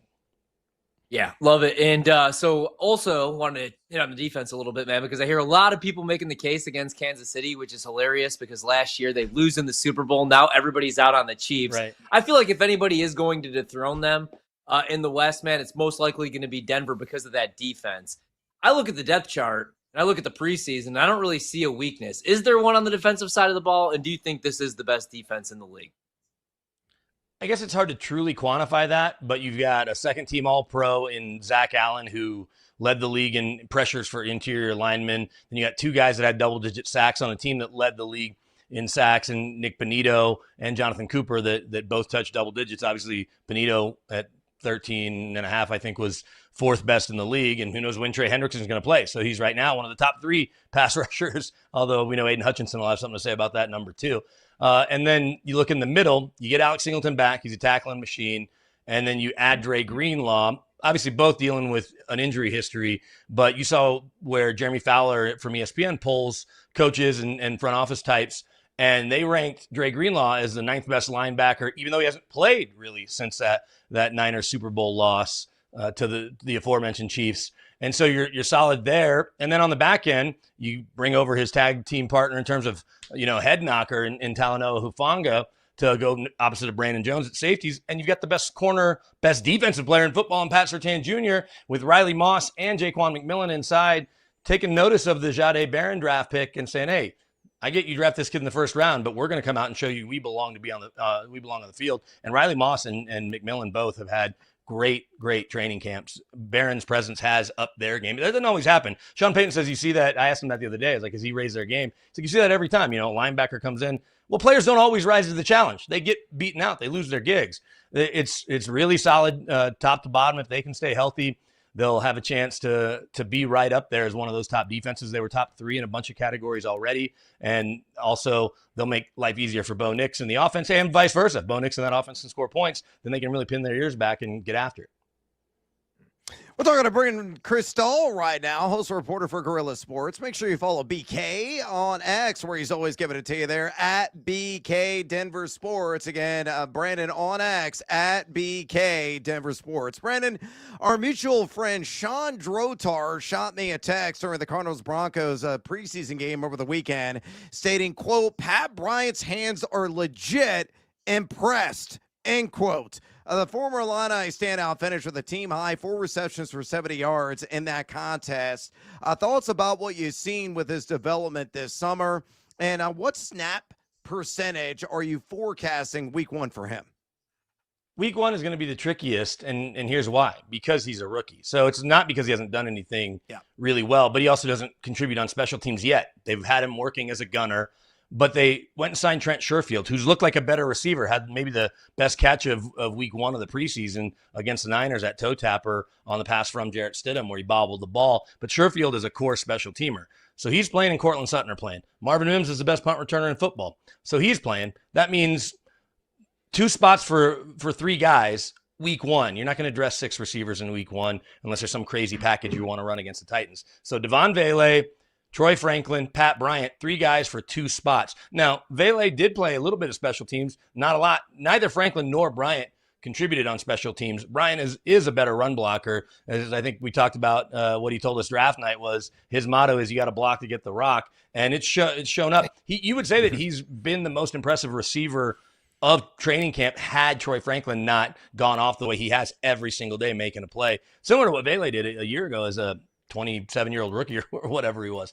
But Pat Bryant is going to be around here for a long time. And I see a world sooner than later. I know they gave Cortland Sutton that extension, but where Pat Bryant and Troy Franklin are your top 2 receivers on this team, down in and down out. But as for where the Illini is week 1, don't be discouraged if he ends up not dressing if everyone's healthy. It won't be an indictment on Pat Bryant at all. It'll just be that Sherfield has to be out there for special teams, and Vele and Franklin, they just trust a little more because they've been around a little longer. Yeah, draft and stash is the motto there with Pat Bryant. Brandon, we'll get you out of here on this. Evan Ingram said his catch and run skills will be maximized in this Sean Payton offense, and we witnessed exactly that in Arizona. Simple 8-yard slant. He caught it, turned upfield, and all of a sudden it was a 58-yard game. So do me a favor. Predict his final line this season. Receptions, yards, and TDs in 30 seconds. I think he's going to have 80 catches. I think he's going to touch just over 900 yards because I think Cortland Sutton's going to be up there and all those other guys we mentioned. And then I think he has 8 TDs, 7 to 8 TDs. I like Evan Ingram. I know he's going around number 10 as the 10th tight end, 9th, 10th tight end. I think he's going to be better than that. I think he's going to be looking at Pro Bowl consideration, top 4, top 6 kind of tight end. That's a sexy line, especially with the ATDs. Terrific stuff as always. Never dull moment there from one Brandon Cristal, host and reporter for Guerrilla Sports. Follow him on X, which you kindly at BK Denver Sports. Again, on X at BK Denver Sports. Brandon, we appreciate the time. We got exit stage left. When we come back here on BetMGM tonight, we're going to go from the pro circuit to the junior, breaking down more college cash and talking about Ryan Horvat's favorite squad, that being the Notre Dame Fighting Irish. Don't go anywhere, fools. This is BetMGM tonight on the BetMGM Network. Don't miss out on the action. If you missed the show, you can listen back on the always free Odyssey app. It's BetMGM Tonight, presented by BetMGM.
It's time to place your bets. This is BetMGM Tonight on the BetMGM Network.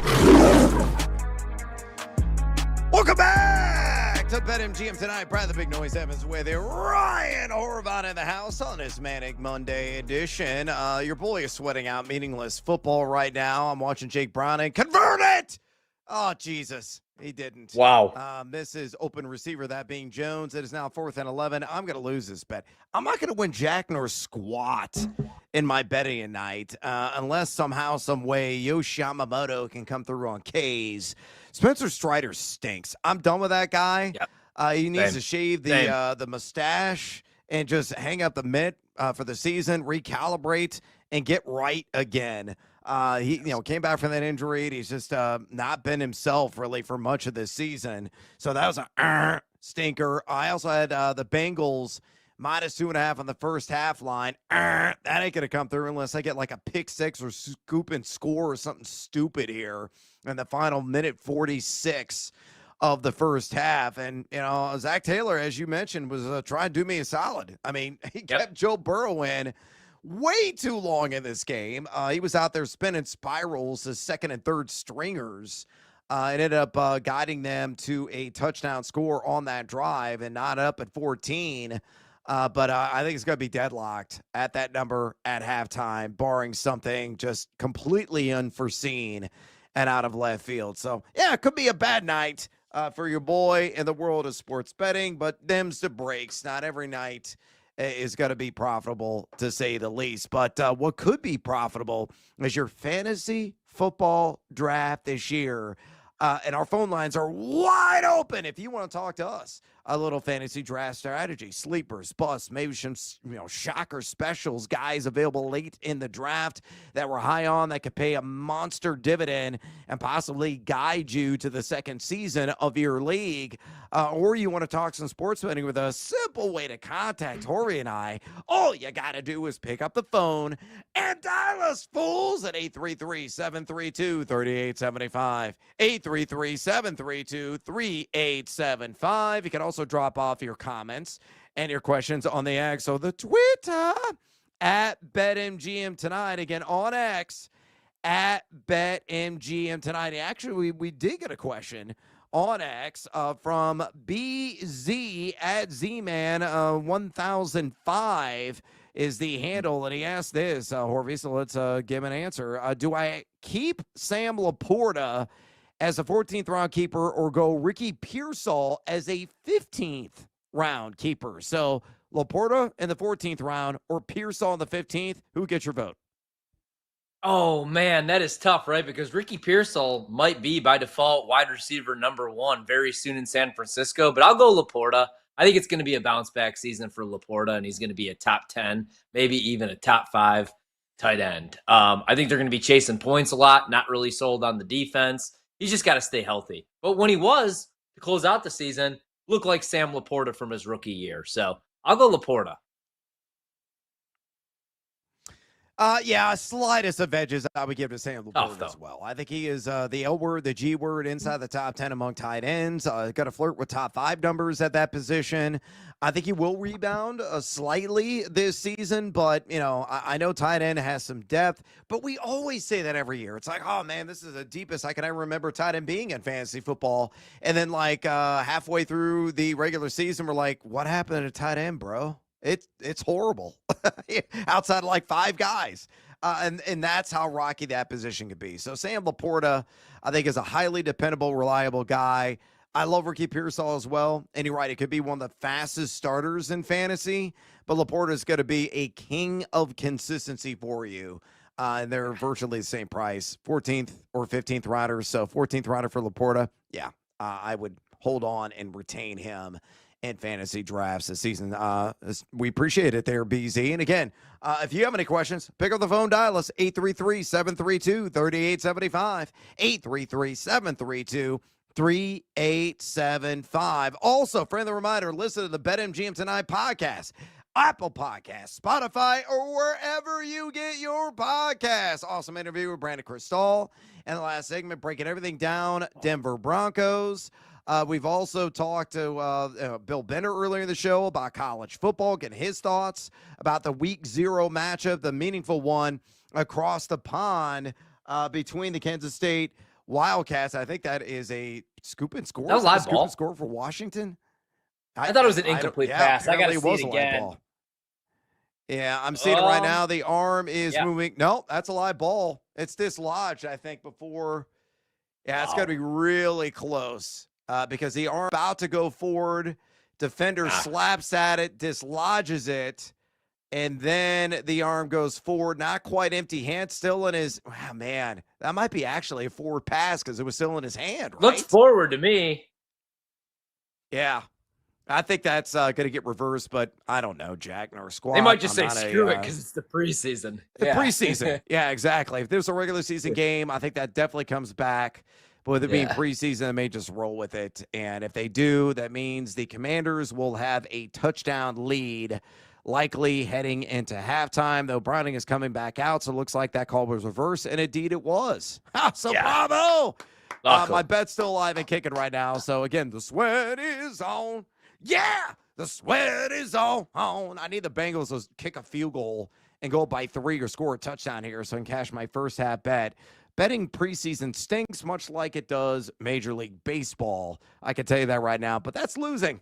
And I am a giant L right now riding on my forehead as a result. Anyway, BetMGM tonight, Apple Podcasts, Spotify, wherever you get your podcasts. Download, subscribe to the BetMGM Tonight podcast. All right, with that out of the way, let's get after it with another edition of College Cash.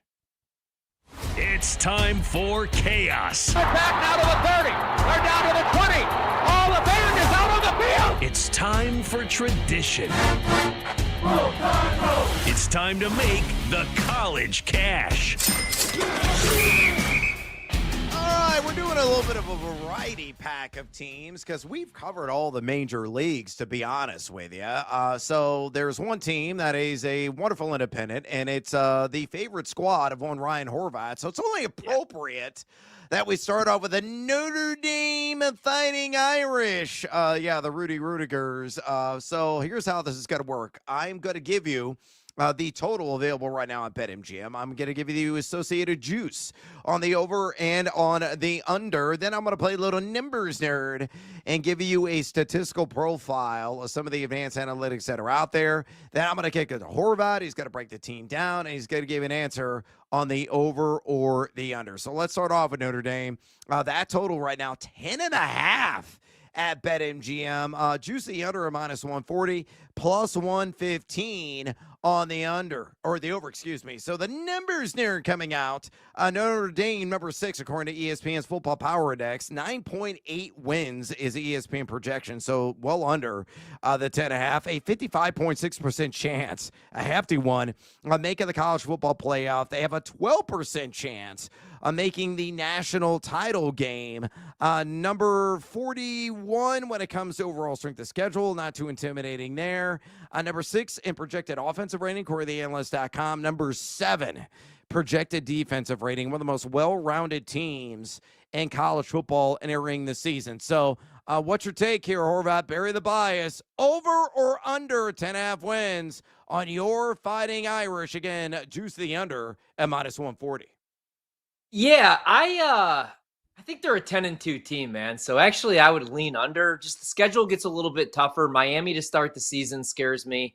They play Texas A&M again, Arkansas and Boise State all before Week 6. I think they're 10-2, and I think they're a college football playoff team. Right now, we don't know who the quarterback's going to be, whether it's Kenny or C.J. Carr.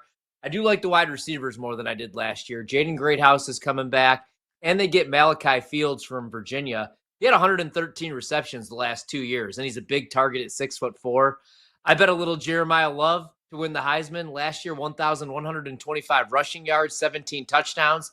They also bring back Jadarian Price, who had 746 yards on the ground, 7 touchdowns. Williams is a really good pass catcher out of the backfield. The offensive line is going to be a strength once again. And on the defensive side of the ball, 4 starters are back. They do have a new coordinator to replace Al Golden, who's right now coaching for the Bengals. It's Chris Ash, who was the coordinator for Urban Meyer back in 2014 when Ohio State won the Natty. They got a ton of talent, though. Leonard Moore was a really solid defensive back filling in last year for Benjamin Morris. Christian Gray's also back. Love Marcus Freeman as long as he's the head coach. I think this team is a legit threat to win double-digit games, but I'm going to go under 10.5. Taking the under on his Notre Dame Fighting Irish and touchdown Bengals. Wow. Hell yeah. 34 seconds ago there in the first half. I may actually cash a winner tonight. Again, I had Cincinnati minus 2.5 on the first half line. Awesome pitch and catch there from Browning. I'm not really sure who caught that. Tinsley, number 82, or Tenzel. I think Tinsley is the last name. I don't know. I have these backups in the NFL, but that was a pretty nice acrobatic catch there on the near sideline for 6 for Cincinnati. All right, let's move on to Toledo Rockets. 8.5 is the projected win total right now on BetMGM, minus 145 on the over, plus 120 on the under. Numbers there, it says. The Miggity Mac Daddies, number 80, according to ESPN's Football Power Index. 8.1 wins is a projection at the four-letter network. 23.8% chance that the Rockets have of winning the MAC championship this year. Only number 130, one of the softest strength of schedules in all of college football. The Analyst.com has a not-so-great 120 ranking and offensive rating, but number 77 and defensive rating. I think I already know the answer to this, but Horvey, over or under Toledo? Holy Toledo, 8.5 wins. Again, juice the over at minus 145. Yep, I like the over. These are Brandon's boys, but 12 starters are back, 5 on the offensive side of the ball. Tucker Gleason, probably the best quarterback in the conference, threw for 24 touchdowns last year. And he brings back his favorite target in Junior Vander Ross, who caught 85 balls last year, was the MVP in the game above Sports Bowl, that bowl, which everybody loves, in a win over Pitt, 6 overtimes, but he had 184 receiving yards and 12 receptions. 3 starters back on the offensive line. The issue last year was they couldn't run the ball. They were outside the top 100 in rushing, but they get a running back from Kentucky that also played at Ohio State and Arizona State, Chip Trainum, who I'm pretty high on. The defensive side of the ball, 5 starters are back, including their senior defensive back, Avery Smith, who was all-MAC, 58 tackles last year, 16 passes defended. They have 15 transfers coming in. I think they win double-digit games, man, so over 8.5 for Toledo for sure. All right, taking the over on the Toledo Rockets. Horvath believes they're going to blast off. Let's go with the Pac-2 representative, that being the Oregon State Beavers. Are going to be slapping their tails this year. 6.5 wins is the number at BetMGM, minus 165. Choose way to the over, plus 140. On the under. Numbers near, it says Oregon State, number 82, according to ESPN's Football Power Index, 6.4 projection for the win total, slightly under the 6.5, 73.6% chance of winning 6. Will they get to 7? Who knows? Number 80 in terms of overall strength of schedule, number 80 as well. According to the Analyst.com, projected offensive rating, but only number 123. Yikes. Projected defensive rating. So with all that information at your disposal, Oregon State over or under 6.5 wins. Again, juice of the over, minus 165. Yeah, I would take the plus money on the under, actually, man. 5 starters are back on offense, 3 on defense. They do get Malik Murphy, who played pretty good at Duke last year, threw for almost 3,000 yards and 26 touchdowns. His issue, though, is turnovers. Threw 12 picks last year. Their offense at Oregon State only averaged 24 points per game. So he's an upgrade, but also it's a work in progress. They bring back their running back, Anthony Hankerson, had over 1,000 yards rushing and 15 touchdowns, so he's solid. And their best wide receivers back as well. Trent Walker had 81 receptions last year and 901 yards. 3 starters back on the offensive line. But the defense, that's what I worry about, man. Trent Bray, the head coach, is going to take over as DC. Last year, outside the top 100 defending the run, outside the top 120, giving up 5.3 yards per carry. I don't know if they're the team that started the year 4-1 or the team that finished 1-6, but I would lean under. I would take the plus money. It's the schedule. Back-to-back games on the road, week 3 and week 4 against Texas Tech and Oregon, and then they get Wake Forest. So I lean under. All right, taking the under on Oregon State quickly. James Madison, 8.5 is the total, minus 120 in the over, plus 100 in the under. The numbers nerd says 76 in Football Power Index, 7 flat is the projected win total. Yeah. A 117 strength of schedule, 95 offensive rating, 76 defensive rating. Again, your quick take, James Madison over under 8.5 wins. A lot of roster turnover here, so I lean under, actually, man. I'm not sure who they're going to go with as their starting quarterback. They lost their top 4 pass catchers from last year. I like their running backs. They got Petaway coming back, had over 1,000 rushing yards last year. 4 starters back on defense, but I lean under. I think they could win 7 to 8 games, but not 9 this year. All right, taking the under. So again, Notre Dame under 10.5. Toledo over 8.5 wins. Oregon State under 6.5. James Madison under 8.5 wins. All right, we got to take a little siesta here on BetMGM tonight. We come back. Our cars, we're going to review them. Stick around. This is BetMGM tonight on the BetMGM Network. Sammy P from BetSweats here. Tuesday morning at 9:20 Eastern. There's one Chargers offensive player that I just can't wait to bet on this season.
It's time to place your bets. This is BetMGM Tonight on the BetMGM Network. Welcome back to BetMGM Tonight. Brad the Big Noise Evans with you. Ryan Orvat in the house on this Manic Monday edition. I'm trying to get some live bets in real time on this show in Major League Baseball because your boy is chased a little bit. It ain't pretty right now, to say the least, on several bets. But betting live line sometimes on the diamond has been quite fruitful for me throughout the year. And, of course, you can always check my always free, always transparent, always public spreadsheet available at my website, which for now is also free, thegamingjuice.com. We're going to be reviewing our cards here momentarily. And how about the Cincinnati Bengals coming through for your boy to end that half in a flurry? As it is the siesta in the nation's capital. 28-14, Cincinnati up on the Commanders. Both starting quarterbacks, Joe Burrow, Jane Daniels, looked fantastic. Jane Daniels scampered his way into the end zone on the ground, and Joe Burrow also had a touchdown pass. And Chase Brown, once again, getting down from my guy, Ryan Horvat. And hopefully he tailed him 13-1. That fat winner was for him to get the touchdown on the first drive of the game for Cincinnati, punching in on a 4th and goal opportunity. ILL! Yeah, my dude. You're going to hear more about him tomorrow in our all Man Crush team reveal right here on BetMGM Tonight. By the way, if you have any fantasy football questions for us that you would like to pick our brains about, whether being on a particular player, maybe draft strategy, or whatever is top of mind, simple way to contact Horry and I here on the show. All you got to do is pick up the phone and dial us, fools, at 833-732-3875. 833-732-3875. You can also hit us up via the X or the Twitter. We have gotten numerous questions flowing on that platform, so keep on firing those here. This is my last segment, so you better squeeze it in quickly. And you can do so, again, on X, at BetMGM Tonight. Again, on X, at BetMGM Tonight. And we have our pole dancing poll question today live right now. Let me go and shut that down, actually. It was asking you this: which fantasy football wide receiver is most underpriced at his current ADP in 12-team drafts? Your options were Ricky Pearsall, pick number 69.16 overall. Emeka Egbuka, who had a touchdown reception over the weekend, pick number 70.12. Matthew Golden of the Green Bay Packers, pick number 82.42. Or Cooper Kupp, now of the Seattle Seahawks, at pick number 92.16. In total, we had 252 votes cast. Horvey, who led the way? Ooh, I'm going to go with, all right, we've been on a little bit of a streak here. Let's go with Cooper Kupp. No, dead last is Cooper Kupp at 17.9%. I don't think people can trust him to stay healthy. Numero uno, Ricky Pearsall. Again, all the buzz of fantasy land at the moment. People are jumping on the bandwagon and planting both cheeks firmly. As a result, he was at 32.5%, followed by Emeka Egbuka. Not surprising there at 26.6%. And then the bronze medalist, Matthew Golden, honestly would have been my pick on this poll at 23%. Brandon Combs, the brand of work on the board, and EPing the show tonight, chimed in and said Egbuka is going to be a top target for Baker Mayfield. And if Noisy Huevos, some jackass, that is me, Brad Evans, has taught me anything, it's that Baker is a touchdown maker. That's true. And I think Egbuka makes a case for Rookie of the Year in the Bucs offense. I think he's certainly going to be there. J.M. McMillan had an injury scare over the weekend, but he's going to be A-OK.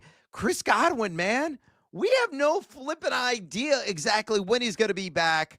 Trending very much to start the season on the PUP list, which would automatically unplug him for the first 4 games of the regular season. But even in like week 5, he's no sure thing to return. And for him to get back to full strength, it could be until like week 8 or later for that to occur. So Egbuka may already be established the rhythm, the chemistry, the flow with Baker Mayfield, and a youngster that can line up inside or outside, and the dude just wins. He had a nice 5-yard TD reception over the weekend. Your thoughts on him, and your thoughts on Matthew Golden, too, who I keep getting in drafts, and I'm going the extra dollar, the extra mile to acquire his services, because I'm convinced, Horvat, he is going to be WR1 in that Green Bay offense this year. Really excited about Ibuka in that offense. Every time Baker Mayfield, opens up his mouth, man, it seems like something nice is said about him. Also love his skill set. Like you said, you can line him up all over the place. Did a lot of his damage at Ohio State out of the slot. So I love him. And then Matthew Golden, I think there's a good chance he's wide receiver number 1. Romeo Doubs is already beat up. Christian Watson, we're not going to see for a long, long time. Wicks could run routes. He can get open. He can't catch the football. And then, Musgrave struggles to stay healthy. I do like Tucker Kraft, but he's been dealing with a groin injury.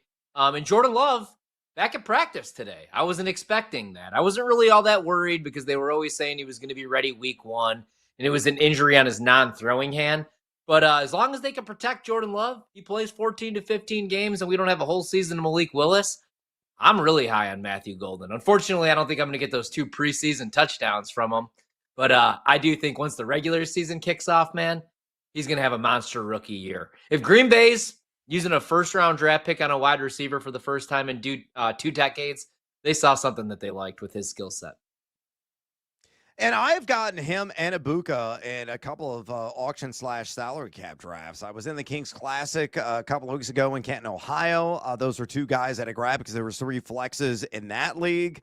I did another auction/salary cap draft last night with 3 flexes as well, standard flexes, and also a 4 flex, which is super flex. And again, I went the extra mile, and I got Golden, I think, at like $10 and Ibuka at 11. Like, I'm all in on both those guys. I'm all about chasing upside when you start kind of getting low on cash and those kind of formats, because that's what you got to do. And you just hope and pray that those guys live up to the hype, live up to the expectations. And if they do, man, you are making a pretty penny in the end, especially with all those flex positions. So do not discount Ibuka and Matthew Golden in your fantasy drafts this week, though their values are beginning to climb right now based on ADPs. There was a lot of news that came out today when it comes to the NFL. Let me get your quick take. Joe Flacco officially named the Week 1 starter. Now, we've had a couple of Browns insiders on the last couple of weeks. That was always their expectation as well, just, reading the tea leaves very simply. And I threw out, we had Chris Easterling on a couple of days ago, whether, Joe Flacco, the over-under was 9.5 starts on the year. And he goes, yeah, I'd probably lean over. The Browns bye week is mid-season.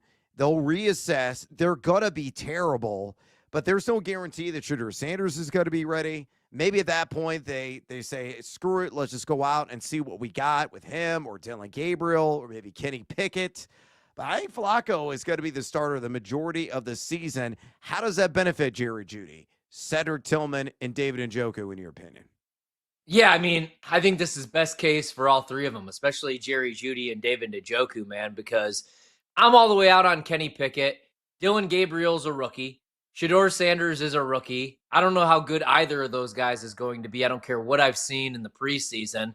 So I think this is huge for Jerry Jeudy, man. Now with Joe, he's going to turn the ball over a little bit, but that could be a good thing, especially if they're chasing points, because I don't think the defense is going to be brutal for the Browns, but if they're trailing, he's going to drop back, 35, 40 times some weeks. And Jerry Jeudy last year, 90 receptions, only 4 touchdowns, but had 1,229 yards. That's the breakout season we've really been waiting for. There was always some signs, some good signs every once in a while in Denver, but that's what we had been waiting for. So I think this is a good thing. Yeah, and I think Cedric Tillman, a guy I'm continuously getting for like $1 or $2 in auction drafts or very late in the double-digit rounds. I think that dude's going to profit at such a cheap price point. I like his skill set quite a bit and certainly flashed last year. And David Njoku is a guy it could be a beast with Joe Flacco at the controls. So interesting news there. We're going to break down more in the news on tomorrow's show. We're also going to talk about the run concerns right now, the rushing offense of the Pittsburgh Steelers. All right, let's go ahead and get after with our car yards this evening. Our top 3 plays of the night. Horvey, hope yours are better than mine. Well, Bengals Commanders under 43 is already dead because we have 42 combined points in the first half. So that's a loss. Luckily, Michael Harris goes over 1.5 total bags. He's got 3 hits in the game. So 1-1 night on the card because the Cubs money line is a washout, although they'll lose tomorrow. Sledgehammer special went with Avery Johnson over 41.5 rushing yards. That game takes place on Saturday. He's the starting quarterback for Kansas State. Love that bet. Iowa State last year was outside the top 100 defending the run. Seduced by the juice, that hits. It was Chase Brown to score on the opening drive, 13-1, so that saves the night. And then bonus time, we went with Rocco Beck over 16.5 rush yards. He's the quarterback for Iowa State. Went over this number in the game against Kansas State last year. I think he does it again on Saturday. And then Devers, I went with him for the crew to cash. He homered in his first at bat. I also had him to have an RBI in this game, plus 180. So nice night, actually, man, minus this under, which was a terrible bet. 42 points scored, and we got 14:38 to go in the third quarter. So other than that dumb call, pretty decent night on the card. And shout out to Monty working the video board. He had Helio Ramos to get a hit, and he also homered on his first at bat. So already 2 legs and crew to cash down. I had Ramon Laureano of the Padres. Let me see. He hadn't gotten a bat yet. He is batting 1, 2, 3, 4 tonight. So, yeah, we'll see what shakes out there. All right, numero uno on my card. Yoshi Yamamoto over 6.5 Ks. Only has 3 through 4 innings. That's not looking great. Spencer Strider stinks. Had him to win. Nowhere close there. But the Bengals came through for me on the first half line, minus 2.5. So far, 1-1, pending Yamamoto. Again, I think it's a snowball shot, and you know what, of that one cashing in. My sledgehammer night, Ramon Laureano over 1.5 HRR. We'll see. I had Teoscar Hernandez hit a home run, plus 260. He is 0 for 1 so far. And then Shohei Ohtani, I had the over on a half an RBI. I know he's 2 for 2 in the game so far. So, yeah, mixed bag for me. But we'll get back after it tomorrow. I'm going to exit stage left. Right over about sticking around for a bonus hour of BetMGM tonight. Until next time, adios, amigos. Let's go. Yosh. Don't miss out on the action. If you missed the show, you can listen back on the always free Odyssey app. It's BetMGM Tonight, presented by BetMGM.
madness begin. Raise up, take your shirts off, throw them around your head, spin them like a helicopter. It's BetMGM Tonight After Dark with Ryan Horvat. Some zig, I'm gonna zag. All right, the theme of the night is all dogs hopefully take us to heaven. Nobody wants to bet Seattle U, except for this guy. Presented by BetMGM, the sports book born in Vegas. BetMGM night, final hour, solo hour. Ryan Horvat with you here for the next 60 minutes. We got some preseason NFL action going down on a Monday night, the debut of Monday Night Football, kind of, except for it doesn't count. But Joe Buck, Troy Aikman back in the booth. 40, that would be something. 28-14 right now. Bengals with the lead. Joe Burrow played a quarter and a half. Nearly got decapitated. I don't know what Zach Taylor was thinking after that opening drive went for 6. Instead, we saw Joe Burrow for 2 drives, though. Jaden Daniels, we saw him for 1 drive for the Commanders, yet he didn't drop back and throw a pass, but he did rush for a 14-yard touchdown. So 28-14, Burrow out of the game, Jaden Daniels out of the game. Who really cares the rest of the way? If you bet the total, not really a sweat. Closed at 42.5. It's already 28-14. I would assume at least one more point is scored the rest of the game since we got 8:10 to go in the third quarter. Former Wake Forest Notre Dame quarterback Sam Hartman's out here right now. Just ran a quarterback draw, stopped short. We'll see if they send out the field goal unit. Anyway, BetMGM tonight. You can listen to us live anywhere with the Odyssey, iHeartRadio, or TuneIn apps. You can also download the BetMGM Tonight podcast wherever you find your podcast. Saturday, it's finally here, the start of the college football season. Week 0, we get underway. Dublin, Ireland, Iowa State, Kansas State. A weird non-conference game to kick off the season in Dublin, Ireland. And Kansas State is taking a little bit of money. They went from 2.5-point favorites to 3.5-point favorites. The total hasn't really moved. Right now, sitting at 49.5. I have bet Kansas State in this game. Went money line. You could get the best price right now over at BetMGM. Also, if you want to bet Kansas State, you could get a flat 3. So they just have to win the game, obviously, by a field goal. If you like Iowa State, shop around for the best price. Get yourself a 3.5. That way, if they lose the game 24-21, you win the bet by the hook, obviously. A little betting 101 for you guys.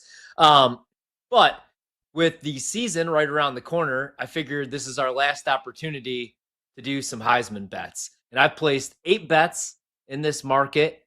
The last 4 out of the last 5 years, we've hit a Heisman. Last year was the first year I did not. And that's because Travis Hunter won the award. I love Travis Hunter, but I didn't think there was any shot Colorado last year was going to win 8-9 games. And you have to remember the criteria when you're betting the Heisman. It's got to be obviously one of the best players in the country, but usually also has to be on a college football playoff contending team. And last year, Travis Hunter wasn't on a college football playoff team, but Colorado did have a shot going into the final week of the season to make the Big 12 championship game, which nobody saw coming. And he played both sides of the ball. So that made sense. But I had my little streak snap. So let's try to bounce back. We got Brandon Combs producing the show tonight. So Brandon, you could pop on. We'll go over my 8 bets, and I'll get your thoughts on these. So let me pull it up over at BetMGM and everywhere else that I have these. All right, let's start with this one. We're going to go with the quarterback of a team that I think is going to win double-digit games, that I think is going to win the Big Ten, and I think has a legit shot to win the national title, and that is Drew Aller, starting quarterback of Penn State.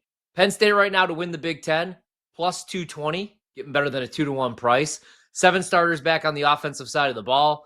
Drew Aller, I know there's some haters out there, which makes sense because he wasn't all that great in the college football playoff game, which I appreciate because it was against our team, the Notre Dame Fighting Irish, and one of the better defenses in the country. But even after that game, man, I'm high on Aller. Threw for over 3,000 yards last season, 24 touchdown passes, and outside of Tyler Warren, didn't have a whole lot of help, with the skill positions. Now, the running backs are awesome. Katron Allen and Nick Singleton both went over 1,000 yards on the ground. But this season, they fix up the wide receiver room a little bit. They bring in Kyron Hudson from USC, Vontae Ross from Troy. I really like what they did in the portal. So at 18-1, I had to take a stab on Drew Aller because, again, I think he is the starting quarterback of a team that I consider to be one of the best in the country, and I bet Penn State to win it all. So I at least think that he's invited to New York. Do you have any issue with Drew Aller? No, I love the Drew Aller pick. I'm very high on Penn State this year. I think they're the best team in the Big Ten. I know a lot of people think that that's Ohio State, but I think that Penn State has the better roster top to bottom, and I think they got more depth than Ohio State does this year. And then the schedule is pretty contingent for a guy who can make a run at a Heisman, right? Because outside of playing the three big conference games that you have this year against Oregon and against Ohio State, and of course against Indiana, which somehow becomes a big game now with how good Indiana's been, you have a schedule that's very winnable. And as long as there's no mistakes, and if you go out and you do everything you're supposed to do and you take care of business like you should do, then Drew Aller's going to win the Heisman Trophy this year. So I actually love this bet. Yeah, especially with that price, man, 18-1, right? You're getting a much better price than Penn State, obviously, to win the Big Ten, than their win total, or on even them to win the national title. So like this one. All right, let's go with a non-quarterback. I have a feeling you're going to like this one. Jeremiah Love at 50-1, man.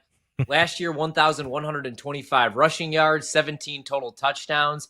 I know they bring back Price and Williams in the backfield as well, but I'm not sold right now on the quarterback situation, and I don't think that they are either. I thought it was going to be C.J. Carr. Now I'm hearing it could be Kenny, and I like the schedule, especially for a Heisman contender, right? Miami to kick off the season. Let's say he rushes for 150 to 200 yards and a couple touchdowns, man. All eyeballs on him. And then they get A&M. They get Arkansas. They get Boise State all before week 6. I like Jeremiah Love, and I had to go with a wide receiver and a running back, not all quarterbacks in my 8 bets. So I'm going to go Jeremiah Love. What do you think about that? I love Jeremiah Love. I've been on Jeremiah Love since before last season even started. I remember me and PJ having a conversation on the network as well, talking about it, and I told him, don't forget the name Jeremiah Love because you're going to know it by the end of the year, and everybody did know it. And I love the bet. I'll put some money on it as well because it's Jeremiah Love and because I want to root for my money as well.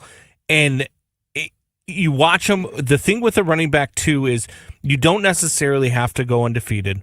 You just have to be on one of the better teams in the country, and you just have to rush for over 2,000 yards. And these are things that Jeremiah Love is very capable of. I think he's going to have double-digit touchdowns this year with Notre Dame through the air and through running the ball. I think he's capable of hitting 2,000 yards. So at the money that you're going to have here with him, I really think that he is a good play. I think he's going to be a finalist. I think he's going to be in New York on Heisman weekend. Love that. All right, here's one that I think that we're going to disagree on, but I had to bet it at 22-1. So I'm high on Clemson. Bet them to win the ACC. Took a stab on them to win the national title. But let's say that doesn't happen, and they meet Miami in the ACC championship game, and Miami wins double-digit games. Carson Beck went 24-3 as a starter. Granted, it was at Georgia, but had 24 touchdown passes, 6 picks in 2023. 2024, too many turnovers, 12 picks, but that wasn't the most talented Georgia team. And he still threw for 28 touchdown passes, 3,485 yards. And we know Miami is going to be in the running in the ACC. Last year, they start 9-0. Then they dropped some games that they had no business losing. They lost to Syracuse. They lost to Georgia Tech. But if they can win double-digit games, man, I think he might at least get the invite to New York. So at 22-1, I'll take a little stab with Carson Beck. Miami's defense is going to be better. They bring in Corey Heatherman from Minnesota. Last year, Minnesota had the 5th best defense in the country. And I know it's like a whole new wide receiver and running back room, but they get C.J. Daniels from LSU and Liberty, Ray Joseph, who had a really good spring last year. At 22-1, just in case Miami does win the ACC or win double-digit games, I had to take a shot with Beck. Are you in or out on Beck? Well, I mean, you already know I'm out on Beck. And, see, there's not many things in college football because I think that you are one of the best one of the best college football analysts out there, to be honest with you. So I don't fade you a ton in college football, but we disagree on Carson Beck. And the reason why I'm not high on Carson Beck is because I watched some of the things that he did. When you watch him at Georgia and those 12 interceptions, right, and you say, well, it wasn't the most talented Georgia team. That Georgia team is going to be way more talented than anything he's going to have at Miami this year. And he still could not read the right routes on some of these balls. You're watching some of these dump off passes. You're watching some of the things that they're doing. A lot of his passes weren't balls that were downfield. They are balls that he's getting 10 yards, 15 yards downfield, and then he's got playmakers over at Georgia. I was not high on him last year. We talked about this with Georgia in the playoff, and I said if Notre Dame meets Georgia, I would take Notre Dame in that game because I don't trust Carson Beck to beat a good defense. And so for me, I'm going to be out on that, especially here in the ACC. And I don't think that Miami beats Clemson week 1. All right, let's go to another quarterback. Let's go to the Big 12. I got 2 here in the Big 12, by the way. So Sam Leavitt, when I was out in New Orleans with Mike Detillier, they said he just balled out at all the camps this summer. And I bet the under on Arizona State's win total. But if I'm off and I'm wrong and they win double-digit games for Kenny Dillingham again, then I had to take a stab here with Leavitt. You could still get Sam Leavitt. 22-1 is the best price I'm seeing right now on the board. So a lot of these have been hit and they've come down, but I still think these are bettable. Last year, threw for 2,885 yards and 25 touchdowns, only threw 6 picks. And also, he'll use his legs. He's a dual threat. They lose Scatabo, so I think they're going to have to throw the ball more. He brings back his favorite wide receiver, Jordan Tyson. Last year, over 1,000 receiving yards, 10 touchdowns, caught 75 balls. Jalen Moss comes over from Fresno State. McClain from Penn State. They got a lot of pass catchers. I like their tight end room. Offensive line brings back 4 starters. On defense, they have 9 starters back, which helps because last year they had the top run defense in the Big 12. So if they win double-digit games, I think he's going to get a look. And at 22-1, I like Sam Leavitt. Your thoughts? Yeah, look, he a lot like Drew Aller, right? Like if you go undefeated inside of your conference, I like the schedule outside of it, right? Because it looks very conducive to a guy who can put up big numbers against some of these teams. And if you do find a way, like you said, if they find a way to get that over, they find a way to win double-digit games, if they find a way to find themselves in the conversation for the college football playoff, I think he can absolutely be a Heisman. So I like this play as well. All right, I got a couple more. So I have Avery Johnson as well. You could still get that 50-1. I've talked about that a ton. Kansas State quarterback, dual threat. Good chance that he rushes for over 1,000, throws for over 1,000. And we'll see him this Saturday. So I still like that price, 50-1. Let's go over to the SEC, though. Here's a couple that I added over the weekend. Well, the Ty Simpson price is long gone. That was the one that PJ and I bet when it was 60-1. Ryan Grubb joins Kalen DeBoer to call plays. They led Washington to the 2023 national title game. We all remember what Michael Penix looked like that season. Ty Simpson's a former 5-star. So it's 60-1.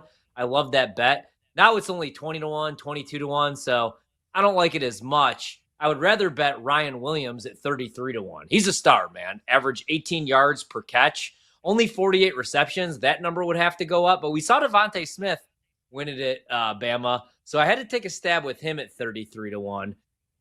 Anyway, any chance that you would want to go with anybody from Bama, or are you just kind of out on them this year?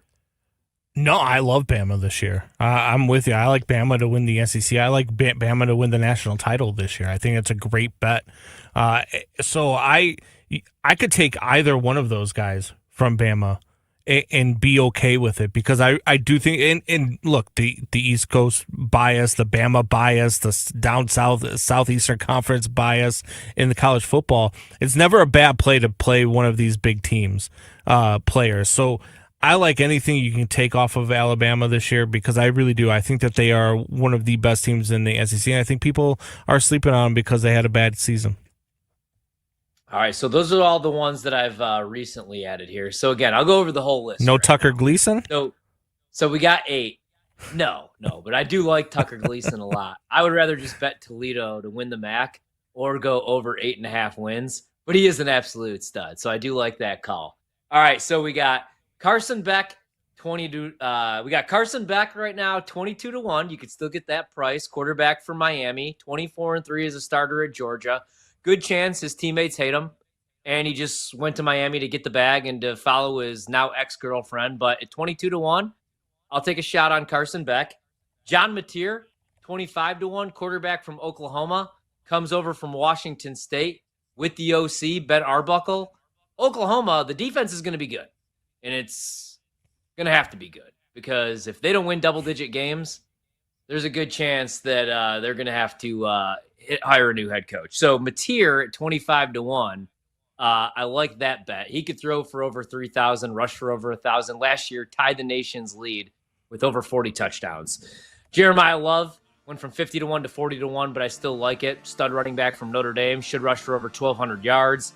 Avery Johnson, 50-1, dual threat quarterback from Kansas State. Drew Aller, 18-1, quarterback for possibly the best team in the Big Ten, Penn State. Ty Simpson, now 20-1, Alabama quarterback. Sam Levitt, 20-1, Arizona State quarterback. And then Ryan Williams, 33-1. There it is, 8 Heisman bets. I guarantee one of those hits. BetMGM tonight. Don't miss out on the action. If you missed the show, you can listen back on the always free Odyssey app. It's BetMGM Tonight, presented by BetMGM.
Let's get back to the madness. It's BetMGM Tonight After Dark with Ryan Horvat.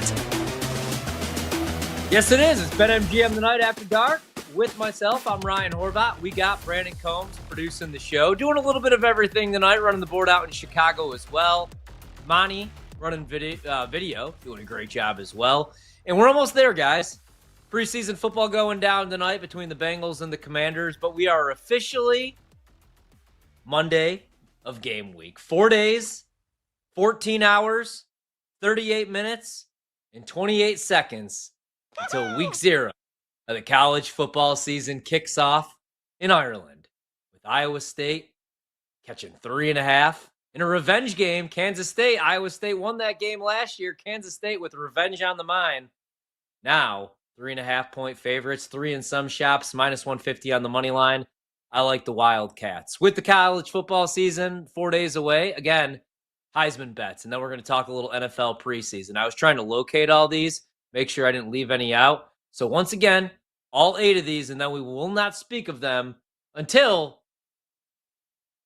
next Saturday. Not this Saturday, but the following Saturday from 9 a.m. to 10 a.m. Eastern. I'll probably go over these again, Brando, because I'll be doing the college football show here on the BetMGM network. But Drew Aller, 18-1, starting quarterback for Penn State, 24 touchdown passes last year, over 3,000 passing yards, brings back both of his stud running backs, Katron Allen, Nicholas Singleton, loses Tyler Warren, but Penn State has the second best odds to win the Big Ten. They're my pick. So we had to bet a little Drew Aller at 18-1. We believe in Drew Aller. Sam Levitt at 20-1. I'm out on Arizona State, but I'm in on Sam Levitt. And if they prove me wrong, because Kenny Dillingham is just that damn good and they win 10 games, I want a piece of Levitt at 20-1. Last year, 24 touchdowns, only 6 picks. I think he's going to use his legs a little bit more this year. Ty Simpson at 20-1. You could have had this at 60-1 if you were listening to us 3-4 months ago when we were betting Heisman props or prices like lunatics, PJ and I. But he's down to 20-1. Still like that, but I like Ryan Williams for Bama, the wide receiver, a little bit more. Averaged over 17 yards per reception, and now he enters his sophomore season, and he's a better price at 33-1. Carson Beck, 22-1. Brando hates this. I kind of like it. If Miami wins double-digit games, hopefully they don't. Hopefully they lose week 1 to Notre Dame. But if they do, Carson Beck's probably going to be in the running, man. He's going to throw for over 3,000 yards, over 24 touchdown passes. He's got to limit the picks. Last year he threw 12 interceptions, but he went 24-3 as a starter at Georgia. So we had to bet a little bit of that at 22-1. John Mateer, 25-1. Oklahoma needs to win this year, or Brent Venables is most likely gone. He's in charge of the defense. The defense is going to be top 20. The offense needs to at least be top 50. And with Mateer and Arbuckle, the OC coming over from Washington State, I think they got a shot at that. Dual threat quarterback. As long as he stays off Venmo, JK, I think he'll probably be in the running as long as they could win 8 to 10 games. That's the issue, though, with Oklahoma, man. Are they going to be any good? Because they have to be in the running for the college football playoff if John Mateer is going to win this award. Jeremiah Love went from 50-1 to 40-1. That's fine with me. Running back, stud from Notre Dame. Avery Johnson, 50-1, starting quarterback from Kansas State. And that's it. There's all 8 of them. All right, Brando, let's do a little preseason overreaction, man, because you were gone last week. It was a busy weekend of preseason football. We got injuries. We got Matthew Stafford back at practice today. We got a preseason game going down right now where the over hit in the first half. Hit me with some overreactions from the weekend, though. Yeah, man, I was kind of surprised to see Matthew Stafford back this way. I thought 37 years old with the back injury, I was like, man, but he's one of the toughest sons of guns I've ever seen play this position. I'm not going to lie. I'll never forget the time where I watched him throw that touchdown pass with a separated shoulder to win the damn game. I was like, I love this guy. So I'm happy that he's back. Hopefully he can overcome the disc injury that he's having. All right, so we had on our own network, actually, yesterday on Sunday's Bets. You can catch it every Sunday. Well, for the next 3 weeks anyway. You can catch it every Sunday from 8 to 11 Eastern. We had Sean Marash say that Jackson Dart is going to win multiple Super Bowls with the New York Giants. So, overreactioner makes sense. Jackson Dart will have a better NFL career than Cam Ward. I'm going to go overreaction, right? It could make sense. Jackson Dart, I wasn't the biggest Jackson Dart fan. In college at Ole Miss, the last couple of years, he played in the most quarterback-friendly offense in the country, or at least in the SEC, the Lane Kiffin offense. And I had high expectations, and really they should have made the playoff. Their losses were all close losses, man. He can make the throws. He's also a dual threat quarterback, a little bit more athletic, I think, than he gets credit for. But I'm really high on Cam Ward, man. I know that the numbers weren't all that great in the week 2 preseason game, but also Van Jefferson had that brutal drop. He should have walked that in for 6. I've liked what I've seen from Cam Ward at every single stop, especially last year at Miami. That team really had no business winning double-digit games. The defense was horrendous, man. I don't really like Mario Cristobal as a head coach, which is why I was hesitant and why it took me so long to bet Carson Beck to win the Heisman, because I just don't like Mario. But Cam Ward is a stud. He can make the throws. What worried me a little bit at Miami, and even before that, it almost, at least at the collegiate level, looked like he was like playing the game like all nonchalantly, like a 55% pace or something like that, man. Right? But no, I think it's a little bit of an overreaction. But again, I like Brian Dable. I like Mike Kafka. And I'm not as low on the Giants as everybody else. Neighbors is a stud. But I think it's a little bit of an overreaction after 2 preseason games. I don't know if Jackson Dart's winning multiple Super Bowls. The multiple Super Bowl thing is definitely an overreaction. It's definitely a homer pick from our guy Sean Marash. But I like this because I like Jackson Dart. He was my QB1 heading into the draft. I thought he was the best quarterback available in the draft. I thought he was better than Cam Ward. And now, not only, I think you said it there at the end, you got Brian Dable, you've got Malik Neighbors. Those are things that Cam Ward doesn't have in Tennessee.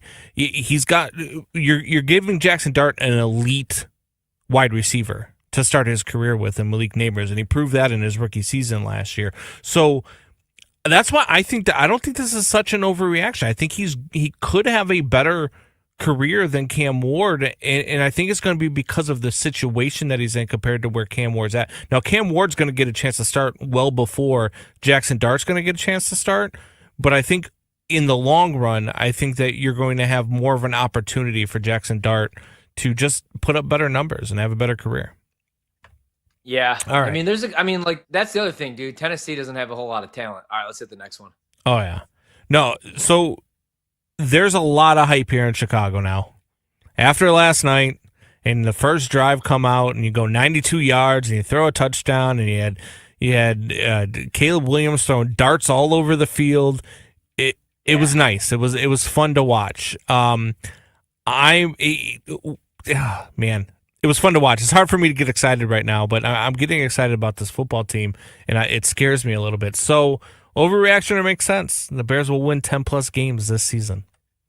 Yeah, I think the Bears win 10-plus games, man. Maybe they win exactly 10, but I definitely think they're going over 8.5 wins, and I definitely think that they make the playoffs this year. Caleb, I'm a Caleb guy, though. I liked Caleb at times last year. There was stuff that I didn't like. It was the same stuff that I didn't like that final year at USC. A lot of hero ball stuff, taking bad sacks, holding on to the ball too long, but he doesn't force throws and he doesn't turn the football over. I know it was the preseason, but last night, 6 of 10 passing, 107 yards. You brought up the touchdown pass. They just have so many weapons, right? Luther Burden didn't even play with the ones and still had 3 grabs and 49 yards. Roma Dunze only had 1 target and dropped it, but I still think he's going to have a breakout season year 2. DJ Moore's obviously wide receiver number 1. Colston Loveland. He's going to be all over the place. I can't wait to see how they use him. The running game will be fine. My only worry is the pass rush. That's my only concern. I would love for the Bears to make a move for a Micah Parsons if he's actually available, for a Trey Hendrickson, who turns out he is available. But yeah, I think they win double-digit games, and I think Ben Johnson's in the running for Coach of the Year, and I think Caleb Williams is the first Bears quarterback to throw for over 4,000 yards, as long as he plays, like I always say, 15 games at least. God, nobody gets me excited about the Chicago Bears this season than listening to you talk about the Chicago Bears, because I look at the schedule, man, and I can't get over 9 wins. I just can't. But I want to believe so much because I do look at the first 6-7 games that they have on their schedule before they hit that stretch where they have the Bengals and then they have the Ravens. And I look at this team and I'm like, man, they could really legitimately start this season 5-1. And then you get past that stretch and you really only have to win 5 more games the rest of the season to get to 10. And I think 10 is going to put you in competition for the division or at the very least a wild card. So, man, I just can't get there when I look at it. And it's probably because of what I call BTSD, Bears Traumatic Stress Disorder. I just can't get to where I need to see it on the field. And I probably won't believe that they're going to get to 10 wins until they win their 10th game. That's fair. That's fair. You've been scorned as a Bears fan, but I'm telling you, good things are coming. I don't know if it's this year. I hope it is because I have a lot of money invested that it is this year. But if not, it's next year then. It's next year.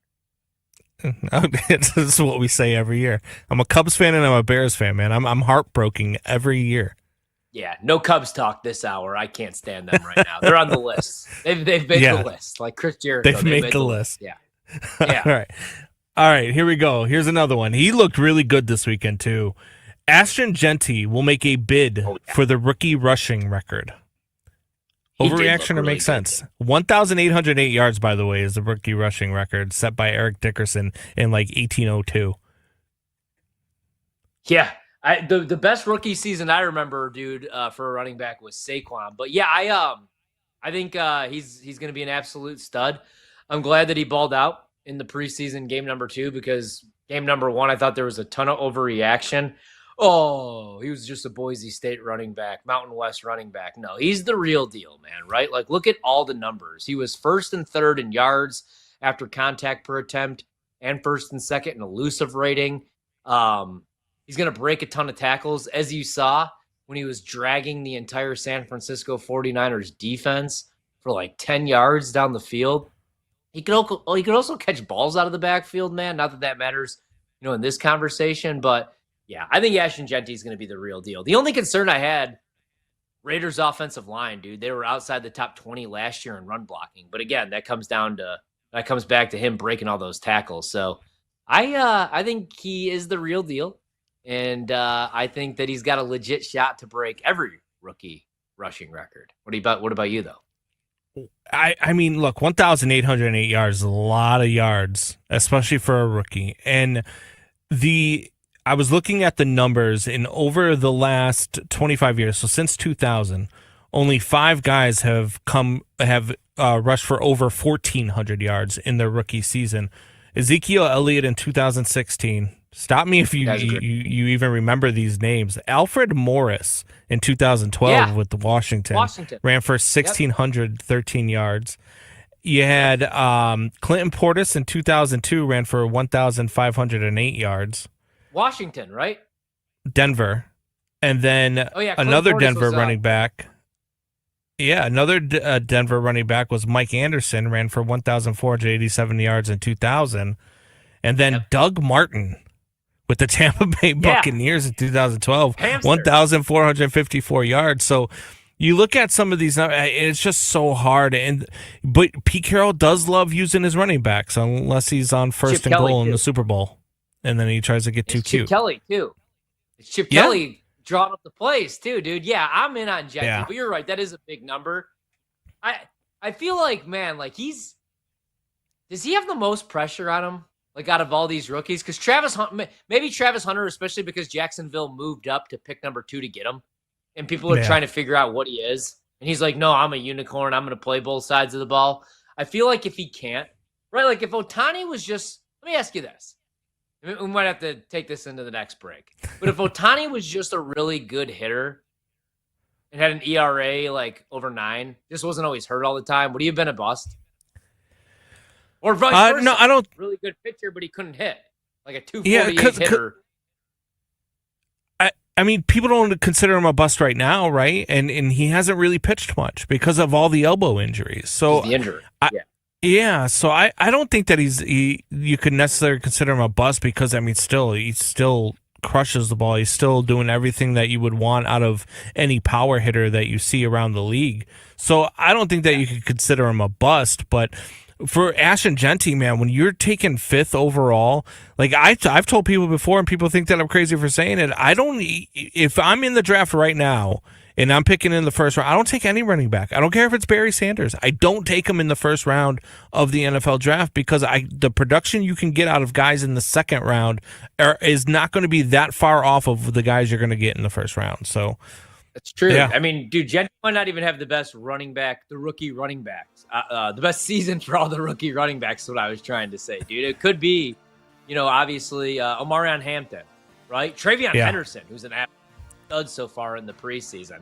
I would love to answer. I would love to ask that question and get an answer from somebody in the Jacksonville media. Like, what does Travis Hunter have to do? Like, what does his career have to look like to not be considered a bust? A good wide receiver? Does he have to play both sides of the ball? I don't know. Good question. We'll wrap up the show next. BetMGM the night. Wherever you go, we're there. Listen to the BetMGM Network live on Odyssey. Tune in and now on the iHeartRadio app. Wagertainment for every fan.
Let's get back to the madness. It's BetMGM Tonight After Dark with Ryan Horvat. BetMGM Night After Dark. Final segment. Back tomorrow night on Tuesday, 7 to 11 p.m. Eastern. Myself, my co-host, Brad Evans, with you for the first 3 hours, talking a ton of fantasy football, getting you set for the rest of the preseason. College football right around the corner. Week 0 begins on Saturday. Thank God. We need football games that actually count. Although the preseason has been fun, we're going to get to more overreactions or make sense here in a second. But first, we got to get to some scores. Right now, if you bet the over in the preseason, just the entire preseason, you're killing it right now. You might be able to retire, man. This game's already went over. Cincinnati up 28-17. Live total right now, 47.5. Cincinnati about a 10.5 point favorite. Joe Burrow looked good in 2 drives, although they did try to assassinate him. Jake Browning right now, 16-25 passing, the backup for Cincinnati, 159 yards, 2 touchdowns, no picks. Joe Burrow was 9-14 passing, 1 touchdown, no interceptions. My main man, Chase Brown, did get into the end zone, which was huge because I bet him to score on the first drive 13-1, had 5 carries, 16 yards, 1 touchdown. And for Washington, Jaden Daniels did play in the game, but he didn't attempt to pass. He did score a rushing touchdown. He had 1 carry for 14 yards and took it for 6. Other than that, Josh Johnson, 6-9 passing, and Notre Dame legend and Wake Forest legend, we can't forget, Sam Hartman, 4 of 8 passing, 29 yards, and a pick. And that's what we got going down right now in the preseason. Busy night in Major League Baseball. Thought it was going to be one of the bigger series of the year for us, Brando, with the Cubs taking on the Brewers. The Cubs drop game 1 of the doubleheader. They get pounded 7-0. In game 2 was rained out. So that's probably for the best. I was going to say it gets postponed so that's for the best because Kyle Tucker's been benched. I don't even want to talk about the Cubs. They make me miserable. Kansas City, 4-3 winners over the Rangers. Baltimore, 6-3 winners earlier over Boston. Philadelphia, 12-7 winners over the Mariners. Hopefully you bet the over, even with Logan Gilbert on the bump tonight. Pittsburgh wins 5-2 over the Blue Jays. Paul Skeens was on the mound tonight. Tigers, 10-0 winners over the Astros. Cardinals get past the Marlins, 8-3. Right now, Guardians with a 1-0 lead over the Diamondbacks. San Francisco, the Giants, up 4-0 on the Padres. Cincinnati up 2-1 on the Angels. Oh, the Rockies hanging in there with the Dodgers tonight, tied up at 3 in Colorado, top of the 8th, runner in scoring position with Pages on the at the dish right now for the Dodgers, though. And then the White Sox up 13-9 on the Braves. Like I said, 28-17 Cincinnati over Washington. 4:50 to go here, week 2 of the preseason. Hit me with some more overreaction or make sense from a busy weekend, though, Brandon. Yeah, so we had, let's go with the Colts, man. I'm interested in what this is because I think the Colts are going to end up trading for a starter. But let's say they don't. Daniel Jones will be named the Colts starter. Overreaction or make sense? You know what? I am going to say it makes sense, honestly, dude. I think that, man, this is tough. I'm going to say, I think Anthony Richardson has the higher ceiling. Like, there was a time, and I'm not comparing the 2 quarterbacks. There was a time, though, when Josh Allen was a hell of an athlete, could run you over, had a rocket for an arm, was not accurate, and had problems with interceptions. I'm just saying, I used to think that you couldn't fix that. Like, you couldn't make a quarterback more accurate. You could teach better mechanics, right? Like, some guys come into the league, and they hold the football, like, up to their skull. Aaron Rodgers used to do that at Cal. I think that might have been the reason why he went after Alex Smith and fell. Bad mechanics, bad footwork, decision-making, reading a defense. There's things that you could fix, but you usually can't make somebody more accurate. Anthony Richardson is just not accurate, and he's never going to be. But he's a hell of an athlete, and he could throw the ball like 70 yards down the field. So I would say he has the higher ceiling because we know what Daniel Jones is. He's better served as a backup, but in the right system, with weapons, he's a little bit of a dual threat. He's more athletic than people give him credit for. So he could rush. You know, he could give you the rushing yards, and he can make some of the throws. We've seen him quarterback a team to 10 wins and win a playoff game. So, yeah, I think it makes sense. Honestly, you know what I would do if I was the Colts and I actually wanted to win, and I was Shane Steichen and I actually wanted to keep my job? Tanner McKee. I think Tanner McKee is good. I thought Tanner McKee was good at Stanford. Last year, short sample size, 252 yards, 2 tutties, no picks. He's balled out in the preseason, dude. In the preseason, those are his numbers. I'm sorry, 20 of 25, 2 touchdowns, no picks. Last year, I thought he was the better option, than Mariota. So that's what I would do. But I think it's probably Daniel Jones. I think it should be. Anthony Richardson lost me, and I feel like he may have lost the locker room when he took himself out of a game last year. I get you just scrambled for like 40-plus yards, dude, and you're tired, but as the starting quarterback, you can't – imagine Brady or Rodgers or Manning taking themselves out for a play. Those dudes, I can see after you get hit from your blind side, but, he just ran. He was just gassed. What? Yeah. So, What do you think? What do you think they do or should do? Even?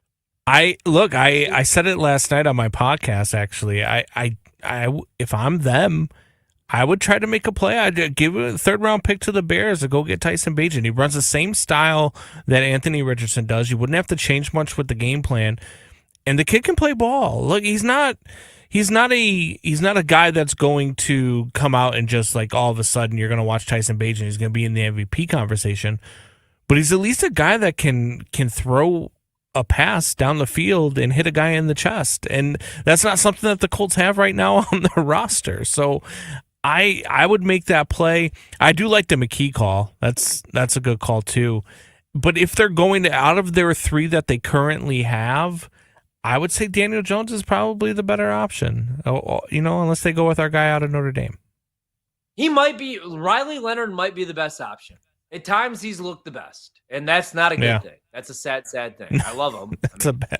But in a package, poor maybe Colts to fans. use his leg. Yeah. Hit me with another one. I remember last year heading into the draft, I named my team AR-15, and I drafted Anthony Richardson 4th overall. Oh yeah. That was the one, dude. I was never there with Anthony Richardson. Him and Joe Milton. I don't understand what people see. I think they both stink. I bit the bullet on that one. All right, let's go to another place that might depress you. The Saints are going to be better than people think. Overreaction or make sense? I'm going to say it makes sense, to be honest with you, dude. I don't think they're going to be good, but I don't think they're going to be the worst team in the league, especially in the division that they play in. I think the Browns are going to be a mess. I think the Browns are going to be an absolute disaster. I still have no idea. Well, I do know why. Over 100 million reasons why. Myles Garrett went into the offseason and he was like, no, I want to win. I want to play with a real quarterback. And now he's playing with Joe Flacco in the year 2025, Kenny Pickett ever, and Dylan Gabriel and Shedeur Sanders. And I saw the report today they might take all 4 of those.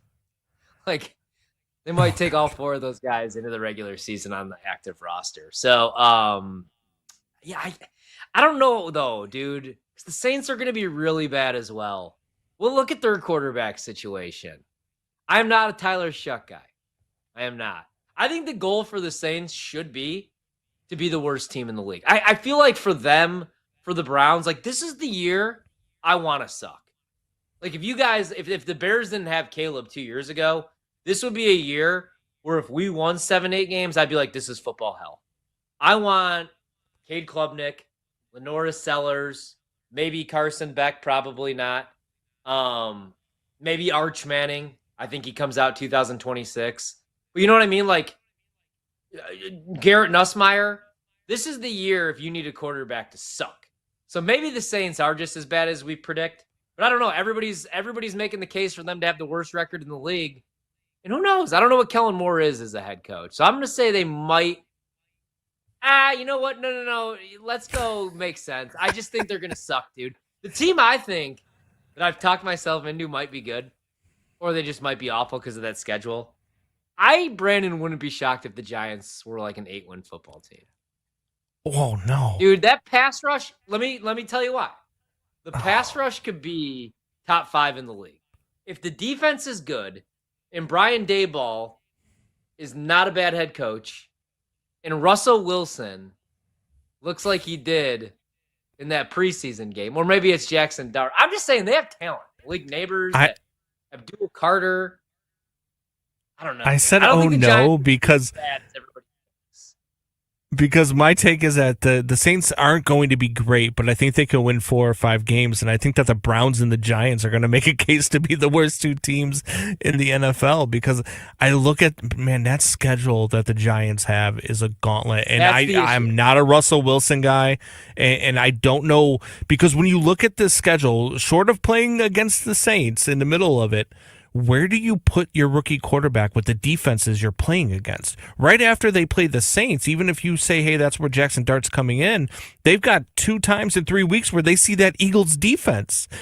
Where do you put them? So I don't know that Jackson Dart starts this year. I hope that he doesn't need to, and I hope they just let Russell Wilson go out there and look terrible. I am not big on the Giants this year at all. I think the Giants and the Browns are going to compete for the worst record in the NFL. When we went to SummerSlam, we take my son every year now. The new tradition, when we took him this year, it was at MetLife. And Russell Wilson was there. I don't know if he was with his son or future son, but he was there with a son. And we were walking to get popcorn, and he was like 40 feet in front of me. And I just go, Russ, you're going to ball out this year. Don't listen to the haters. And he turned around and he gave me a head nod.